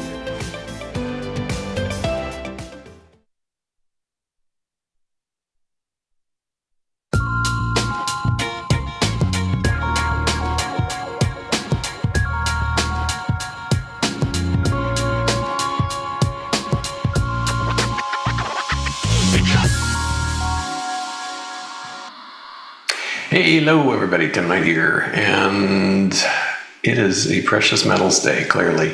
We're going to talk about that a bit. In fact, I'll be so distracted talking about it, I'll probably not have time to get through all my charts, but you know what, let's just plow ahead and see how it goes. We begin, as we often do, with the spider, and as seems to be the constant case these days, it is just creeping just below the trend line. As you can see here, for this is this is about like the 10th day, I guess. We're just kind of hanging out, near lifetime highs or at lifetime highs like today, but just skirting right along that broken wedge. And I think that's worth noting. It's up. We're all green. The energy is definitely waning on that. And, if there's a theme to this or a thesis, I say it over and over, it's bullish, precious, bearish equities. And that may seem crazy since equities have been so strong, but I was looking at a breakdown of how gold has done versus equities. And it's like, oh, well, sure, this year it's been strong. No, gold has beaten equities on a 1-year scale, a 5-year scale, a 10-year scale, and a 25-year scale. It seems hard to believe, I know, but it's true. And because of that, if you look at stocks measured in real money terms, like measured in gold, they peaked in 1999. And I know that seems crazy too, but that's also true. It's the nominal delusion. The prices are exceptionally high because the value of the dollar is so much smaller than it used to be. Gold's where it's at. Here's the diamonds, which I'm short by way of DIA. Oh boy, I'm gonna have to come up with a little code word when I have to do this. I did it before the show, and I have to do it. I'm like a little boy who goes and builds a sandcastle, and I turn, and a wave is taking my sandcastle down, so I have to build it again. Anyway, there's the line back where it should be. And as with the spiders, we've just been hanging out below the trend line. Unlike the spiders, even less energy here. So like the YM, for example, is now up 0.08%. Not very strong. You can see the past 4 days just kind of hanging out, going nowhere fast, as Mr. Scott might say. But the real story, and it's all over the media now, gold, gold, gold, gold. I've been telling my friends to buy gold for years, and I usually get the response of something along the lines of gold is boring. Because compared to Nvidia or Bitcoin and so forth, it does seem really boring. But as we've seen, gold is not acting boring at all. It's doing very well. The front month is up almost $60 right now. Cash, the spot price for gold is above $4,000 for the first time ever. And the futures crossed 4,000 yesterday for the first time ever. And it's just sensational. And it's a little bit scary because what does it mean? What does all this mean? Oh, look, I'm lying where it shouldn't be. Okay, I'm just going to say goodbye. You're going to have to get used to like fewer and fewer things on my charts because I'm not going to redraw them every day. We'll just kind of talk around them. Sorry, this is just this reality of the situation. Oh, look, it's on a log chart. We better change that too. Anyway, we're in a log chart now, as God intended, and it just keeps tromping higher. And gold bull that I am, every time I try to get cute and defy it, I get burned. Almost every time.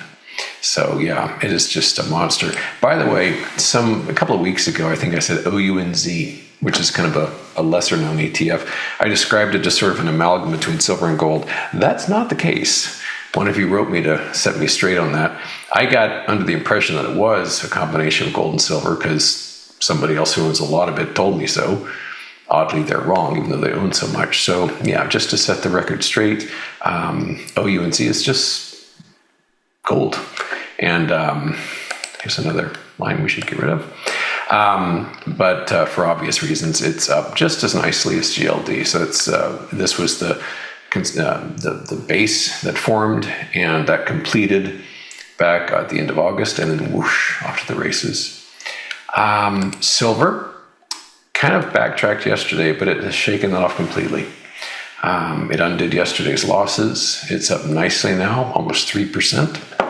And if we back way up to all the data, look at what's going on. Look at this. We are, in nominal terms, back to where we were during the Hunt brothers cornering of the silver market back in the late 70s. We're back to where we were back in 2011. And if you really want to freak out, take a look at this and observe this is an incredible cup with handle pattern, a very bullish pattern. It's older than a lot of people watching me right now. It's huge. This is like almost a half century old. What if this is real? What if this is an actual bullish pattern beneath this line? What's going on? What's going to take place? It's a pretty big deal. What if silver is going to go to $200 an ounce? What does that mean? That's astonishing. We're very close to lifetime highs on this. And by, of course, SLV, which hasn't been around as long as the futures, of course, that also is approaching a lifetime high. Let's just get a line plopped down on that. Yep, there we go. So that's getting close as well. Now, miners also. Let's talk about a couple of miners. GDX. This is the entire history of GDX. This was the base on that. If we go back a little closer to a daily chart, we can see that quite obviously miners have been doing great.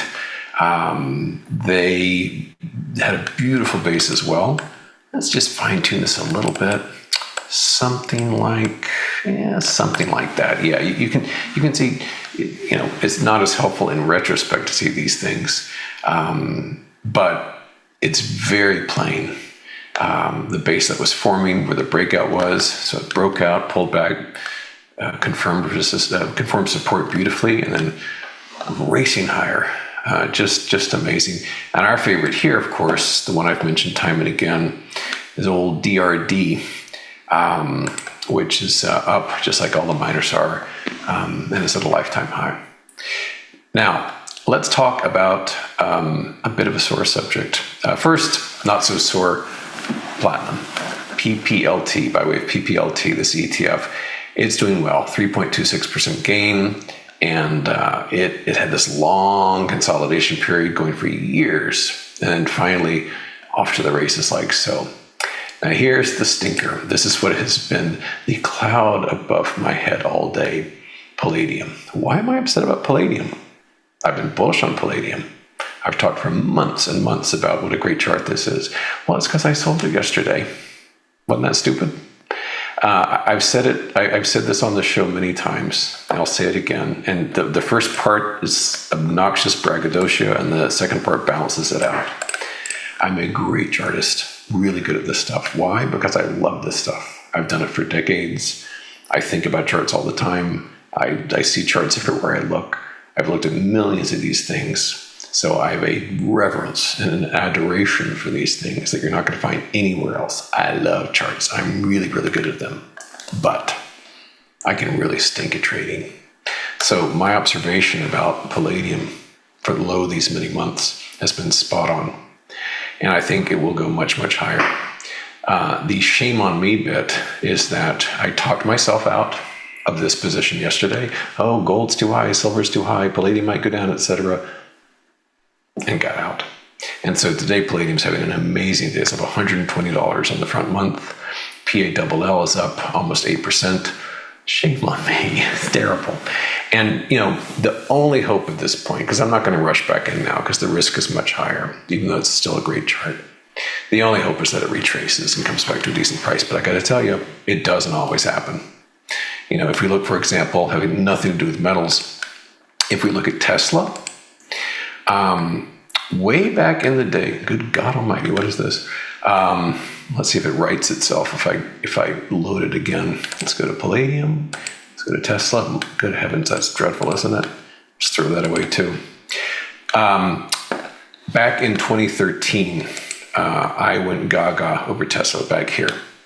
This zone. I'll redraw a little rectangle there. And I wrote about this at length because I was crazy about my new Model S. And I thought it was just the most amazing thing. And I decided this would be a great buy. And I didn't get in, and it shot up. And I told myself, when it retraces, I could back in. You know what? It never did. Look at that. Off to the races. Never looked back. So do as I say, not as I do. The Palladium trade has been and continues to be absolutely great. And some of you have sent me nice notes about that. Dummy here got out yesterday, so shame on me, but it's still a great looking chart. So if you're in it still, congratulations. I envy you. Moving on. There's some odds and ends here that are pretty cool on the bullish side. This is Grab Holdings, has the very cool symbol of grab. This is breaking out nicely above those zones. Some people have gotten really excited about quantum, and I got to say, this is looking pretty raspy. This is QUBT, quantum computing, and it had a beautiful breakout here. Look what's happened since then. This is zero follow through. This is what I would call a failed bullish breakout. Does not look good. However, one hot sector at the moment, which I would not chase, but one hot sector right now is basically anything with a rocket engine on it. Here's just some I found. This is RKLB, which is Rocket Labs. Here's ASTS. All these are up to date, but again, these are very richly valued. So this is AST Space Mobile. And here's TSAT, which is Telesat. I call this sort of SpaceX envy, because if SpaceX were public, it would probably be just a white hot stock these days, but it's not. And I think people just want to get their hands on anything with a rocket attached to it. So they're into this other stuff. On the short side, and I've got kind of a mix. Yesterday was a really good day. Today it's sort of half up, half down for me. A few that are continuing to click the right way. There's DHI, which is D.R. Horton. We're down on this again. Then we've got Halliburton, HAL. This is down nicely, about 2%. IBM had a nice reversal. I got into IBM yesterday during this. It actually was a lifetime high yesterday, and it's down pretty good today. We're off not quite 2% on IBM. And then RCL, Royal Caribbean. This is also ticking its way lower. And the next major test of me, can we break that support level? So that's all looking good. So just very broadly speaking, and again, it's a very green day across the board. Small caps, the Russell is still above the trend line. And so it's near lifetime highs. It has not violated this trend line. It's still rock solid until such time, if and when it ever does, snap that April 7 trend line. The NASDAQ, oh look, a line I have to move. The NASDAQ is a little, it's pretty solid, but it's starting to kind of tease here and there, a penny here, a penny there, but it's still pretty solid on that line in spite of some of the kind of intraday shocks we've gotten from time to time. It's still clearly in an uptrend. But as far as the ES goes, it's in the same wedge, obviously, as the spider is. And what I'm watching closely is whether it can break below that wedge or not, as the spider has. The ES hasn't quite done it yet. So anyway, I say again, hats off to those of you who held on their Palladium. It's done great. I think it's got great, great days to come. And I will see you tomorrow with more charts. Thanks for coming by. Good night.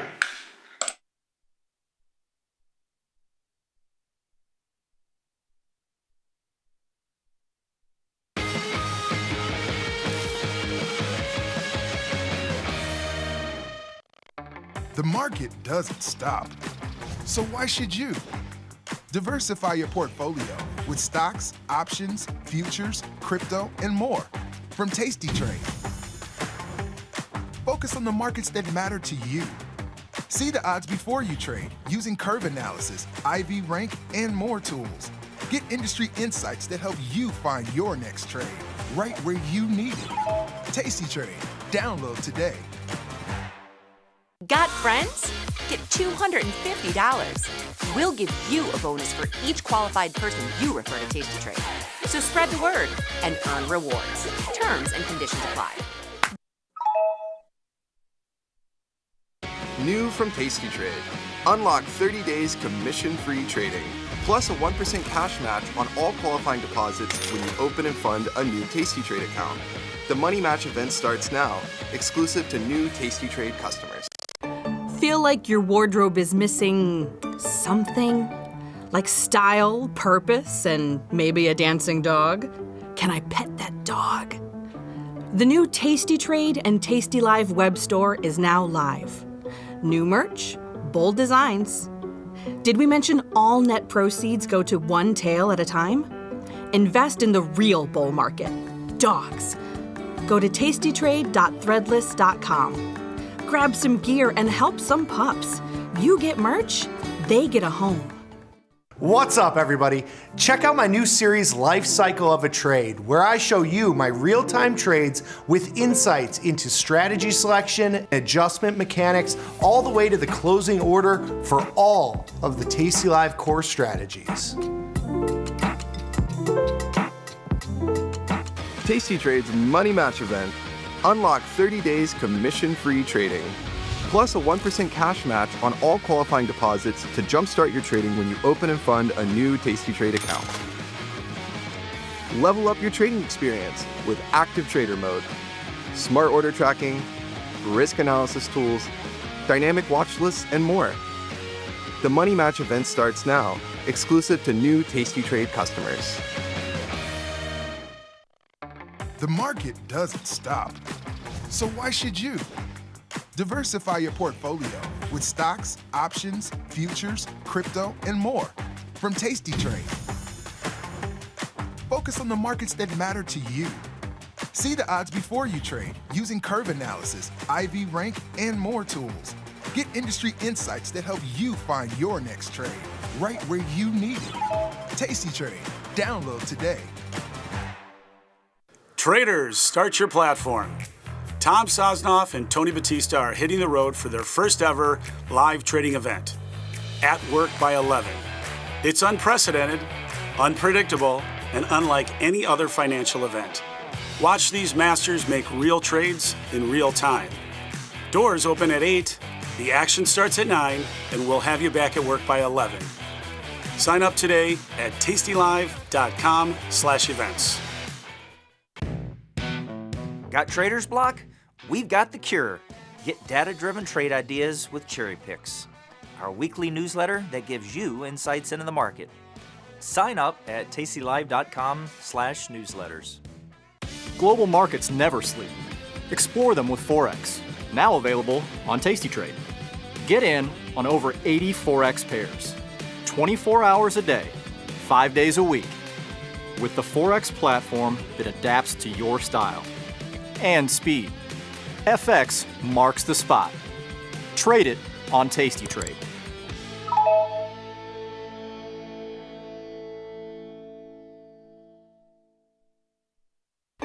Feel like your wardrobe is missing something?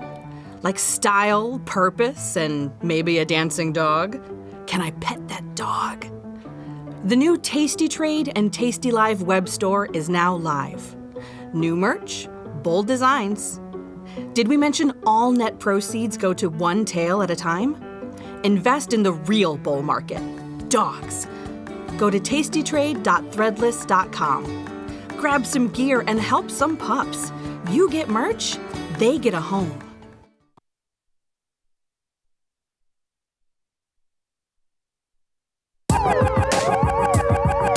Ring the alarm, hey, ring the alarm, boys. Turn up the charm. Listen up, y'all. Get out the damn stall. It's the last call. Hey, the last call. The last call. The last call. Hello, everybody, and welcome to Last Call. Liz, long time no see. Are you sick of me yet, Jenny? Boy, okay, we've got a lot of stuff to cover. I have a couple things for you real quick. If you want to jump in the platform, Jenny, I know we're going to get right to business. Oh, before we jump in the platform, breaking news, been texting with Mr. Knight, Tim Knight, and he has agreed to come on for a cameo, for a crossover show for the Liz and Jenny Tim Knight special. That is amazing. That will be so much fun to have Tim on in the beginning of our show. So hopefully we could get that rolling soon. Again, we'll be on Last Call every Tuesday and Wednesday. So hopefully maybe next week. Yeah, that's what I said. He's like, let me know. And then he also got a new dog. So good times for him. And then he keeps sending me pictures. It's really, really cute. Yeah, I've seen his new dog on air. On air, he's had, like, you'll hear him because he's a puppy. Yeah. Did you see him? Well, and he's talked about his dog many times on air. He's got a couple. So he used to have the same kind of white dog I did. Now he's got a black dog. I was like, Tim, you're kind of following me. Oh. So we are super busy. It's already 2:37. We only have 23 minutes. So Can we jump in the platform? I want to just show you two things real quick because this got hit a little bit ago. So let's pop in the platform so everybody can see. I can't tell if we're on the platform or not. Hold on. Yeah, we are. Okay, so we are on the platform. So take a look at this, Jenny Andrews. SPX GTC, it took a long time. I'm going to go to SPX. Let's see when we put it on versus when it came off, okay? SPX today. So we put it on at 10:06. It came off at 1:57. I'm going to push that out to the follow page. Yeah. And I will get, I will get it out. Okay, there it is. I see it. So that's good. I'm glad that came off. Mine has never come off because at 9 a.m. SPUs were only up 15, and they've had quite a run since 9 a.m. So hopefully everyone's okay with their SPX trades for today. The Iron Fly did not come off today, the 9 a.m. The 9 a.m. did not. No, but it's funny because I'm on my second round as well. This was our second round and both of mine came off. I did the put spread and then the Iron Fly. It took a long time for that Iron Fly though. But Jenny, take a look at this. I wanted to show you. So SPUs are up 37. We had a little bit, and I use this loosely. It was a very, very, very small dip at about 2 o'clock. But not enough to get to, again, at 9 a.m. SPUs were only up 15. Yeah. So I had my 10% GTC order working all day. It never hit. Yeah, no, I know. I hear you. I do want to mention Frank. Frank is on, manning the YouTube chat, and he's amazing. He did send us this information. Every one of the big options underlying calls are trading well over the puts. For instance, Intel has seen 321,000 calls versus 145,000 puts, with most of the calls being bought on the offer or higher, which is crazy. Whoa, really? Yeah, so his list, like NVIDIA, AMD, Tesla, Amazon, Bull, Open, Intel, that you've got so many, more calls than puts trading today. So let's take a look. Let's take this. That equals call skew typically, because if there's more calls than puts trading, that means the implied volatility is going up because that means other people are selling them, right? I guess the biggest ones today that I see on his list: NVIDIA, Amazon, Amazon, Open, Poet, and got a lot here. So again, everything's up. Can't stop, won't stop. Everything is up. And it's what a reversal today in my account. I came in today with some dogs that were actually taking me down, and then some dogs were taking me down, and like those have kind of reversed. Oh, I know. This morning, Archer was down well over $1. I sold some weekly puts in there, and I could already take them off because that was something that was down quite a bit this morning and turned around. Archer Aviation. That was down this morning, and now it's only down 13 cents. Yeah, now it's only down 1%. It was down a lot more than that this morning. You're right. So if you take a look at today's, the low was 10.95. You bought that dip, Jenny Andrews. Good job. Well, I mean, I sold the 11 puts for about 53 cents, I think, in the 9-day. So, and then just the move today, I don't know, where are they now? The 9-day 11 puts. Let's take a gander, should we? The 9-day 11 puts are 22 cents, 50%, just like that, firing on all cylinders, girl. Okay, so we have a few things to do. No earnings today. Okay, so I do have to show you something because I made you avert your eyes during this, and I pulled up something. I did not see. I was in my platform. I did not see. I was just laughing about this because I was doing some stuff on the train. I didn't tweet it, did I? No, it's not in Twitter. Hold on, let me move over. It's not in Twitter, but watch this. This year's top performing precious metal is neither silver nor gold. What do you think it is? A top performing precious metal is not silver or gold? It's not silver or gold. This year's top performing precious metal is neither silver nor gold. What do you think it is? I have no idea because I don't think is it copper? Dun, dun, dun, dun, dun, dun, dun. Platinum that we actually had to trade the other day. And then we got it. Look, okay, so there's the palladium. That's, I think I'm going to sell whatever platinum we bought this week. I'm going to sell it. I was dying because I was like, we accidentally bought platinum because I read palladium when I read it. I'm getting it, and that's what happens when you have one good eye. Yeah. Okay, so PLG, I just looked it up. We bought it at $284, and I'm selling all of it right now at $313. PLG, it's highest. So it's the highest performing metal to date. Isn't that crazy? But maybe I want to get in palladium, but I know Tim Knight that's his number one. It's his number one seed is palladium, but it's very expensive. Is it still? I didn't. I was texting with him. I'm not gonna lie to you. I did not listen to him. I was talking to you. So this is gonna be a problem for me because I usually listen to him instead of talking to you. Well, yeah, and I usually listen to him too. So, okay, so I'm done. PLG, I just sold it. It's gone. Yep, he gone. I just thought you would like that. When I saw that chart, I was like, we did it on accident. By accident, bought the highest performing metal at all close to its high. Yep. Oh my gosh. You know what I did today, which I normally would not do? I actually paid for a butterfly in natural gas. You did? Which one? So we have a butterfly. We butterflied this position off where we locked in 50 cents, meaning we locked in $50 because 0.005 is $50, right? Yeah. So my birthday is 3/3, and with I was in my natural gas position, and I've got some, butterflies in for a credit. So I thought, you know what? My birthday is 3/3. If it closes at 3/3, I'm going to be mad that I don't have a butterfly at 3/3. So I used the credit I have locked in for my other butterflies to buy this one. So take a look at this. It is 3/3/3/3.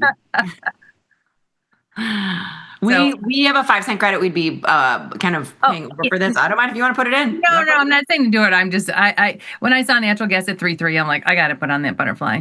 If I can get it for 7, we're buying it. Deal? We don't. We're kind of. That's kind of. We could wait. We could wait. We'll see if we could. I don't know. I only put it in for fun. Okay, we've got bigger things to do. We've got 15 minutes. Final approach in the chat said Tim Knight sold all of his PALL yesterday. Good, and I just sold all my platinum. Okay, we ride the train, and our conductor is often giving us his stock picks, and then he comes by and checks on them, and he's had some good ones. Right? QBTS. Here, let's go to this QBTS. And I actually, the first time he tried to give us a stock pick, I will tell you this, QBTS. It was before it spiked right about 16. It was 16. I'm still in natural gas. Oh, it was 16 when he told us on the train by QBTS. So it was already like on its run up. But it was 17.16 because I bought a 1 lot the second he was talking to us. It was 17.16. So right here is when he told us. You know what? And I think I got into mine at 16, so I must have just sold the 16 put. You must have. Because then if I owned it at 16, it must have been from the 16 put. But I already I don't have it anymore. But anyway, today's conductor pick for us was a company I had never heard of, SYM. I wrote it down. And you know what's funny is we're using, and I hope he's watching. Hello, conductor, because I know he's off work. But so it's funny, but I like talking to what other people. I don't know where he's getting his information, nor do we care. We're just having fun because what can you do with this? SYM, what is it? Let's go all the details. 1.3 million shares have traded. It's a $69 stock. It's got a 39 rank. It does have options. It does. And so I looked it up because I really had no idea what it was. So it says an automation technology company which engages in robotics and automation-based product movement technology, focuses on developing, commercializing, and deploying innovative end-to-end technology solutions for supply chain operations. So our conductor said there's some, in his mind, what he could remember was that Walmart, he read or heard something about, Walmart buying some of this or interested in this. And this is all from the conductor. I have not researched that. No, I believe the quote was huge. Walmart's huge into this. So we thought we'd get in. And honestly, I don't know what you did, Liz. I just sold the at the money put in November. Let's take a look. At the money put in November. So at the money put is $6.90 for $3,000 in buying power. Yeah, I thought it looked like a lot of my choice here. My first thought was maybe I'll just buy the stock, and then I told myself, I would and actually I got $8 for it. The 44-day, it was $8. Oh, you went the 44-day? No, well, the monthly, just the regular monthly. I got $8.10. So the 67.5 put for $8.10. Okay. It's got $3,000 in buying power. So, okay, Jenny, I'm glancing at this because it's 250 white strikes, 250 white strikes. So I'm going to go 80 and about 55. Look at the call skew. I don't want to do this. I'm just highlighting them for people to look. 70 to 60, 450, 70 to 80, 550. Yeah, so there is some call skew. I mean, I thought, I was either going to buy the stock or sell the at the money put, and I sold the at the money put. Do you know what my favorite discovery that you and I made today is? That the buffer is a friend of call skew. Oh, so are you going to put in a buffer? Well, it's going to be more expensive, but take a look at this. So if you were going to, this is something that's already been up, right? So the buffer is a good trade where it takes advantage of call skew because you're actually selling the most expensive implied volatility option on the board, right? If call skew is actually in effect. So here, if I bought this, let me see. Oops, sorry. Sold. So 490. So that gets your break even to 60, which is where my break even is. With that 67.5 put, my break even is just under 60, getting $8. Yeah. So that's the same break even, but my profit potential is only $8. Here, your profit potential is $11.30. And it's actually less capital, Jenny. Are you surprised by that? Yeah. Yeah, but we saw that earlier today with the buffer with something else. Yes, I am shocked. This is shock and awe on my face. So go to the analysis page and show what this looks like. Now, for my trade, I can make $8 no matter what if SYM sits right here. But if it goes down, it'll be a loser. Where this one, to make that 1,100, it has to go up. So you make $100 for up $1, $200. Oh, and I actually like yours better. I actually thoroughly enjoy an $8 put. But I just wanted to say with call skew, this was our big aha moment on the floor today. The buffer takes advantage of call skew. No, I like the buffer. I like the 1,100 versus the 800. I do like the buffer. I do. I mean, I understand like all of these trades use a lot of buying power for our show account. Hold on. Let me see if I can go to the table page. But we are going to buy something. I want to have something in. So when our conductor comes by our seat and says, what did you do in SMR? We have it in there. Okay, here's what I'm going to do, Jenny. I am going to, wait, let me delete this because I want to see if we can buy okay, so here we've got 385 debit, right? So if I sell this, the 80, we still have the same profit potential. You'll have $2. You have $2 to buy something. I have $2 to buy something. That's what I was looking at. So I can go down and buy 50? You can buy the 50. So then we only have $1,200 in risk. So we have $1,000 in profit potential. We didn't give up too much. And we are only using $1,200 in risk. Let's take a look at it on the analysis page. So I'm in my analysis page. There we go. Okay, yeah. Yeah. Not terrible. In the words of TP, no tail risk. I talked to him. No today. tail risk. Oh, yeah. You talked to TP. Did you ask him I forgot what he calls it when you buy something so you don't have that tail risk? I did not talk to him, but I will ask him when he is on the show next Tuesday. Not this upcoming Tuesday, but the following. No, I like this 1050 in profit potential. Because if I would go spend $2 to buy that 50, then I'd only be collecting $6 on that. Yes, true facts. All right, I'm shipping this. Our conductor, choo-choo, every time we put on a conductor trade. and we'll never blame him. We will never blame him if it's because I'll tell you, QBTS, when we got in it, I remember, it going down to like 12. And then we never, ever complained to the conductor. Never. And now with it up so much, now he's quite pleased with himself. I've doubled my money in QBT. Yeah, right. Then I'll push that out. I pennied it down a bit. Publish, follow. Yes. Okay. One trade down. Is there anything else we need to manage while we are in this account? The SPX went out, which I'm glad. You know what's nice about this, Jenny? Because usually we haven't been pushing the closing orders of the SPX out because we do it when we are live on the show. We haven't been able to do that. Now we can. Yes. Hold on. Go ahead and keep talking, Liz. I also wanted to take a look at some of the things that we did today. Here's IBIT. It's 30%, but we're kind of going weekly. We've got 30% of this. I'm okay leaving it. It's a Jade Lizard-esque type product. IBIT and Bitcoin has kind of reversed. So you're taking a look at this. You've got the 72.73 call spread and the 64 put. That's the Jade Lizard portion of it. We just have the 56 to define our risk. We can sit on this. We leave it. I opened it because I thought maybe it was going through the... You know, if you've got a Jade Lizard position on and it's going through the call spread, you take it off at 30%. So, no, let's just leave it. Do we want to put on, if you open up Triple Qs or SPY, do we have any bearish trades? Like, do we want to do a pool meta calendar? I know I have a few other trades that I put on today. I put on sold puts and Arrow. We were looking at Klarma, like a few things that we don't have that I added today. Okay, so our beta weighted delta is pretty heavy. So I wouldn't mind, and our theta is decent.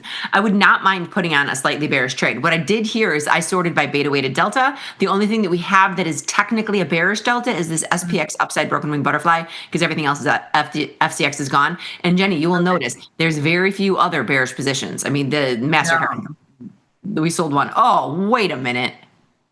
That was a pairs trade. Let's take that bad boy. Oh yeah, look at that. 1-to-1 and it's or 2-to-1 and it's up quite a bit, $30 on that little pair. Yeah, we're taking this off. Pairs trade, move it over. Here's my positions. I'm glad you found that. Me too. That's so we're gonna buy back one MasterCard, not Macy's. MA. That's weird. Yeah. Thank you. MA and Visa, I'm buying one of those. I am selling 2 Visas. Yeah. Okay, selling 2 Visas. Let's look at the chart and see how that pair moved.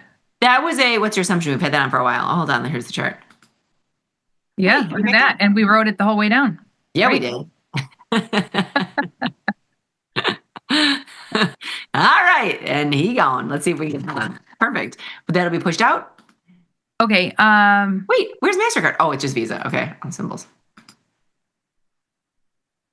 Yeah. So those are going out, which is good. I'm glad. That's kind of a nice little cleanup. Yeah, there was a nice little cleanup. So taking a look at this, the only other things with a short delta are, I'm surprised that's got a short delta. So 33%. Oh, here, this is exactly what I was talking about. Jenny, I'm going to ask you, what say you? FCX, we've got a 45-day Jade Lizard, the 44, 43, 33 put. It is trading 42.74 in between our call strikes. Do you want to take it off for 31%? Yes, and I know people will ask, like, what do I, when the stock's going up through my call spread of the Jade Lizard, do I roll up the put? No, we just take it off. We just take it off. We don't roll up the put. And that's why I opened it up with IBIT, because 30% on a Jade Lizard, if it's going through the middle of the top strikes, is when you would want to take it off. Right. So yeah, just take it off. I think, 50% on a Jade Lizard is $50. If you make 30%, and we've only been in that, we haven't been in that long at all. No, we had not been in it long. Okay, so these are our 3 short positions. We've got the upside broken wing butterfly and SPX. You've got a 27. This was a band-aid over a bullet hole. We are along the dollar, UUP. And we also have soybeans. I don't think UUP was a band-aid over a bullet hole. I think there was zero premium in UUP, so we just bought an option. Oh, you don't think we had a Jade Lizard and turned it into a... Mm-mm. Okay. No, I think it was just, there's like never any premium in UUP. So we just bought, someone wanted to get long the dollar. So we just bought a call. Can you just, if I say UUP, what do you say? Yeah, you know me. You're down with UUP? Is that Flavor Flav? I don't know. You know I have a disconnect in my brain. I never know. Okay. So those are our bearish ones. To your point, there's nothing else in here that's bearish. Pick your favorite ETF you'd like to add a pool medic style in. Let's see what's cheaper. Let's go with it's hard to short the NASDAQ though. I was just going to say, compare SPY to Qs and see what's cheaper. I don't think like the Russell's going to do anything for us. So while we're doing this, will you explain what a pool medic style is? So we go to the expected move. About 10-day, 30-day, right? Yeah. So thank you from our chat, Naughty by Nature. That's you down with OPP? Yeah, you know me. Which I think that was very popular for us because we grew up, like I grew up in Orland Park. So Orland Park was like OPP. Orland Park Place. You down with OPP? Yeah, you know me. Okay, so you sell about a 10 or 9-day option at the expected move. And I went with the 17-day just because it's the regular cycle. Deal? The 9-day. Yeah, you went with 9-day. Okay, 9-day. And then you open up the closest to 30, which we do have a 30. I could make it cheaper, though. I'm going to make it cheaper with the 29 because it's Halloween. Or with the 30, I'm sorry, 23. Is that fair? Oh, sure. On Halloween, maybe we'll look for a market sell-off on Halloween. Yep. And then you do the exact same strike. Oh, it's not bad. No, 320. Fine. The last time we put on a Pulmatic style calendar, made a quick $100, one down move, $100. It's a very low commitment trade. It's only $320. Yes, it is. So let's do this. So this will add, look at this. It's going to add, and what's great is it's beta weighted to the SPY, which it is the SPY. So it's going to add 9 deltas to our portfolio, something small, but we are going to take, like to Jenny's point, $100 out of it. These are. I mean, this isn't going to help us. This isn't going to help us in a crash. Honestly, where's VIX? Like, what did I do? Because my portfolio. I want to make sure we have some bearish trades in. My portfolio is a lot of short puts. So I did just go and buy some calls in UVXY and thought, you know what, if I lose on them, great, because everything else is winning. UVXY has been my donation.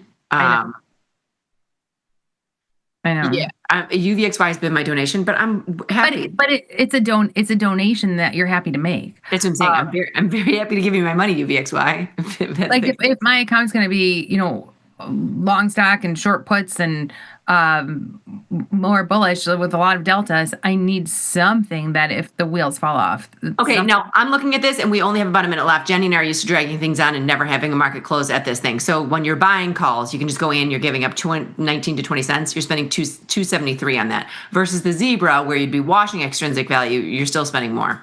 Oh, not much more. No. Yeah, sure. Throw in a zebra. I like the zebra because then when it goes down, I feel comfortable selling out that long call. Then if UVXY goes down, we buy back the short, and then we have 2 long calls. Yep. All right. Yeah, we're almost out of time. You got 2 minutes to get this order in. There you go.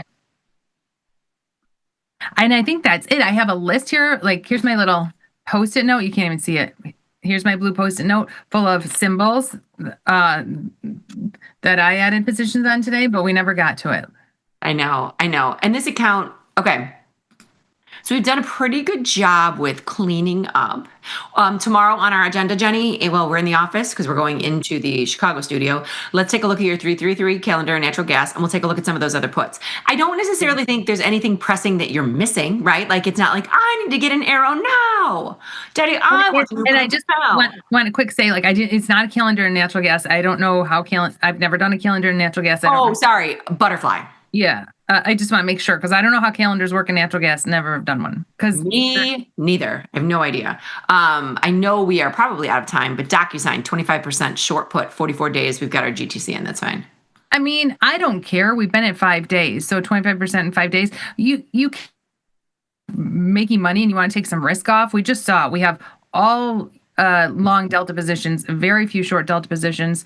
Maybe it's time to take a little risk off. We have quite a few short puts in here. If we get a big turnaround in the market, it could hurt.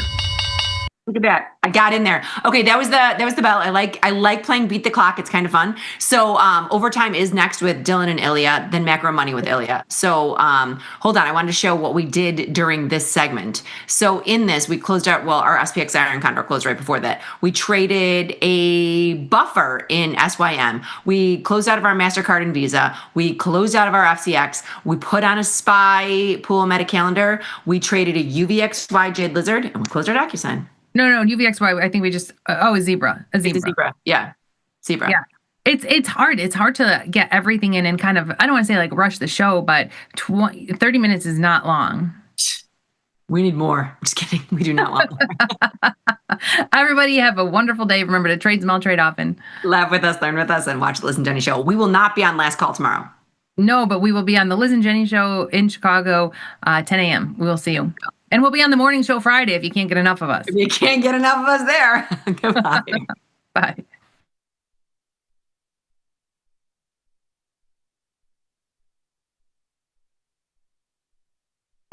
The market doesn't stop.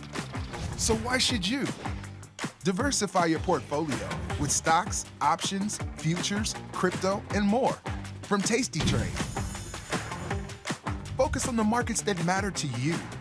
See the odds before you trade using curve analysis, IV rank, and more tools. Get industry insights that help you find your next trade right where you need it. tastytrade. Download today. New from tastytrade.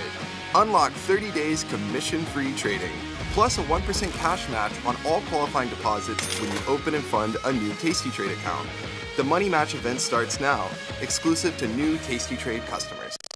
Your crypto needs a wallet. And crypto is better when it's tasty. You can now do more with your digital currencies with the Tasty Crypto app.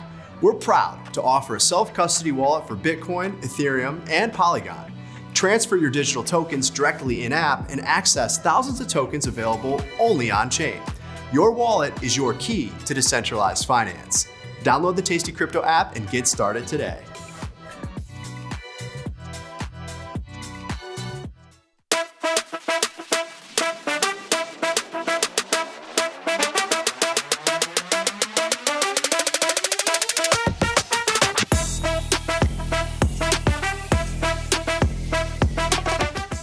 If you missed the live show, here's our cherry on top yearly recap. So, we're doing the show on Friday, and the bat, he's doing the show in the morning, then he's going away afterwards, right? Yeah. He's all packing up the car, he's doing his stuff. RV. Packing up the Packed up the RV for a 6 to 8 day trip. We're supposed to be there about 4 48 days. hours. I bet him $20, and I said, you'll be in a hotel by either the first night or second night. And then I vociferously stood up for you. Of course you did. You stood up because that was the smart move. I appreciate you. You're yeah. Saturday morning, I look at my phone and it says Venmo $20. I almost had to pay him $40 because there was a little stipulation. If I didn't sleep there one night at all, I'd have to double the bet. I almost had to send him $40. What happened? See what happened? Here, what happened was we're driving up there. It's absolutely beautiful. It's like sunny as can be. Because you were tweeting pictures. Oh, yeah, it was beautiful. It was beautiful. Instagram, you're like, I'm here in the woods. Absolutely beautiful. Absolutely beautiful. Amazing. It was gorgeous. We were gonna make a slight right-hand turn. We got about 10 miles to go, and up ahead there's like this dark cloud, and it's raining. It started getting muddy, and dogs are getting all muddy. Wife's having a little problem. Bugs are everywhere from the rain. And I realized at that moment that my wife was not a camping gal. That's a surprise. So at 6 o'clock in the morning, I pulled everything out, filled everything up, shoved everything underneath, and I was home. We actually left because we did the show at 10 o'clock in the morning. So we left at 10:30. I was home at 10 o'clock in the morning the next day. Look at him. You were just jumped in my pool, looked back at my house, and I said, why would I ever leave? Why? He was going to go fishing, catch He's hurt on this one. Muskies. Some bass. Very quiet. I left Friday at 10:30. I was back Saturday at 10. AM? Yeah. You didn't make it 24 hours? No. Who broke down? They all did. They all did. I rented a boat for Saturday, but the boat was broken. It rained for 5 hours. When we got there, it was... Now the RV on rvtrader.com. No. Yeah. Whoa, wait a minute. How do you get to Florida now? I don't care anymore. Oh my God. First of all, I'm sitting in the captain's seat. I've never been invited to come sit in the new captain's seat. But what I'm concerned with is the size of these screens. And then he's still doing this. No, let's take a look. They did not hold that rally at all. Phil, you got a partial. 973.75. I'm looking at this like I have to move my head to get through the top, the top symbols. I thought he had like a little computer and he was getting down. He hasn't learned that he could like swivel his head. He has to see the screen. He has to go like this. To me. And then, you know what? Money goes to money. You did it. Good job out of you. Yeah. I just drove with him twice. Now I'm really concerned that I was just in the car with him for 2.5 hours. Okay, I need help understanding. This is the largest monitor that I've ever seen. Like, I have to move back in order to see everything. And somehow when you're on air, you're like looking at this, you need some help. Nope, I got everything fine. The problem is I just have a lot to do. You see, because in your job, oh, here we go. Really, all you have to do. Get the full scoop by checking out the archives at tastylive.com. If you missed the live show, here's our cherry on top. Did I see a birthing room? Birthing room? Oh, stop. Please behind stop. JJ, is there a birthing room? That's not a birthing room, you genius. Okay. Oh my God. Yeah, we have a whole birthing room. It's called, oh my God, I think it's called a lactation room. Okay. No, we have a birthing room. Hey, Tasty, we're delivering babies. Got friends? Get $250. We'll give you a bonus for each qualified person you refer to Tasty Trade. So spread the word and earn rewards. Terms and conditions apply. Global markets never sleep. Explore them with Forex, now available on Tasty Trade. Get in on over 80 Forex pairs, 24 hours a day, 5 days a week, with the Forex platform that adapts to your style and speed. FX marks the spot. Trade it on Tasty Trade.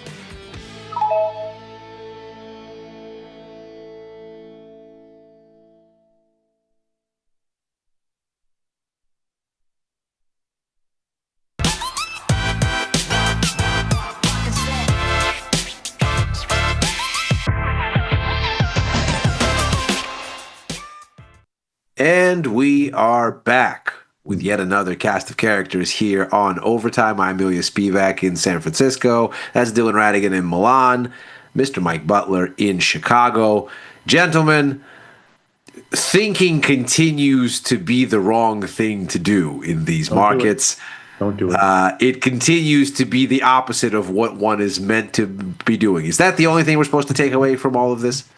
I mean, you're supposed to not think, and you're supposed to buy gold, and you're supposed to buy long-dated leaps if you're in any way socially associated with Mike Butler. That's right. That's right. Yeah, this is a crazy market, but we've said before, like government shutdown tends to equal S&P, NASDAQ rally, weaker dollar over time. I guess the weaker dollar, the longer it lasts.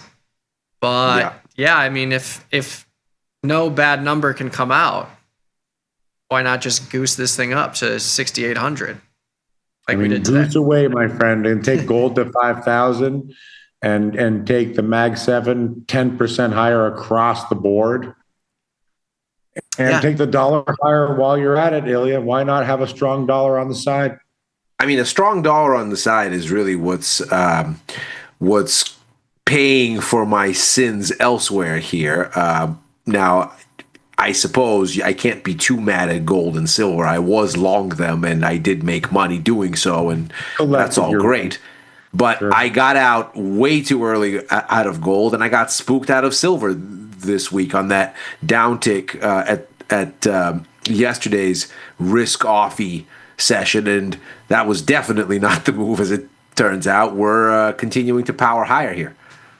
I mean, I guess my question for both of you is, how can you have any sort of ebullience, support, buoyancy, pick your favorite adjective, in the US dollar at the same time that the non-dollar assets, Bitcoin and gold, are spectacularly performing? In other words, I feel like gold is saying that the so-called debasement trade is on, and yet the dollar is stronger. And so I'm curious how you reconcile gold strength with dollar strength.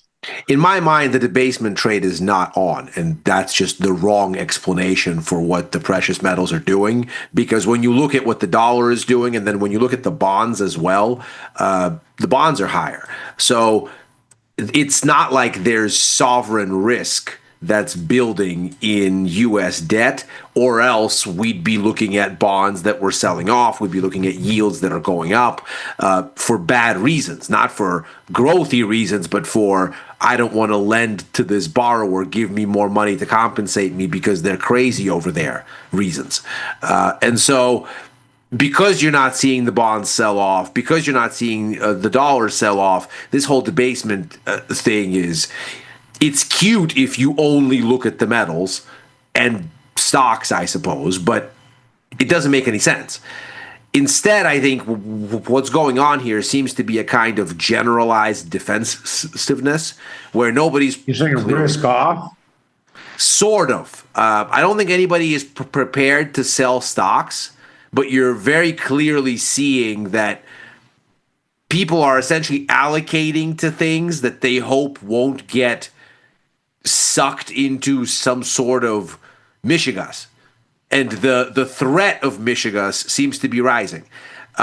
Since we don't have any data, we got a bunch of Fed speakers this week that really amount to everything that's on the calendar. I thought the remarks from one Stephen Mirren were particularly interesting yesterday because not only did he not agree with the Fed consensus, he didn't agree with himself. And that was special. He came out and said the economy was weak in the beginning of the year. Good thing it's doing better now, but that doesn't have implications for monetary policy. And you go, wait, so what is it that monetary policy does, sir, if not act as a counter-cyclical sort of force, keeping inflation from getting too hot and keeping employment from getting too weak? Apparently, he thinks that the fact that the markets cheered the rate cut means that more aggressive easing is necessary. You go, you're saying the stock markets liked cheap liquidity. Who would have thought that? But it's an interesting sort of thing. The market sold off yesterday as all of this Fed speak was coming across, where Neil Kashkari, the Minneapolis Fed president, basically came out and gave the Fed consensus, saying, look, here's our risks, we're balancing the risks, as Powell might have said it. And then Mirren comes out and picks a fight with his own comments, picks a fight with everybody else, seems to be generally confused, and finishes it with saying, we must keep the Fed from political influence, though he technically is still employed by the White House while at the Fed. Strange things abound. Why not buy gold? I mean, I would say why not short gold? But sorry, go ahead, Mike Butler. I agree. Why not either or? That was the wildest explanation to just say, just buy gold. Yeah. I mean, if the Fed is not going to make any sense, if they're not going to cohere around some semi-baseline level of consensus, and if there's no data to tell us, yeah, forget these guys, here's what's really going on, then confusion reigns. Yeah, I think when you look at... apparently including between Stephen Mirren and himself. Well, what's interesting is you've got, to your point, Ilya, you've got, you had or have some people speaking tonight from the Fed. And then tomorrow morning, 7:30 Central, pre-market, you've got J-Pow opening remarks, jobless numbers at 7:30 as well. But when you look at hypothetically SPX, speaking. Oh, yeah, sorry. Hypothetically speaking. The BLS will publish something. So it's funny that on the economic calendar that I'm looking at, there's a star. And when you read the star notation, data subject to delay if government shutdown continues, delayed in all caps. Yeah. One thing that Stephen Mirren said that I thought was actually interesting, because he is, of course, very plugged into the White House chatter, one would think, since he technically still is employed there. You'd think he knows about this. He said that the U.S. economic data is still the gold standard, that the private sector alternatives to government data are not sufficient, and that he expects the Fed will have all of the data that it needs for October's policy announcement by the time that arrives, which is, if memory serves, the 29th of this month. So we are maybe getting some clues that the shutdown is near an end of some sort, or that at least the White House expects it to be short-lived. That's the generous thing. The less generous thing is Steve Amiron just wants to cut rates until the end of time, and data doesn't matter. So, of course, we'll have all the data because the outcome in his mind is pre-foretold. Pre-foretold. Pre-foretold. Pre-4. Not foretold, but not foretold. Pre-foretold. Pre-4. That's how certain he is that we need a gazillion rate cuts. So the beautiful thing about prediction markets is you can search for anything. And right now, government shutdown ending, 14% have it between the 10th and the 14th. So sometime next week. And 82% have it at October 15th or later. So this market is projecting another week, 2 weeks-ish. What do you make of that? Ooh, and then maybe we get CPI, PPI, NFP all in one day and collectively lose our mind. That would be fun. Could happen. But to that end, I think it's interesting when you look at, so you've got Jay Powell speaking tomorrow. Maybe there's some volatility that comes out of that, but you look at SPX, one day expected move tomorrow, only 23 points. That's sad. Yeah. It's a sad amount of implied volatility. So I think the market is writing off his pre-foretelling of what is to be foretold. Are you? I mean, I think there's a point where pre-foretelleration starts to become disrespect. Yeah, true. That's right. That's right. I mean, it's funny because when you look at the CME Fed Watch that distills what Fed funds futures are telling us about the market's consensus, it's actually a little bit less convinced, which is kind of funny.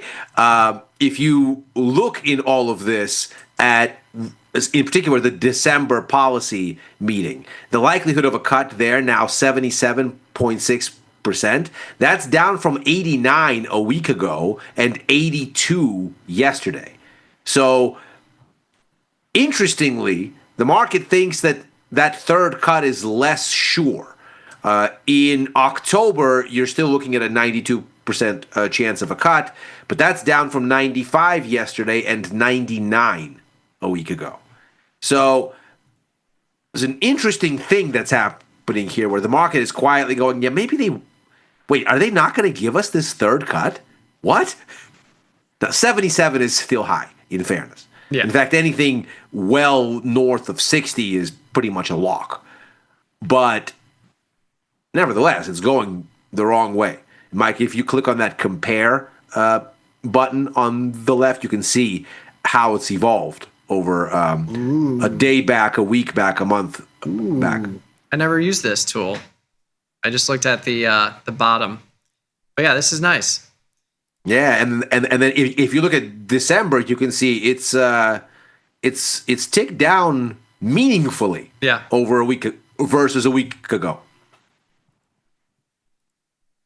Yeah, I guess these ones are too far out. But yeah, this is a nice visualization for sure. But yeah, we're seeing both of these for the rest of the year tick down, higher probability. And I think we see this. We've seen this before with pre-Fed speak, where you just maybe they're pricing in more possibility, and then tomorrow morning, if nothing changes, you probably see these just rip right back up to 99%. Very possible. But you could also see it drop dramatically, the cut or no cut rise dramatically. Maybe that creates some volatility in the markets here. Yeah. I mean, what's missing from this discussion, in my opinion, with all due respect to both Mike Butler and you, Ilya, is a clear explanation as to what in the holy heck is going on with gold. Yeah, I mean, can we look at? I'm not trying to be a pain in your pain, but I'm telling you, look at this chart. Yeah. And tell me what's happening here, good sir. Because now, let me just understand for the audience's sake, the reason I'm somewhat redundant and even aggravating on the topic, with the new rally in gold, gold is now, as an enterprise, as a collective valuation, is the second largest warehouse of value in the world after the US dollar, ahead of the euro after today. I mean, something is going on, okay? Something is going on. And if it's not a referendum on the dollar, what is it? I mean, China certainly continues to buy gold. Their FX reserves numbers came out this week for September. That's the 11th consecutive month that they've bought gold for their reserve. So that's a thing.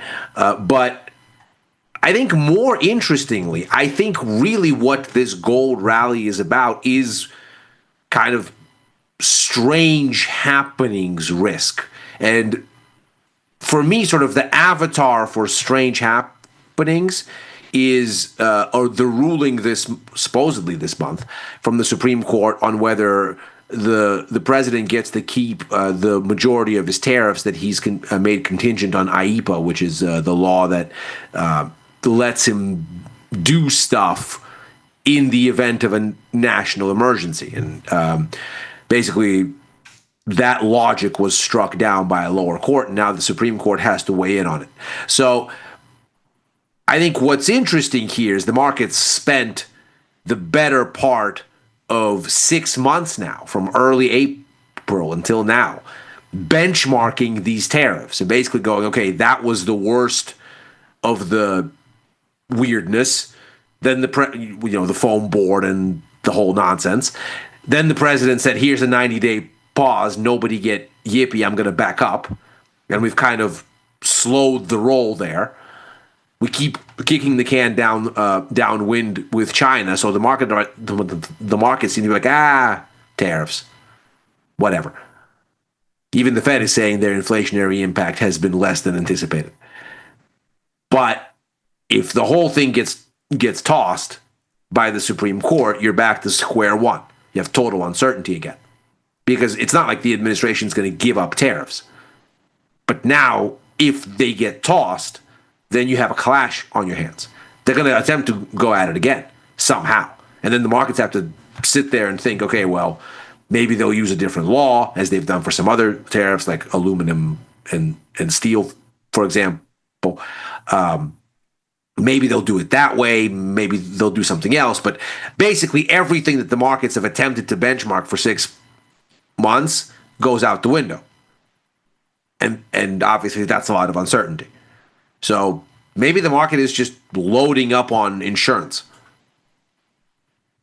Yeah, it's insurance on what exactly? If you don't mind my random mission. I think the market is doing that thing that it does when wars happen. When a war happens, the risk becomes asymmetric. It becomes inconceivable, not quantifiable, weird, impossible to deal with the way that you might deal with financial risks. Like if you think XYZ number is going to be good or bad, you might take some sort of action. If you think that earnings might be good or bad, you might take some sort of action. War is the kind of thing that's non-linear. So the markets generally reflexively buy gold just on general holy moly grounds. I think we're getting to a place where maybe enough people are starting to buy gold and silver on just general holy moly grounds. What could happen tomorrow? I mean, this is a historic move for many reasons, but I think what's most interesting with gold and silver is that, and it doesn't matter what you look at, gold futures, GLD, easier to look at GLD for long term, but implied volatility is still in the low 20s, the 19 handle. Like this is not even close to reflecting the reality of the move that we've had in GLD over the past couple of months. And yes, Ivy ranks at 56, 57. So it's on the upper end of the range. But to Ilya's point, like we usually see massive increases in implied volatility when you have these catastrophic down moves in the market where everything is red. But now you have this scenario where gold, GLD specifically, has gone from, let's call it 305 to 372. So just under 70 points in the last 2 months. When you look at where the next 70-point projected range is, it's all the way out here, June 2027, 600 days away.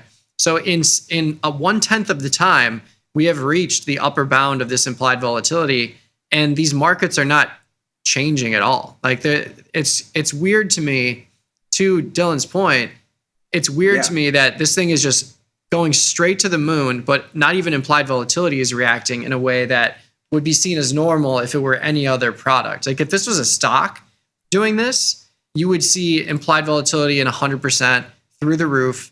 And you're just not seeing that at all, not even close to or if this was a fiat referendum, you would see a weak dollar, blah, blah, blah. Right. Yeah. You're seeing a stronger dollar at the same time the gold is behaving like a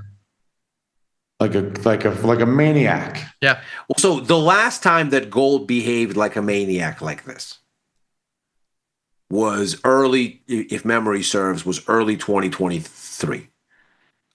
Maybe 2024 into the beginning of the year. And what you saw there was just hand over fist buying out of China that was completely immune to any level of thinking about anything. Like we were looking at situations, in particular, sort of call it late 2022, early 2023, where their eyes was just relentless despite anything else that was going on. We saw similar dynamics going into, let's call it, the beginning of 2024 into almost the second half of the year, probably petered out, sort of on the way into this year a little. But all of that really was just non-economic motivated buying. So China not saying, oh, we're buying for this reason, for that reason, just buying, just growing reserves. And the theory out there has been that essentially what China wants to do is counter U.S. economic weapons as deployed against Russia, and say, okay, well, if ever the U.S. were to try to use these weapons on us, we need a payments structure that isn't dollar-based, but nobody is going to trust a yuan-based one because the yuan is locked on shore. It's not very liquid. There's, in fact, 3 different yuans, depending on which one you want to look at, the onshore, the Hong Kong-based offshore, the non-deliverable forwards. It's a mess. It's not a global reserve currency. So instead, why not say all the transactions on our payments system, sort of our SWIFT equivalent, our CHIPS equivalent, they're going to be backed by gold. Not the currency, the transactions. So that you know that whatever thing you might feel about doing business in yuan, the transaction is backed by gold. So worst case, but how is that not dollar negative when anything you're talking about ultimately is some version of a non-existent conversation 5 or 10 years ago, because the dollar was the default mechanism of transaction, and now they have been doing this for a while. And but how is this not dollar negative? How is this because not you have to assume it's going to debasement? work for this to be dollar. So there is the intent. Surely for marginal this to be, debasement, marginal debasement. I mean, there's the sort of PRC argument, right? Which is, yes, of course we mean to challenge the dollar. A little side action, a little. Right? But then there is, do the markets believe them? And if the markets don't believe them, because they shouldn't, because this is not going to work, it's nonsense. It's nonsense, right? So if the markets don't believe them, then all you're left with is just China buying a bunch of gold in prep for this. And are you suggesting the gold chart is that China buying gold? I think there's a number of things that the gold chart is, but I think that's part of it. We just got their reserve numbers. They just bought for the 11th consecutive month that they've increased their holdings. So they are buying, and they buy in size. So there is that. I think there is holy moly risk. I think there's that. So I don't think it's one thing, but I don't think you don't think it's a debasement indicator. Well, I mean, if the dollar was falling, then you could say, yes, the market believes that the dollar is being debased. But if you look at virtually any indication in liquid markets where that bet would show up, it isn't there. Mike Butler, short gold, long dollar. What do you say? Yeah, I mean, no thanks. I mean, I am long silver. So I'm long silver with a diagonal spread here. Small one. It was $300 for a 7-point wide. That's like a longer term one. But yeah, the TastyFX positions, we have been dabbling in a number of different things. I'm actually short a bunch of different pairs, but I threw these on today. The euro yen. So the yen's a huge mover today. Shorted the euro yen, shorted the British pound yen, and shorted the Aussie dollar, New Zealand dollar as well. So you think there's a yen rebound coming? I mean, I just think the move in the yen has been insane. We are now back to 2025 lows. It's a bananas move. Oh yeah, I love it. Yeah. So just with the FX products, it's nice because you can get super small in size. So I just look for these price extremes and just hold them until they reverse. And if they don't, I lose like $40. But if they do, you can make a similar amount. But it's nice because you can just hold them perpetually. Some of them you get paid based on the swap. But yeah, this move in the yen has been quite the move. Yeah, I mean, you wonder where it runs out of steam because this is not happening for sort of data reasons or sort of small reasons. It would be wise to think, and I think back to what was happening when you initially got sort of the ascendancy of Shinzo Abe, the mentor for what's about to be the next prime minister of Japan. Her elevation is really what's doing this. Her mentor, Shinzo Abe, who was assassinated several years back, he famously sort of had a hand-picked BOJ governor in Haruhiko Kuroda, and the plan was flood the market with liquidity, ease. And she is of this mind. She thinks this whole thing with what the BOJ has been doing, raising rates under this very non-conventionally Japanese new governor, Kazuo Ueda, that this is all wrong, essentially.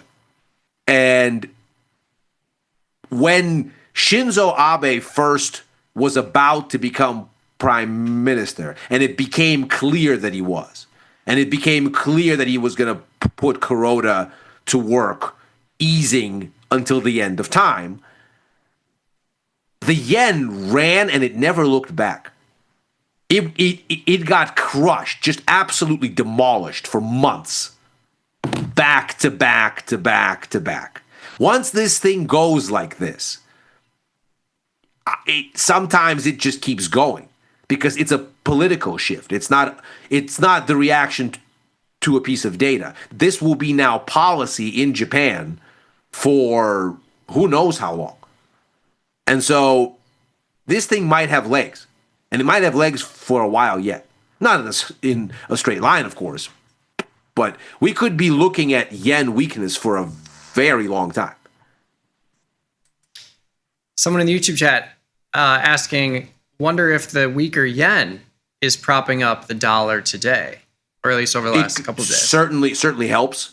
Certainly helps. But the dollar hasn't set a new low since July. So there is that. In fact, if you look at where that last downtick is, where we last tested the July low, there you go. That's the Fed. That's the Fed meeting. That's last cuts not as soon as you hope. Yeah, that just tells you how not dovish the market saw it. That was the turn in the bonds. That was the turn in the dollar. If you look at where the pullback in bonds is, same spot, 17th, 18th of September. Yeah. That's the markets going, yeah, they were not dovish enough. That was a pretty funny day because I saw that everything was red. We were down like 50. And I was like, oh, okay, we're back to normal. Went into a meeting, came out of the meeting, everything was green, ripping up higher. I'm like, oh. Less than an hour. Just in case, yeah. Less than an hour. And by the way, the moves in the bonds stuck. Obviously, here we are. The move in the dollar stuck. Obviously, here we are. The move in stocks didn't even have 60 minutes in it. No. That was this day. Here we go. Look at that. Just liquidity blast. I never get tired of both looking at stuff like this and going, well, these are like, read any book about bubbles. This is what happens. Like sense goes out the window and things go up for no reason. But also, all of those books will tell you, yeah, that this is exactly what happens, and you can never know when it's over. Speaking of bubbly moves, AMD, your time to shine, baby. OpenAI deal, stock just ripped from 170 up to 230. Tried to sell off today. They said no. How about we don't do that? Nvidia, likely a sympathy move with that. The chippies are. Funny, I was sniffing around. I was sniffing around AMD and Rivian as well for sort of sympathy moves to things we've seen in other things. Rivian hasn't found a bottom yet, but man, that AMD move certainly. It certainly challenges me to be more open-minded and more ticker agnostic because I look at AMD and go, but I don't want to buy no stocks. And then, maybe I do. Yeah, maybe you should have. It sort of backs up my Amazon argument, which is just look for the sleeper in the room. Yeah. Because it's only a matter of time. Yeah. Especially, I think that's very true for established names like Amazon or established sectors where you know there's going to be demand, like in anything AI or chip related. If you find a product like even TSM, when Nvidia was hitting all-time highs, TSM was near lows of the session. Same with AMD. So yeah, there's always going to be opportunities. I think when it comes to Tesla, the sleeper in the room to the upside, crazy ranges the last couple of days, but to your point with Rivian, I was looking at Tesla and I was like, okay, what is Rivian doing? And I saw it was down. And then I was like, oh, you know what? Let's check out Ford. Let's check out these fringe EV competitors that are not even scratching the surface. Down big. GM, down big. So I think this is a really strong nod to Tesla in what they're trying to do to take over this whole scene, because when you have all three of those products moving in the opposite direction, I think it just speaks to the strength of Tesla's rip to the upside. Yeah. Yeah. I mean, it's one of those things where, I mean, as we've been talking about, thinking is not your friend. The problem is that finding out where you have to be thinking is either going to be done by getting kicked in the side of the head, and the idea would be that you've accumulated so many gains by that point that you sort of take the last thing on the chin and go, okay, well, net, I'm way up. On we go. Or you have to be somehow anticipating something. But it's very difficult to want to be betting against any of this when you're not getting paid for it whatsoever. Yeah. I think when it comes to fading moves, I like to look at products that have low implied volatility. So like, I think if you're trying to fade silver or gold, you can get into a trade like that, and it does not cost you a lot if you are wrong. But in a product like Tesla, $500, high implied volatility, like these options are super expensive. These spreads are going to be super expensive.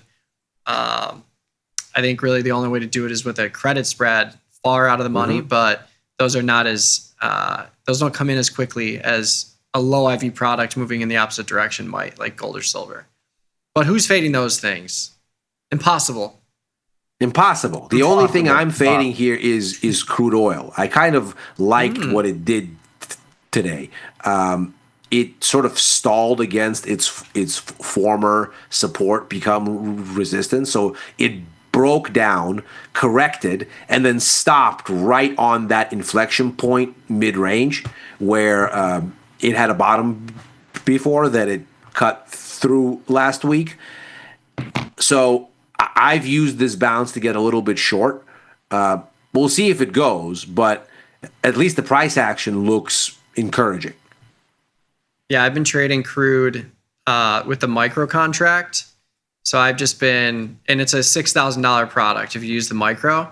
Same thing here, but I've been getting long around 60, 61. So I caught this rally here. I closed it for like $100 winner. But yeah, I'm in the same boat. I mean, crude oil has been and will continue to be a great trading vehicle because it still gives us two-sided action. Like it's hard to find, especially these days, it's hard to find products that move swiftly in both directions, where if you're short here, you're going to find a place to be profitable down here. If you get long here, you find a place to be like, this can be a two-sided market where both parties can be profitable as long as trade size is in check and you can hold through these periods of volatility. Yeah.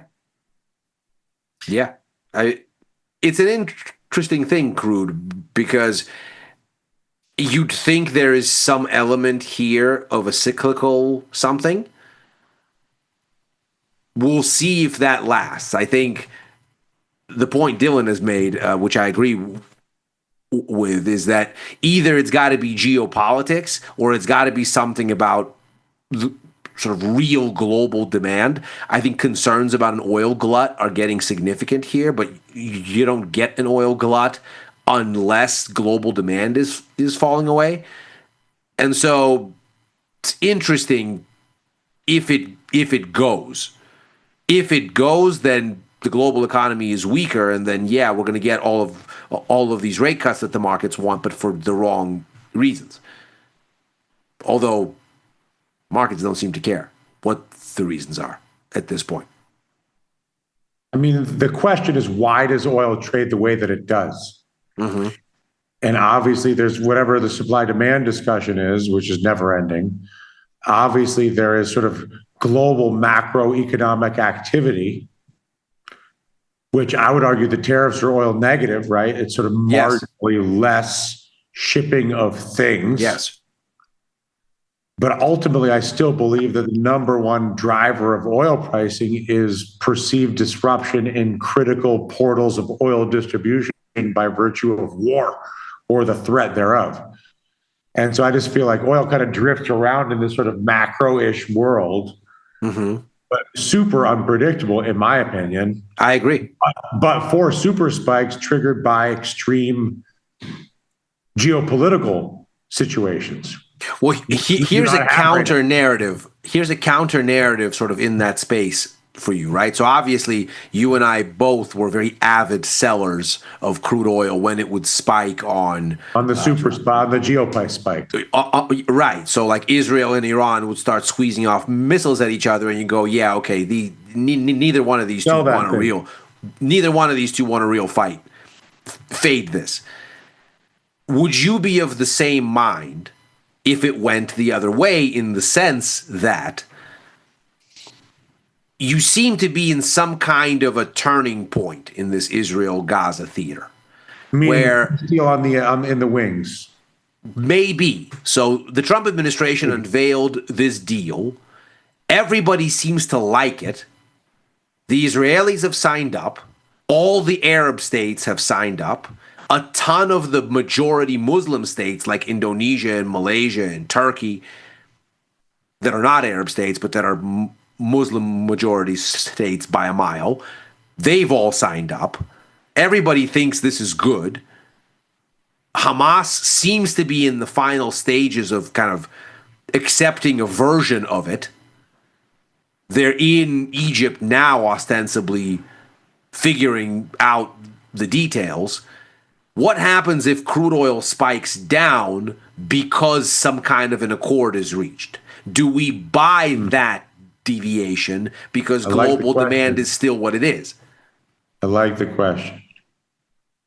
Or do you buy it because you believe that basically some level of interstate or international tension is the base state, and that even a peace deal is as short-lived as a hot war deal? Right, and that Hamas ultimately is just not an organization whose very existence is amenable to peace. They're just that's not who they are. Mm-hmm. So maybe they'll spike the whole thing. Listen, I think it's got to get the sort of price extreme that you see with the spikes higher. Mm-hmm. But I don't mind the idea of buying oil on the peace dip. Mm-hmm. Even though I obviously personally love the little piece, but that would be wonderful. Yes, but from a trading perspective, yeah. I mean, I'm sort of starting to think like, okay, if you get a peace deal, it probably spikes down, and then eventually you kind of have to get back to global demand is at a level. You know, Russia, Ukraine still are very much an annoyance in this space. So do you just recoil then? Or basically you just sort of at least sell a put spread on the dip on a bet that it comes back to some mixy little middling something. Yeah, maybe at least vol comes out of it. Right. Mike Butler, what say you? Yeah, I like it. I think if you want to go the option route, the CL main contract is super liquid. You can do pretty much anything you want. But yeah, if you're selling a put spread, you're going to get a bigger credit or move it out of the money further when you're doing it on a down move. So if you're trying to get into this trade, maybe set an alert or look for a period of time where the market is down. But yeah, I mean, you can set really low boundaries here. If you're going out further than the 8-day contract, this X contract that we're looking at expires in about 10 days ish. So the next one is actually a lower price point. The Z contract's at 61.81. So if we look at that one, we will see a similar but different chart. But yeah, you could sell a put spread below 60, and that would get you to a range that we haven't seen since early June. And that looks like if you do like the 26-day or even the 40-day, both of those go to the Z contract. But 26-day, if you just sell the 60 strike, for example, you can pick up $300, risk 700, and just play that game. Or you can go a little further out in time, go to the 40-day, do a similar exercise, get a little bit more premium. But yeah, I like the idea. I've been trading these straight up with the micro contract. So anytime I see a big dip, like into this sell-off, I bought it at like 61. So I took a tiny bit of heat, but got the reversal, fortunately. But yeah, I like the micro static one because then you can get, so the spreads we were looking at, your max profit's $300, but you got to hold it for a month. Here, you could get $300 in 3 days if you just time it right and you are sized correctly to where you can hold it. So I like the micro static delta a lot with these things. USO also a good vehicle for this. It's relatively easy to get filled, and you can keep your position size a little bit smaller. That's the way I'm doing it for this one, mostly because you can get options in MCL, but if you want it to go even smaller and just keep things very liquid, because MCL is not as liquid as USO. So if you wanted to get filled, have a kind of smooth experience and keep size small, USO is pretty easy to move around in. Yeah, $70 price point. This one and the natural gas fund, they are subject to oil futures if there's big contango or backwardation, which there really isn't, interestingly enough, in oil right now. All of these contracts are around 61, so it won't feel as drag and drifty as if we were to get a bigger divergence here.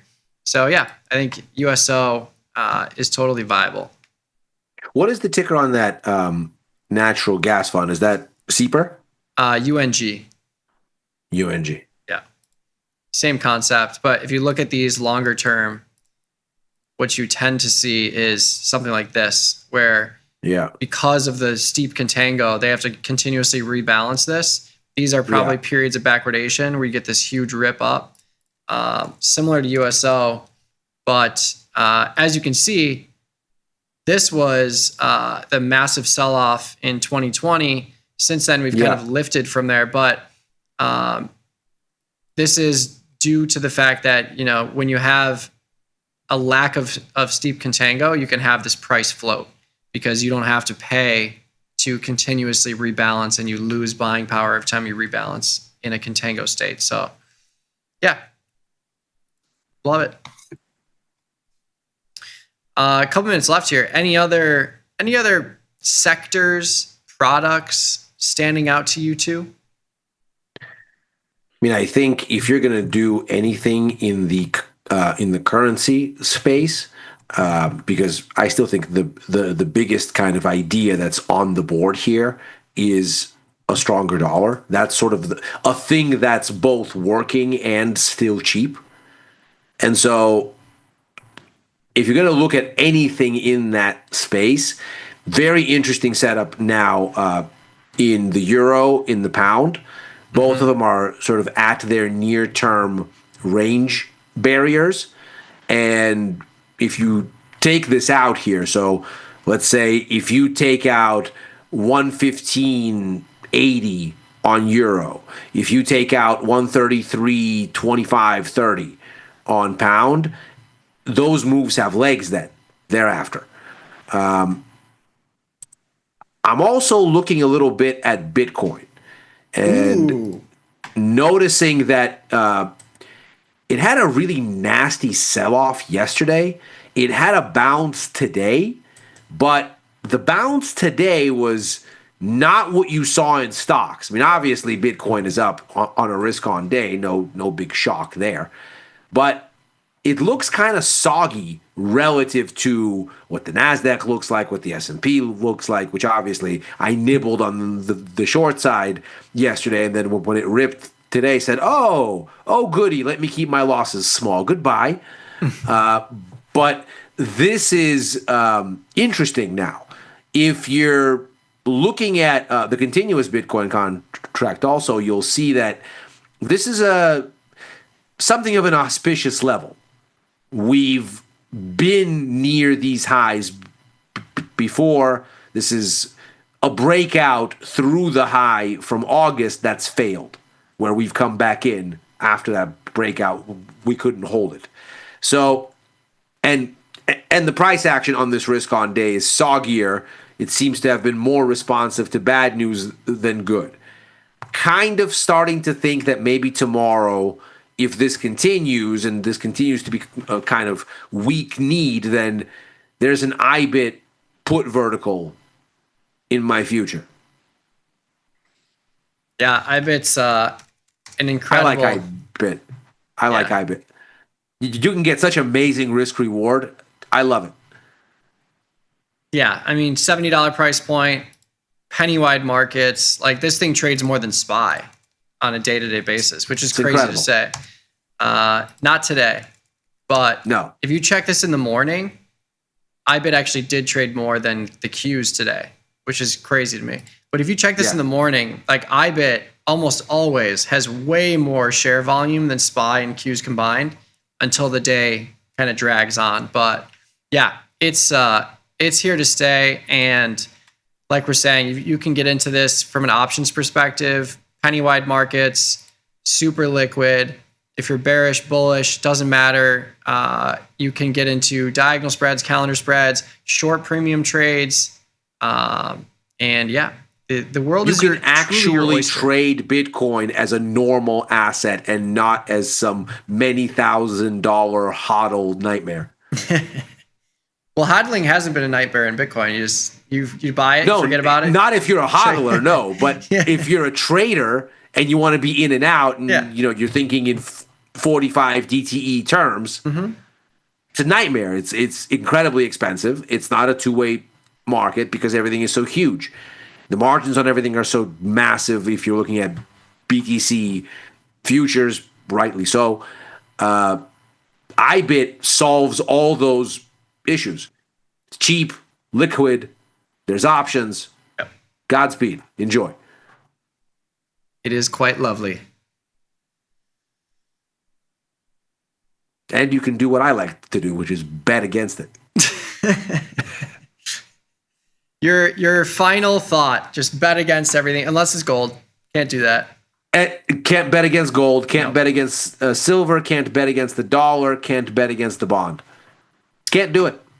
So tomorrow, SPX implied volatility, 21 points, disgusting. Do you think we are inside that level, or do you think JPOW sparks a little something in this market and we go outside up, outside down? Where do you have us tomorrow?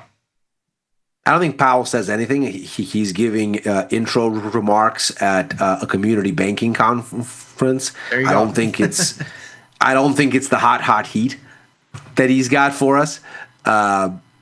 Could be, but you never know. Man's obviously in a mood recent months, but rightfully so. But I doubt he says anything. I'm more so curious about what the market's default to doing after. Like, they get through his speech, he says nothing, and they go, right, so what's the path of least resistance now? And who knows? There's no data. I mean, University of Michigan consumer confidence on Friday, that could be something. That's got inflation expectations in it. But without data, it's just whatever the default turns out to be. And as we've learned, the Dylanism of Dylanisms, the default is don't think. Yeah. I think it is interesting, though, when you think of the default being up and to the right, but when this data comes back, if any of it is hot or bad, then you could see some real volatility because, let's say we erase 2 weeks of movement. Well, the last 2 weeks has been straight up. That's 200 points almost to the upside. If you erase that in one day, now all of a sudden we're talking. We might see an actual VIX spike that means something.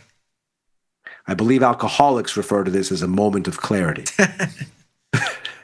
There you go. When the shoe fits. When the shoe fits, and boy, do they fit. And with that, we are out of time for overtime. Thank you, gentlemen. We'll be back tomorrow at this precise time for more conversation on all of these things, but don't go anywhere. I'll be back in mere seconds here to look at the FOMC minutes that came out today in exhaustive detail and what all is happening on the macro front. Macro money's coming up, so sit right there. We'll be right back.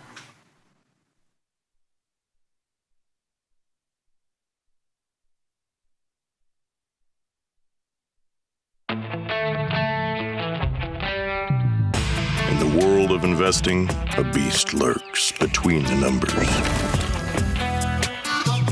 Some watch from the safety of the sidelines, but others saddle up and ride that 1-ton rowdy ribeye for all he's got. If that's you, join us on Tasty Trade, named best online broker for options trading. Genius loves company. The future of trading is here.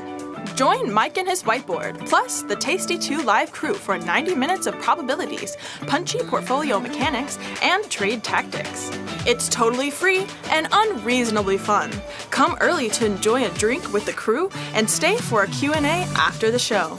Space is limited, so register today at tastylive.com/events.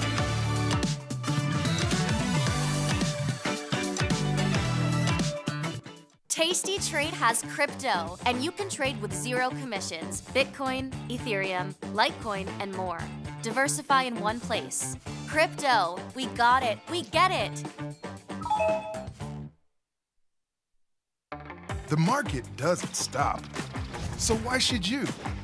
Diversify your portfolio with stocks, options, futures, crypto, and more from Tasty Trade. Focus on the markets that matter to you. See the odds before you trade using curve analysis, IV rank, and more tools. Get industry insights that help you find your next trade right where you need it. Tasty Trade. Download today. New from Tasty Trade. Unlock 30 days commission-free trading, plus a 1% cash match on all qualifying deposits when you open and fund a new Tasty Trade account. The Money Match event starts now, exclusive to new Tasty Trade customers. Frequent trips to Vegas, or there was a year I did a couple of them. What's the most financially irresponsible thing you've ever done in your life? Doesn't necessarily have to be trading specific. Financially irresponsible, that's a big question. Like people would say like going to college these days. I don't know.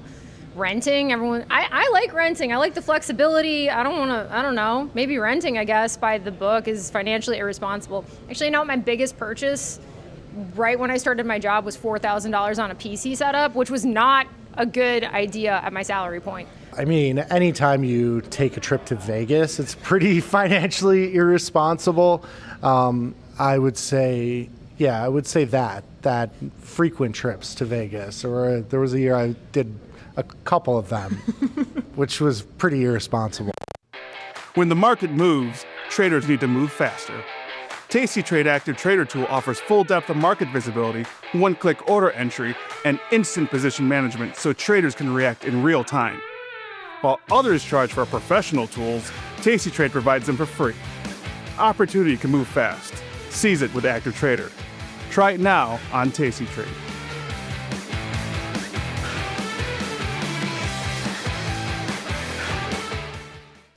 When you define risk, you set a limit on how much you could lose if the trade goes bad. If you have a small account, you might not be so interested in selling naked options. You'd use up much more buying power, and the risk is undefined. Defining risk, though, controls how much you can lose if the trade goes sour, and it gives you back some of that sweet, sweet buying power. We can define risk by combining options into certain strategies. The short put vertical spread is the simplest one. Selling this put sets your max profit with the credit, and the long put at the lower strike blocks off the risk where you want it. And if you're more neutral than this, you can throw on a vertical call spread to make it an iron condor. The only downside to defining a risk is that it lowers both your max profit and your probability of profit. That little compromise might mean you rest easier, though, and a good night's sleep is priceless. So see, we can define risk when we use more than one option at a time. Pretty simple.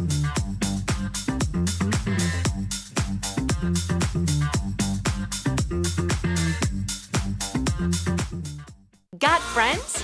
Get $250. We'll give you a bonus for each qualified person you refer to Tasty Trade. So spread the word and earn rewards. Terms and conditions apply.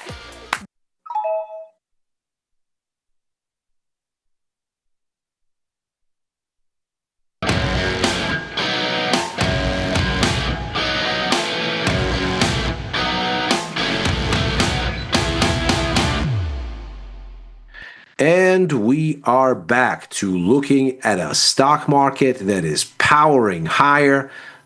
Minutes from the Fed policy meeting from September, seemingly not enough to move things one way or another. They barely register at all.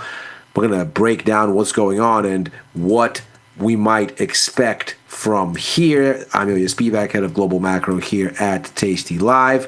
And this is Macro Money. What we're going to do here first is take a look at what the price action ended up being for today and how it ended up shaping the narrative that we've been following here. And then from there, take a look at what is likely to be next for these markets. Of course, it is a tricky environment here because being a macro sort of trader here is very difficult. There's no macro data. The government shutdown has basically derailed all of what we'd be looking at, or almost all of what we'd be looking at, to get our bearings. But nevertheless, price action continues to tick, and so we continue to look at it. So here is what we are seeing for today. Stocks have a potent rise. Whatever sogginess there was yesterday shrugged off with gusto. The S&P 500 up 0.6%. NASDAQ up 1.25%. What's interesting is that yields ultimately don't go anywhere. Crude oil continues to recover a bit, but still inside of the decline that we saw last week. Of course, we saw crude had a sharp 7.4% sell-off last week. We're still attempting to claw our way back and only about halfway there. Gold continues to power higher, absolutely breaking through any and all semblance of a barrier, up almost 1.5, 1.47%. And so as we look at this now going forward, we find there's really not a distinct reason one can point to for this gold rally other than sort of generalized desire for some sort of store of value that isn't the traditional, that isn't cash. But it is very difficult to come to the conclusion, as some in the markets have, that what this is some sort of a debasement of the US dollar. I mean, that's very plainly wrong. Because what you see, among other things here, is that gold and the dollar are going up together. And while bonds don't have a big move here today, and in fact, at the 2-year maturity, they come back in a touch, bonds are not falling. In fact, the up move in bonds remains. So this sort of idea that there's some kind of a sovereign risk in U.S. assets is not based in reality, as it were. Since the Fed meeting last month, bonds are, on the whole, still up and moving higher, though we had a little bit of a pullback because the Fed turned out to be less dovish than the markets thought, so yields ticked up a tad. But the trend in bonds that has been durably pointing higher now, all the way back to late May, it is very much intact. Moreover, just in terms of near-term price action, we can see here, sure, gold is up a lot. but also the dollar hasn't had a lower low since July, and even just over the past day here, euro off by 0.25%. The yen continues to sell off, down almost 0.6%. So this move in precious metals is not a dollar debasement move, else the dollar would be down. And it is not. It's not a U.S. sovereign risk move, which would be sort of the parallel to dollar debasement of some kind. Bonds are not crashing. So something else seems to be going on here.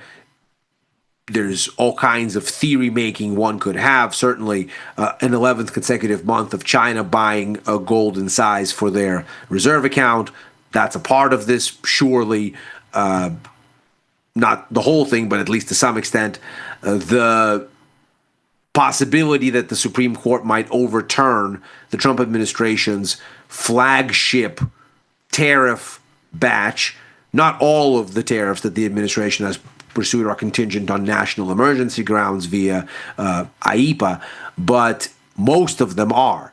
And a lower court has said that the president can't make that argument, that there isn't a national emergency, that all of these tariffs can be reasonably tied to, and so he doesn't have the authority to levy these tariffs. It's going to the Supreme Court. We're looking for a ruling perhaps sometime this month.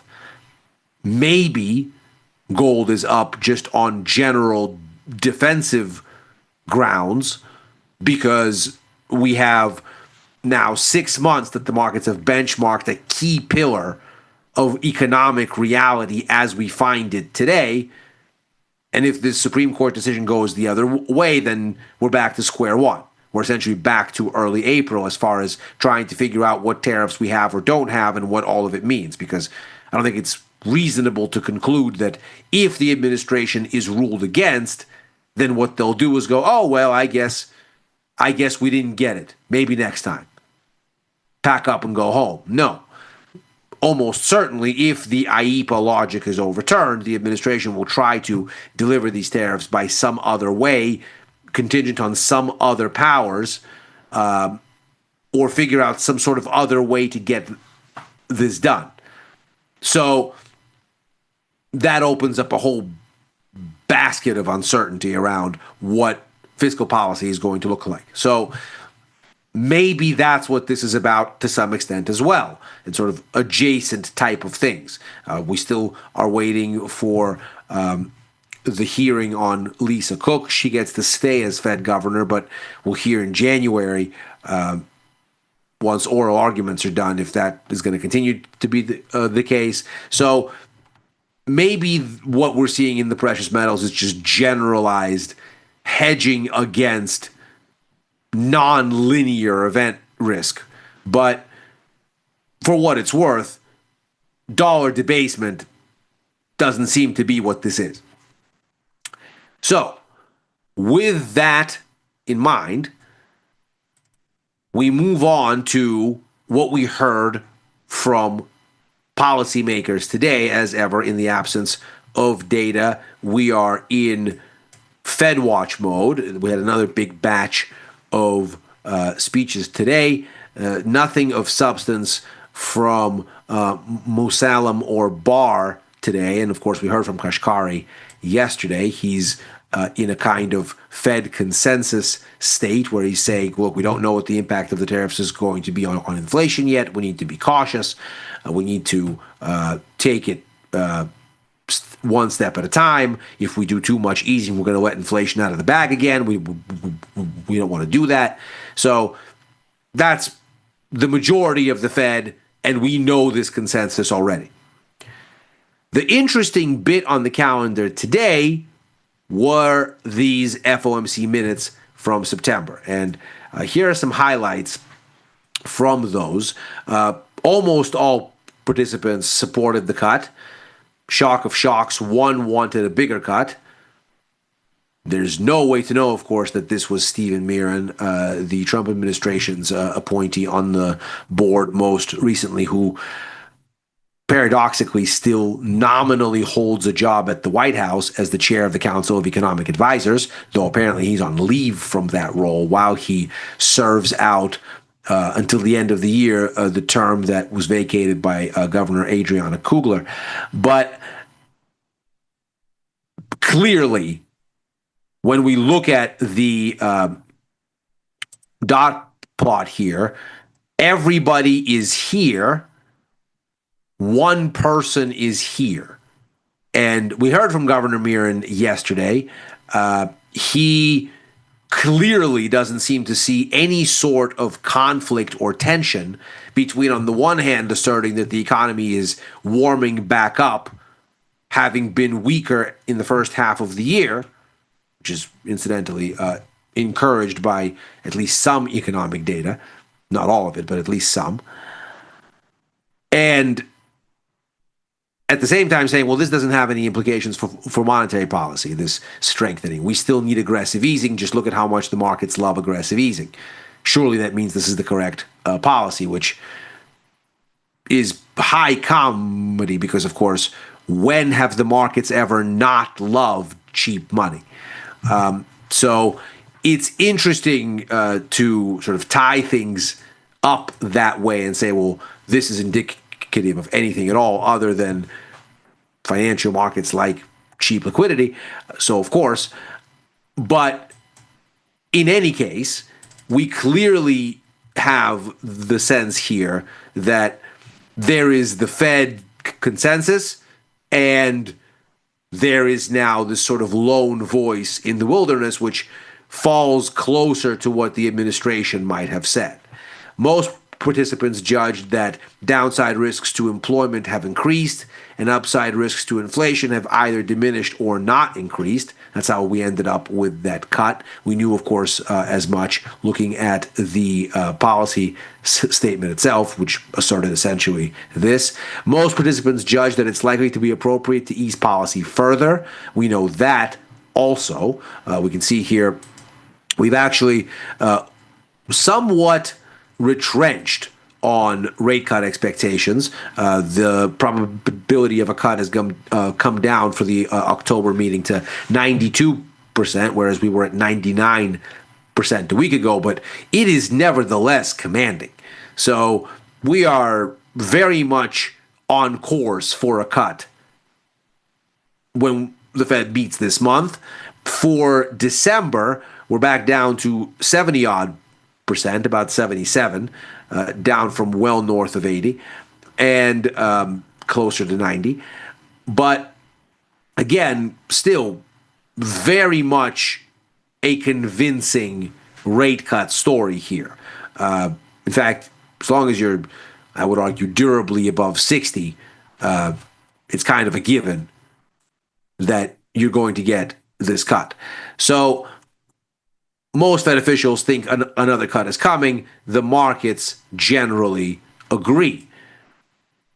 Almost all participants noted that with the reduction in the target range, so this rate cut, the Fed is well positioned to respond to whatever comes next. So if inflation ends up looking like it's more assertive than the Fed judged, if we get a weaker economy than the Fed expected, all of those things apparently in scope here, the Fed feels like they're not behind the curve, they're not in a hurry, they can essentially move as they've been moving and find themselves sort of in a relatively comfortable space.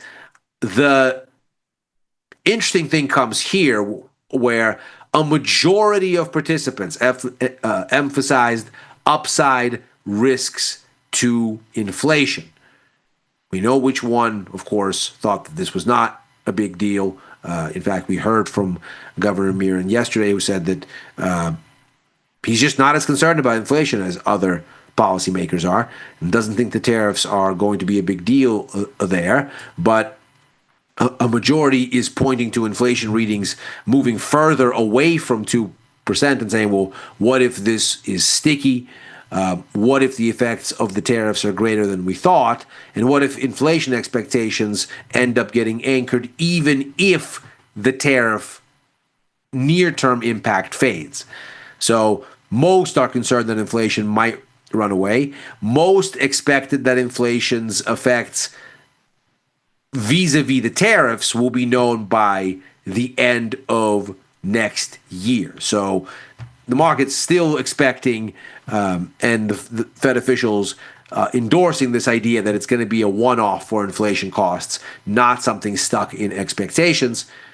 We'll see to what extent that holds up. Some participants noted that by several measures, financial conditions suggested that monetary policy is not particularly restrictive. What a shocker. Stock markets are at record highs. Gold is at a record high. Silver is surging. What could possibly have told policy officials that maybe, just maybe, financial conditions are not restrictive? I am shocked and appalled.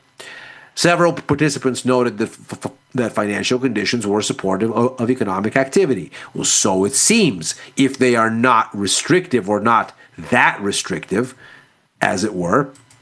Indeed, we continue to see that the flow of U.S. economic data seems to be turning out on the whole better than expected. Obviously, we got some very soggy ISM data last week, and the official data that we usually look at is on hiatus while we figure out this government shutdown.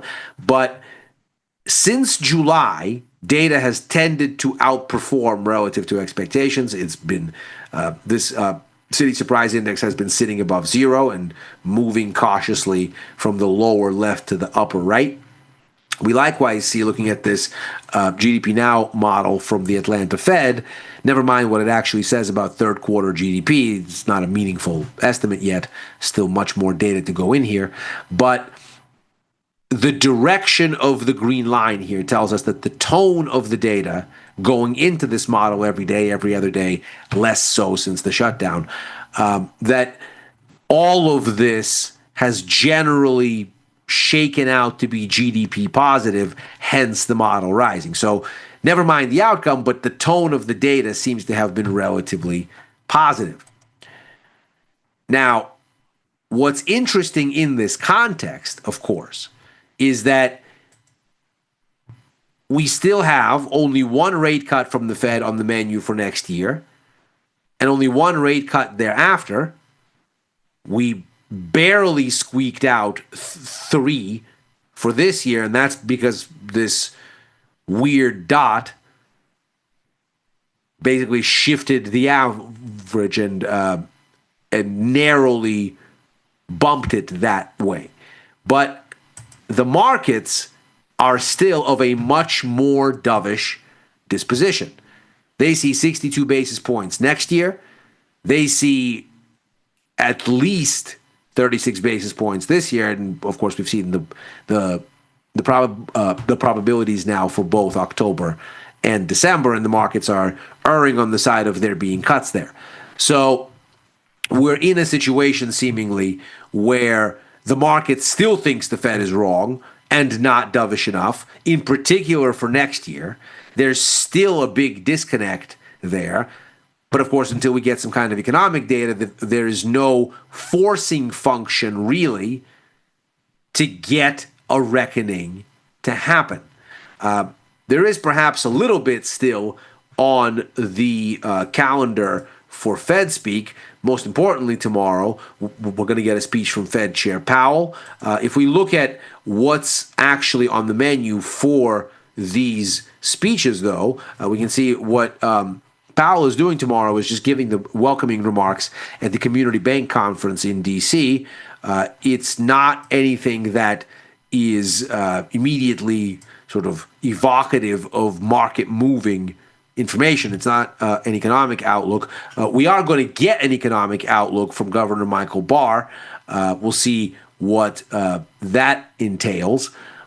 That could be something in the absence of other news, but we still have a seemingly glaring disconnect here between what the markets are thinking and what the Fed is thinking.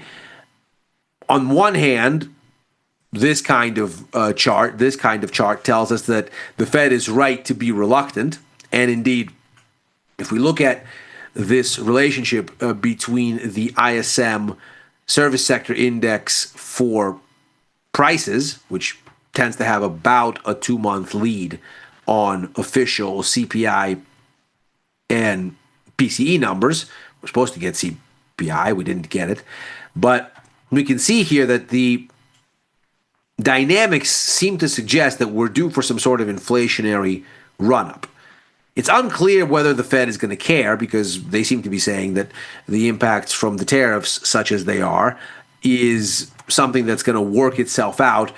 Powell told us by the end of this year. Most officials think surely by the end of next, as we just learned in the FOMC minutes. So it's unclear whether the Fed would actually take the realization of this inflation that's getting telegraphed here as anything to suggest they should be shying away from more stimulus, but they certainly may not go at it as hard as the markets want them to.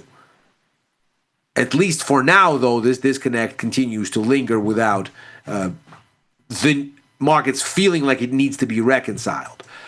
For what it's worth, we have a relatively sanguine view in the markets about inflation, and we can see that inflation expectations, as they're tracked here by the break-even rates, 5-year and 10-year, they haven't really gone anywhere. So while the S&P 500 has gone higher, inflation expectations haven't rebounded from April's lows. We can see that what the markets were worried about at the start of the year clearly was a growth kind of concern, where stocks fell and inflation expectations fell, telling us that the markets were worried about some sort of a recession-like scenario. Since sentiment started to rebound in the stock market, we can see that inflation expectations haven't really taken off. So the markets clearly still worry that perhaps there is some kind of a growth negative thing that's going on here. But at the very least, that the Fed is not going to be hamstrung by surging inflation in its quest to cut rates, and they've clearly seemed to embrace as much. So looking at it in these terms, then, we end up with a relatively sanguine state. Exposure-wise, I am still looking for the dollar to continue to bottom, still short the Aussie, the pound. I doubled down on the euro short earlier this week, still short the Canadian dollar, looking for the greenback to continue to recover, because clearly it's showing some heroic strength here with all this talk of rate cuts and precious metals surging, and the environment seemingly saying that all should be going wrong for the dollar, and it very clearly isn't. And so that kind of resilience typically speaks to a tremendous reserve of strength. So I'm happy to be long that. Clearly, this attempt at taking pot shots at the stock market didn't work. So I'll be getting rid of this S&P position when markets open tomorrow. This is exactly why I use SPY to keep things small. It's exactly why I look longer duration to reduce my exposure to underlying delta. It's exactly why I use put verticals to keep my risk contained. Once again, fighting the stock market has not worked out, so that this will be a trade to take off.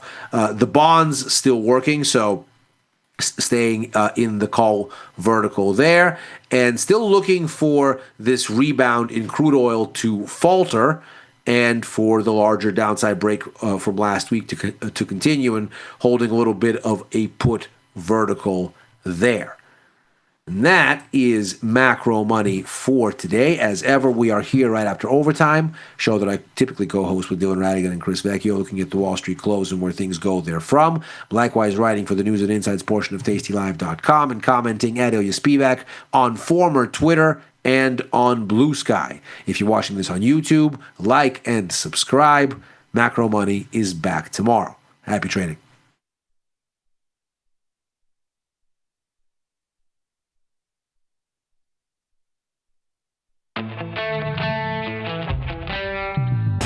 In the world of investing, a beast lurks between the numbers. Some watch from the safety of the sidelines, but others saddle up and ride that one-ton rowdy ribeye for all he's got. If that's you, join us on Tasty Trade, named best online broker for options trading. Genius loves company. Tasty Trade's Money Match event. Unlock 30 days commission-free trading, plus a 1% cash match on all qualifying deposits to jumpstart your trading when you open and fund a new Tasty Trade account. Level up your trading experience with Active Trader Mode, smart order tracking, risk analysis tools, dynamic watch lists, and more. The Money Match event starts now, exclusive to new Tasty Trade customers. Class is in session. Dr. Jim Schultz is bringing the heat to Options Crash Course Live. This 90-minute show features Dr. Jim in his professional prime. All of the gimmies, none of the gotchas. Come early and grab a drink with Dr. Jim before class and stay for Q&A. The event is free, but space is limited. Register today at tastylive.com/events. It's not a lecture, it's a lifestyle. Look who's back testing. Tasty Trade now has options back testing for free. Test your trades with over 10 years of data for the most popular symbols. See how your trades would have performed in the past. Look back at profit and loss and take the guess out of guesswork. Oh, did we mention that it's free? Get back testing at Tasty Trade. Global markets never sleep. Explore them with Forex, now available on Tasty Trade. Get in on over 80 Forex pairs, 24 hours a day, 5 days a week, with the Forex platform that adapts to your style and speed. FX marks the spot. Trade it on Tasty Trade.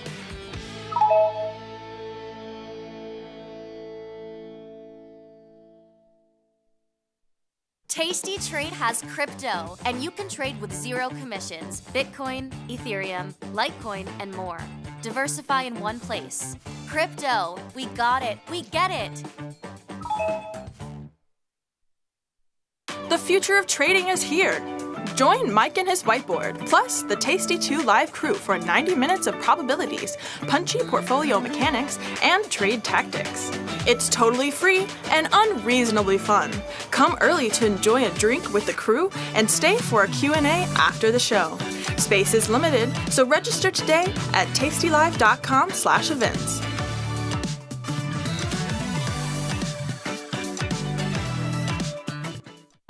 The market doesn't stop. So why should you? Diversify your portfolio with stocks, options, futures, crypto, and more from Tasty Trade. Focus on the markets that matter to you. See the odds before you trade using curve analysis, IV rank, and more tools. Get industry insights that help you find your next trade right where you need it. Tasty Trade. Download today. Feel like your wardrobe is missing something? Like style, purpose, and maybe a dancing dog? Can I pet that dog? The new Tasty Trade and Tasty Live web store is now live. New merch, bold designs. Did we mention all net proceeds go to one tail at a time? Invest in the real bull market, dogs. Go to tastytrade.threadless.com. Grab some gear and help some pups. You get merch, they get a home. If you've ever been curious about where to start with crypto, join me, Ryan Grace, for the Tasty Crypto Show. Alongside co-hosts and industry guests, we'll break down what's going on in the market and show you how to take advantage of crypto. No hype, no shills, just crypto know-how. Watch us live, join the chat, and fill your bag each week on the Tasty Crypto Show.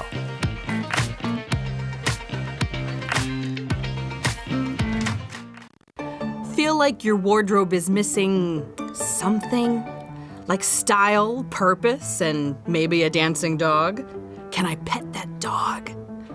The new Tasty Trade and tastylive web store is now live. New merch, bold designs. Did we mention all net proceeds go to one tail at a time?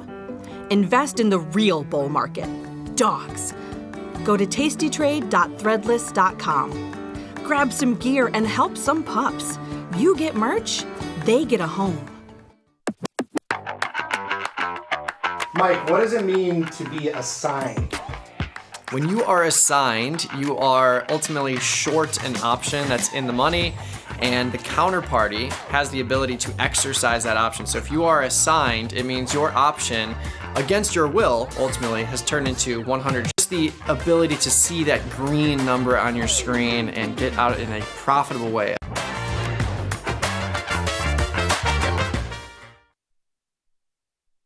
Got friends? Get $250. We'll give you a bonus for each qualified person you refer to Tasty Trade. So spread the word and earn rewards. Terms and conditions apply.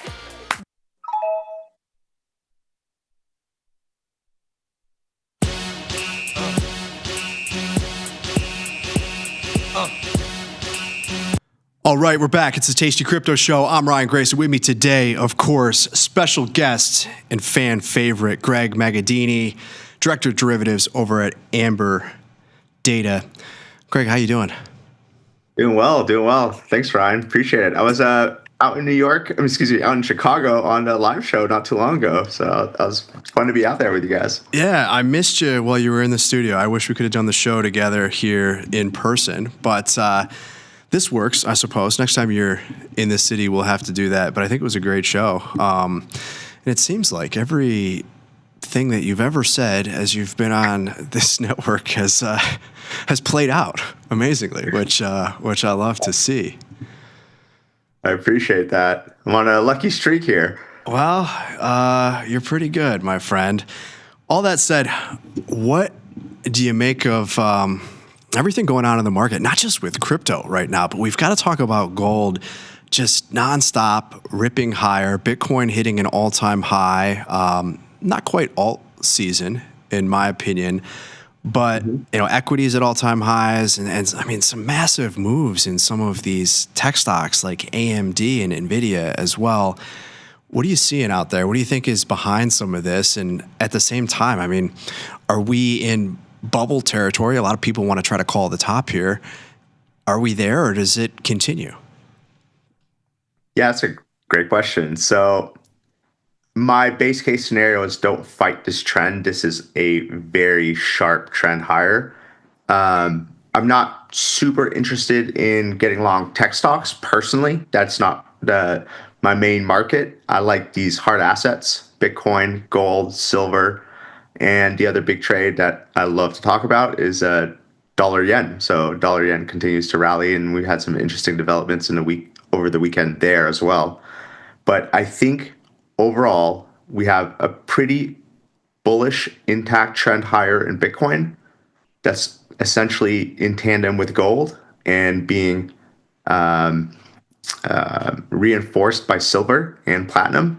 And so I think the bets are more upside going into the end of the year. And so finding ways to structure upside exposure in a smart vol way is the interesting play here. Yeah, we were talking recently about some of the the market seasonality, specifically with Bitcoin, that seems to be in play at times. And right on time to start October, you saw the Bitcoin price take off here. Is there anything to that? I mean, when you look at the data, like clearly the fourth quarter tends to be a period of outperformance, less so in the last 5 years, but the trend is still there. And even, I suppose, in some months where you've had a okay September, it's really amplified to the upside, and a lot of times in the last 5 years, it's played out into that Q1 period too. In your opinion, what's behind some of the outperformance that we've seen historically? We call it Uptober. Others refer to October as it as well. Like, is there anything to that, or is it just coincidence? So it's funny because I had a friend just text me. He said, "Oh, I set myself a note 2 years ago that we'd be at new all-time highs." This is yesterday on October 7th because of XYZ cycle indicators. And look at us now. We're at new all-time highs. And I was like, oh, that's pretty interesting. That's a good forethought. I hope he wrote up a lot of Bitcoin, but in my mind, those are less interesting ways to trade it. I fall more into the coincidence camp just because seasonal patterns and cycle patterns are so well known that it creates trading setups against the crowd, so to speak. If everyone's getting long this cycle, there's incentive to kind of slam longs and liquidate them to the downside and things like that. So those types of seasonal cyclical patterns to me are less interesting and more in the random noise coincidence bucket, I think, personally. So what do you think then is driving price action here, whether it's Bitcoin or, as you mentioned earlier, new highs in gold, and kind of how are you looking to structure a trade around that? Yeah, so I think what's going on is a bigger macro picture, and I like to call the theme the debt supercycle. And this is not the end of this debt supercycle ninth inning. It's sort of the beginning of it. And that's why I think standing in front of any of these trains is a bad idea. So gold essentially is up something like 55% year to date. Only a couple years ago did it break 2,000 for the first time. And so this is a very telling sign of the fiat situation that we have. We have global inflation. It's not out of control inflation, but it's there. And so I think people are allocating outside of fixed income U.S. Treasuries into sort of hard money assets like gold. I mentioned Japan earlier on the show here, and we just had a new president elected in Japan, and she is the sort of the Japanese Trump, so to speak, and she has a lot of policies to essentially keep rates low, try to grow their way out of the debt to GDP ratio in Japan. China hawk, there's no real military in Japan. It's all guaranteed by the U.S. and the allies after Second World War. So where does the money come from to do a military buildup? It's going to be printed yen. And then you have the back of the yield curve starting to lift off due to inflationary forces. And I just think that yield curve yield increase is gonna roll down more and more towards the short dated stuff. And at some point, with such a high debt load, if you can't refinance at good interest rates, well, you have no other choice than to have the central bank to continue to buy and potentially extinguish existing debt, which is called debt monetization, which is a terminal event for fiat. And so that's why I think we're seeing a lot of these flows, short yen, long gold, long Bitcoin, start to come into play. And I don't think this is the beginning. I don't think this is the end. I think this is the beginning. Yeah, the world and the markets have kind of collectively woken up to, something that obviously people have been talking about for some time, but maybe the collective realization that the only way out is to just print more money. Mm-hmm. Yeah, and what's the off-ramp? The off-ramp is bearer assets. Gold is a bearer asset, meaning if you own it in your possession, it's essentially yours. And crypto is the perfect bearer asset with perfect portability. So it's the only off-ramp that is an asset that isn't equal to someone else's liability. So do you think like some of the price action that we're seeing here in crypto, or I always use crypto and Bitcoin interchangeably, but really talking about Bitcoin here, do you think some of what we're seeing is just catch up to that move in gold, which given the flows and the size of the market, relatively speaking, if this is the driver, you see that first? Is this just Bitcoin catching up? And then the second part to my question, where do you think we go? I'm not asking you to pick a price target or anything, but some people are looking at this and thinking, okay, at this point in the cycle, it's going to play out just like all the others, going to get a big God candle. Maybe it's the result of some catalyst. Possibly. I mean, is it that, or do we grind higher? But ultimately, like if you're saying this is the kind of the beginning of how you think this maybe plays out, and it depends on the time frame, I suppose. But where do you think we ultimately get to here? Because one last thing I'll say is, a couple of years ago, if people were talking about $1 million Bitcoin, they kind of got laughed at. You say that today, and it's kind of accepted. Yeah, definitely. And something you had mentioned on the Tasty Live show maybe a couple of months ago, does it really matter what the price is? And I kind of like to keep that in mind. It's really not about the price. It's about, M2 supply, M2 digital supply, how many people are bought into that system, and is that system growing? The price is almost irrelevant. It's just a unit of account. And so from a trading perspective, price pays, but from the functionality perspective, it's really about how many economic users are using crypto as a store of value or potentially a medium of exchange.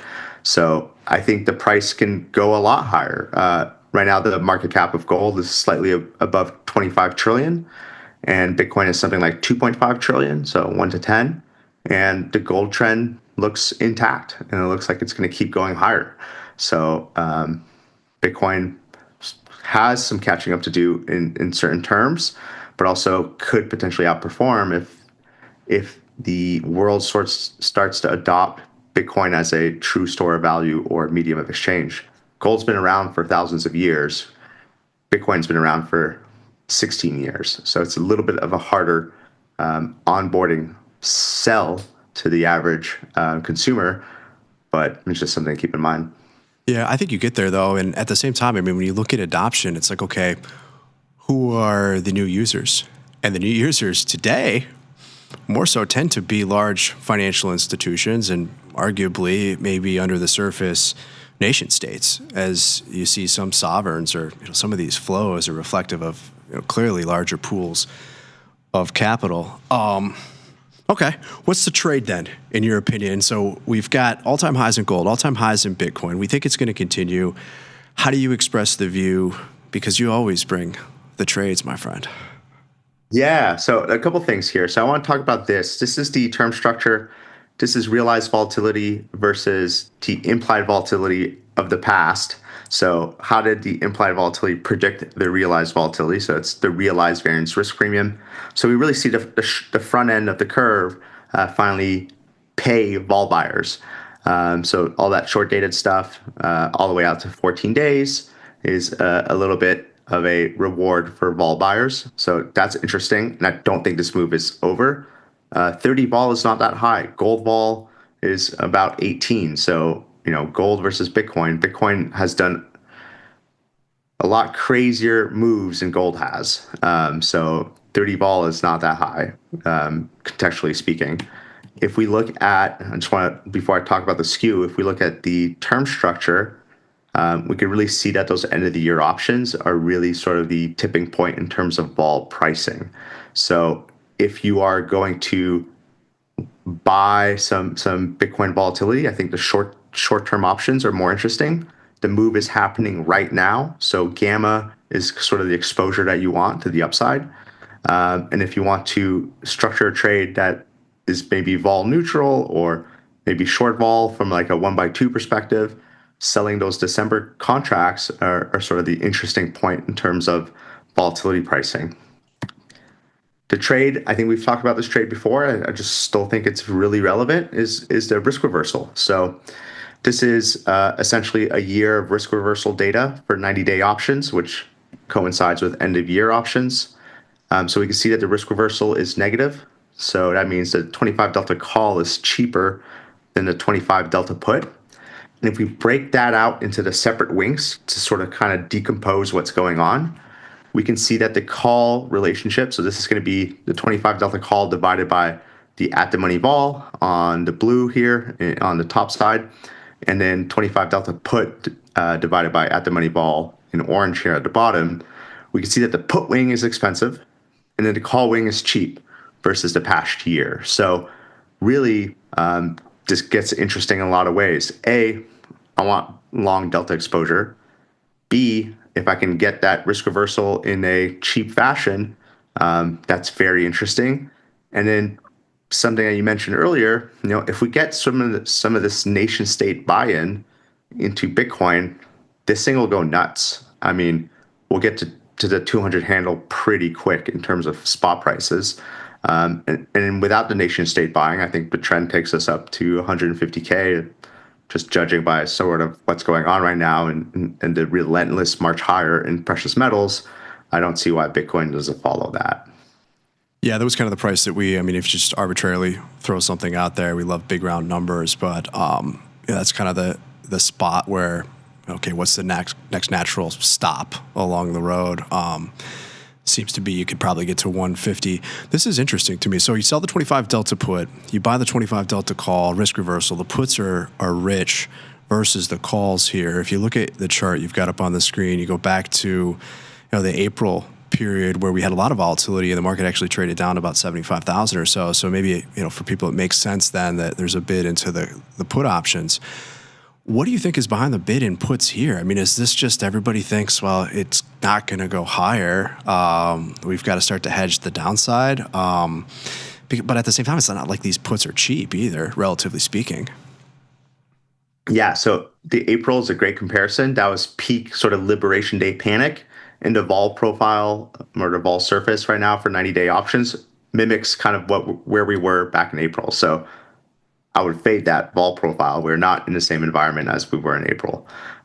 In terms of why are things the way they are right now? So I think FalconX did some really interesting analysis using our data. They looked at the open interest and volumes of ETF options, IBIT, ETH versus Deribit.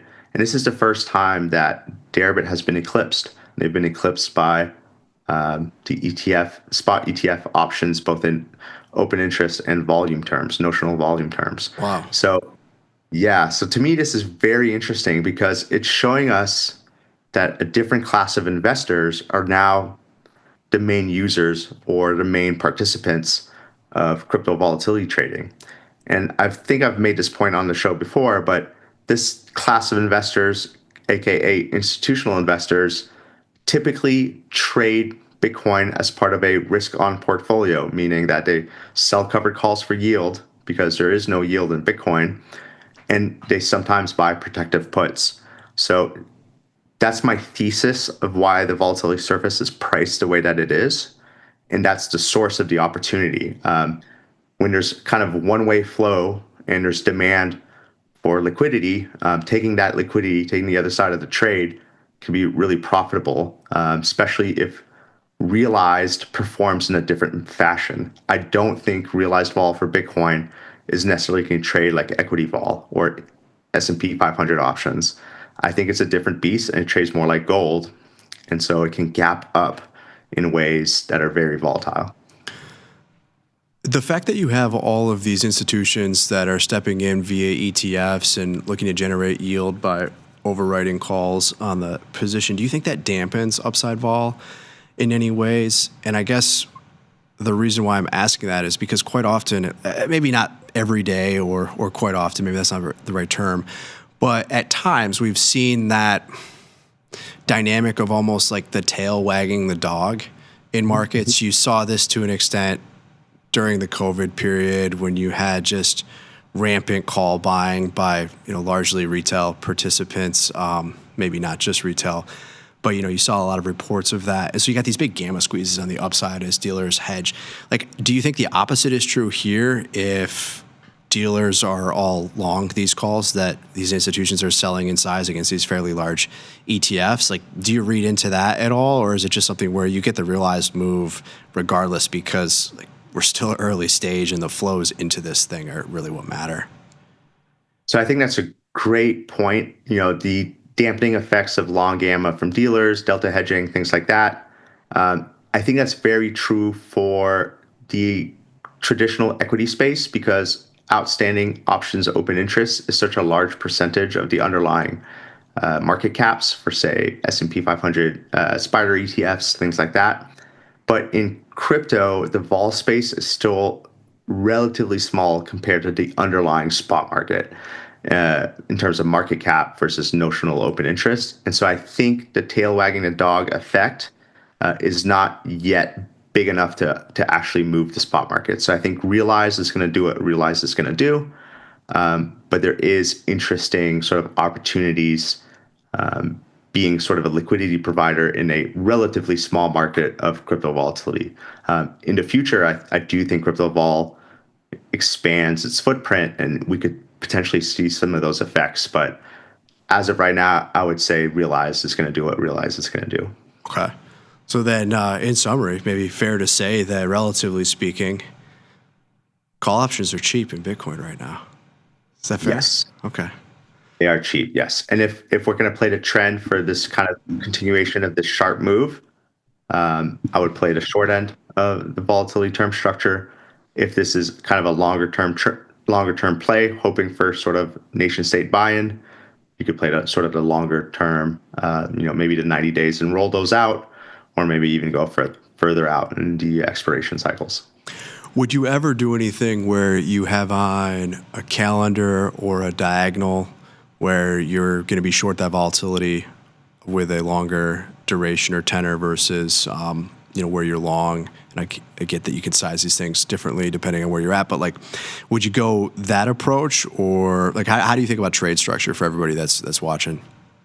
Yeah, actually that calendar play is really interesting. So it's going to be a little bit margin intensive here because you'd be short the calendar. So you'd be long sort of that October 31st, maybe the November 28th contract, and short that December 26th contract.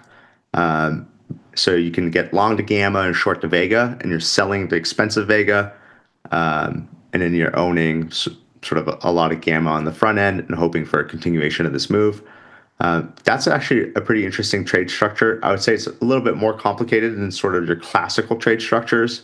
Even the risk reversal is just kind of simple, and you can delta hedge that thing if you want.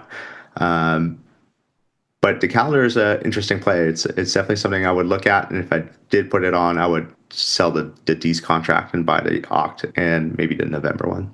Are you seeing the same profile here when you look at something like Ethereum via, let's say, ETH-A? Do you see the same kind of spread with the term structure? Yeah, actually, let's go ahead and pull this up. So anyone who's not familiar with our platform, you can go to pro.amberdata.io. This is our GUI, our website. You can see all the exchanges we support.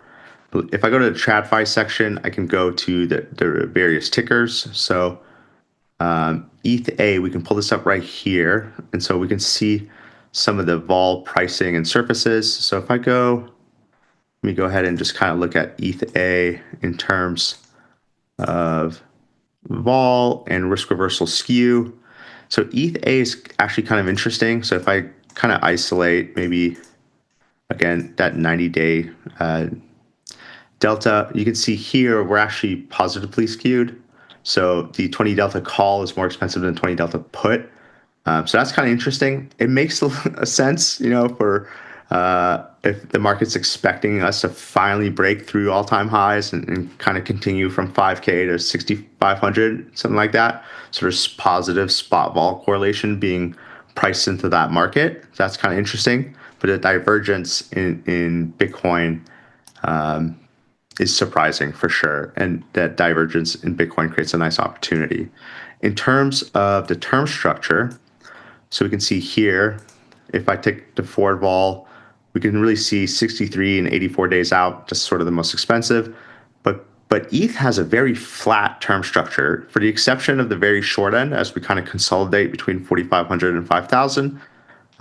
Everything beyond that is pretty flat in terms of volatility. So volatility is 71 going out a couple years. We got 6 months, it's 73, 74-ish. So that's kind of interesting to look at. And if we decompose the different wings for, say, 84 days till expiration, let me go back a little bit here. And so we can kind of just see that the call wing is definitely pricier in ETH than the put wing. And so the vol surface is more bullish and optimistic to upside surprise in ETH than it is in Bitcoin. In terms of it's cheap, where you just aren't seeing many people kind of, let's say, betting on that happening just yet? I think it's priced in for ETH and to have some upside. Oh, God, I see what you're saying. Not so much like the trade setup, but like how it's being expressed right now. Obviously, those calls are more expensive versus what we saw with Bitcoin. Exactly. Okay, interesting. So the risk reversal seems to be the trade or potential opportunity, I suppose, in Bitcoin. Not so much seeing that in ETH at this point. And then when you look out kind of on the curve here, if I'm reading this correctly, and maybe it's just a function of you haven't had the realized move in ETH that you've had in Bitcoin, where Bitcoin's at an all-time high and ETH's kind of just chopping here around 4,500. You think that's the explanation for why you have a somewhat flat surface there? You just don't have, and maybe also it's just like the product's newer and smaller. Yes, the product's newer and smaller. That's for sure true. But I think your analysis is right. We are kind of waiting for this moment to happen, and as we approach expiration, the term structure just kind of falls down 10 points, and I imagine once we get that breakout, this thing flips straight into backwardation. Yeah, just need that realized move for everybody to then get the FOMO and pile in. Yeah, that's an interesting, maybe short-term setup. If I was day trading the underlying spot market or the futures market, any sort of breakout probably has some good follow through. And then in terms of sort of the options market, I think once we get that breakout, those short dated options just pay the price and kind of ride that breakout, I think makes a lot of sense. Yeah, one of the trades, is I mentioned to you prior to going live here, one of the things that I've been doing more recently, and I'll start to post these on the follow feed and the Tasty Trade platform as well, but I've put on a decent sized ETH-A position, and I've been selling some calls against it because as we've discussed here, and not to go to strikes or anything, but as you go out November or December, I mean, you can get quite a ways away from the current spot price and bring in some decent premium, where if you're bullish ETH and you do actually get this move, you're getting paid to sell those calls against it. And as you just showed, you get some premium in those call options as well. So another trade idea for everybody. Yeah, I love that. And I think, we are still waiting for SEC approval for some of those proof of stake reward distributions from the ETFs. I do think that's an interesting catalyst that could potentially break out prices. And that gets really interesting if you're selling those covered calls, because now you own ETH, you get the staking rewards, and you get some covered call yield. That's a nice yield machine, so to speak. So, Greg, to that point, I don't know if it was yesterday or a couple days ago, I saw a headline where Grayscale is staking some of the Ethereum and passing on rewards to investors in the ETH-E trust as well as the mini trust. But I was unclear as to whether that was an SEC decision or they're just going ahead with something, or if there's a different structure to the product versus, say, ETH-A. Do you know anything more about that, or why they just suddenly decided, hey, we're just going to do this? Yeah, that's interesting. I haven't looked into that, but I imagine there's probably a few structures. Like in traditional finance, good earnings, sometimes instead of paying out a dividend, they'll buy back shares. So I imagine maybe there's that type of mechanism going on with those proof of stake rewards. Maybe you do another, instead of paying out the straight dividend, you do some other type of function that is economically equivalent. But I do think an actual dividend is a little bit more attractive for those long-term portfolio holders who live off income and need income. And I do think that traditional setup would be a real catalyst for ETH. But I'd have to check out what you mentioned. I didn't look at that. Yeah, I didn't really see the details around it, but maybe again, it's like you've mentioned with what some of these treasury companies are doing too, where they're putting the ETH to work, so to speak, and then that's reflected in the value versus it's just a straight pass through. But in a world where you get the staking rewards in the form of a dividend, I mean, I've got to imagine that incites some capital inflow, or at least a little bit more interest from some of these larger institutions to learn a bit more about ETH. And I also think it's just a matter of time too, right? Like, we're seeing these massive flows into Bitcoin, where before it was a 100 million, $500 million. Now it's like you could get a day where you're well over $1 billion in terms of inflows, in a week where you're, 5 billion plus in some of these products.